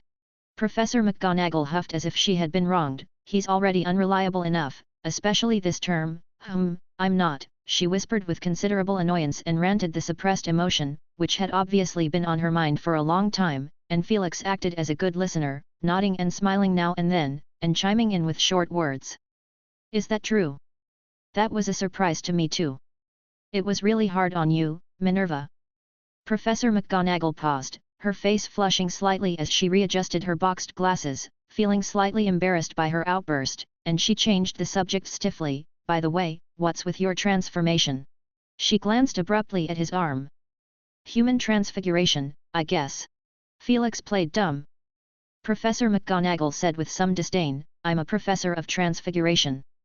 When she left, Felix stuck his hands in his shirt pockets and furrowed his brow. The question that had been on his mind for so long resurfaced, is there something wrong with Dumbledore's body or not? He couldn't tell now, which seemed to mean one thing, Dumbledore had gone much deeper into the realm of the soul than he had.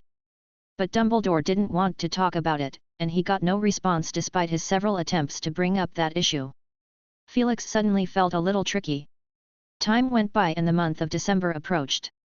In between the students had several more unique lessons on animagus magic, and they were exposed to more and more advanced content, involving a portion of the knowledge on human transformation. What did I tell you? Professor McGonagall growled at Ron, just familiarize yourself with how the magic is mobilized and don't let it affect Dash. Ron grimaced bitterly, his arms twice as thick as normal and his skin surface covered with fine scales. Professor McGonagall waved her wand and restored his arm to its original shape. By now 4 weeks had passed since the first lesson, and with a few more snowfalls, the weather continued to get colder. Felix's approach did have an effect. No students dropped out voluntarily and only 2 were advised to leave because they couldn't keep up. They proved to have a terrible will and transfiguration skills at the same time. As the students became comfortable with the course itself, Felix also came up with new and more energy-efficient ways of teaching. For example, Professor McGonagall arrived a little late one day, and when she did, she found the staff room furnished with the single tables that were used for wizard rank exams, and on the tables, there were small animals, such as rabbits, owls, ferrets, badgers, foxes, lion cubs, hawks, hounds. They stayed honestly on the tables, moving stiffly like a row of taxidermy animals. 2 or 3 inches above the heads of these animals an assortment of snacks hovered, such as nuts, fruit preserves, owl food, sausages, meat pies, etc., emitting an enticing aroma. Every now and then the creature beneath the food looked up with eager eyes and then quickly looked away. Professor McGonagall looked at it blankly. In addition to this, Felix had specially appointed a supervisor. A house elf stood respectfully on an empty chair, both hands clasped nervously at his chest as if he was praying. He had a protruding nose, and large bat-like ears that flopped around as his head twitched, and he was dutifully observing a wonderful view in the staff room. Soon his eyes lit up. Mr. Hap, the house elf suddenly pointed his finger at a badger and spoke in an excited tone. Professor McGonagall looked over in the direction of the finger. The little fellow propped his body up on 2 hind legs and swung his forelimbs comically through the air in an effort to reach a yellow honey lump above him. Well done, Cloudbur! Felix complimented, nonchalantly flipping through a page of the book as he flicked his wand. The badger transformed into a male wizard in a blink of an eye, and Justin hung his head in defeat as he went to sit in the chair next to him. 13.5 minutes, not bad. Felix said calmly. But he is the first to fail, Justin thought disappointedly, even the few girls had lasted longer than him. Key. He looked down to see a Niffler looking up at him, holding up a piece of parchment in her hand and urging him repeatedly out loud. The professor had really left no stone unturned. Justin thought to himself, not only had he brought Niffler into the ancient rune classroom, but now he had made her his assistant. He took the parchment and began to fill out the contents on it carefully. It was rumored that these questionnaires would be collected in the Hogwarts library, with a high probability of being stored in the restricted books section. Thinking, relatively clear, self-assessment, 7 out of 10, sample transfiguration of the day, badger, feelings, not quite used to it, constricted, didn't feel like a fish out of the water as other students mentioned, what animal are you planning to choose next time, he looked up, searching for inspiration from the crowd of small animals. After a moment of thought, he looked down and wrote, Pine Marten. Justin put a question mark on it, and after some thought, he decided to cross it out and fill in pheasant instead. A lot of people had chosen their Patronus form today, so maybe he could try it too. Soon a second student was restored to human form, and one by one, they skillfully found seats and began to fill in the questionnaire. Some picked up a jar of calming draught from the table and poured themselves a small glass, drinking it in silence, as they watched with interest the moments in which the others made fools of themselves. A white peacock strutted around the table, then fluttered down with an "oh-oh-oh" sound. In a flash of white light, Draco Malfoy appeared with a pale face, stumbling as he held onto the table. His eye met the lion cub sprawled on the table and Draco gave it a hard stare before turning his head to glare at the greasy hound. A few tables away, a small, pocket-sized beaver kept shrugging its snout and quirking its whiskers. Within 5 minutes, they all turned into students. Before class ended, Felix and Professor McGonagall went from one to another and distributed some fresh leaves to the students. Is this a mandrake leaf? Ron looked at his share with surprise, it doesn't look much like it. Because this isn't mandrake, Weasley. Felix gave a smug smile, I pulled it off the Christmas tree Hagrid moved to the Great Hall this morning by hand, and he didn't even notice it. I used the disillusionment charm. Well done, Professor. Ron whistled lightly.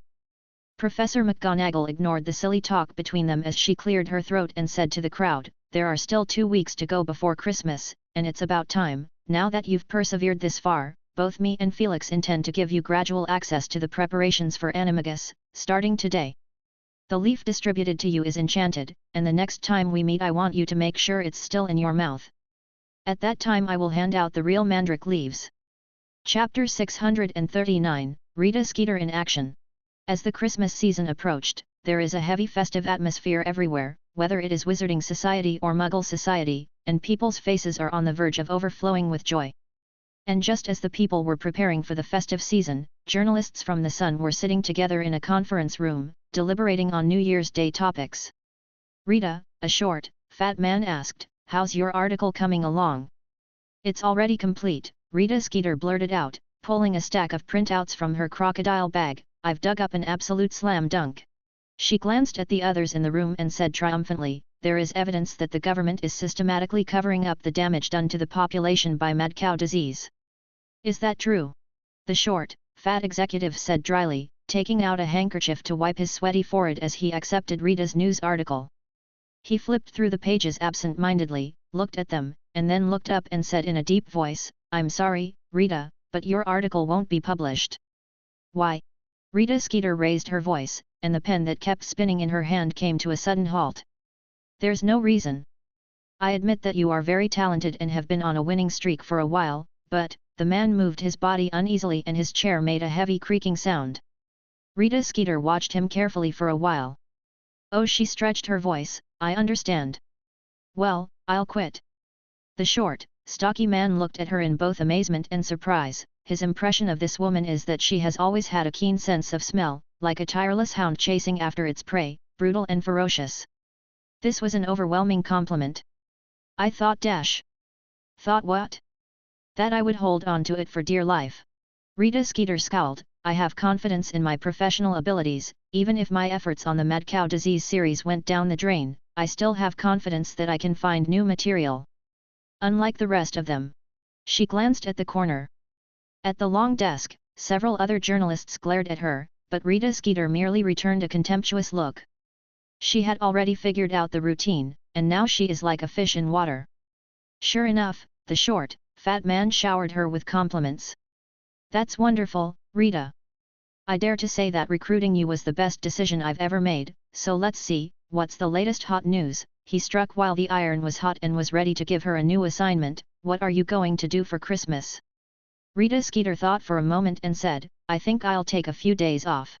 She planned to go to the Ministry of Magic to find Amelia Bones to sell her misery, the last few months had worn her out, as she was juggling between her work on the Sun and her participation in the Daily Prophet articles, and it was clear that she had no intention of giving up on either side. It was all mostly fabrication anyway. She left the small window on the first floor of the house she rented in Muggle society to always remain open, allowing owls to come and go at night. The short, stocky man blinked. In that case dash. How about giving me the divorce news on that crown princess? Rita Skeeter volunteered. I am sure I can dig up more eye-catching inside stories. After months of working together, they knew that when she said investigate, she had actually meant making up. Most of her co-workers were rather impressed by her ability to investigate.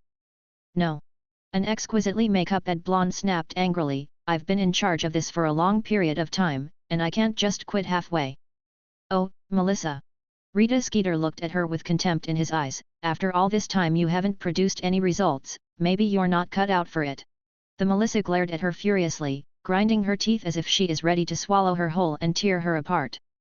The short, fat supervisor thought about it for a moment. Although Melissa wasn't as efficient as Rita Skeeter, she was nevertheless a capable person under his command, and she couldn't be completely sidelined.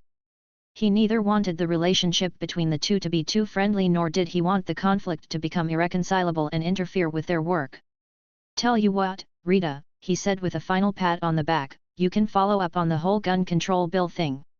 Rita Skeeter's eyes lit up. However, she did not rush to agree, and asked calmly, how far can I cover in this? Whatever you want. The short, stocky man said, this whole thing is pretty much risk-free now. The new gun control bill is a foregone conclusion, after all the widespread movement to get a gun ban launched by the families of the victims from the shooting earlier in the year has had a deep impact, although it has died down a bit recently. I have received information that the results could be out in the next year or two. Wait, we could totally get a piece of the pie. Rita Skeeter said immediately, nibbling on the pen in her hand like a quill, as inspiration burst forth, we could do a series of articles around this whole issue. There was a cold laugh echoed in the room. Excuse me? Rita Skeeter asked coldly. Melissa gave a mocking smile, as she brushed her hair back until she felt the eyes of everyone in the room on her, then she said nonchalantly, do you need me to remind you?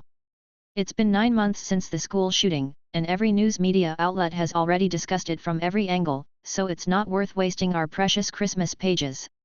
The middle-aged fat executive looked hesitant as he turned his head to look at Rita Skeeter.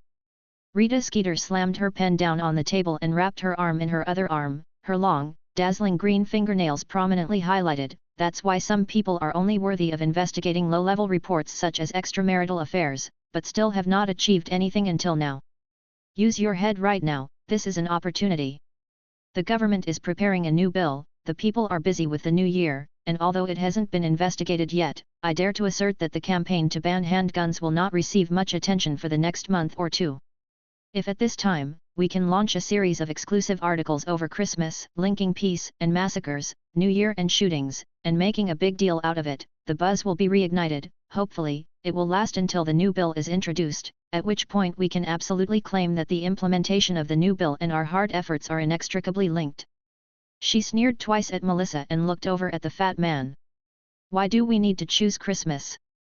Because it's the only way to differentiate ourselves when all the other papers are busy covering Christmas and New Year's Eve, that's the differentiator. It allows readers to recognize us at a glance. She leaned over and stared at the short, middle-aged man. What do you think, Mr. Editor-in-Chief? The Editor-in-Chief swallowed and said with a stern face, we're only an entertainment paper, if the subject matter gets too serious dash. You can rest assured about that, I'll be using a completely new narrative. Rita Skeeter retracted her body back and said confidently, and I have my own take and opinion regarding the word entertainment dash. She said sweetly, the most important thing in a newspaper is sales. Beyond that, the subject matter is not important, the format is not important, the content is not important, even the truth dash. She raised an eyebrow and offered an unspoken smile. There was a round of applause at the door. A woman with a serious face walked in and no one was aware of how much of their discussion she had heard before. You're Rita Skeeter? That name is so hot right now that my ears are getting calloused. You are? Rita Skeeter asked without moving, catching a faint whiff of menthol smoke, a smell she had only ever caught at the door of that office, which was always closed tight and never once open. The short, stocky supervisor winked at her desperately and gestured. The woman didn't answer, but looked Rita Skeeter up and down, I've been away from the office for the last few months, but I've been reading an ongoing series of your articles, mocking the government to the point of wretchedness, but who made the readers just love that?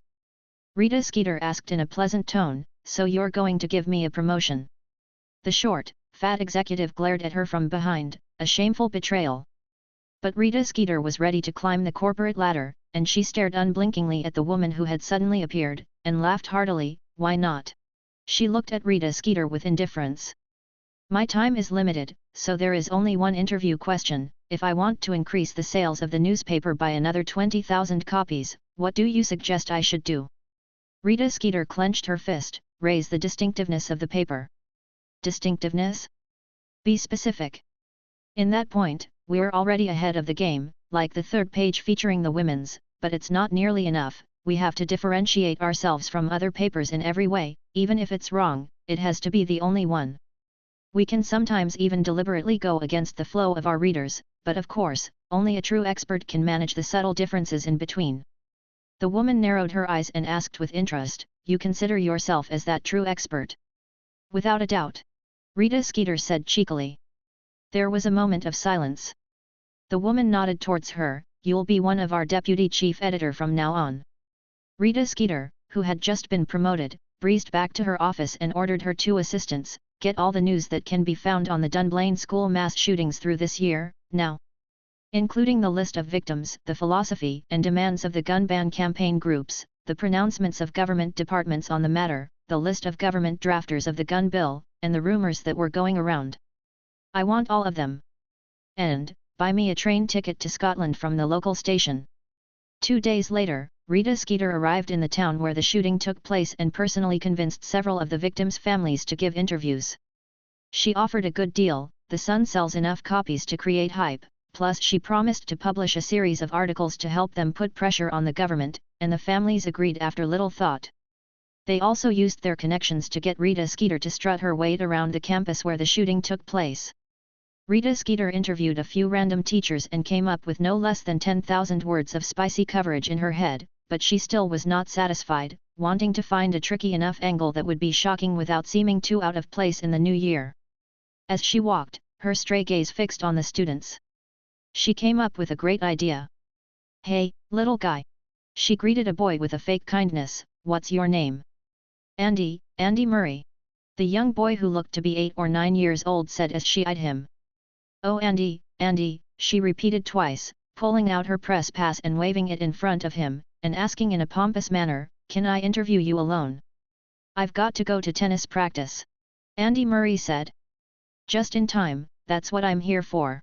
Rita Skeeter lied, glancing quickly at the tennis bag the boy is carrying over his shoulder with a smile. I spoke to your teacher, and she told me you're very talented. It's he. The boy corrected. What? My PE teacher, it's he. The boy emphasized, then shot her a suspicious look. I may have misremembered. Rita Skeeter said apologetically, although there was no hint of anything related to shame that could be found on her face, so, let's talk about paying little ball, tennis, geez, that's a roundabout word. The young boy glared at her, displeased with the woman who had appeared out of nowhere and blasphemed about tennis. Oh, come on, don't be like that, I just said the wrong word, do you know how much material I read before I came here? She gestured at her thick glasses, when did you first start to play tennis? 3 years old. The young boy said after a long standoff. Rita Skeeter was a little surprised. So I've caught a little genius casually. She grinned, well, I should put you on my watch list for another interview in a few years, what would be a good title? The Birth of a Genius, or The Fall of a Genius. It's really something to look forward to. The young boy left indignantly, but Rita Skeeter held his wrist with a death grip. As the argument was going strong, the teacher from the school appeared. What are you doing here? Who are you? Oh, Ms. Skeeter. The female teacher was surprised. It's me, Rita Skeeter said in a lighter tone as she released her grip. I ran into little Andy while I was wandering around the school grounds, but he was in a hurry to get to the gym to play ball, and there was a little misunderstanding. The female teacher looked at her and then at the young boy who is rubbing his wrist, and her tone cooled down. I think that might not be the reason, Andy. Andy wouldn't have wanted to go to the gym. Why do you say that?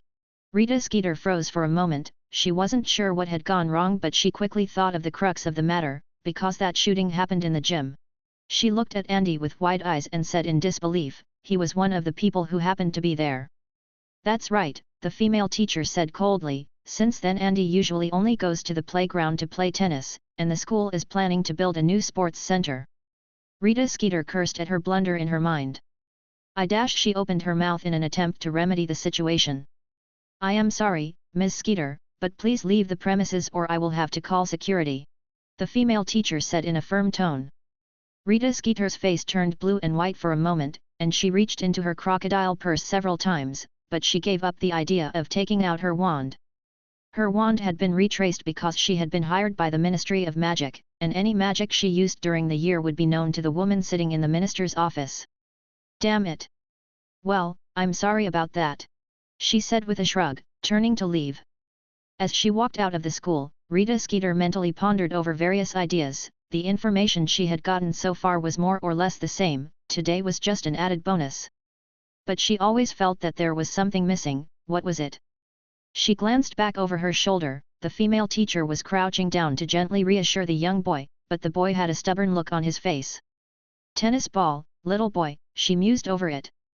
"Count yourselves lucky," Rita Skeeter said coldly in her mind as she made another 10-hour train trip back to the Sun's premises, and it didn't take that long for her to write a one-sheet article in a single stroke.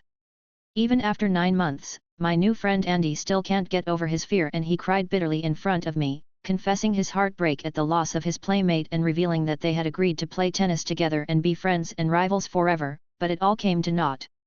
His parents couldn't even deceive him with a well-intentioned lie, as young Andy was a first-hand witness to that tragedy and saw his companion, with whom he had made a lifelong pact, fall before his eyes.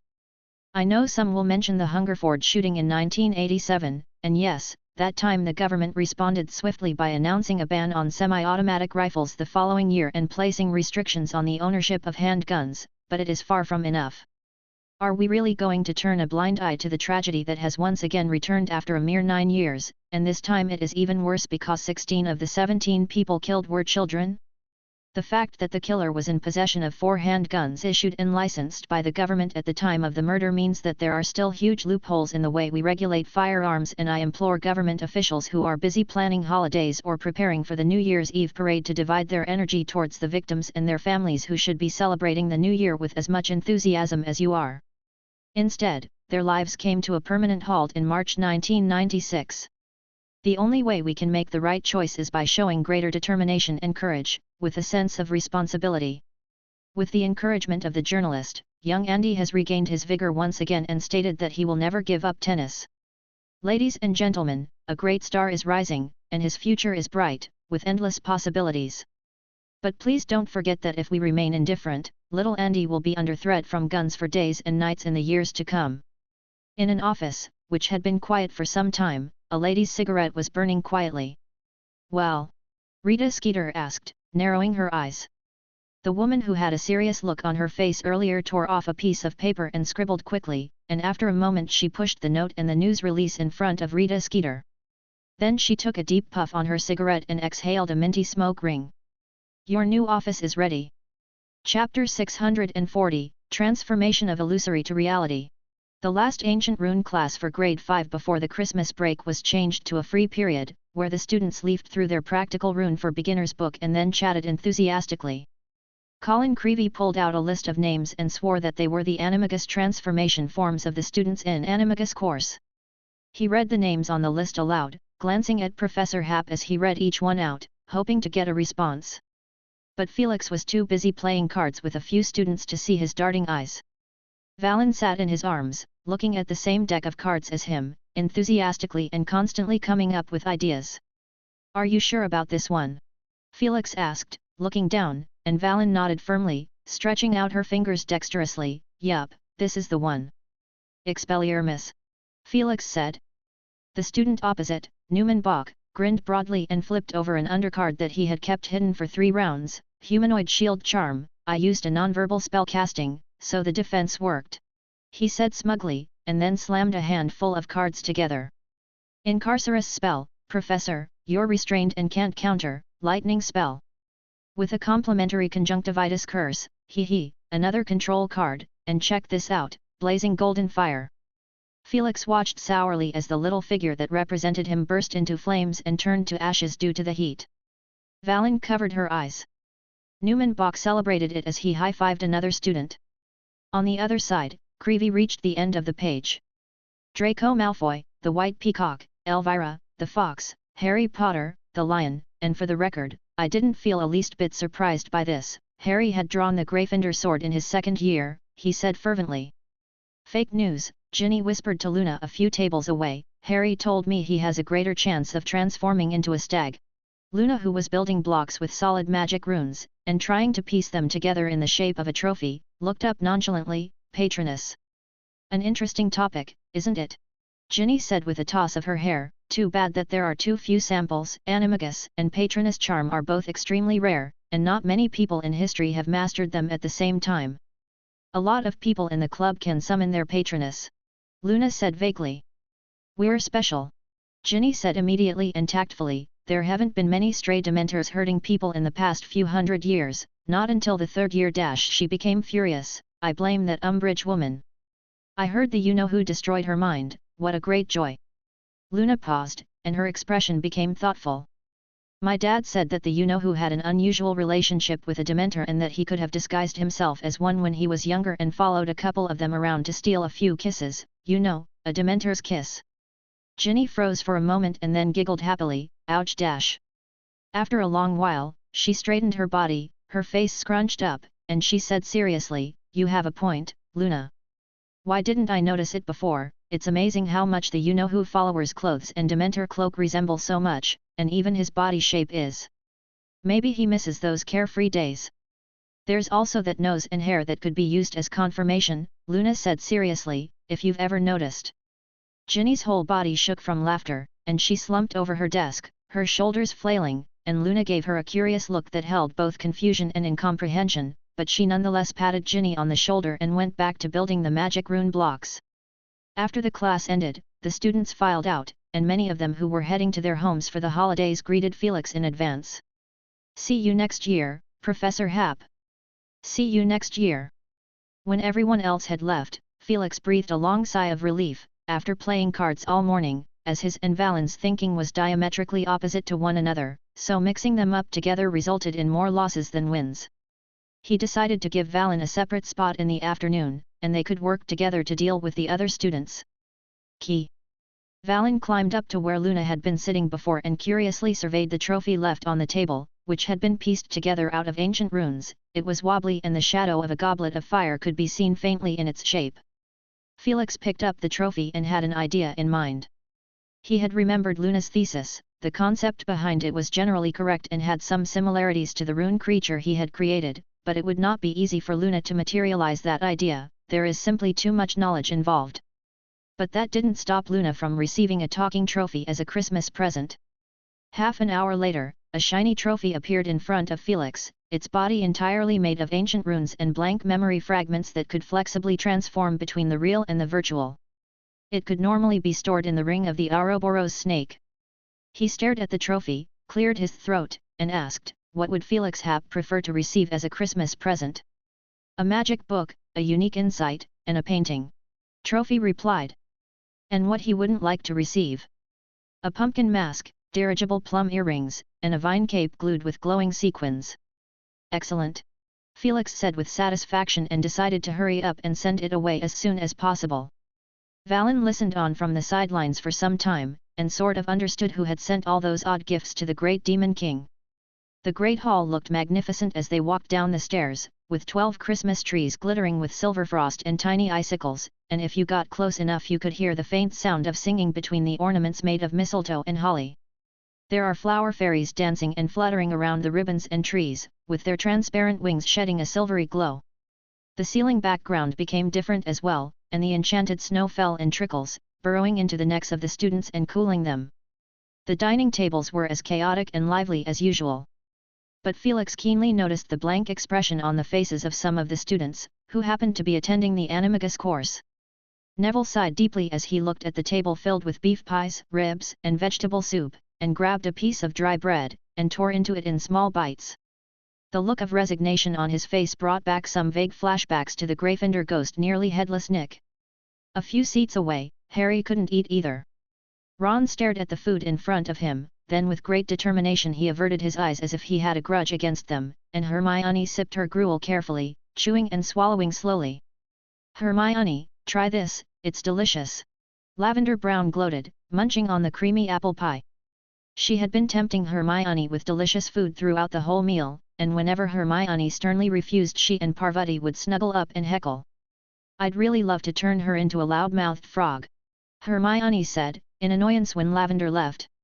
"No, you can't," Harry said feebly, as he looked terribly hungry now. "The first few people who did that got 100 points deducted plus detention for the whole of Christmas, without exception." Professor McGonagall was nearly maddened. "Yeah, I'm sure Snape must be humming with glee." Ron said grimly, "We're completely hopeless to win the House Cup this year." All the students in the Animagus course had underestimated the difficulty of having to put a leaf in their mouths, including Felix himself, and it was not for an hour or two, or a day or two, but for a whole month. When he and Professor McGonagall checked last weekend, they found that most of the students had failed their task. They gave all sorts of reasons, from carelessly swallowing it down while drinking soup to biting the leaf while tearing the steak, to talking loudly and accidentally blowing it out, to even grinding their teeth in their sleep, and consequently, the leaf disappeared without a trace the next day. The few students who managed to show their leaves were eventually proven to be cheaters, having simply pulled a leaf off the Christmas tree in the Great Hall before coming over. Felix looked on in amazement. Professor McGonagall accepted the excuses quite calmly, and passed him a demonstrative look that Felix guessed probably meant, "See, this is why it is so rare." "If there is no other way," Ron said fiercely through clenched teeth as he stood up, "we'll just have to try Sirius method." He was referring to using the stunning spell and the full body bind curse, or maybe the Langlock jinx would work too. Neville gave him a sad look. "Okay." And he said softly.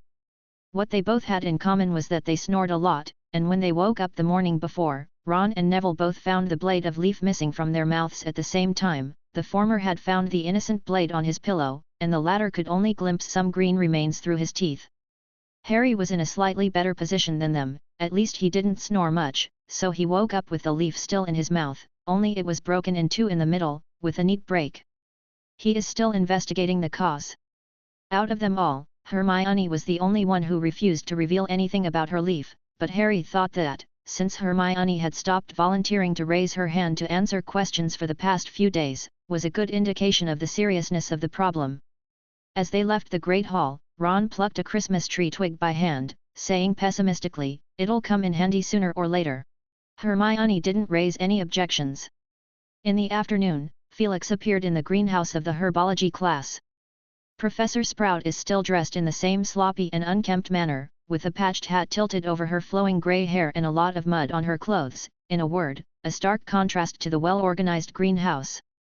"Felix," she said enthusiastically, "Minerva told me that a total of 23 mandrake leaves are needed, isn't that right?" "Well, that's right," Felix said. "Actually there's another thing." However, Professor Sprout had already dragged her short, fat body towards the back of the greenhouse, reaching out and waving a huge pair of scissors. She said cheerfully, "Well, we better have to look for some fresh leaves. Every few years Minerva will ask for some for her students, but never so much as this year. We are here, and it just so happens that there are a few mandrake plants that need some pruning leaves. It has been growing for almost 4 years." Felix followed behind her, to a separate section set aside for them. 7 or 8 fully mature mandrake plants stood lush, about as tall as small shrubs, planted in pots the size of Hagrid's enchanted pumpkins, and he could clearly hear the grunting that rose and fell. "Keep your voice down, they are sleeping, and it will be dangerous if they are awakened," Professor Sprout said in a hushed voice, moving slowly as she opened the huge scissors in an arc, encircling 2 blades of leaves in a cold, shiny razor blade. Click! The leaves fell smoothly. Felix beckoned and the 2 mandrake leaves whirled and fell into his hands. Sprout changed position again. "As she did, you can't pick too many from the same plant or they will become unhappy," she explained. Soon they had finished collecting them and Professor Sprout handed him another bag for Felix to put the mandrake leaves in. When it was all over, Felix leaned slightly closer, he held out a hand and turned his head to look at Sprout. "May I touch it?" "Oh," Professor Sprout said hesitantly, "their screams are deadly right now, best not to wake them up. Of course, Felix murmured. He turned his wrist and the huge pot slowly floated up and hovered in front of him. He could only see the top half, the rest of it was buried in the dirt. Felix examined it for a moment, his eyes flickering with the rune symbols from the Book of Runes as the thinking room magic slowly spread out with him at its center. With a flick of his fingers, the black pot faded to a lighter color and flickered a few times, and all that remained were some rough lines as if Valen had been drawing a three-dimensional drawing in the air with a quill. Professor Sprout stood curiously by and observed, she hadn't seen any magic like it before. But it was already accepted in the outside world that Felix Happ's magic attainment had approached the level of Dumbledore's, which was why she hadn't tried to stop him. Before them, a solidified clump of brown soil was bound by an invisible force. Felix flicked his fingers again, and reality transformed wonderfully under his magic, layers of brown soil erased as if rubbed repeatedly by a rubber, leaving blurred traces in a place like pencil sketches. The soil no longer blocked their view, and revealed the mandrake within. Felix didn't know who had first suggested that this thing looked like a baby, but he thought it actually looked like a little old man, ugly with unknown spots all over its body, its eyes closed like it's sleeping without being affected by his magic, its body curled into a ball, its pointy little fists clenched on its chest. I've never seen a mandrake when it's asleep, it's beautiful. Professor Sprout showed an infatuated expression. Felix had a new understanding of her aesthetics. He reached out, and his hand went straight through the rough lines that resembled sketches, touching the mandrake plant, and touching its anthropomorphic face. His magic little by little seeped into it. On the other side, Professor Sprout also curiously reached out and gently stroked the mandrake's root-like skin, mumbling something under her breath. Felix closed his eyes and tried his best to sense his magic. Gradually, he became aware of his own magic power spreading out everywhere and clinging to some magic lines, a unique wooden pattern inside the mandrake. In the materials found in ancient ruins, these magic lines were believed to be the origin of ancient runes, and he caught some familiar shapes. When he opened his eyes, Professor Sprout was looking at him. Felix clenched his fist and pulled his arm back sharply. A grid of bluish color made purely of magic was dragged out by him. These magic resembled messy shapes that you could obtain by pouring molten iron liquid into an anthill. But to Felix's eyes, it exuded a unique beauty. He now had the same look in his eyes that filled with fascination as Professor Sprout had just shown. The web of magic slowly stretched out, and he dispersed most of the irrelevant bits, keeping only a small cluster in the middle that resembled a curved moon.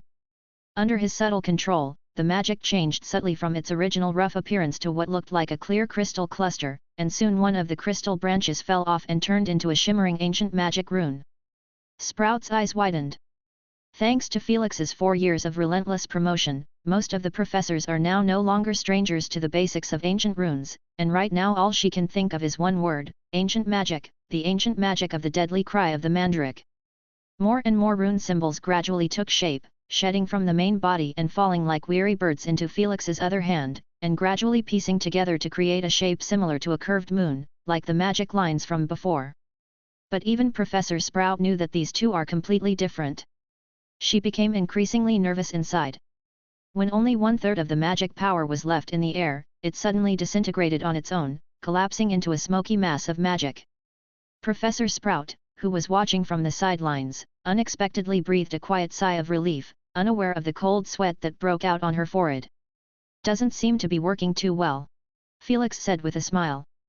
"You want to turn the innate ability of the mandrake into magic?" Professor Sprout asked. "I've been researching sound magic recently," Felix said slowly. "In the summer break I came across some materials in the Ilvermorny school library, but the progress has slowed down lately, and I wanted to look for inspiration from other places. Speaking of Ilvermorny, Felix, would you like to see the branch of snakewood tree that you brought back? It's growing nicely now." "Sure." They walked towards the other greenhouse, and on the way there, they saw the distant leaving figure of Professor Burbage. "Charity is ready to publish her research," Professor Sprout informed him. "She seems to be planning to publish a dozen or so theses in one go. I advised her that it would be best to compile them into a book." "I know something about this matter too." Felix nodded. "Severus is also compiling materials related to it, so maybe they have discussed it."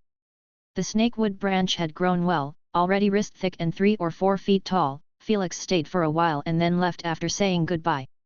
He strolled through the snow, recalling the experience that had taken place in the greenhouse. Professor Sprout seemed startled, which was not surprising. He himself had found the result of this research very frightening. Converting the cry of the mandrake into true ancient magic, this is a true sound of death, that could destroy a city and a nation in a matter of moments, and Felix hoped he would never have the opportunity to use its full power, and this magic to remain as something that only he knows. Ancient magic? No, the combination of ancient rune and memory magic gradually showed its unparalleled power and potential, just as he had done with the mandrake's flower pot, where reality and illusion were at his fingertips.